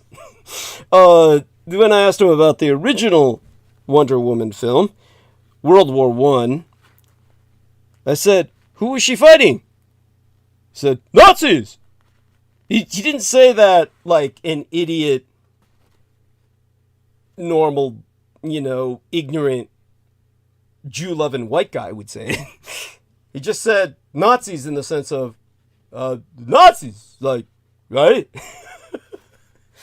I said, dude, it was World War I. She was fighting World War I. And he's like, oh, what? That was how the movie, it's just like, people just see Germans and they think World War II, they think Nazis. No, the Germans had a Kaiser imperial empire, Imperial Germany, Kaiserreich, the Kaiser's realm. This had colonies in Africa. And yeah, there were a couple of genocides. The Israeli anti-Semitic genocide is presented in the West through a European colonial mindset that rationalizes the history of the displacement of Palestinians as something inevitable. Civilization, in its light, burns away the benighted savages. In the campus protests over the genocide in Gaza, language and rhetoric are, as they have always been when it comes to Israel and Palestine, weapons of mass destruction. In these United States, the United Germany and the United Kingdom, as well as elsewhere in the West, the shibboleth of anti-Semitism has been weaponized to silence pro-Palestinian voices. Numerous reporters have been fired for offending pro-Israel sensibilities. Thus, the disillusionment grows. Nonetheless, protests against the war continue unabated, and Israel is losing the youth of America. Eventually, this could have serious political consequences, but that won't save Palestinians today. Turkey's foreign minister, Hakan Fidan, recently stated, "What happened in Gaza has caused the West and Europeans to suddenly lose all their reputation and all the credit they had accumulated. They have spent all their credit in the eyes of humanity, and especially our generation. It won't be easy for them to get it back." The West no longer has credibility when it criticizes the Russian Empire, the Communist Chinese Empire, Iran, Myanmar, or any other state for human rights abuses or breaches of international law. Disgust and disillusionment with the West is growing in the global South. Western hypocrisy in Gaza is having real geopolitical implications. The linking of Ukraine's struggle to Israel has also rankled many in the global South. A comparison encouraged by the only Jewish president of a nation state outside of Israel, Volodymyr Zelensky, when he dared to say that it recalled the early days of Russia's full-scale war on Ukraine and urged all leaders to visit Israel. Strap on that yarmulke, baby, and beat at that Wailing Wall. It's an analogy that others, including Biden, have drawn, and one in which many in the global South have rejected. The Russian Empire invaded and occupied Ukraine. Hamas was prompted into launching a horrific attack on October 7th, but it is Palestinians who have lived under Israeli occupation for decades, generations. As the death toll mounts in Gaza, Bolivia has cut ties with Israel, while Colombia and Chile have recalled their ambassadors. The latter's president, Gabriel Boric, said during his visit to the White House this week that the Israeli government's response to the Hamas attack deserves our clearest condemnation. In a politically awkward moment for genocide Joe Biden, though Boric declined to comment on Biden's Gaza approach, the American decision to veto a United Nations Security Council resolution on October 18th calling for a humanitarian pause also provoked anger. One African diplomat told Reuters that, in his words, they lost credibility with the veto. What is good enough for Ukraine is not good enough for Palestine. The veto told us that Ukrainian lives are more valuable than Palestinian ones. An Arab diplomat said, we cannot choose to call on the United Nations Charter's principles to protect Ukraine and ignore it for Palestine. Some senior Western officials have acknowledged that perception of double standards. One G7 diplomat told the Financial Times, what we said about Ukraine has to apply to Gaza, otherwise we lose all our credibility. Well, that's a done thing now.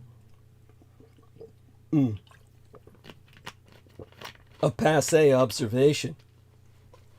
When Egypt convened the Cairo Peace Summit on October 21st to discuss ways to de-escalate Israel's anti-Semitic genocide, drawing attendance from United States, European, Arab, African, and Asian officials, some Arab leaders railed at what they called hypocrisy in how the Russian Empire had previously come under fire for breaches of humanitarian law, but never Israel.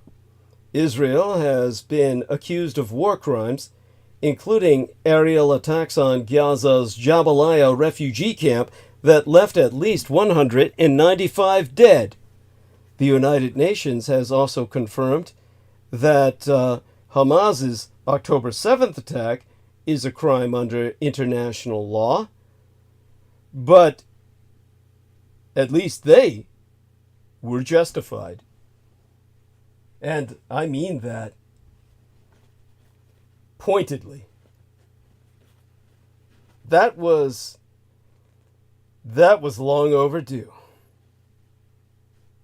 But regardless, that's geopolitical kryptonite, as the Financial Times' Brussels bureau chief put it.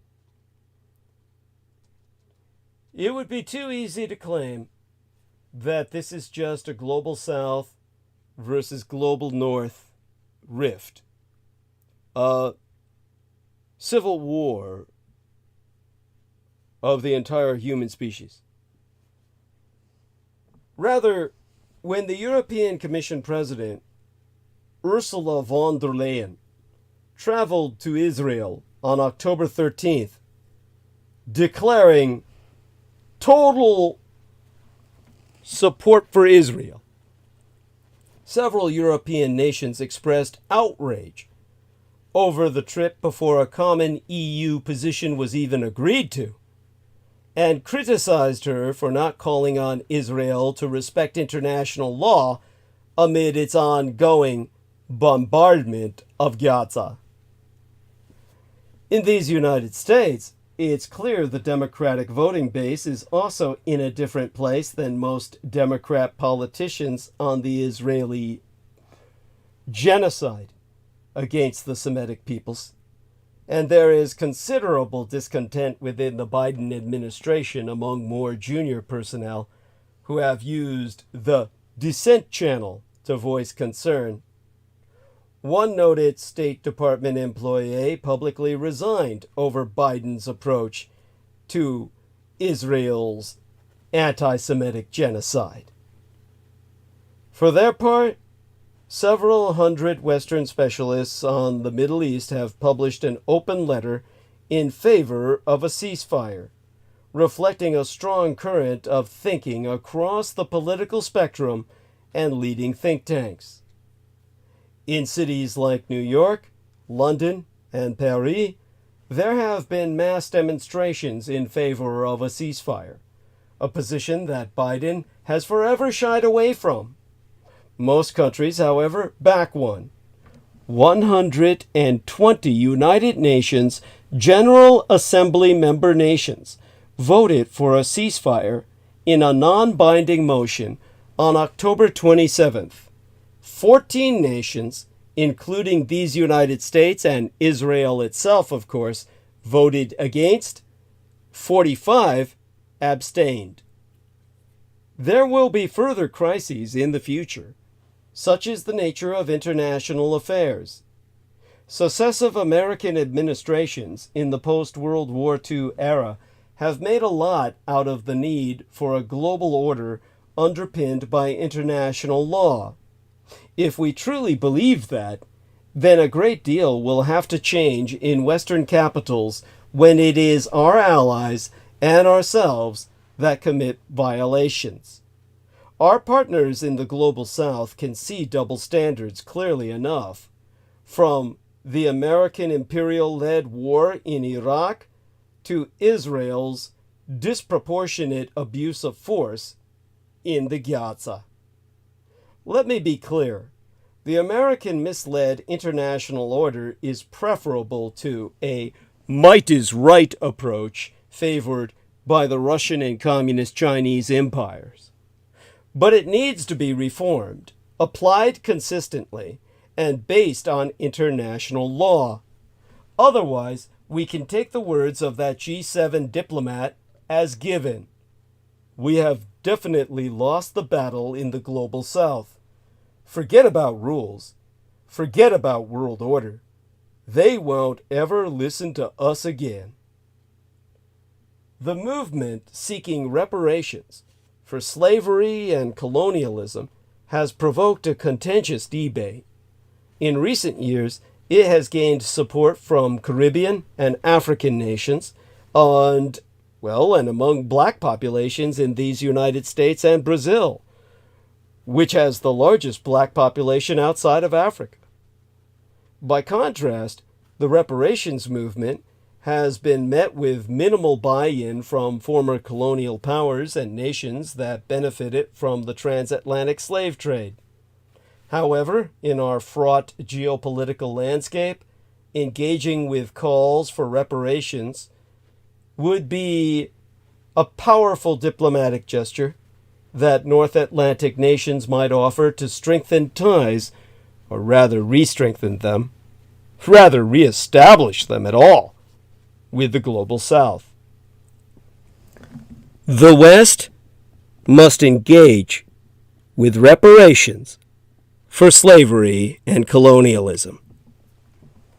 At the third session of the United Nations Permanent Forum on People of African Descent, the PFPAD, Permanent Forum on People of African Descent, held last month in Geneva, Switzerland, a group of non-governmental organizations proposed the creation of an independent commission to investigate the question of French reparations to Haiti. The reparations would be an effort to make up for what is known as Haiti's independence debt, payments that Haiti began making to France in 1825 in return for diplomatic recognition, but also to compensate France for its loss of enslaved labor from what had been the world's first successful slave uprising 21 years before. It is estimated that the payments, which did not end until 1947, removed 21 billion United States dollars in total nominal value from the Haitian economy over that time, a factor often cited as contributing to the country's present-day underdevelopment and instability. The movement seeking reparations for slavery and colonialism has provoked a contentious debate. In recent years, it has gained support from Caribbean and African nations and among black populations in these United States and Brazil, which, as I've said, Brazil has the largest black population in the world outside of Africa itself. Just last week, the African island nation of São Tomé and Príncipe announced it would seek such reparations from Portugal after Portuguese President Marcelo Rebelo de Sousa affirmed that Lisbon, capital of Portugal, has to pay the costs of the damage done by slavery and colonialism. Rebelo de Sousa is an outlier, however, as evidenced by how quickly the Portuguese government disavowed his remarks. Most often, the reparations movement has been met with minimal buy-in from former colonial powers and nations that benefited from the transatlantic slave trade. However, in our fraught geopolitical landscape, engaging with calls for reparations would be the powerful diplomatic gesture that North Atlantic nations must offer to re-establish, re-strengthen ties with the global South. The recent proposal at last month's PFPAD, or PFPAD, is not the first call for France to repay Haiti's independence debt. The idea was initially broached in 2003 by Haiti's first democratically elected leader, then President Jean-Bertrand Aristide. Those demands were quickly quelled, however, after Aristide was ousted from the presidency in 2004. But Aristide's call for reparations was itself part of a long-standing movement that has gained significant traction from the Black African diaspora in recent years. Exempli gratiae. In 2023, the CARICOM, CARICOM, all uppercase letters, abbreviate for Caribbean Community, created a reparations commission to explore the possibility of seeking reparations from the former colonial powers that benefited from the enslavement of black African peoples, such as the United Kingdom, France, the Netherlands, and Portugal. In these United States, the movement for reparations, which goes as far back as the American Civil War between the states for rights, has similarly gained tractions over the past decade. In 2023, Representative Cori Bush introduced legislation urging the federal government to pay reparations for the harm inflicted by slavery, Jim Crow-era segregation, and post-Jim Crow discrimination. In Brazil, prosecutors have similarly argued about that country's oldest bank, Banco do Brasil, should pay reparations for slavery. And African nations that bear the scars of colonialism have pushed for some form of reparative justice from their former colonizers. Namibia, for example, is seeking talks with Die Neue Verenigd Deutschland, the new United Germany, to discuss compensations for the life, land, and resources lost during the Harero Nama genocide between 1904 and 1907. Although high-ranking United Nations officials, such as Secretary General Antonio Guterres and High Commissioner for Human Rights Volker Turk, support the idea of financial reparations to atone for the injustices of slavery and colonialism, there is little chance of success without buy-in from former colonial powers. So far, that has been lacking. In 2021, Dutch Prime Minister Mark Rutte acknowledged that the Netherlands benefited from the transatlantic slave trade, but made clear that the country has no intention of paying reparations. In 2023, British Prime Minister Rishi Sunak, one of the ultimate Yellow House niggers, rejected the idea of even apologizing for the Greater British Empire's role in the slave trade, let alone paying reparations. Nothing like a Yellow House nigger trying to be white so bad that he'll reject the intergenerational trauma of every other nigger on earth.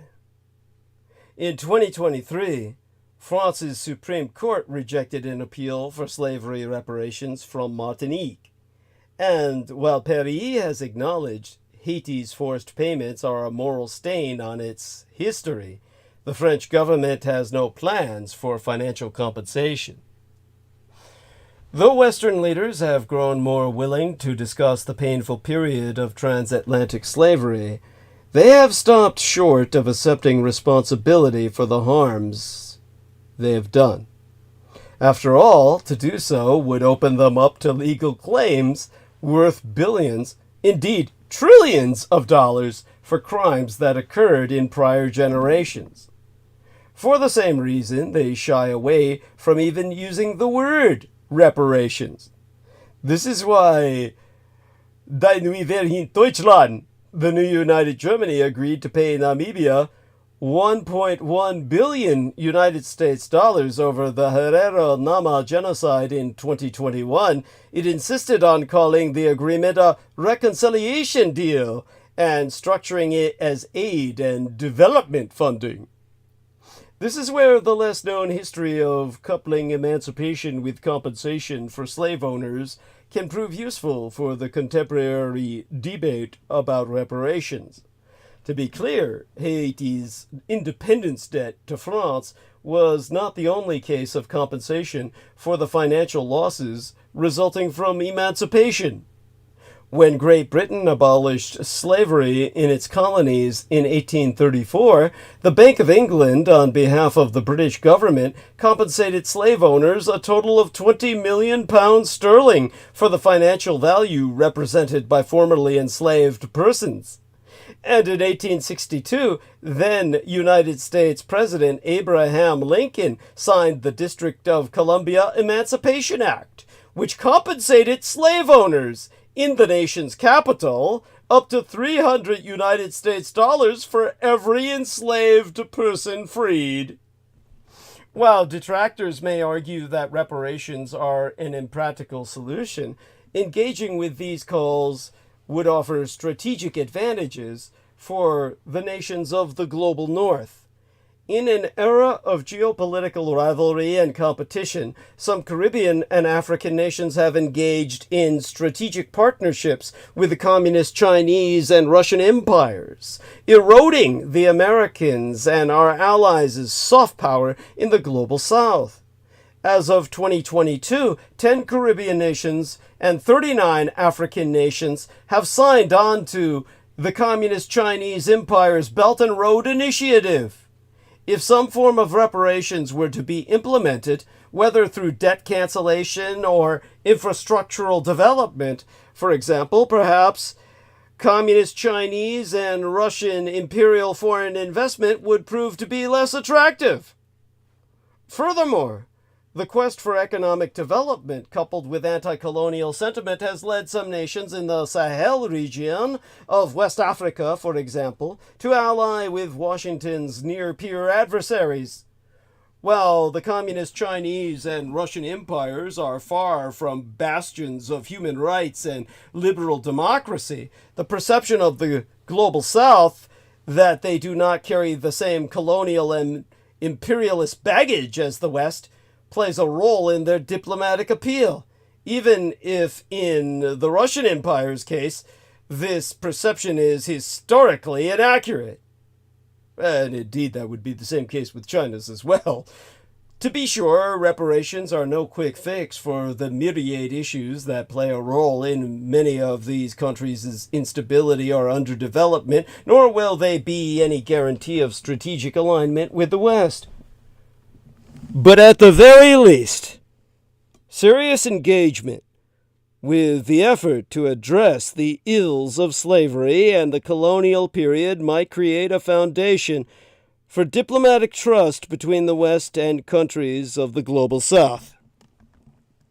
And in a best-case scenario, reparations could lead to sustainable development in areas like infrastructure, education, and economic growth, thus reducing the risk of political instability as seen recently in Haiti.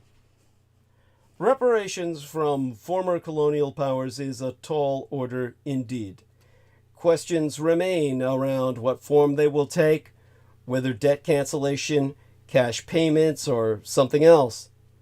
There is also debate over who should receive them. National governments or the specific communities that were harmed, an issue that provided particularly controversial, well, it proved particularly controversial in the 2021 reconciliation deal between United Germany and Namibia. What specific injustices reparations will cover is another question that must be answered. And most importantly, there needs to be a buy-in from nations that engaged in the transatlantic slave trade and/or colonialism. There will obviously be resistance to the price tag proposed by African and Caribbean nations. After all, some estimates place reparations in the Caribbean between 100 trillion and 131 trillion United States dollars. What is clear, however, is that the conversations about reparations at the United Nations provide an opportunity for the West to demonstrate moral leadership and counter the rise of authoritarianism in the developing world thereby. Now, this brings us, as I said, all the context you need as I finally talk about the movie Civil War. Most commentary about the movie Civil War focuses on its political realism or lack thereof, and ignores what it reaches audiences, or rather what it teaches audiences about the role of the media as both observers and participants in conflicts. There be some things the film gets right and wrong about civil wars and war reporting based on political science. Now, as I said, it all comes down to the fucking Jews. Israel alienating the West, the global North, from the developing third world of the global South, and therefore are being forced to confront reparations to restructure, well, reestablish those ties that the Jews lost for us. This results in, of course, the need to address reparations worldwide and right here in these United States. Whether it's the provision of $1 million to each Black American citizen, or relieving them forever of the responsibility of income tax, this would create instantly, this would instigate, this would incite, this would immediately incite civil war. So allow me to break down the things the film gets right and wrong about civil wars and war reporting as based on political science. Real civil wars are much worse than civil war. So is covering them. Since its debut in mid-April, Alex Garland's movie, Civil War, has become a box office smash, while also triggering an enormous amount of interest and commentary among political scientists. The film is an ear-splitting, grisly portrayal of life in these United States, the American countryside, as a civil war roils the empire. Seen through the eyes of a team of Reuters reporters and photojournalists bent on capturing an interview with the soon-to-be deposed American president, the film is less about war and more about war journalists and the events they cover. As such, the film Civil War has been both hailed for its realism and criticized for its muddled political messaging. Both views contain assumptions about how an all-American civil war might unfold, acknowledging some facts but missing others. They also mostly focus on the film's political realism, or lack thereof, and ignore what it teaches audiences about the role of the media as both observers and participants in conflicts. Here are some things the film gets right and wrong about civil wars and war reporting, as based on my own baccalaureate level of education majoring in political science at the University of California in San Francisco, the Little Red Schoolhouse, as the CIA used to call it. First, several commentators have noted the accurate, if caricatured, representation of war journalists as simultaneously traumatized veterans and thrill seekers. The film captures the tension between these journalists' reckless, adrenaline-fueled camaraderie and deep moral professionalism. But more deeply, it portrays a characteristic of civil wars that Chris Hedges captures in his book titled, "War is a Force That Gives Us Meaning." The notion that living through terrifying circumstances makes people feel alive and connected to one another. Second, to the extent that Jordan Hoffman is right that the film's lack of clarity on the political context creates a confusion similar to what most Americans might experience watching a movie about civil wars in Suraya or the Sudan, for example, that's the point. As Dan Drezhner notes, one strength of the film's portrayal of the random, senseless, apolitical face of civil wars is how this maps onto the reality of such conflicts. According to political scientist Stathis Kalivas, violence in civil wars is often random and localized, having less to do with the big political picture than with simmering provincial grievances and local actors seizing the opportunity to settle scores.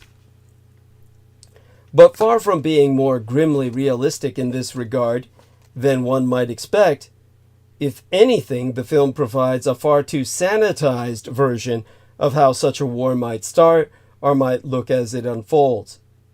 In today's world, civil wars are rarely fought between government forces and a single unified rebel army camped out neatly in fields, as portrayed here.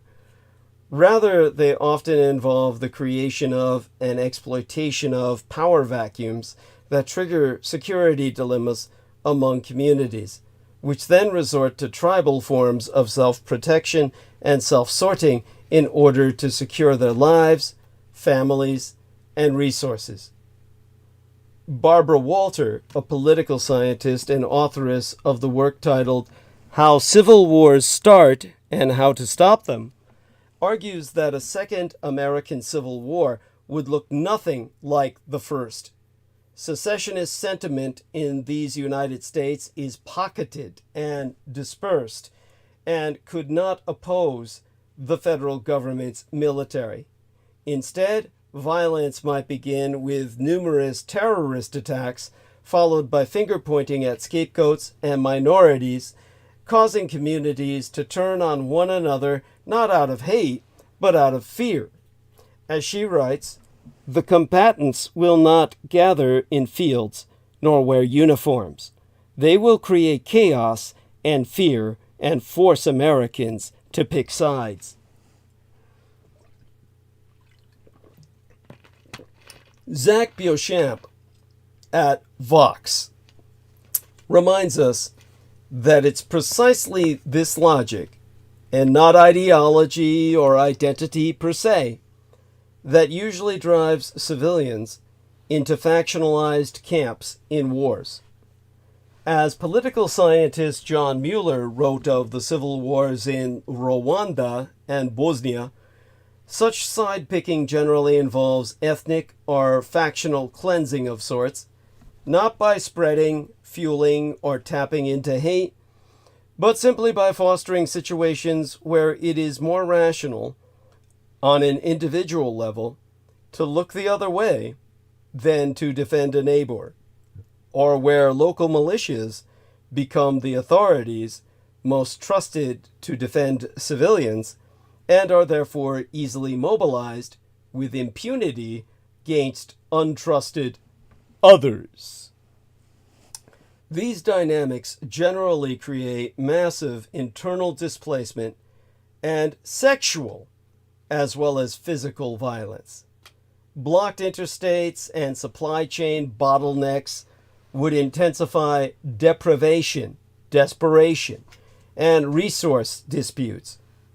As such, the empty roadways and absence of images of internally displaced persons, starvation, and widespread targeting or manipulation of civilians by combatants on either side, particularly as the film's journalist protagonists approached major urban areas, seemed noteworthy in this film as a major failing.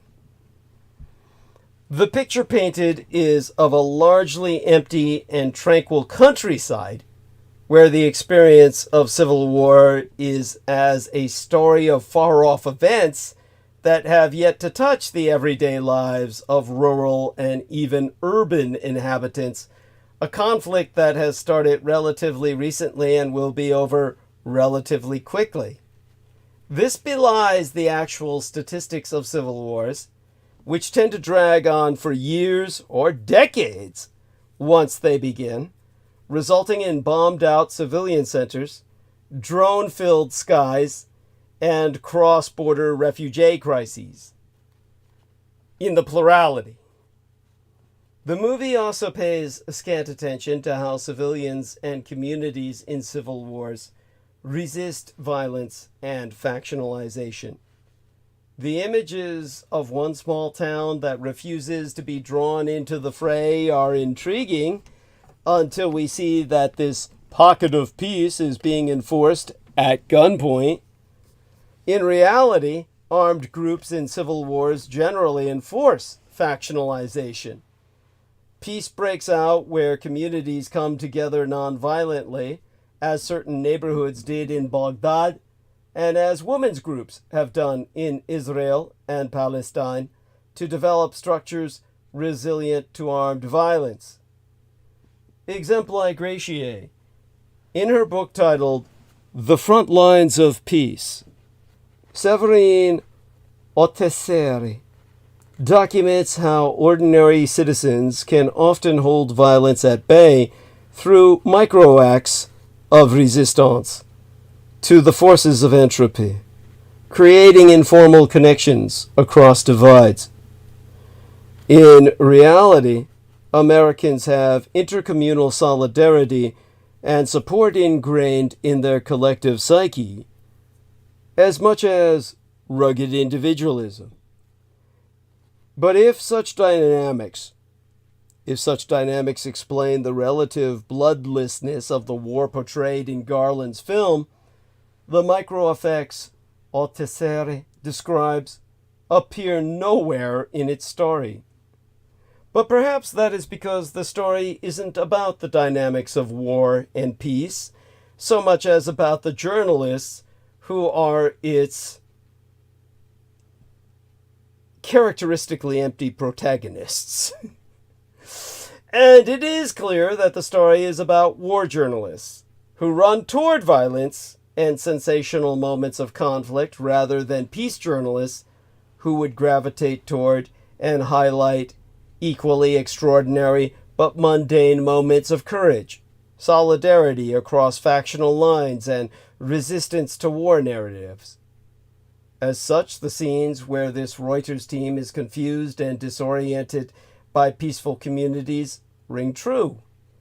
They would not have chosen to remain in such a location because the story available there was not the one they were chasing.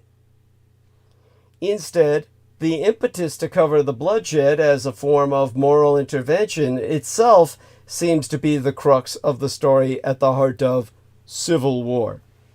This is an accurate portrayal of one ethic of photojournalism, if an exaggerated one. Yet David Sims is right to ask, in his review of the movie, whether, in such extreme circumstances, it makes sense for the film's protagonists, in his words, to not intervene when they come across human misery? And as Charles Pouliot-Moore points out, the film never seems interested in pondering what it means to take a good photo of war or what is being celebrated when we award journalists for capturing images of people in their most desperate moments. A bigger problem, less explored here, is how that particular ethic gets balanced with other journalistic standards like accuracy and independence, and the dilemmas these pose for assess in conflict zones. Exempli gratiae. In real life, journalists have much less room for unfettered maneuver among conflict actors. While some journalists do embed in small units, the documentary Restrepo is one such example. This is normally the result of extensive negotiations with the militaries involved. Fighters engaged in combat are not likely to take kindly to war journalists showing up on a dime, cluttering up their battle spaces, and potentially recording war crimes to boot. What that means is that such arrangements are often negotiated through information warfare specialists working for the political wing of armed groups or besieged governments, which, as sociologist Robin Vandervoot's study on war reporting in Suraya has shown, normally aim to circumscribe where journalists go, well, which journalists go where, what they see, and what they report. Thus, Garland's images of journalists throwing themselves into firefights, cameras in hand, with no prior coordination with the armed actors in question, strains the suspension of disbelief. Nor would most employees of global media organizations in a conflict zone maraud alone throughout the countryside, hoping to get lucky in the first. Rather, they would be working with or trying to make their way to their local counterparts, contacted in advance and possessed of sources, safe houses, and transportation in order to avoid being forced to rely on conflict actors, especially the opposition, for help reaching their desired interviewees.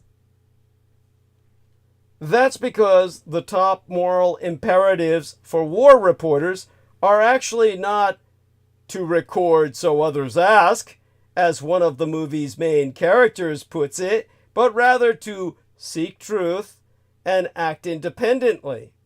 Since this precludes serving purely as propaganda tools, a realistic portrayal would include the trade-offs global media organizations like Reuters must make, weighing the risks of cooptation against the benefits of gaining access.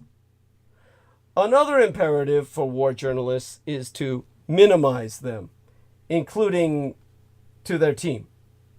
Thus, if they somehow got embedded in a firefight along the way, real-world journalists would certainly wear helmets and body armor. They would discuss escape plans.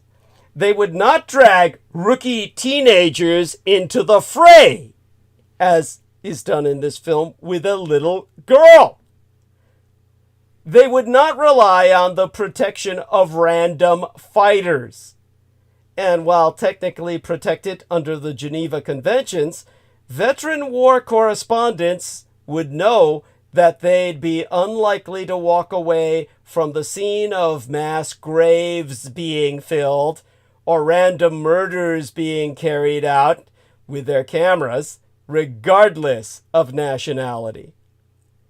In real life, war journalists are killed or disappeared for much less. Perhaps most importantly, because the Society of Professional Journalists Code of Ethics teaches that the imperative of record, don't intervene, has limits, they would put down their cameras in moments where they had the ability to save a life and no one else could.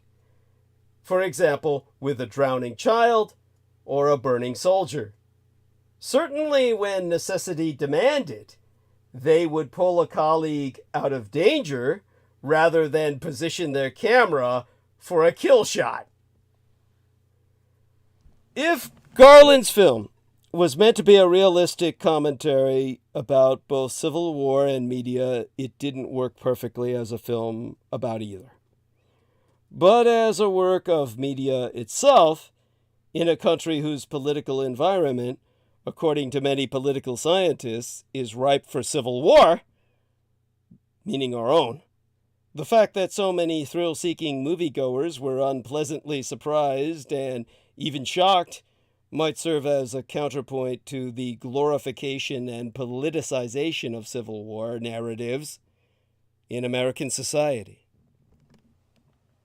And perhaps that, at least, is a good thing. Now, as for characterization, there was no character development. You've got a teenage girl who holds the middle-aged woman, young by my standards, as a hero. So you basically got kind of a mature young lady, a woman, and a girl, and you've got an old man. So this dirty old man is in pig heaven. He's going to follow these two girls wherever they fucking go. Probably trying to lead them to some place where they'll be in enough danger where they'll finally fuck them in a stress moment where they totally break down to his approaches. But the dirty old fat man never acts as a father figure to the little girl and some kind of older advisor to the mature girl or lady. It's none of them develop. I mean, there were 3 generations of journalists there. They could have been they're basically a surrogate family. Grandpa, mom, and daughter. That's basically what they turned into, but nobody ever develops along those lines. Not because of any sense of professionalism, mind you. It's just lousy writing. There's just... these people are cardboard characters. There's just nothing there. So, as far as I'm concerned, it's not worth watching. But in terms of explaining and articulating everything I have about reporting, let's go to the Gaza ceasefire that wasn't. As Israel's anti-Semitic genocide continues, breathless headlines sometimes conceal more than they reveal. It's all about waiting for details. In March, CNN reported that the Israelis have basically accepted a 6-week ceasefire proposal in Gaza, per an American official. Yesterday, day before yesterday by now, the Associated Press reported that Hamas said it had accepted an Egyptian-Qatari ceasefire proposal. Each of these claims quickly spread across the internet, fueling arguments among partisans around the world and raising hopes among both Palestinians and maybe some Israelis. Of course, as anyone following the conflict in Gaza knows, the fighting has not ended. These pseudo-ceasefires are far from the only instance of such whiplash between the headlines and reality in recent months. Just recall the breathless news coverage surrounding Iran's strike on Israel and the Israeli response, both of which were cast as a prelude to regional and possibly world war before fizzling into nothing of the kind. Confused? Trying to figure out how to tell what's true and what's not? You're not alone. Even I struggle with the challenge. So here be 4 points about the ceasefire talks that guide my own analyses and help me untangle where things stand. We're counting all 4 fingers on one of my hands, except the opposable thumb, right? 1. Let's start with our pinky. As they negotiate, both parties are attempting... let me emphasize this. As they negotiate, both parties are attempting to shape international media coverage, and all their statements should be read with this in mind. In professional sports leagues, before consequential trades or player signings, there are often a flurry of leaks to media outlets about potential contract terms or trade packages. Most of these turn out to be false. This is how Aaron Judge, the superstar captain of the New York Yankees, was momentarily reported to have signed with the San Francisco Giants in 2022. Why are so many of these reports wrong? Sometimes they reflect genuine offers from the midst of a fluid negotiation. Other times they are an attempt by one side to increase their leverage. International reporting is not sports reporting, but it is subject to similar dynamics. In the case of Israel and the Palestinian people they are attempting to exterminate, both sides are selectively sharing information in order to shape press coverage, attempting to present themselves as reasonable and their opponent as recalcitrant. In some cases, this can lead to certain media outlets getting ahead of the story or being spun by those advancing an agenda. That appears to be what happened the day before yesterday, when Hamas unilaterally announced that it had agreed to a ceasefire, and several outlets repeated the claim without sufficient scrutiny as to what the group had actually agreed to.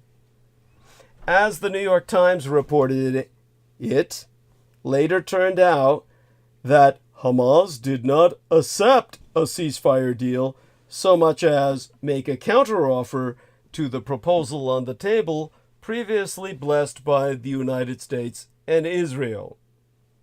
Moreover, Hamas refused to commit to releasing only living Israeli hostages, as opposed to dead ones, in the first stage of a proposed multi-phase deal.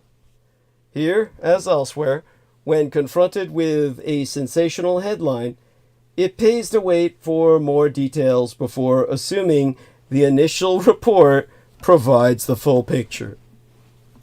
Okay, let's go to my ring finger. 2. Israel and the Palestinian peoples are not the only ones negotiating. And this makes things very complicated. Israel and Palestine did not have formal relations even before Israelis committed themselves to total ethnic genocide in October. As a result, they have long communicated through intermediaries. Right now, ceasefire negotiations are being conducted in Cairo with the assistance of multiple outside mediators, including these United States, Egypt, which borders both Israel and the Gaza, and Qatar, which hosts the Hamas political leadership. Each of these actors is providing their own proposals and compromise suggestions, which can help the parties progress, but also allow them to posture by accepting a friendlier proposal from one of the external mediators than they would get from the other side. Understanding this dynamic can help you decode the headlines. There will be a deal when the story is not Israel accepts U.S. ceasefire proposal, or Hamas accepts Egyptian Qatari proposal, but rather Israel and the Palestinian people agree to mutual ceasefire proposal. Now, here we are at my fuck you finger. Several core sticking points still need to be resolved. That would be my third point. Several core sticking points still need to be resolved. To know whether the parties are actually close to a deal, it helps to know why they haven't gotten to one yet.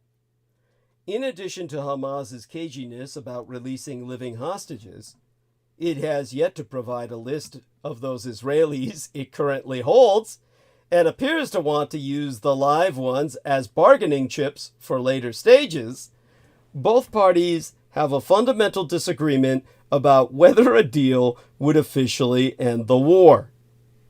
Hamas insists that it must, while Israel wants to reserve the right to return to Gaza and continue pursuing Hamas's leadership even after a long lull in hostilities.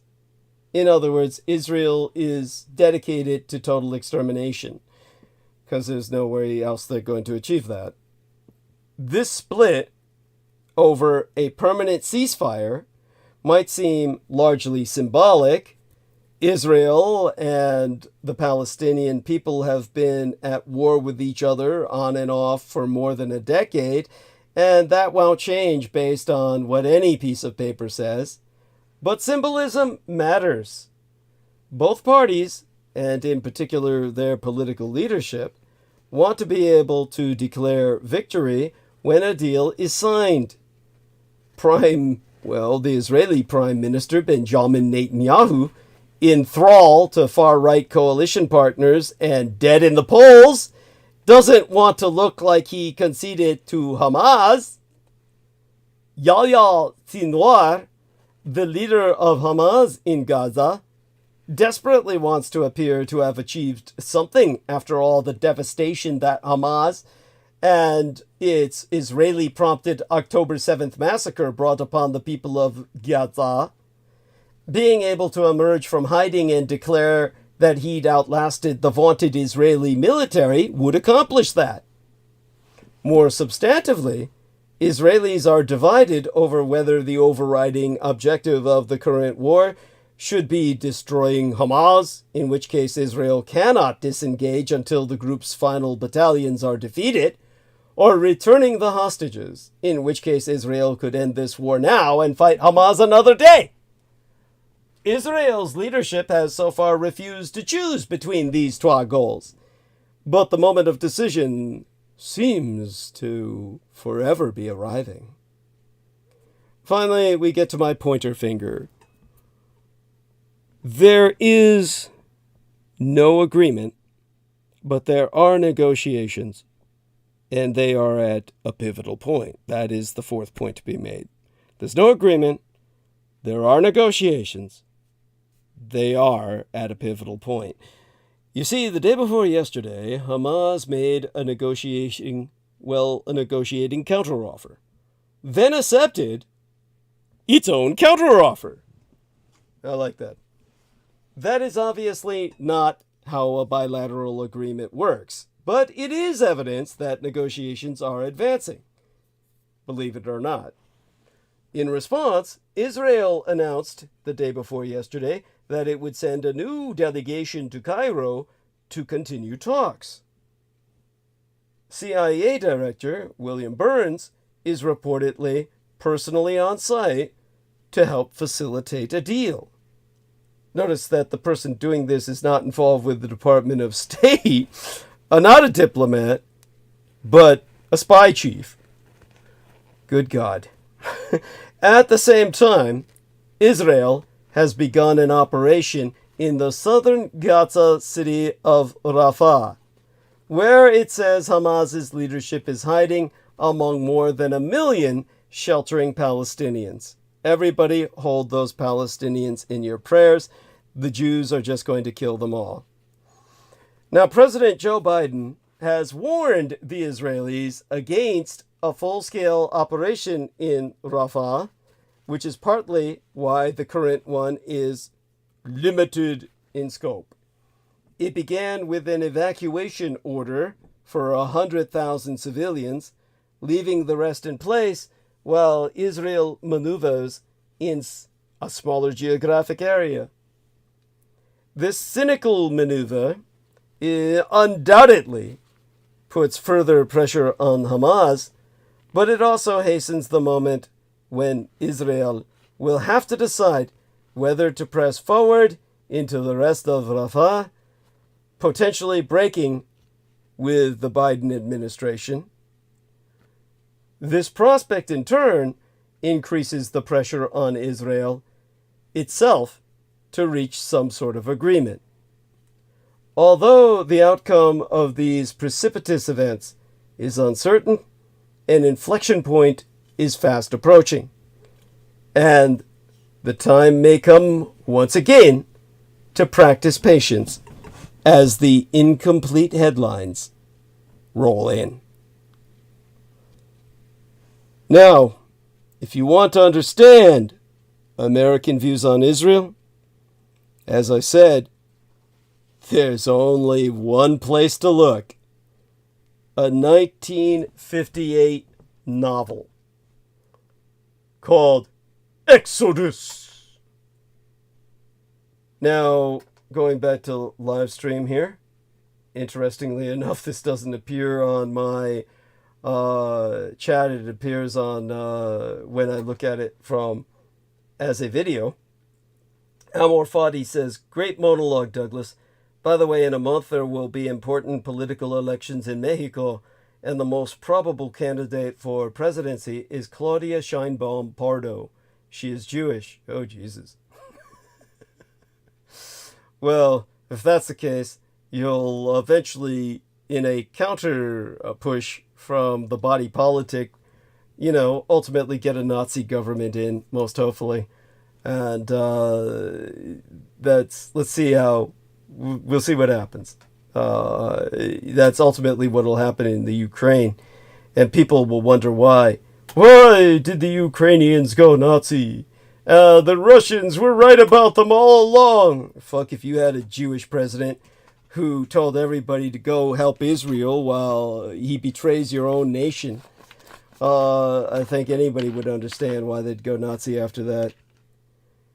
Well, I myself, when I was 12 or 13 years of age, I found a copy of Leon Uris's 1958 novel Exodus in my junior high cum middle school's library.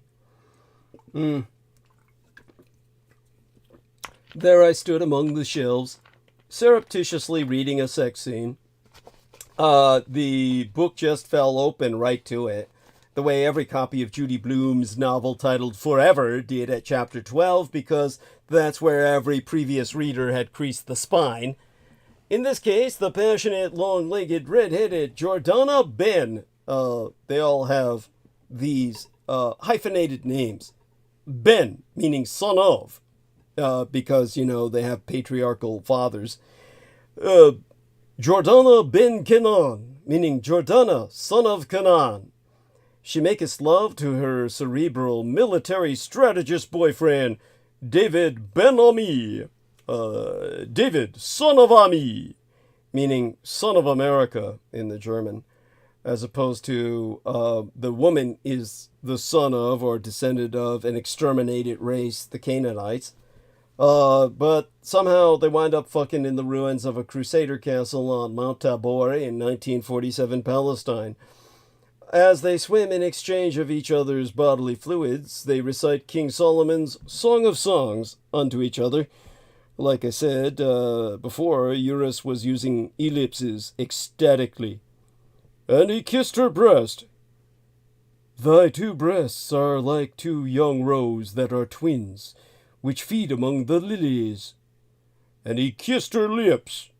And the roof of thy mouth is like the best wine for my beloved, that goeth down sweetly. Now, needless to say, I was already too jaded by growing up in the Tenderloin of San Francisco, where hookers were right outside my apartment door, to be scandalized by that age. Still, I took the book home and devoured it, much the way David devoured Jordana. Exodus not only titillated myself, but filled me with a macabre sense of youthful misidentity with an alien culture. It's difficult to overstate what a phenomenon the novel, a sweeping story about the founding of the modern state of Israel was, even in the early 80s when it was already more than 12 decades old. It was over 600 pages long and structured in 5 books, like the Hebrew Bible, touching on the exile of Jews from the Holy Land, the terrors of life in the Pale of Settlement in Russia and Eastern Europe, and the horrors of the Holocaust, of course. Mostly, however, it focused on a handful of Jewish characters, plus one foxy blonde Presbyterian American nurse in 1947 and 1948. And if you walked into almost any American living room when I was a kid, or today if you have a grandparent of a certain age, you'll spot it on the shelf. The time I was growing up, you'd spot it on the shelf of pretty much any American home. The hardcover edition dominated bestseller lists for months. It was translated into over 600 languages. When the paperback came out in September of 1959, it had the largest advance purchase order, 1.5 million copies, of any novel in publishing history. It presaged a glut of massive, sweeping national epics by the likes of James Michener, John Jakes, and James Clavell. And in 1960, it became a blockbuster movie starring Paul Newman as the beefcake Jewish freedom fighter, Ari ben Canaan, also a son of Canaan, which is hideously ironic. And from the start, Exodus hugely influenced the world's perception of Israel. To quote Vivelin Prel, the professoress of American Studies at the University of Minnesota, and themselves the author of the book titled Fighting to Become Americans, subtitled Jews, Gender, and the Anxiety of Assimilation. It's been said that the only other book that had as great an impact on American foreign policy was Pearl S. Buck's novel about China, The Good Earth. The book wasn't just a driver of Jewish identity. She's referring to Exodus now, not Pearl S. Buck's Good Earth.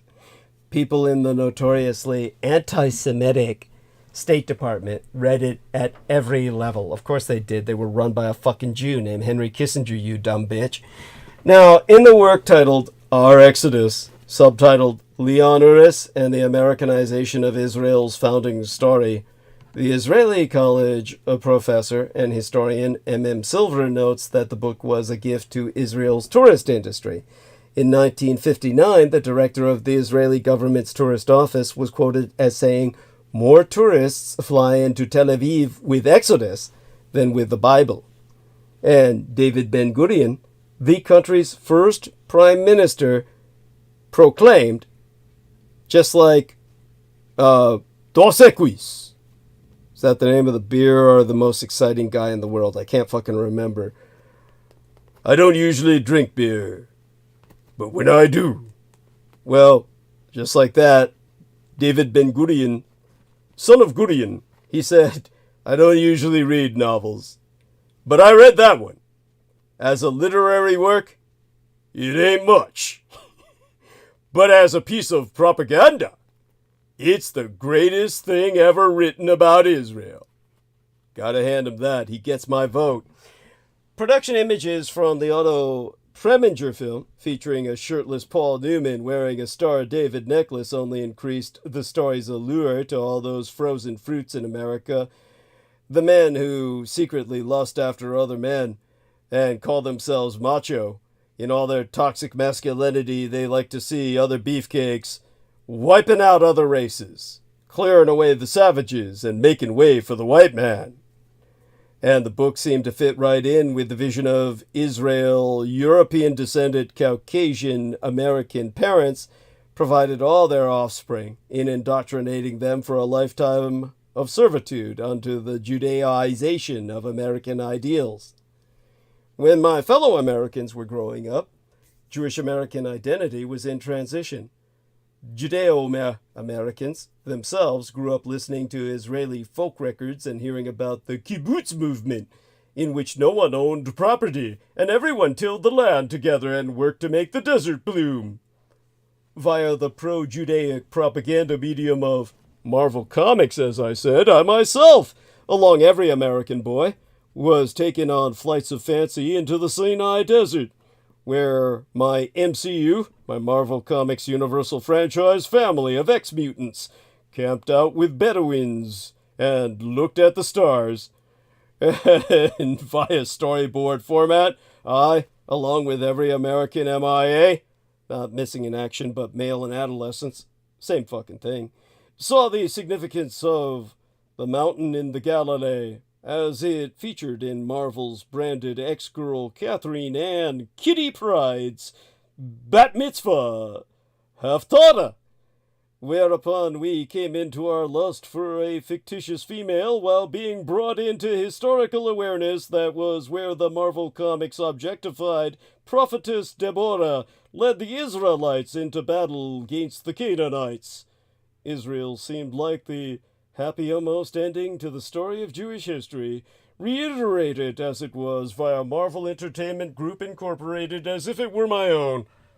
And of course there's that joke, as I said, that the meaning of every Jewish holiday is, they tried to kill us, we won, let's eat. As I said, I suppose all those Jaffa oranges and creamy feta seems a delicious stew for surviving the Holocaust. Well, as I would understand it, the Holocaust was a shattering collective experience, not only because of the deaths of the 6 million Jews as acknowledged per their own cultural exclusivity, but also because it reminded American Jews that they were only guests in their own country, whatever country they were in. They once knew about the draconian immigration quotas in America and elsewhere. No one wanted refugee Jews. Then, suddenly, the newly established State of Israel provided what seemed like a true haven, and it was the hippest thing in the universe to be a fucking Jew. The post-Holocaust period was also when American Jews were starting to join the middle class in greater numbers, leaving tight urban enclaves, what in Europe they would have called ghettos historically, and beginning a big collective move to the suburbs. Really weird time. As the aforecited Professor Silver writes, by the end of the 1950s, suburban Jews developed a new, vicarious form of affiliation because Jewishness seemed inauthentic in suburban space. They sought membership in a far-off land whose moral credibility was rooted in a sacred Jewish past. Of course, he's talking about Israel. Now, Exodus, the novel, arrived when Jews were searching for a new self-image. Of course, all this gave them was the same old self-image if you had half a brain, which was that Jews are not loyal to whatever nation they're in. They're loyal to fucking Israel. They sure as hell aren't loyal to the goddamn United States. By the way, let me say, unconditional,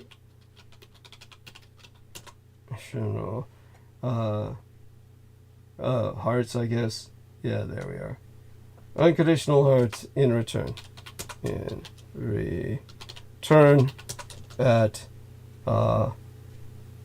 what's his name? Rain. There we are. Rain. There. Rain Farouk. There we are. There we go. Okay. Alright. Back to where we were. Now, Exodus, the novel, arrived at this time. Uris, the author, was committed to a vision of muscular, heroic Jews, not ghetto weaklings or golden riders of the psychoanalytic couch. That's Professor Silver's term for Jewish American intellectual novelists like Philip Roth, whom Uris loathed, and the feeling was evidently mutual. As the aforecited Professor Esprell put it, Exodus was a work of popular fiction that established a deep sense of Jewish identity, instead of the one that had been far more complicated, fragmented, filled with shame. This book made the case that that's not who you are as a Jew. Now, as I got older, of course, my youthful impression of the book started to feel like an embarrassing crush on some teen idol. When I thought about Exodus at all, I recalled it as wildly sexist and reductive. More importantly, I came to realize that any genuine sense of Jewish American selfhood should never rely on endless stories of Israeli heroism and Holocaust horror, the twin narratives that have since come to direct so much of Jewish education and identity formation. Later, the Israeli government moved increasingly rightward, and Jewish settlements expanded incrementally in East Jerusalem, the Gaza, and the West Bank, and I, having come to terms with myself as the son of Adolf Hitler, have come to advise Judeo-Americans to turn away from Israel as a source of Jewish identity entirely. As I've said, my Vulcan intervention in this case is to advise that the Judeo-American subculture focus its attention instead on Jewish art, Jewish folklore and mythology, Jewish food, home-based rituals like lighting Shabbat candles and building a sukkah and hosting Passover sedars. Judeo-Americans would better serve us all, themselves foremost among us, by choosing to ponder Jewish values and history through culture, through learning about Jewish leadership in the American labor and feminist movements. And of course, as I've said, living in San Francisco, I came of age encountering Jews throughout every experience. And I was forced to address Israel by avoiding it, by sighing when the subject came up and saying it's complicated while nabbing some latkes from off the pastry shelf. Now that I tutor young men in the historical context of current events, a few of them no doubt with some Jewish blood coursing through their veins at some point or another, I no longer have the luxury of noping out. I need to address the ambivalence of other adults and confront the gaps in their education if I'm to talk responsibly about Israel and Palestine, including the current siege of Gaza, with my own lads, who would otherwise grow up in silence. I choose those words advisedly. Breaking the Silence is an Israeli non-governmental organization established by Israeli Defense Force veterans to talk about their experiences in the occupied territories since the year 2000. Any failure to discuss Israel with one's young students or children, even if one doesn't have answers, is educational or parental negligence. The first time I publicly wrestled on the old Revolution Radio platform with the subject of talking to kids about Israel when you're dismayed by Israel, I got an FB dip mess, a Facebook direct instant private message, from a listener who wrote, "Hosts like you are how my family ended up in the ovens." Now I think that if you're not being accused of being a Nazi by some folks, and a Zionist stooge by others, you're doing something wrong. Bear in mind, this was before I ever came out as the son of Adolf Hitler. Now, as part of my own continuing self-education as an adult, I decided to reread Exodus and watch the movie, which I had never seen. As I said before, there's a spoiler alert here. This is one of those rare cases in which the movie is better than the book, which is damning with faint praise. So Exodus is a novel, but the foreword begins, "Most of the events in Exodus are a matter of history and public record." The rest of the book's 608 pages are filled with a litany of historical names and real places. There's no afterword offering clarification. I had to keep looking up what was factual and what Uris had invented. The Jewish characters are entirely noble, flawlessly so, though their politics differ, with some swearing by diplomacy and others by violent freedom fighting. The Arabs, both Christian and Muslim, are evil cartoons. Uris luxuriates in phrases like, "so illiterate and backward," "blood orgy." Like that? Blood orgy. What the fuck does that mean? People fucking and rolling around in blood? What the fuck? "Slithering along the ground with knives between their teeth." "Nearly insane with rage." And "the dregs of all humanity." That's the Arabs. He makes sweeping generalizations like, "There was little song or laughter or joy in Arab life. It was a constant struggle to survive. In this atmosphere, cunning, treachery, murder, feuds, and jealousies became a way of life." The book prefers only trois good Arabs. One is Kamal, the village leader, who says, "The Jews are the only salvation for the Arab people. The Jews are the only ones in 1,000 years who have brought light to this part of the world." And when Kamal's weak-willed son Taha takes over as Mukhtar, he spends his time obsessing over having forbidden sex with Jordana and preparing to betray her brother Ari. The other good Arab is this Musa character, the Jebel Druj, who saves Ari's life when he's shot by British soldiers after breaking his uncle out of jail. Musa is essentially faceless, but has a carriage of dignity and a village that's sparkling white and clean in comparison to the filth and decay of most Arab villages. Well, these are the Jebel Druj that gave us the great poet Khalil Gibran, after all. How nice. Now, the fictive Exodus's Jews just want to live in peace. That's why it's a work of fiction. The only time they do something bad, it's a strange and inexplicable sequence of events. A mysterious accident. In a short passage based on the real-life 1948 Deir Yazin massacre, in which Zionist paramilitary groups attacked a village of all women and children, wherein the only men were exceedingly elderly, and killed all the men and the children so they could rape the woman. You would think they'd rape the children too, but they didn't want to hear the caterwauling. Matter of fact, my understanding was they left some of them alive to rape them as well. But why go into the details? Uris sure as hell doesn't. He simply says, "Panic broke out among the Maccabee troops, and they opened up a wild and unnecessary firing. Strange! Inexplicable!" His problem with the massacre, of course, isn't all the dead innocents. It's that it fixed a stigma on the young nation that it would take decades to erase. Man, what they're doing now will probably take the rest of human existence. The 1948 narrative I and so many others grew up with, the one depicted in Exodus, maintains that Arab leaders, both in Palestine and in the wider world, told residents to flee while Jews begged them to stay. We now know this is not true. Left-leaning Israeli media have reported on the Israeli government's ever-increasing efforts to suppress scholarship on 1948-era Palestine and its history, including the fact that Zionists attacked Arab residents and seized all their land.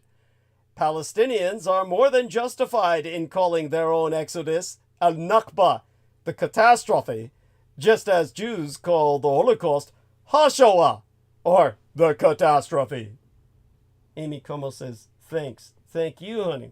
Let me give kisses at Amy Como here before returning to Arc of Narrative.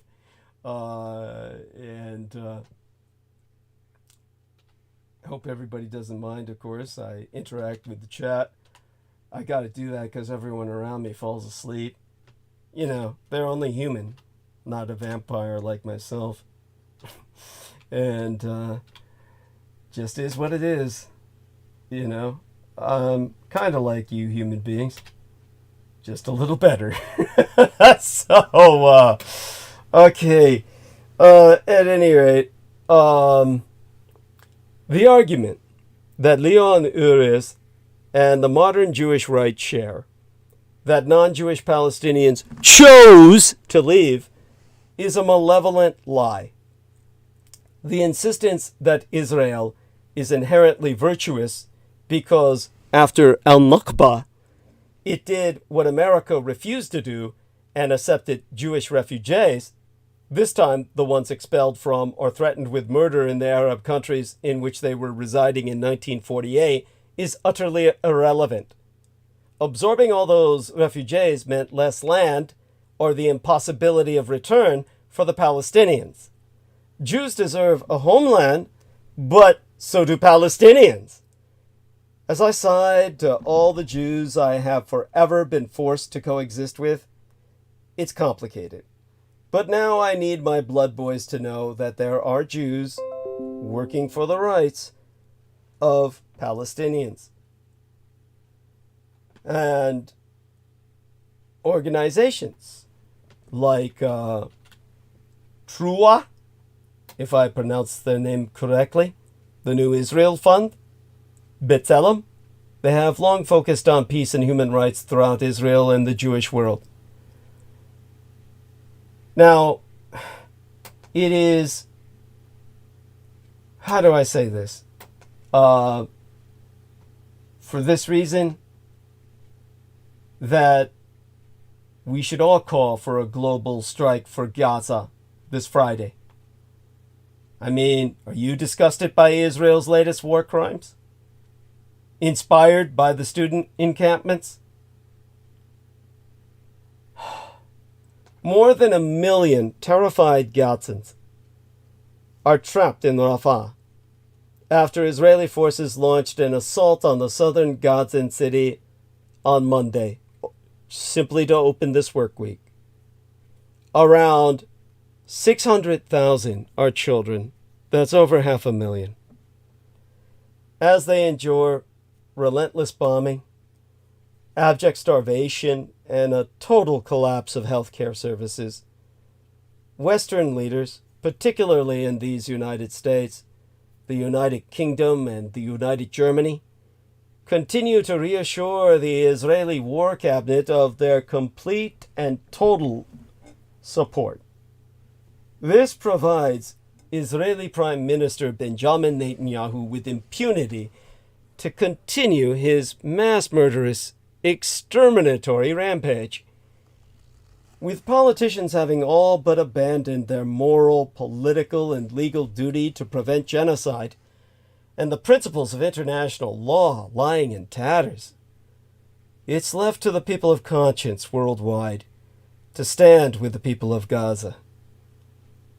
Now tomorrow, on Friday, as dated the 10th of May, people in cities around the world will take part in a global strike for Rafah.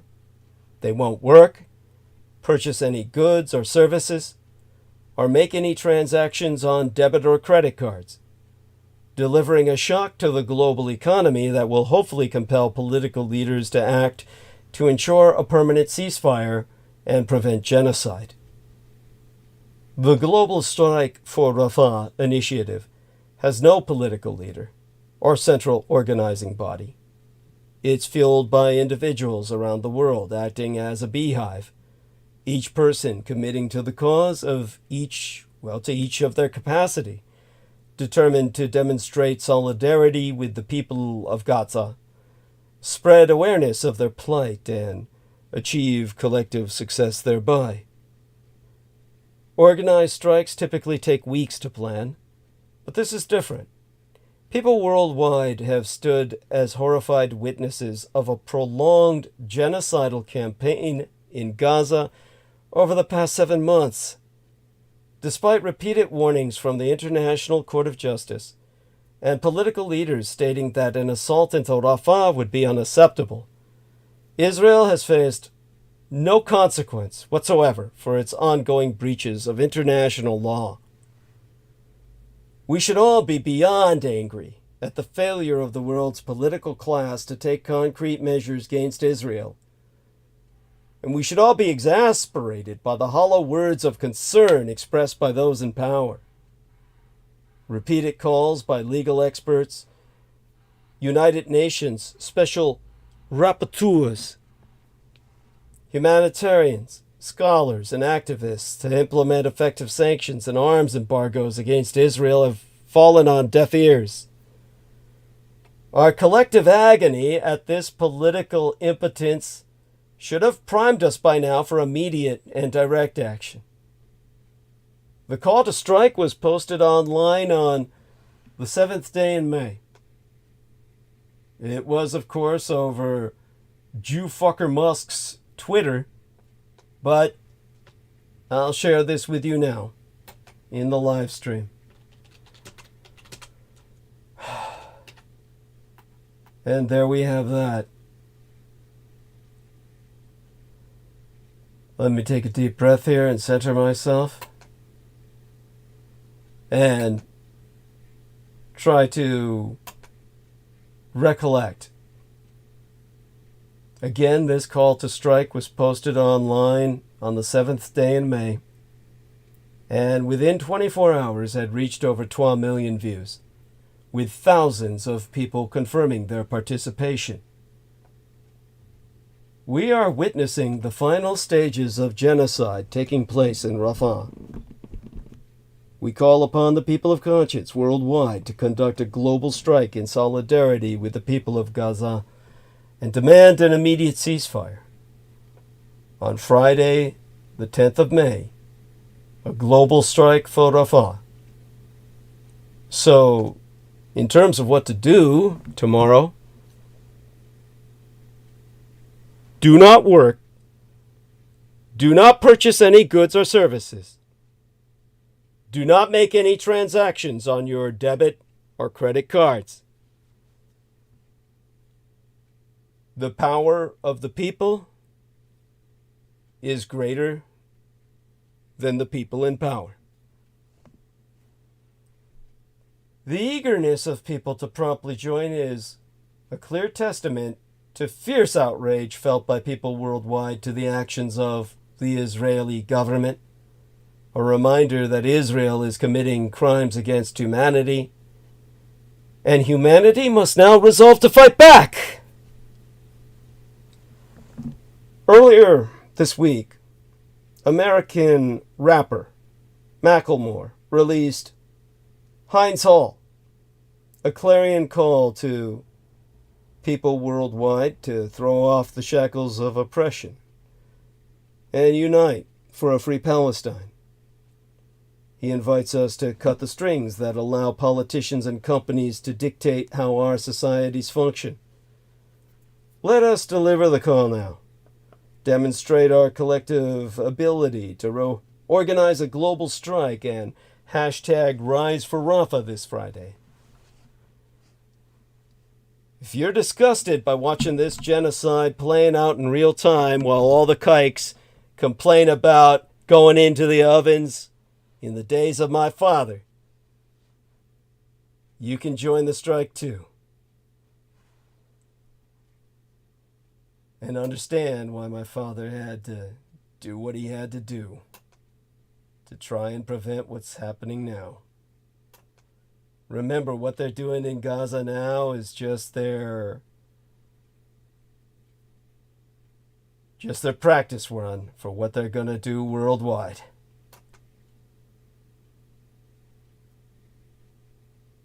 Now, when I sat down to watch Exodus, the movie with the Blood Boys, Sugar Daddy checked in but quickly fled, noting, "This is boring." I was surprised to find it more nuanced than the book. Director Otto Preminger explicitly rejected Leon Uris's rabid anti-Arab prejudice. Preminger had hired Leon Uris, who had written a successful screenplay, Gunfight at the OK Corral, to adapt his novel into a movie, but quickly wound up firing him. Now, Preminger claimed he tried to work with Uris's script, but gave up a third of the way through. Uris claimed he never wrote a word and was fired for his beliefs. Uris said, "Otto," referring to the director Preminger, "Otto was a terrorist." Like that? Just like you call any Palestinian. "Otto was a terrorist. He's Arafat, a Nazi, Saddam Hussein." Like I said, he sounds like a nice guy anybody would want to get to know. Anybody the Jews hate that much has got to be a good guy. Preminger replaced Leon Uris with the then blacklisted non-Jewish screenwriter Dalton Trumbo. Trumbo's first script credit since his refusal to testify before the House of Un-American Activities Committee in 1947. The fact that he's not Jewish is why it turned out to be such a good film. Preminger later said, "I don't believe that there are any real villains. I think my picture is closer to the truth and to the historic facts than is the book." Well, that wouldn't take much work, of course, but Preminger still needs to be credited. In a strangely prescient snippet of dialogue, not in the book, Ari objects to his uncle Akiva's attacks on unsanctioned targets. To quote us therefrom, "I think these bombings and these killings hurt us with the United Nations. A year ago, we had the respect of the whole world. Now, when they read about us, it's nothing but terror and violence." Preminger's claim that his film avoids propaganda is debatable, of course. It still features a rousing speech from a Jerusalem balcony in which Ari's father, Barak, a diplomatic Jewish leader played by Lee J. Cobb, tells a vast cheering crowd that the United Nations has voted to partition the land into 2 states and urges, to quote us thereby, "To the Arab population of Jewish Palestine, we make the following appeal. The Grand Mufti has asked you either to annihilate the Jewish population or to abandon your homes and your lands and to seek the weary path of exile. We implore you, remain in your homes and in your shops, and we shall work together as equals in the Free State of Israel." Oh, in reality, not so fucking much. Sugar Daddy is right. The movie is not great. It is 3.5 hours long. The comedian, Mort Sahl, reportedly stood up 3 hours into a screening and yelled, "Otto, let my people go!" Paul Newman is wooden. Preminger's wife, Hope Bryce, told the director's pre-Iliad biographer that Newman and Preminger got off on the wrong foot when the actor arrived with 5 pages of notes and suggestions about his character, and Preminger immediately informed him he wasn't changing a word of Trumbo's script. When filming began and Newman asked what Éire should be thinking in a certain scene while eavesdropping on 12 other characters, Preminger barked, "Oh, for God's sake, just stand there!" But as Éire Ben Canaan, Newman is at his most ravishing to the transfusion twinks, the blood boys, on Site the Estates. The general attitude was best expressed as, "Who cares about wooden acting when a human looks like that?" For the lads to be seeing this huge movie star, half Jewish, as Adam Richard Sandler has so pointedly noted, wearing a shield of David on his wet, bare, heaving, hairy chest is one thing. To review his first scene, where he's just swum to shore in a heroic and strenuous reconnaissance mission, obviously, at a time when Jews were mostly depicted on screen in sword and sandal epics and generally played by the goyish and unpleasant Charlton Heston, is surreal for even me. Newman embodies exactly what Uris wanted from his Éire, an icy blue-eyed action hero, not a cringing shtetl weakling. Salmoneo, who also has a shirtless scene, what kept the Blood Boys at attention, gives an excellent performance as an angry young Holocaust survivor and Nazi rape victim. Again, this is not in the book. Only Jewish women get raped in the book.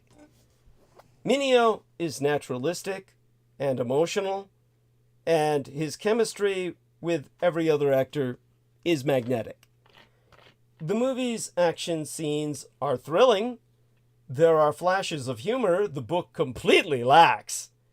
The fact that the film was shot on location lends immediacy and verisimilitude, but it's still cheesy. And it reminds me of how far away modern-day Israel is from the naive, glorious promise promulgated throughout my childhood by Marvel Comics, among other perpetrators. I wonder how many other Americans my age and older, Judeo-Americans among us, have considered the ways in which Exodus warped our perception of the Marxian apartheid ethno-state in occupation of Palestine and made us all so slow to demand any better of it. I'd argue that it's worthwhile for everyone to revisit books and movies they loved as kids. You too may be shocked to learn how you missed or even internalized some pretty problematic ideas. Real life is knotty and multi-stranded, and reductive storytelling harms us all. Per the aforecited Doctoress Prell, who, by the way, also read Exodus when she was 12, Uris was a vivid and suspenseful writer, and a simple enough writer to tell a simple story about one of the most complicated places on Earth. The movie changes the book's ending, making it bleaker. Adi stands over an open grave containing 12 corpses wrapped in linen. A double funeral for an Arab and a Jew. Adi says, in Trumbo's words, following Peter Newman reading from the script, "I look at these two people and I want to howl like a dog. I want to shout murder so that the whole world will hear it and never forget. It's right that these two people should lie side by side in this grave, because they will share it in peace. But the dead always share the earth in peace. And that's not enough. I swear on the bodies of these two people that the day will come when Arab and Jew will share a peaceful life in this land that they have always shared in death." But in the final shot of the film, a line of jeeps come, and the men and women with rifles hop in. And we all know there will be more killing. Now across the Western world, with the spread of pro-Palestinian encampments and protests, public opinion on Palestine is finally shifting. What do student activists at pro-Palestinian encampments want? The brutality of Israel's war on Gaza has put an end to the apathy towards the suffering of the Palestinian people in the West. Israel has lost America's universities. It may eventually lose the White House. Nearly 2,200 people have been arrested in pro-Palestinian protests on-site American college campuses. Police have sometimes used riot gear, tactical vehicles, and flashbang devices to clear tent encampments and occupied buildings.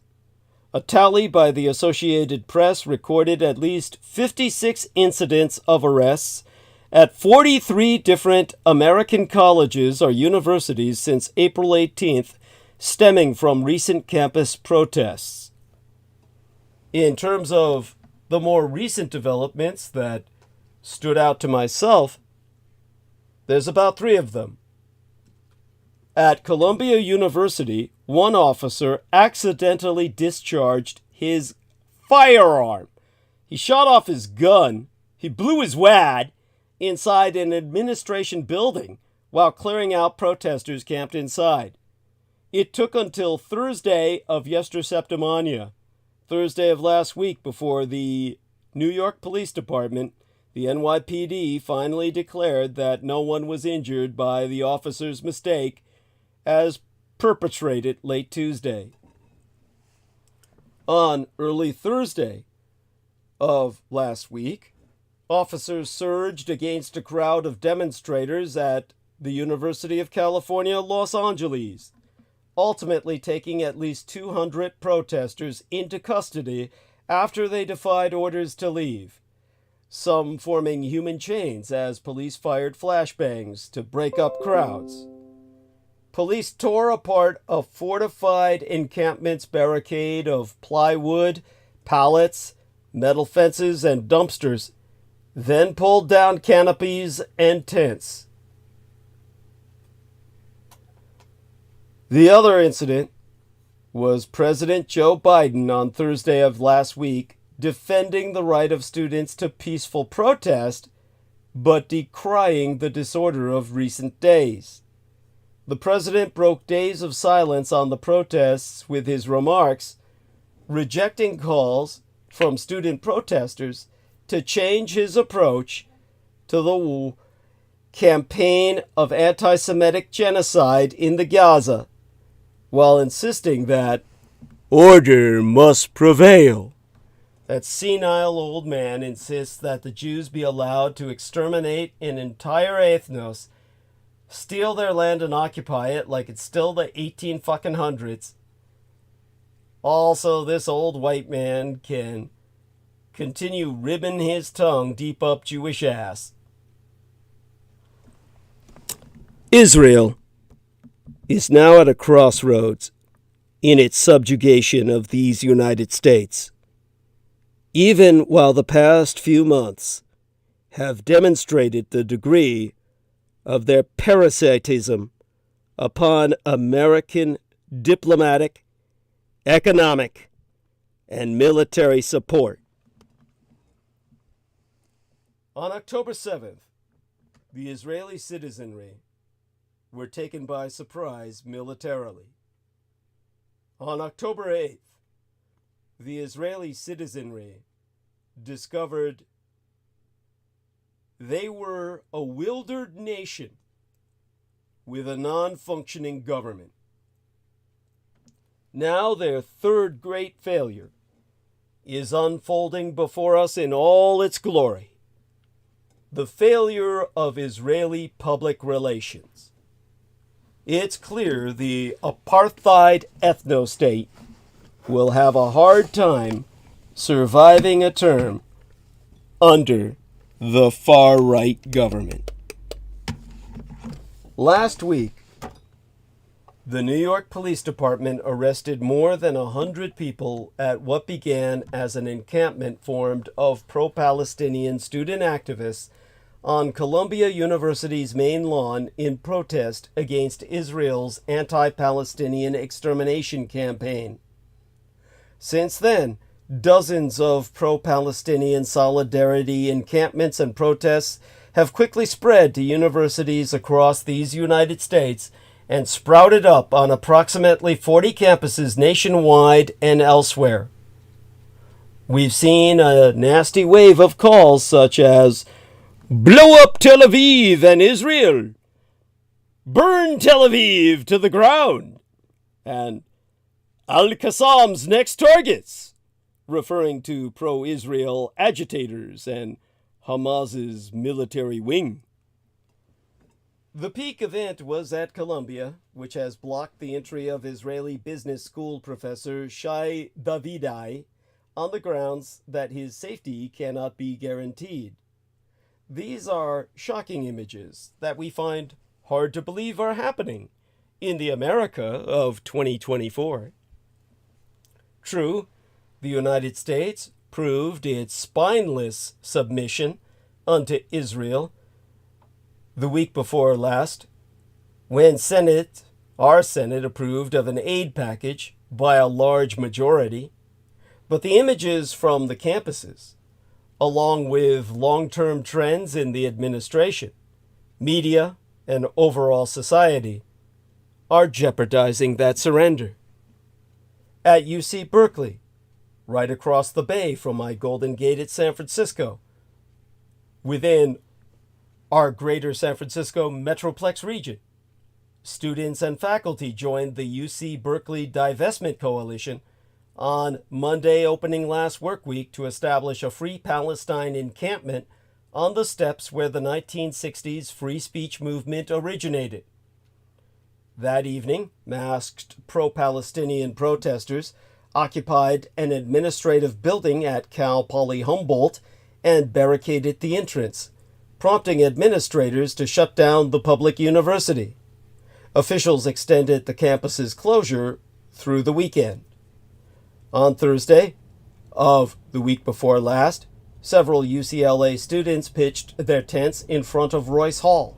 A counter-protest also erupted there. A day prior, organizers at Harvard University set up an encampment at the heart of Harvard Yard, which was closed by administrators in anticipation of pro-Palestinian protests earlier the week before last.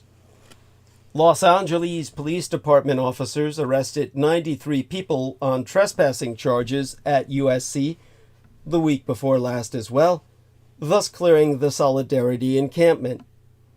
Police ordered student activists and protesters at other colleges, including Yale University, New York University, the University of Minnesota, and the University of Texas at Austin, to disperse or face arrest.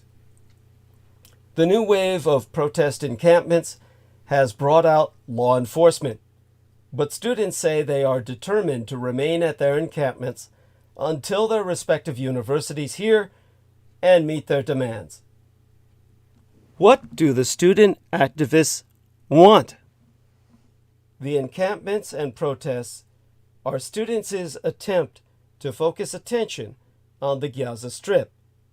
After the Likud-led Hamas attack on Israel on October 7th, in which 1,200 people were killed and 240 were taken hostage, more than 34,000 Palestinians have been killed in Israel's retaliatory genocide.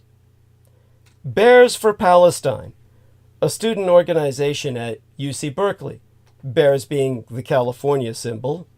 The symbol of California is the extinct golden bear, are asking for a permanent ceasefire in Gaza and an end to American military aid to Israel. Many also say they want to ensure that free speech is upheld at their campuses and that their universities sign on to the boycott, divestment, and sanctions movement, the infamous BDS. Bears for Palestine said they will not move until the university divests and are demanding that the university end the silence by releasing a public statement calling for an immediate end to the Gaza genocide and calling on the United States officials to follow suit. Here are some of their other demands. Let me refresh my throat. And take advantage to check into the chat where our wonderful Amy Como says, "Oh my, Gaza," with a tear in her eye. Now, I can think or recollect 5 demands I can count on my right hand. Pinky finger first.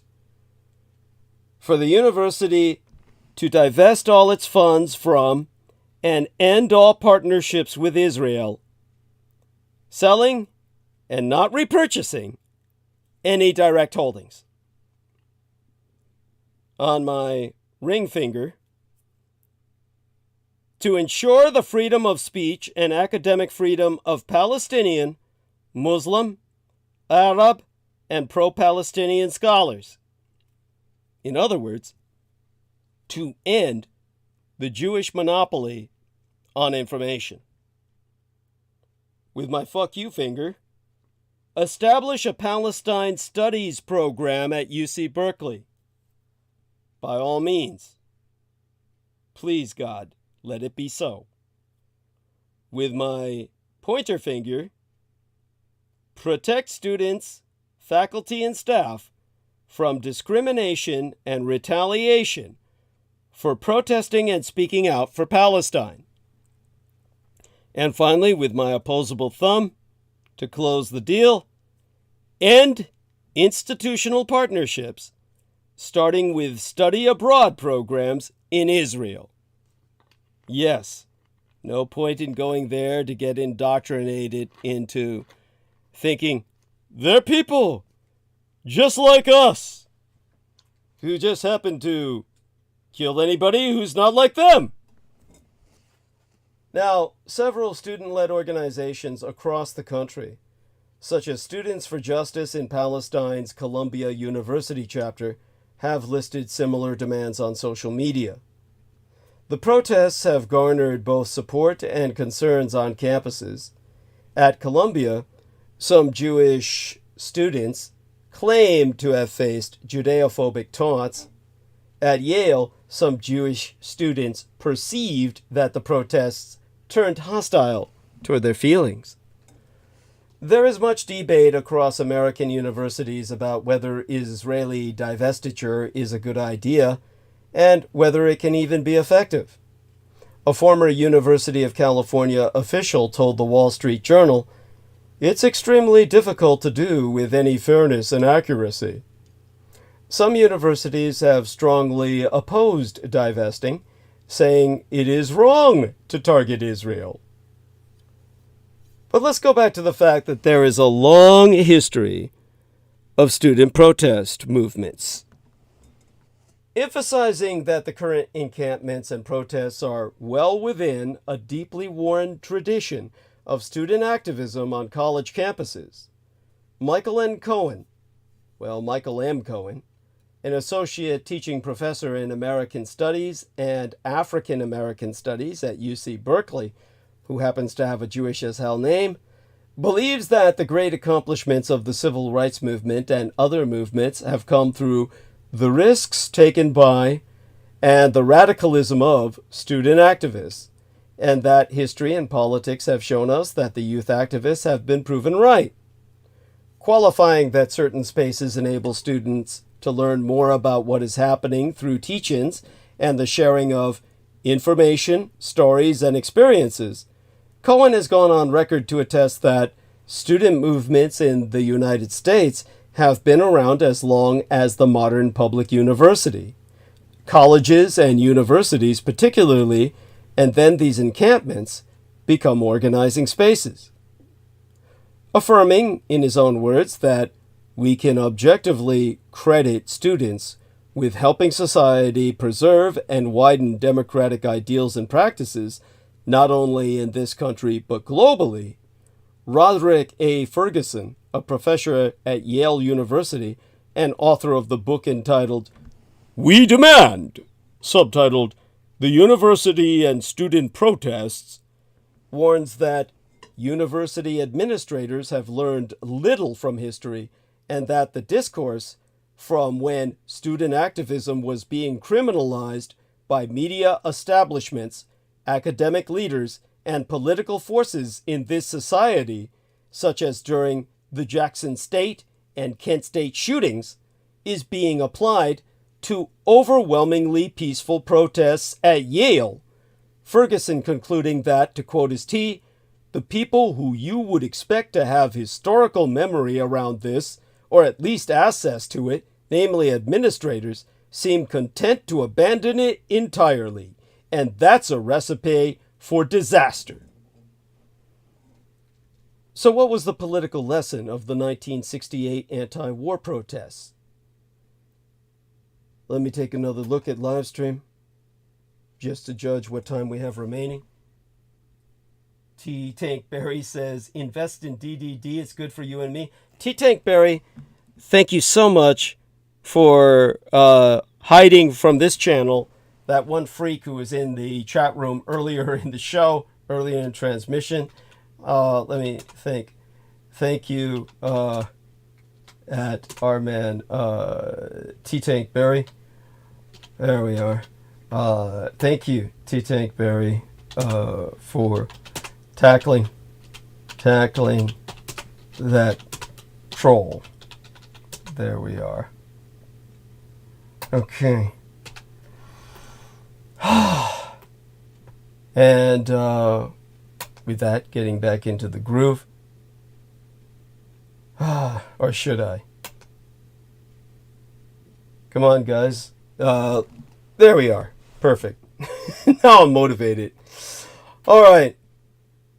Per the historian James Traub, the big issue in '68, it turned out, was not Vietnam. It was law and order. And for Biden, the electoral danger is protesters offending the much larger group of voters to Biden's right. And his narrow path is to take action in regard to Israel that will show that he shares some of their concerns in a way that does not identify him with the demonstrators. On April 30th, the New York City Police Department acted to evict pro-Palestinian protesters from occupying Columbia University's Columbia University's Hamilton Hall at the request of the university administration. Minouche Shafik, the president of Columbia University, issued a statement explaining the action as the result of the drastic escalation of many months of protest activity that created a disruptive environment for everyone. Student protesters sympathetic to the plight of the Palestinians have adopted similar tactics to those used by anti-war protesters in 1968. Grievances are escalated to the point of no return. Significant interruptions to the functioning of campus take place by staging an occupation. Author James Cunin talks about protesting at Columbia University in 1968 and now. He says what's happening at Columbia University now can be understood through what happened on campus 56 years ago, almost to the day. Understanding what happened in 1968 gives us a situation easier to grasp than the emotionally laden current events, and can provide us with constructive clues to help undo the predicament tearing universities apart today. So in terms of campuses torn apart, one segment of the university community is sympathetic to the impacts of the October 7th attack on Israel and hostage-taking by Hamas, a class action complaint claiming anti-Semitism has been filed, and statements contending a lack of safety for Jewish students on the Columbia campus have been made. Now, Another segment of the university community is sympathetic to the plight of Palestinians, who have been galvanized by viewing the scale of death in Gaza through an intersectional lens. Included in the demands by the protesters are requests that the university divest from supporting activities they deem as oppressive. Claims of Islamophobia and anti-Arab racism on the Columbia campus have also been made. And if I can remember what the title was for civil rights that were involved, it was one of the higher numbers if I remember correctly. Oh, fuck, what was it? Title, good God. In Arabic numerals, I remember it was IX in the Roman numeral. It was 9. It was Title IX civil rights complaint that has been filed with allegations of discriminatory treatment of Palestinian students and their allies. Now, a house divided into 2 distinct camps regarding views on Israel's anti-Semitic genocide is perhaps an oversimplification of a diverse university campus environment where many choose to avoid Middle East politics entirely, as the path to civil dialogue is elusive.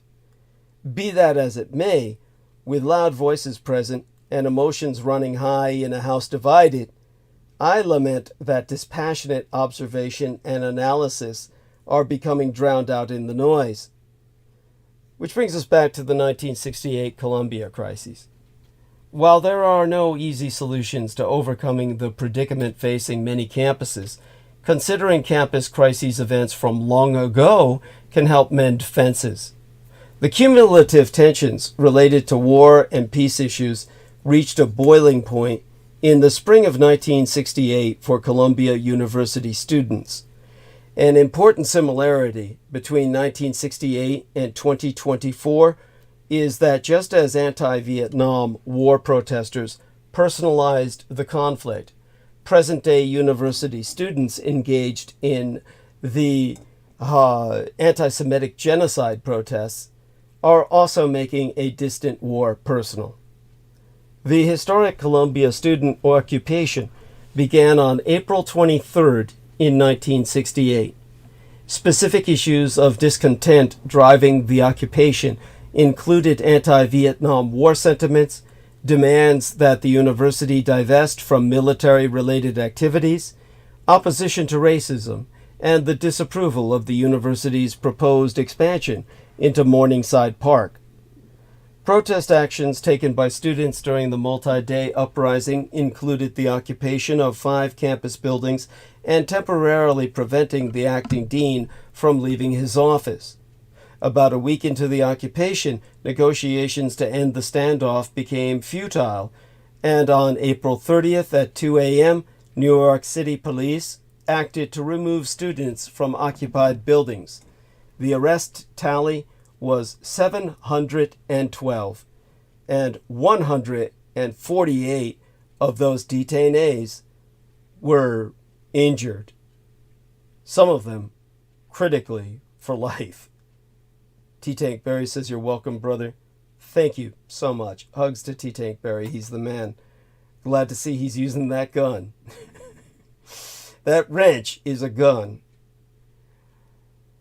Now, in the Strawberry Statement, subtitled Notes of a College Revolutionary, the author, James Kunin, provided insights into the mindset of a student on the front lines of the protests at Columbia.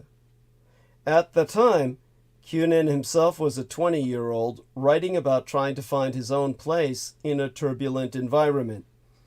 The Cox Commission report on the crises at Columbia, released in September of 1968, provides results of the university's investigation. Highlights of the findings were the lack of effective channels of communication between administration, faculty, and students, and an endorsement supporting the creation of a representative university senate. And, of course, the past repeats. It is not too soon to have concerns that in August, the Democratic National Convention in Chicago may be interrupted by Gaza war protests. The 1968 Democratic National Convention, which was also held in Chicago, was overshadowed by disruptive anti-Vietnam War protests.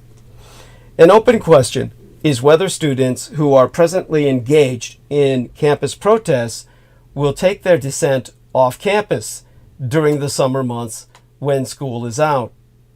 With the reports of more than 2,000 people arrested during pro-Palestinian protests at college campuses across these United States in recent weeks, the role of universities in coping with contentious societal issues is in sharp focus. As pointed out by the American political scientist Stephen Walt, academic institutions should always avoid taking sides in a war. That sentiment is drawn from a document written 57 years ago in a past era of turmoil on campuses. The Calvin Committee, subtitled Report on the University's Role in Political and Social Action, provides lessons from the past that are relevant today as universities are coping with a new era of turmoil on campuses. In a quote from the 1927 play titled A Moon for the Misbegotten, the American playwright Eugene O'Neill seems to have written presciently about the current state of affairs on university campuses. There is no present or future, only the past, happening over and over again now. Regardless, Israel has lost the universities. This happened in a socio-political struggle lasting many years in American society, a struggle largely rooted in the progressive concepts and culture that have swept up young Americans. These concepts are widely espoused at academic institutions and ultimately laid bare the framing of the Israeli-Palestinian conflict. The exposed narrative identifies Zionism with oppression and imperialism to the point of smoking out Israel's propagandized right to exist and the Khazar occupation's contrival connection to the land of Israel.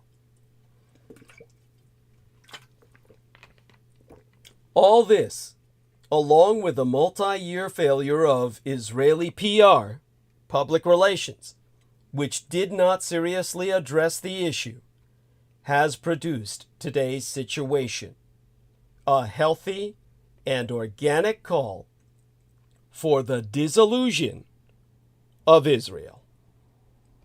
The decline in support for Israel can be seen in polls conducted since October 7th among Americans aged between the years of 18 and 24.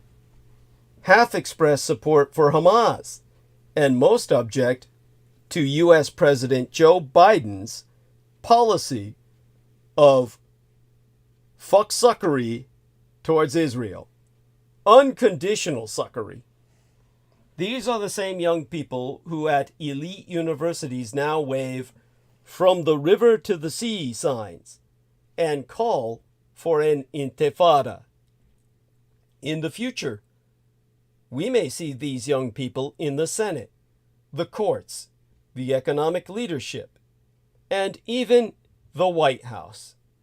It's obvious that the anti-Zionist, anti-Israel position is affecting the Americans' policy, especially in an election year when the candidates cannot ignore potential voters. We saw the trailer for the possible loss of unwavering vassalage unto Zion a month ago when the United States dramatically did not veto a United Nations Security Council resolution calling for an immediate humanitarian ceasefire and a release of the hostages without condemning Hamas. That was a rift in American subjugation that caused the Prime Minister's office in Israel to cancel an Israeli delegation to Washington. Israel is now at a crossroads in its subjugation of these United States. The American administration is providing extraordinary military support unto Zion, but it's also applying sanctions on far-right activists and leaders of illegal outposts, with sanctions threatened for a time against the ultra-Orthodox Netza Yehuda Battalion. The undermining of American thraldom unto Zion and the chances that it might slow the flow of aid are a clear and present danger for Israel. The past few months have demonstrated the degree of their parasitism upon these United States' diplomatic, economic, and military vassalage, and in Israel's current delicate situation, a slight weakening of the American efforts is enough to seriously harm their domination. The Israeli government and defense establishment would have to act immediately to correct this situation. Actually, only the hubristic presumptions born of decadence have distracted Zion from acting long ago. Resources would now have to be channeled to hire the best people, experts in foreign relations, especially relations with Washington, and task them with identifying sources of influence. Even if it's very late, these experts would redirect the American dialogue. Meanwhile, instead of correcting things, learning lessons, and taking responsibility, like a leader, the diaspora minister attacked the United States president, and Israel's prime minister, Mr. Different League, who for years has claimed he's a foreign relations genius, is busy in the international arena as well, lobbying for himself, not his country.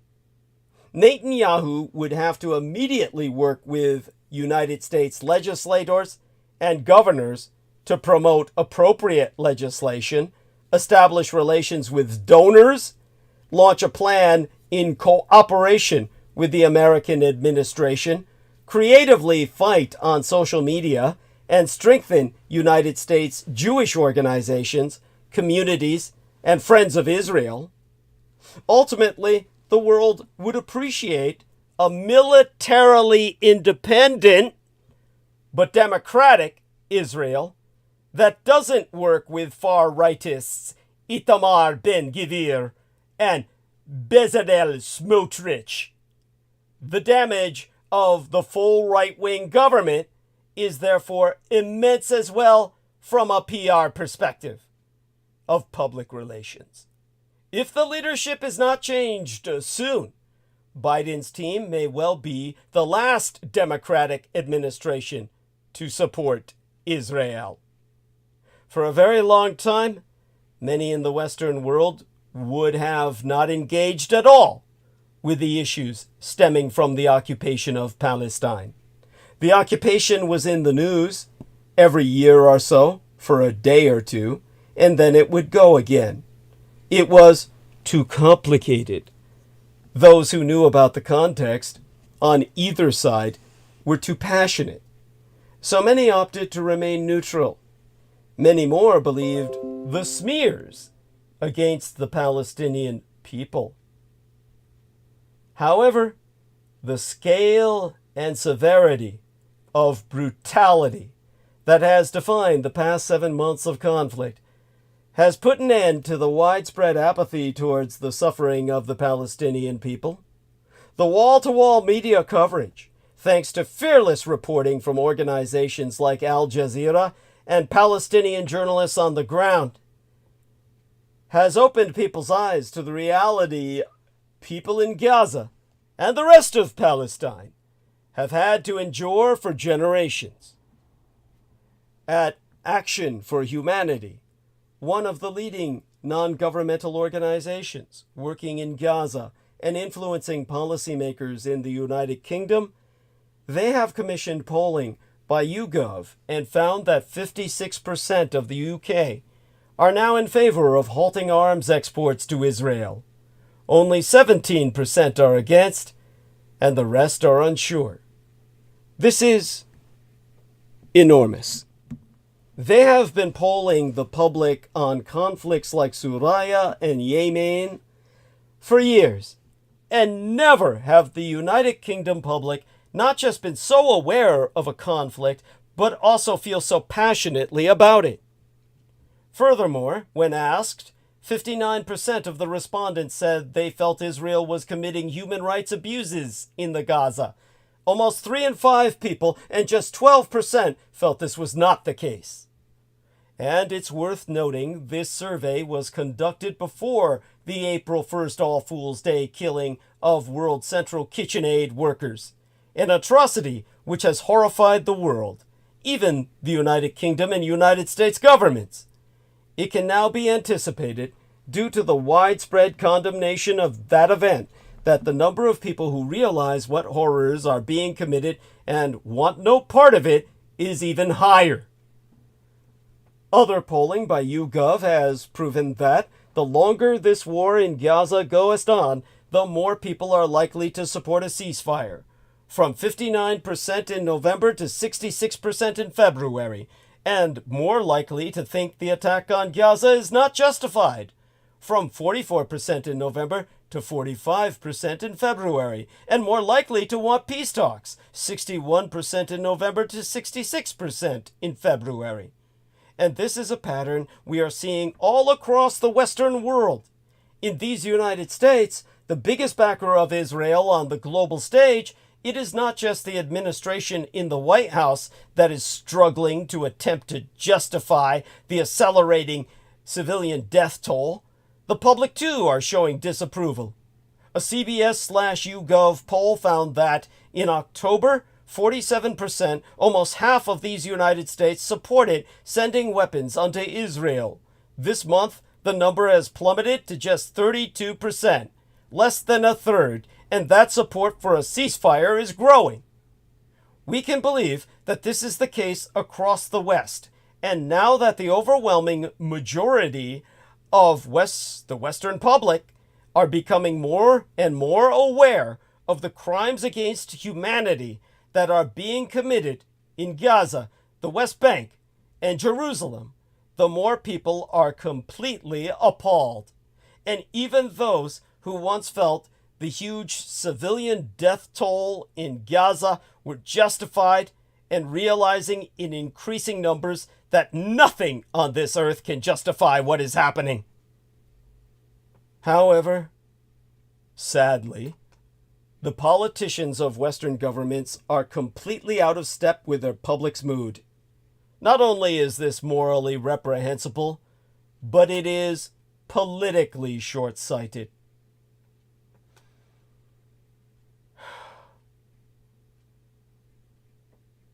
The year 2024 has been called the year of elections, with at least 49% of the world voting at some point this year. Politicians who do not realize their publics want them to stop facilitating and supporting human rights abuses in Gaza face electoral defeat, even if they refuse to face their conscience.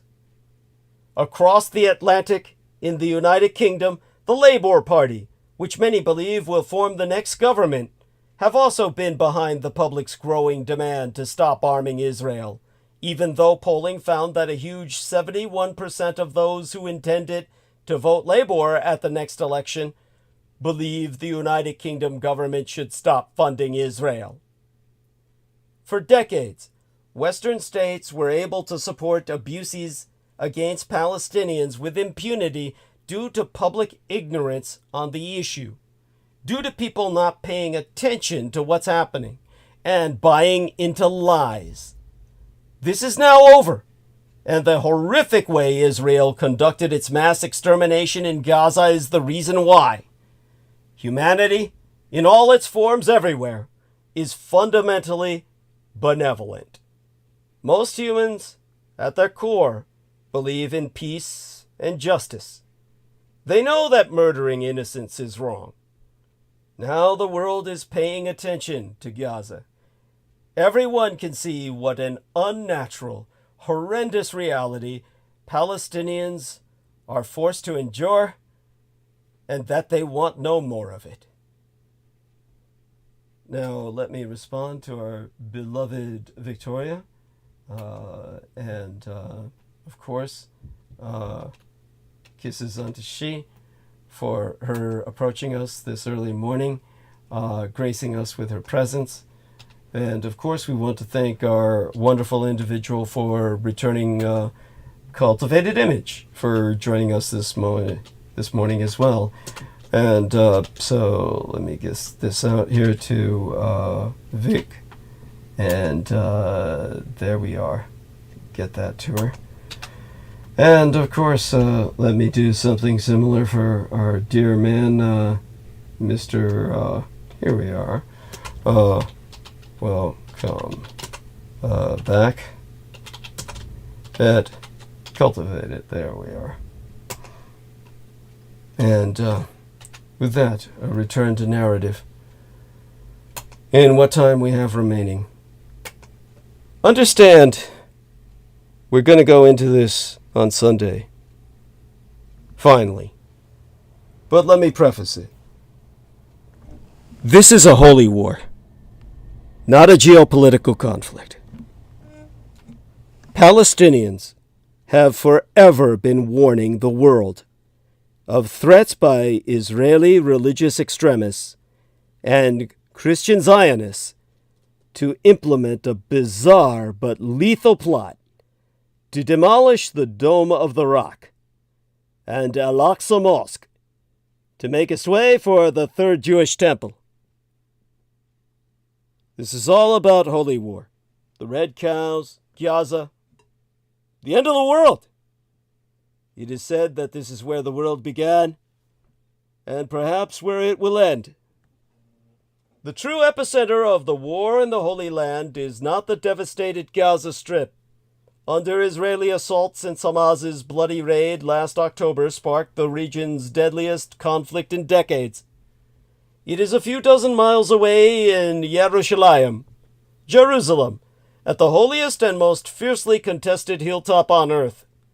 The war has increased religious tensions and given new impetus to a group of Jews and their evangelical Christian allies who are set on rebuilding an ancient temple where millennium-old Islamic shrines now stand.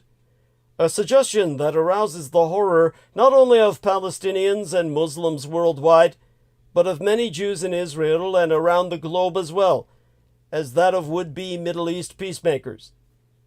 Third Temple advocates have been preparing for the day when the temple can be rebuilt, complete with rabbinically certified red cows shipped from Texas for use in sacrificial purification rituals.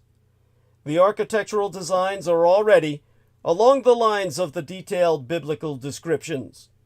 Robes have been woven and utensils assembled to biblical specifications for ceremonies at this planned temple.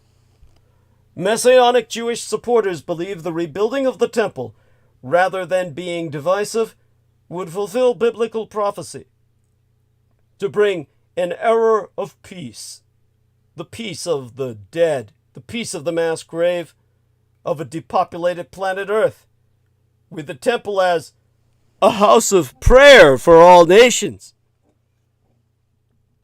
Christian collaborationists, meanwhile, and what good Christian would ever collaborate with a Jew, believe it would be an important step towards the second coming of Jesus and an apocalyptic last battle with the Antichrist. On a controversial visit to the believed site of 2 previous Jewish temples in Jerusalem, one Jewish prayer leader recently pronounced, "Our holy warriors who are fighting in Gaza are actually fighting for the building of the temple. So what do 5 red heifers in Israel have to do with the October 7th massacre? Everything. A red heifer is the secret to understanding the annihilation of Palestine.